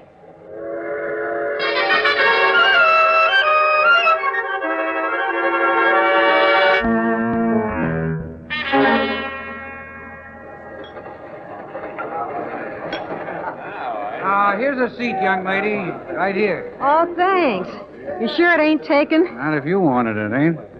Best seat in the club car, too. Gives you a view of where you just been. It's exciting, ain't it? That's Indiana. Nothing exciting about that. Oh, I don't know. Ever been in Gary? We just passed through it, little girl. Hey, can I buy you a drink? After a while, maybe. Ooh, I got such a head from last night. I don't think I can look at one. Gary, huh? You in business in Gary? I'm in business wherever I hang my hat, mister. Yeah? What kind of business? Why don't you guess? Well, let me see. Could be a model, you know. Got the looks for it. Thanks. But you're not. I guess you'd call me a booster. Huh? Always sticking up for the hometown. That's one definition, ain't it? There are others, you know. Like shoplifting. Yeah, so I've heard. Want to trade handles, kid? Mine's Ben. Ben Mott. Hi. Smith. Edith Smith. I bet. Girl's got to be careful, Ben. She can't go around spilling her name, can she? She can if she's out from the wall. Maybe she ain't. Ever been nailed, Edie? By the cops? Yeah, in Denver. Yeah? Where in Denver? In the shed. Railroad station to you. I know the lingo, Edie. What was the rap? Boosting? I was doing the hook for the troop. It was a go-back deal, and I end up with the bad man. You know the lingo yourself.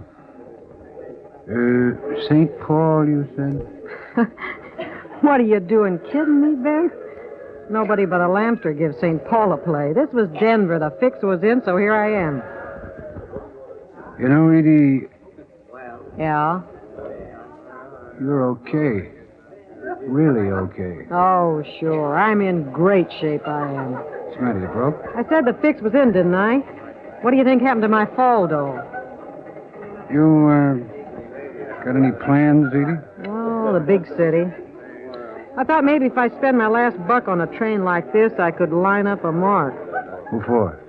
Traveling with somebody? No, I'm alone.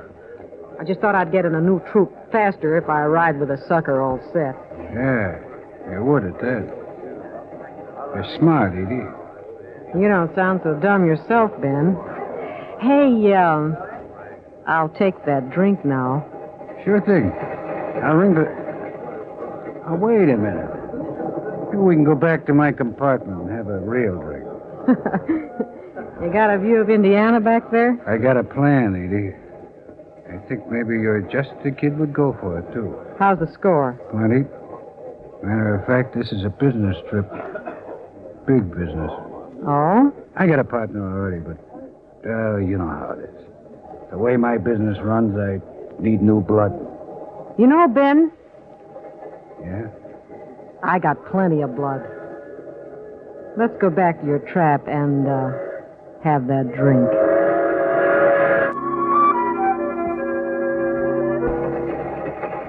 Yeah, I won't be long, Chief. It's early. The diner shouldn't be crowded. It's all right. Take your time, Harrington. I'll stay here with Niles until you get back. What about me? When do I get to eat? I don't think it would be wise to take you into the diner, Niles. We'll have something brought back here later on. Yeah, I'll take care of it, Chief. Right. Say, is Miss Miller in her bedroom? She's checking the train. Oh, and it'll be safer all around. All right, take your time. Safer all around.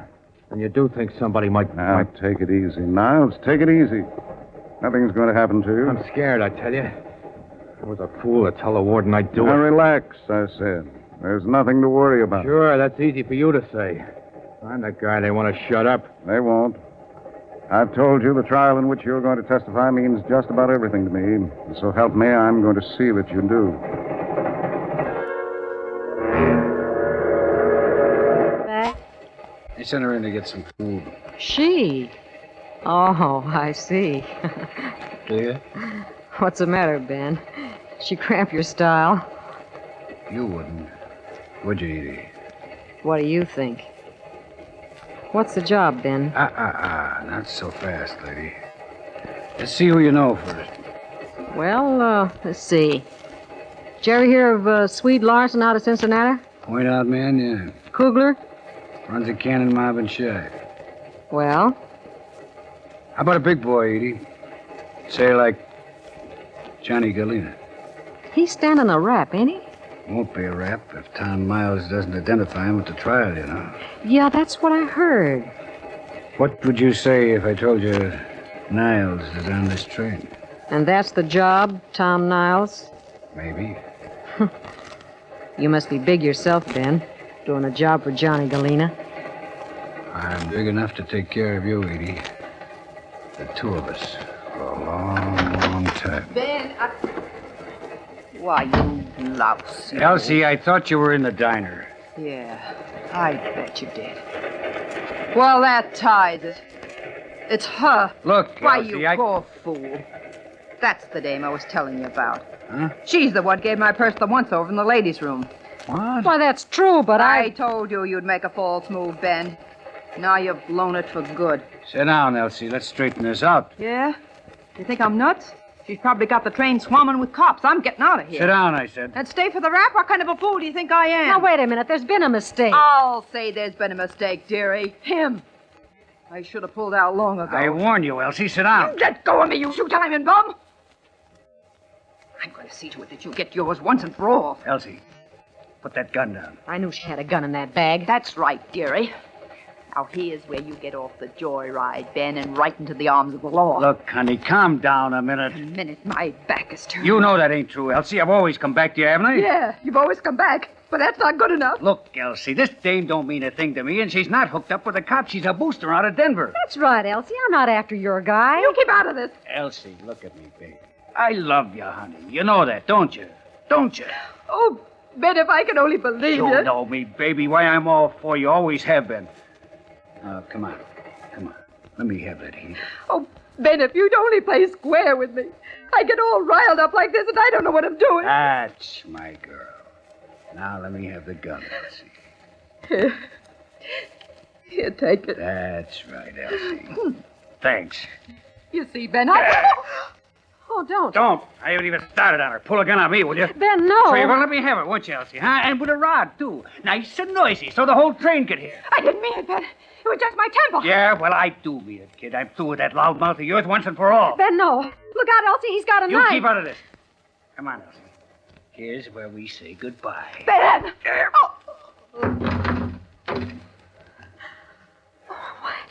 You killed her.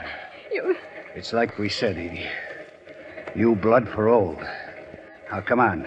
Let you and me straighten this out. Yes, You but got questions to answer, little girl.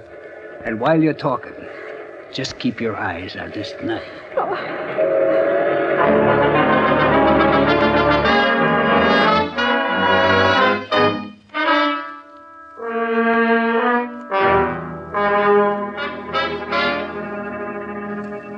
We'll see what your district attorney makes of this in just a moment. But first, a definition of an optimist. An optimist is a man who takes the worst of it and makes the best of it. Now, a man is certainly getting the worst of it when he wakes up in the morning feeling sick and headachy due to the need of a laxative. But if he's an optimist, he makes the best of it. Yes, chances are he reaches for his sal hepatica. For you see, a sparkling glass of sal hepatica when you get up brings quick, gentle relief, usually within an hour. That means you don't have to risk feeling miserable all day waiting until night to take a laxative. And that's not all. In addition to quick, gentle relief, Sal Hepatica brings you another important advantage. This famous saline helps sweeten an upset stomach by helping to reduce excess gastric acidity. So, friends, be sure that you, too, keep a bottle of Sal Hepatica handy. Remembering this caution, use only as directed. Noon or night. See how much faster you feel better thanks to gentle, speedy Sal Hepatica.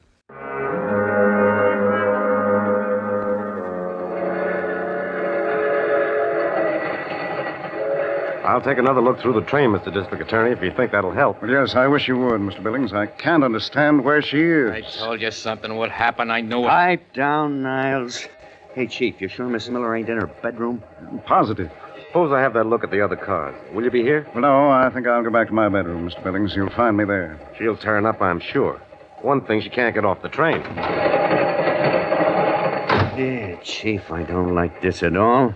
You ain't seen her since she started back for the club car? Before dinner. Did you hear the conductor? He said she couldn't get off the train. Well, she couldn't. It must be doing 70 through here. She could get pushed off, couldn't she? That'll be enough of that, Niles. I'm scared, I tell you. You promised to take care of me. Shut up, Niles. Shut up. You're all right. Oh, I'll go back to my bedroom, Harrington. I don't like to stay in here with you too long. Yeah, right, Chief. We'll see what the conductor's search reveals. And if he doesn't find Miss Miller... Yeah? Then we will, Harrington. I promise you, we will.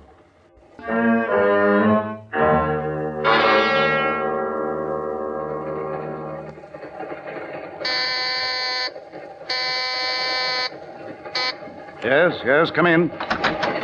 Oh, come in, Mr. Billings. She's not in sight, Mr. District Attorney. I cover the whole train. I see. But this turned up. Yes? Seems a young lady gave the porter a note for you before dinner. Miss Miller? I think so, sir. Yes? Here, it's written on the back of a ticket stub. Let me see it.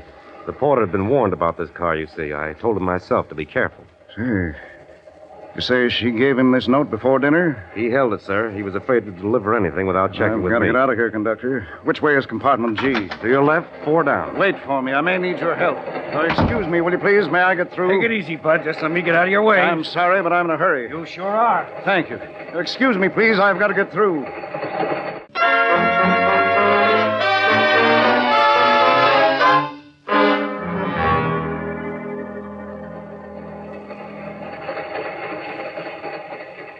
I tell you can't stop people like Johnny Galena. He'll do anything. Oh, look, Niles, you've been whining ever since we left Chicago. Will you shut up? Take off my handcuffs, Harrington. Chained to you this way, I haven't got a chance. Look, for the last time, my job is to protect you. Do you understand? These cuffs stay, kid. You and me, real cozy like. I'm scared. Yeah, you said that. If I were you, I'd...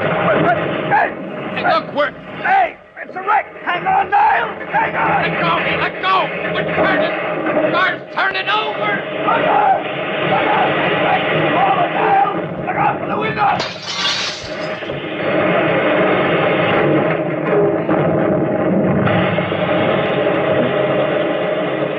Harrington. Hey, Niles. Niles, are you all right?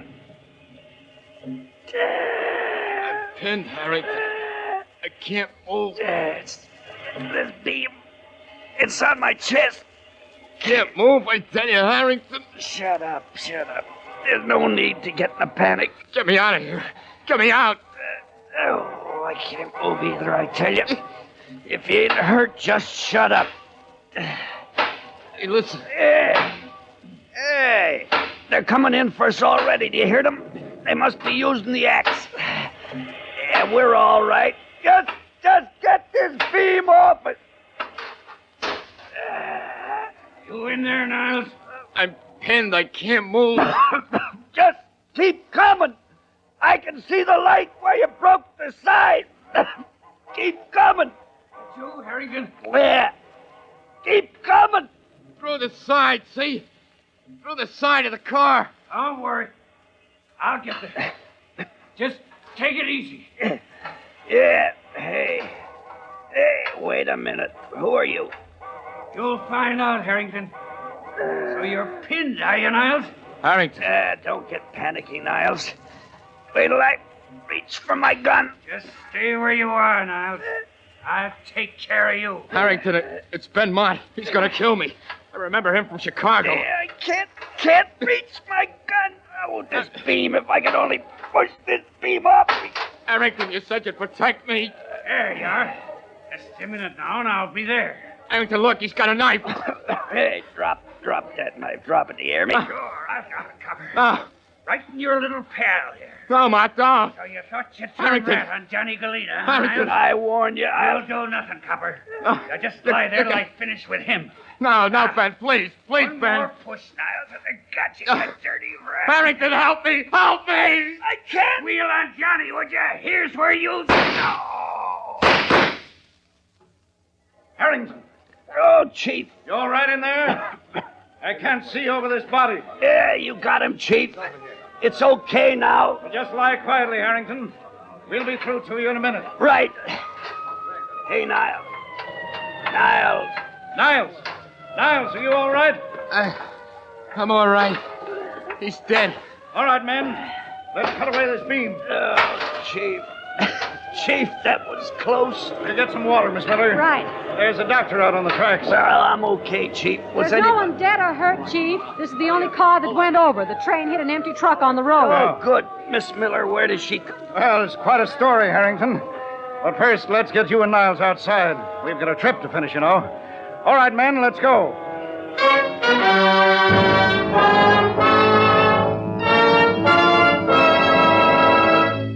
Your district attorney will return in just a moment to explain his rescue of Harrington and Niles.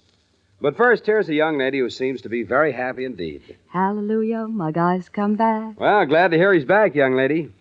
And you know, in lots of other ways, too, life is getting settled again. For instance, Vitalis is back. Yes, back on drug counters everywhere. Vitalis? What's Vitalis? Vitalis is for keeping dry, unruly hair under control. It is? Well, then I guess that guy of mine must be using Vitalis. His hair is always well-groomed. Well-groomed in a natural masculine way? Mm-hmm, that's right. Well-groomed, yet free from that patent leather shine? Yes, sir. That's Vitalis, all right. What's more, Vitalis and the 60-second workout stimulates circulation, prevents scalp dryness, routs embarrassing loose dandruff, helps retard excessive falling hair. And that's why we say to men, to look your best tomorrow, get a bottle of Vitalis tonight. Now, here is your district attorney.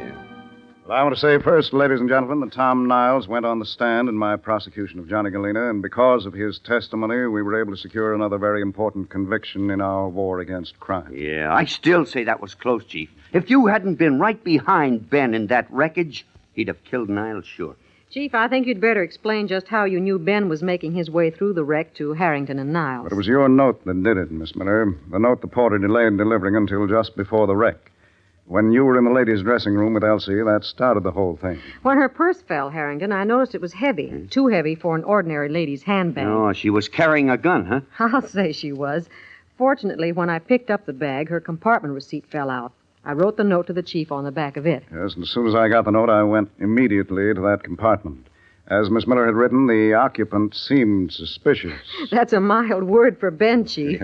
After he tied me up, I thought I was done for. Yeah, so you found Miss Miller in Ben's compartment, huh, Chief? Yes, Harrington, and Elsie's body.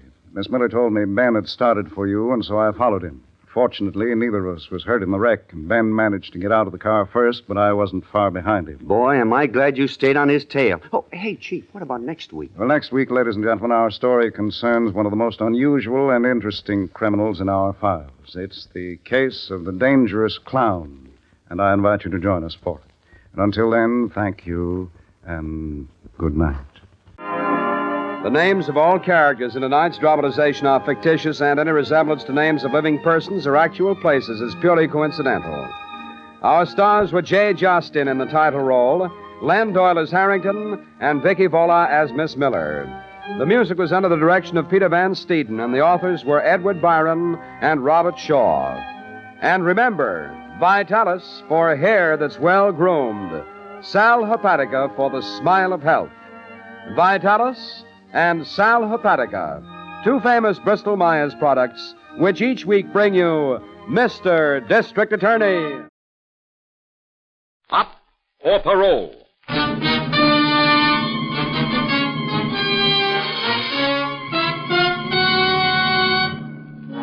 Here again is another in the exciting series, Up for Parole. Authentic cases as actually presented before the parole boards in your state prison. Reenacted here for the first time. Tonight, the case of Fern Russell.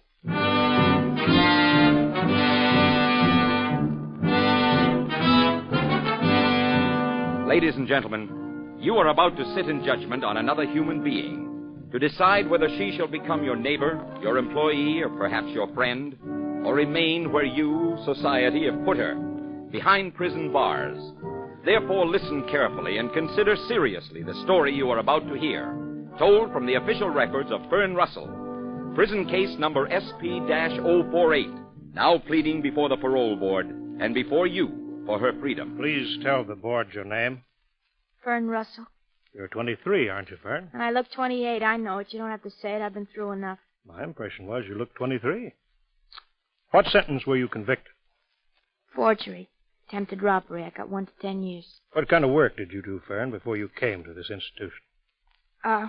I was in the shipping department of a big meat plant, stenciling boxes, 35 cents an hour.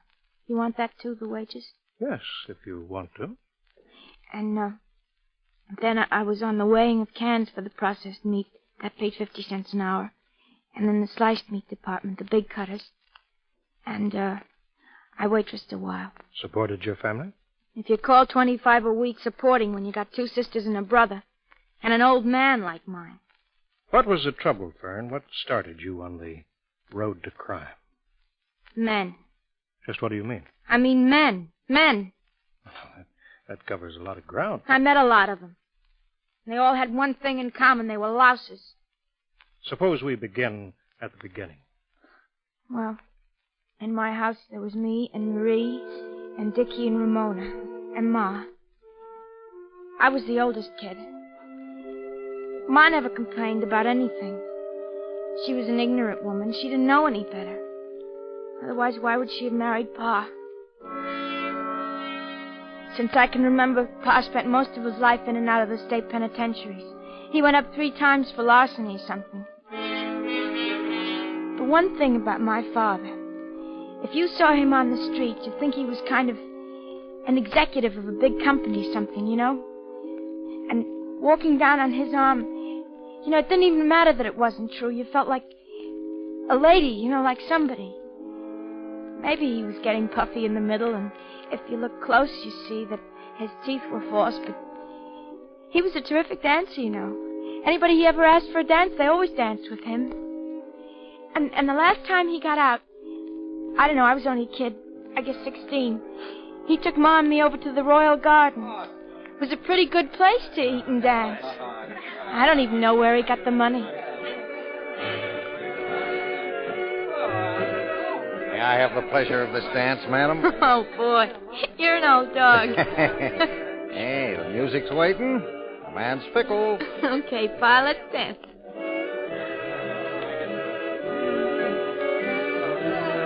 Hey, how'd you keep up with the steps? Oh, they got dancing classes inside? Oh, no. We're not going to turn our faces backward, are we? I wish I could figure you out. Just relax. Let yourself go and... come on. Let's enjoy ourselves.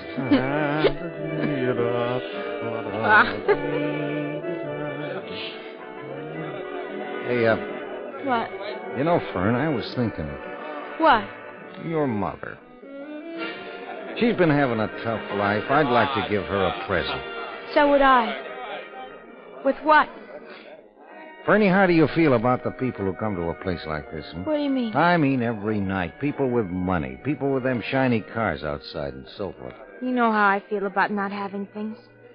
About Ma not having things. Wait a minute. What are you talking about? Now, don't stop dancing right here in the middle of the floor. Come on. All right, I'll tell you. Now, that girl over there in the cloakroom, she's kind of interested in that fellow with the drums. Yeah. Me, she's over there with him now. So? I happen to notice there's a couple of capes hanging in the cloakroom there. Fur pieces. You're gonna steal them? Ah, Fernie, would they miss it? Shiny cars, good homes. What's one little fur piece? $250. That's like a nickel to you and me. But That's Pa, nothing to them. If it was just a walk over there, you could reach in just like that. But I'd be walking right behind you. I'd take it, and we could walk out together. There's a lot of people around, Pa, and A fur cape for your mother, Fern. So I went and I did it. And we got just about as far as the bottom steps outside the front door of the Royal Garden. That's your coat, miss? Do me the courtesy of removing your hands from my daughter's wrap. I'll wrap you, Russell. I had my eyes on you all night. Now, just a second. Russell, you ain't even got the prison stink off you yet. Come on, now, both of you.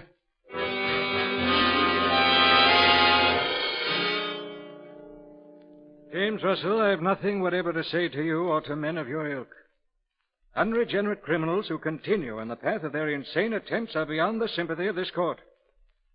Perhaps psychologists, psychiatrists, and other medical observers are required. My duty is quite clear. You're sentenced to 20 years in prison. Well, what about my Fern? Let the prisoner be removed. His deep and touching concern for his daughter and co-defendant is only one additional evidence of the criminal bent and twist in his mind. Let it be removed, please. All right. You don't have to. Fern Russell? That's right. I know the facts of your case very well, both from the court testimony and from the social histories placed at my disposal.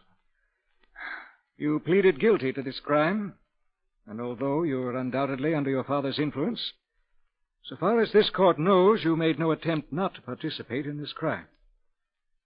Consequently, it is necessary to sentence you for from 1 to 3 years. Just words. But in recognition of your problems and your years, that sentence is herewith stayed and you're placed on strict probation. You mean That's right. Sentenced to 3 years and placed on probation, being advised that that probation will be strict. Yes, sir. You're instructed by this court and by the nature of your probation to seek employment and to work diligently at any position you may obtain and any that the parole officers shall in their discretion obtain for you. Yes. You live at home and you'll report to the probation officer weekly. Is that clear? Yes, sir. And thank you. I'm going to be okay.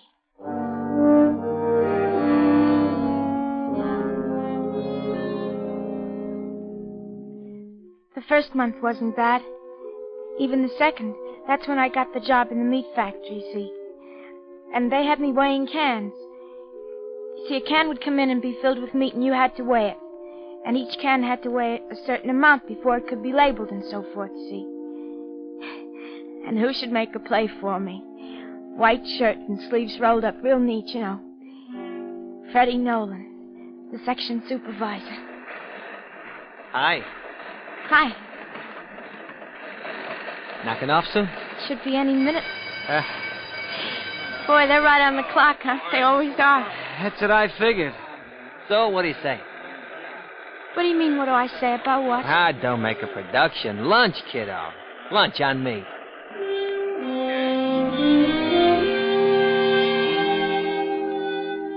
He was pretty young for a section supervisor. And pretty good looking. You know, first I thought he was one of them stuck-up kids on account of him making a little money. but I had an eye on him. You like me, don't you? Well, in a way. Why? Tell me why. Listen to me. No, why? Come on, why? Well, you're not bad looking. What else? I hear you can dance. Oh, been talking about me. Not so much as you think. Listen, what are you making now? 50 cents an hour. Well, I'm putting in a word for you with the floor supervisor. Bet you make 60 cents before the week is out.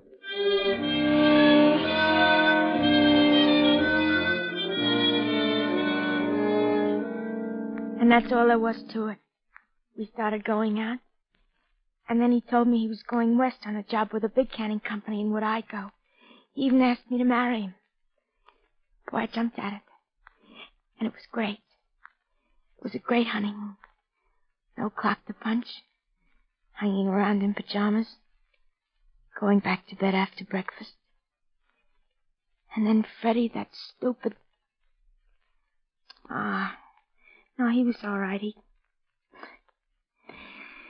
gets himself thrown in the can. Freddie? Yeah, some pal of his gets mixed up in a bigamy case, and Freddie goes and testifies for his pal and winds up with 6 months for lying on the stand. Perjury.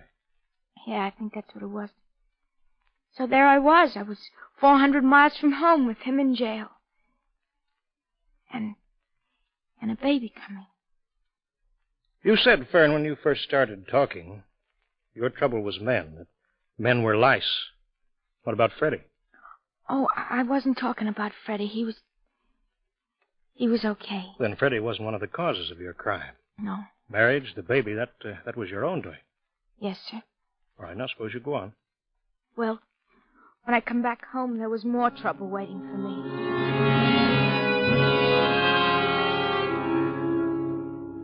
Your Honor, as field officer for this area for the Parole and Probation Office, it's my duty to report this parolee. This defendant has willfully violated parole regulations 1 through 7. Fern Russell Nolan, before the probation officer continues, is there anything you want this court to know? I got nothing to say. What's so terrible about getting married to a fellow you love? Please proceed. May it please the court.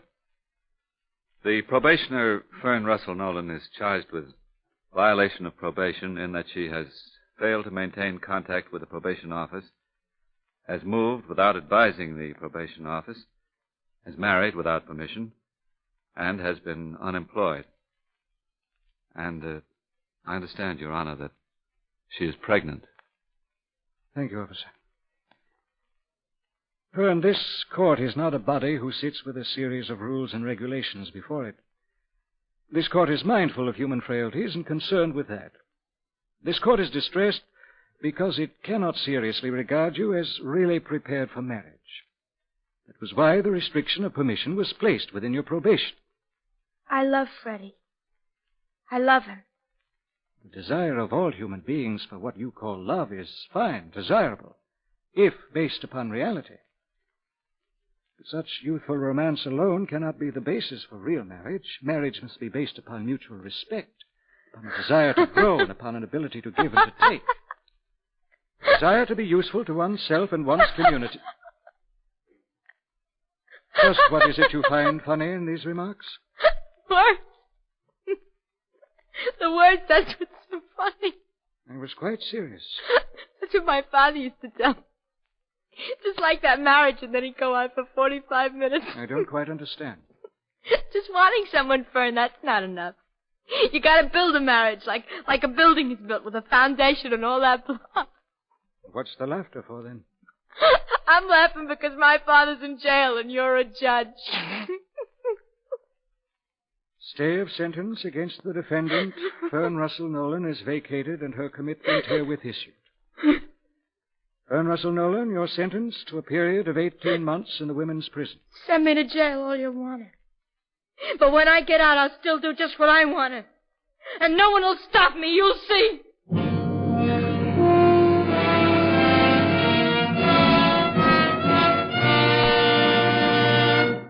We will return to our files in just a moment. World news takes on an excitingly different slant when reported by Lowell Thomas because he's been there.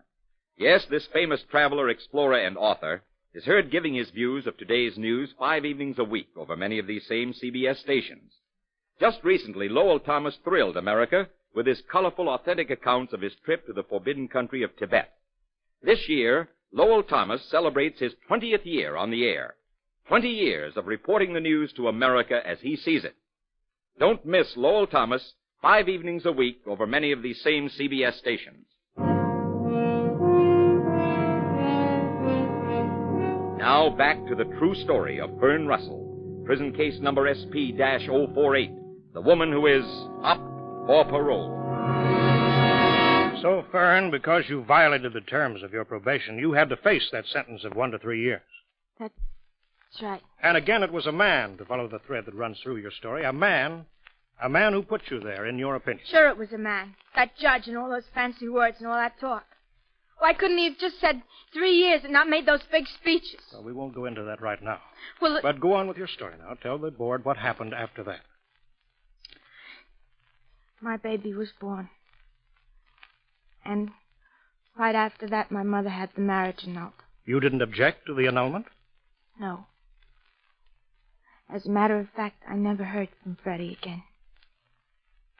And the baby was sent to my ma. So now she had her own 3 kids. And my kid to take care of. How she did it, I don't know. And then I did my time, and I got out after 18 months. On parole? No, sir, I just did 18 months flat. And then you started it all over again. Well, what did you want me to do? Stay away from everybody? My goodness, I got out of prison.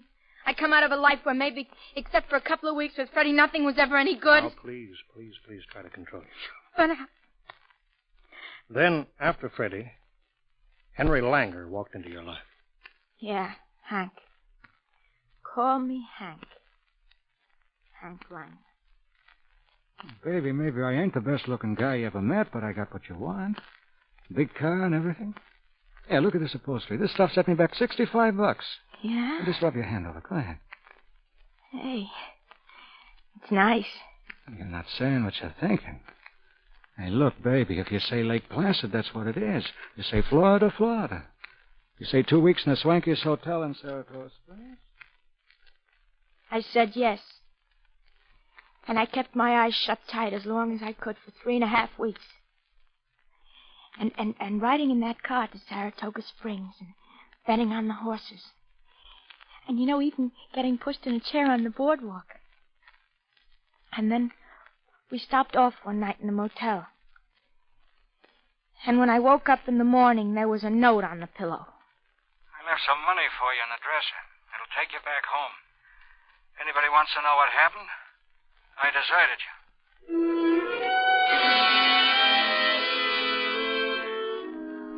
If 100 guys walked down the street and 10 of them were louses, them 10 would stop and say hello to me. If I opened the telephone book and stuck a pin in the page and called up the guy on the telephone, he'd be a louse. I was like a magnet for him. I found him all. And that was when you met Nancy Remo. Well, no, you see, I knew Nancy a long time, but that was when we started to go around together, yeah. Nancy worked in the factory with you, didn't she, for a while? Yeah, 4 or 5 years back we worked at the canning machines together. I think maybe she had a yen for Freddie, too. But Nancy got married. She did better than Freddie. She got the floor supervisor. Fella named Harry Tanner. $125 a week.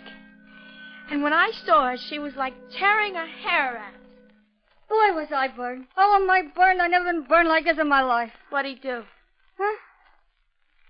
How'd you know I was talking about him? I just know, that's all.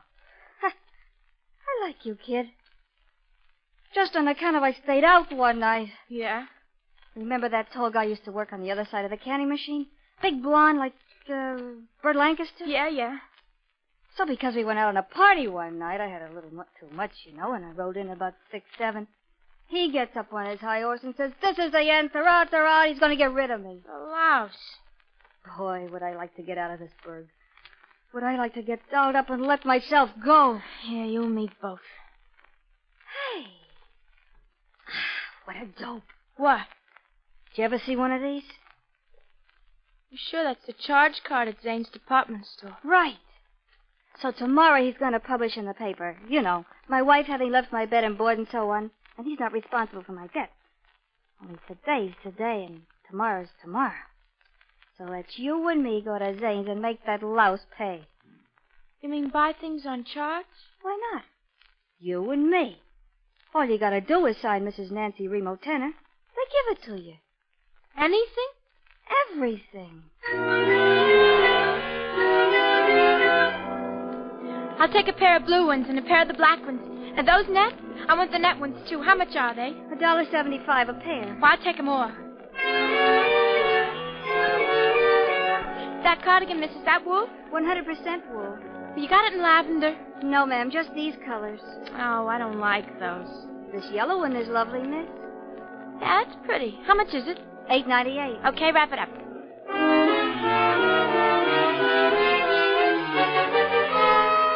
We went wild, crazy. Between us, we spent $138. And then we met like we planned on the ground floor with our arms filled up. Till a detective came over. Mrs. Tenor? Yeah? Mrs. Nancy Remo Tenor? Yeah. This your signature? Well, I just signed it. Of course it is. And I guess this one isn't. And this one, and this one. I think you both better come with me, ladies.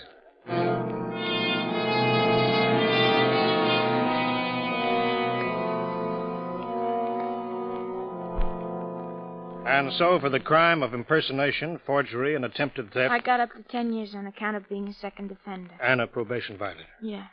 Well, I don't know how you feel about it, Fern, but it wasn't very smart, was it? It wasn't even very much that you tried to steal. $138 is a lot of money. I guess it is. It's enough to make it larcenous. So now you get out in 1954, unless this board sees fit to act to terminate your sentence at, say, 3.5 years, the amount of time that you've served. Yeah, that's right. What do you think we ought to do? I think you ought to let me out. What do you think I'm here for, my health? Fern, on your record, I note good time lost 61 days. That's right. Attempted escape on 3 occasions. What's that about? I tried to get out, isn't that clear? Well, yes and no. Your first escape, 6 months after you entered, you were out for 10 minutes and got caught.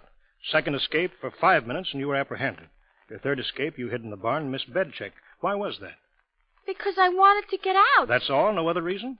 What other reason is there? I know that prior to each attempted escape, you'd been called into the director's office and he'd spoken to you. Yeah, he spoke to me, that great big father. You resented him, didn't you, as you resented all men? And after his fatherly speech, as you put it, you decided that you would show him, and so you tried to escape. Maybe I did. Well, Fern, you know, this is a very difficult case. It really is. Oh, it's clear that you did all the things that you were accused of doing, and it's also clear why you did it. The breaks you got about every awful thing there is. Your husband, second husband, your father. Judge and the director. And these men, not the judge nor the director of the prison. We'll talk about that later. These men were partially the cause of your actions, but only partially. The rest was you, Fern. You, a woman, a person, an individual. And it's to that individual, to that person, and to no one else, and to no other factors that this board must address itself. And so that being the full history, and a very tragic history it is, I think we're about ready to make our decision. So while we do that, will you please step outside into the next room? Yes, sir. We'll call you back when we've reached our decision.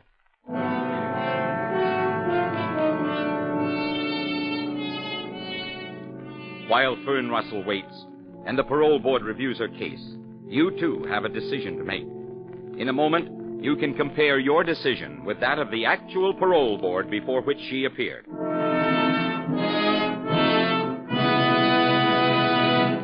On the Jack Smith, Dinah Shore, Margaret Whiting show every Monday through Friday evening over most of these same CBS stations, top tunes are sung by 3 of America's most popular vocal artists. Smilin' Jack Smith, the boy with a bounce in his voice, gracious Dinah Shore, who dreams her way through a ballad with the greatest of ease, and Margaret Whiting, Maggie the Magnificent. You hear Jack with Margaret Whiting on Monday and Friday, Dinah Shore Tuesday, Wednesday, and Thursday. Tune to CBS for the Jack Smith, Dinah Shore, Margaret Whiting show. Now the decision of the parole board in the case of Fern Russell, prison number SP-048, the woman who is up for parole. Fern Russell, do you know what paranoia is? No, sir. Paranoia is a condition of the mind in which a person feels that everything, the whole world, is conspiring against him. That's paranoia? I suppose that's what I got. People who have tendencies in this direction have a very serious problem. Let me explain that as far as it concerns you. A lot of men have done a lot of things to you, Fern. Horrible things, brutal things, vicious things. And so whenever a man comes into your life now, myself included, he's an enemy. He's a louse. That's right, isn't it? I'm not saying. Just like when the director of the prison tried to talk to you on those 3 occasions. I know him very well. He's not an ogre. He's not a monster. He's a pretty decent sort of fella. He told me that he could get nowhere with you. He told me that he saw you, and you're doing it right now. He saw you freeze up, close your ears, reject everything that he had to say. Now, Fern, let me show you here what the officers of this board, what this board itself, in fact, feels toward you. A field parole officer was assigned to your case. We asked this man, Officer Horton, to see your mother, your former employers, and other people in the community who might know you. And this is the report that we have. I want to read it to you. I quote, "Having interviewed Russell, father of the subject, several times in the state penitentiary, find him to be a man able to get away with a lot. Comparative ease and sympathetic manner, but know him to be an absolute hypocritical, smooth-talking, vicious type of criminal. Not a gun-toter, not physically dangerous, and therefore even worse. His entire life reveals not one single instance where he ever showed any gratitude for anything done in his behalf. He lied to and he stole from his own people, his own family, anyone who gave him half an opportunity." That's talking about your father, Fern. It continues, "In my opinion, if the defendant had been brought up in a different atmosphere, she would have been, in all probability, an extremely fine person. I don't know what to recommend, but those are the facts." That's the gist of his report. He sounds like a pretty decent sort of fella. Yes, he is. Actually, his report runs on for nearly 13 pages. Oh. He spent a lot of time on this case, and so have I. And so has this board. And I'm spending time now because when I finish speaking, I hope there'll be some understanding. Go ahead and say it. You must learn, Fern Russell, to distinguish between reality and fantasy. Between those who have, in fact, persecuted you, those men, and the ones who have, in fact, attempted to help you. You know, people talk about neurosis a great deal these days. It's very popular. But as far as I'm concerned, neurosis is simply an inability to understand that which is true. And I think that same thing of your problem. So while this board cannot grant parole, I also feel it cannot simply deny parole. In view of the factors outside yourself and within yourself. Your case is herewith continued for 1 year. By that I mean, Fern, think over what has been said here. Act on it. And on the basis of your behavior in 1 year, this board will be pleased again to review your case. Therefore, for the present, parole denied. Next case.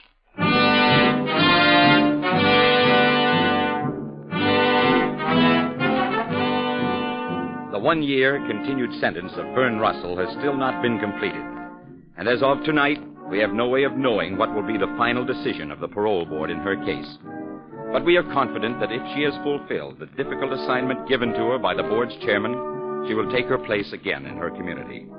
Her story was told in order to explain some of the difficult problems that come before field parole officers and before your parole boards. And we told her story on behalf of other prisoners who may someday be up for parole.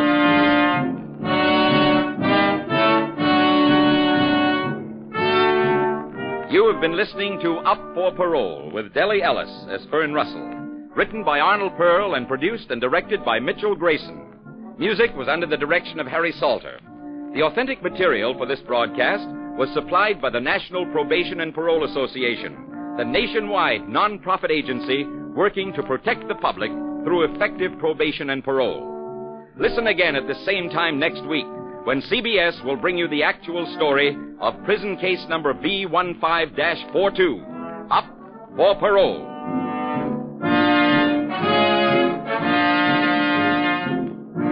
Harry Marvel speaking. This is CBS, the Columbia Broadcasting System.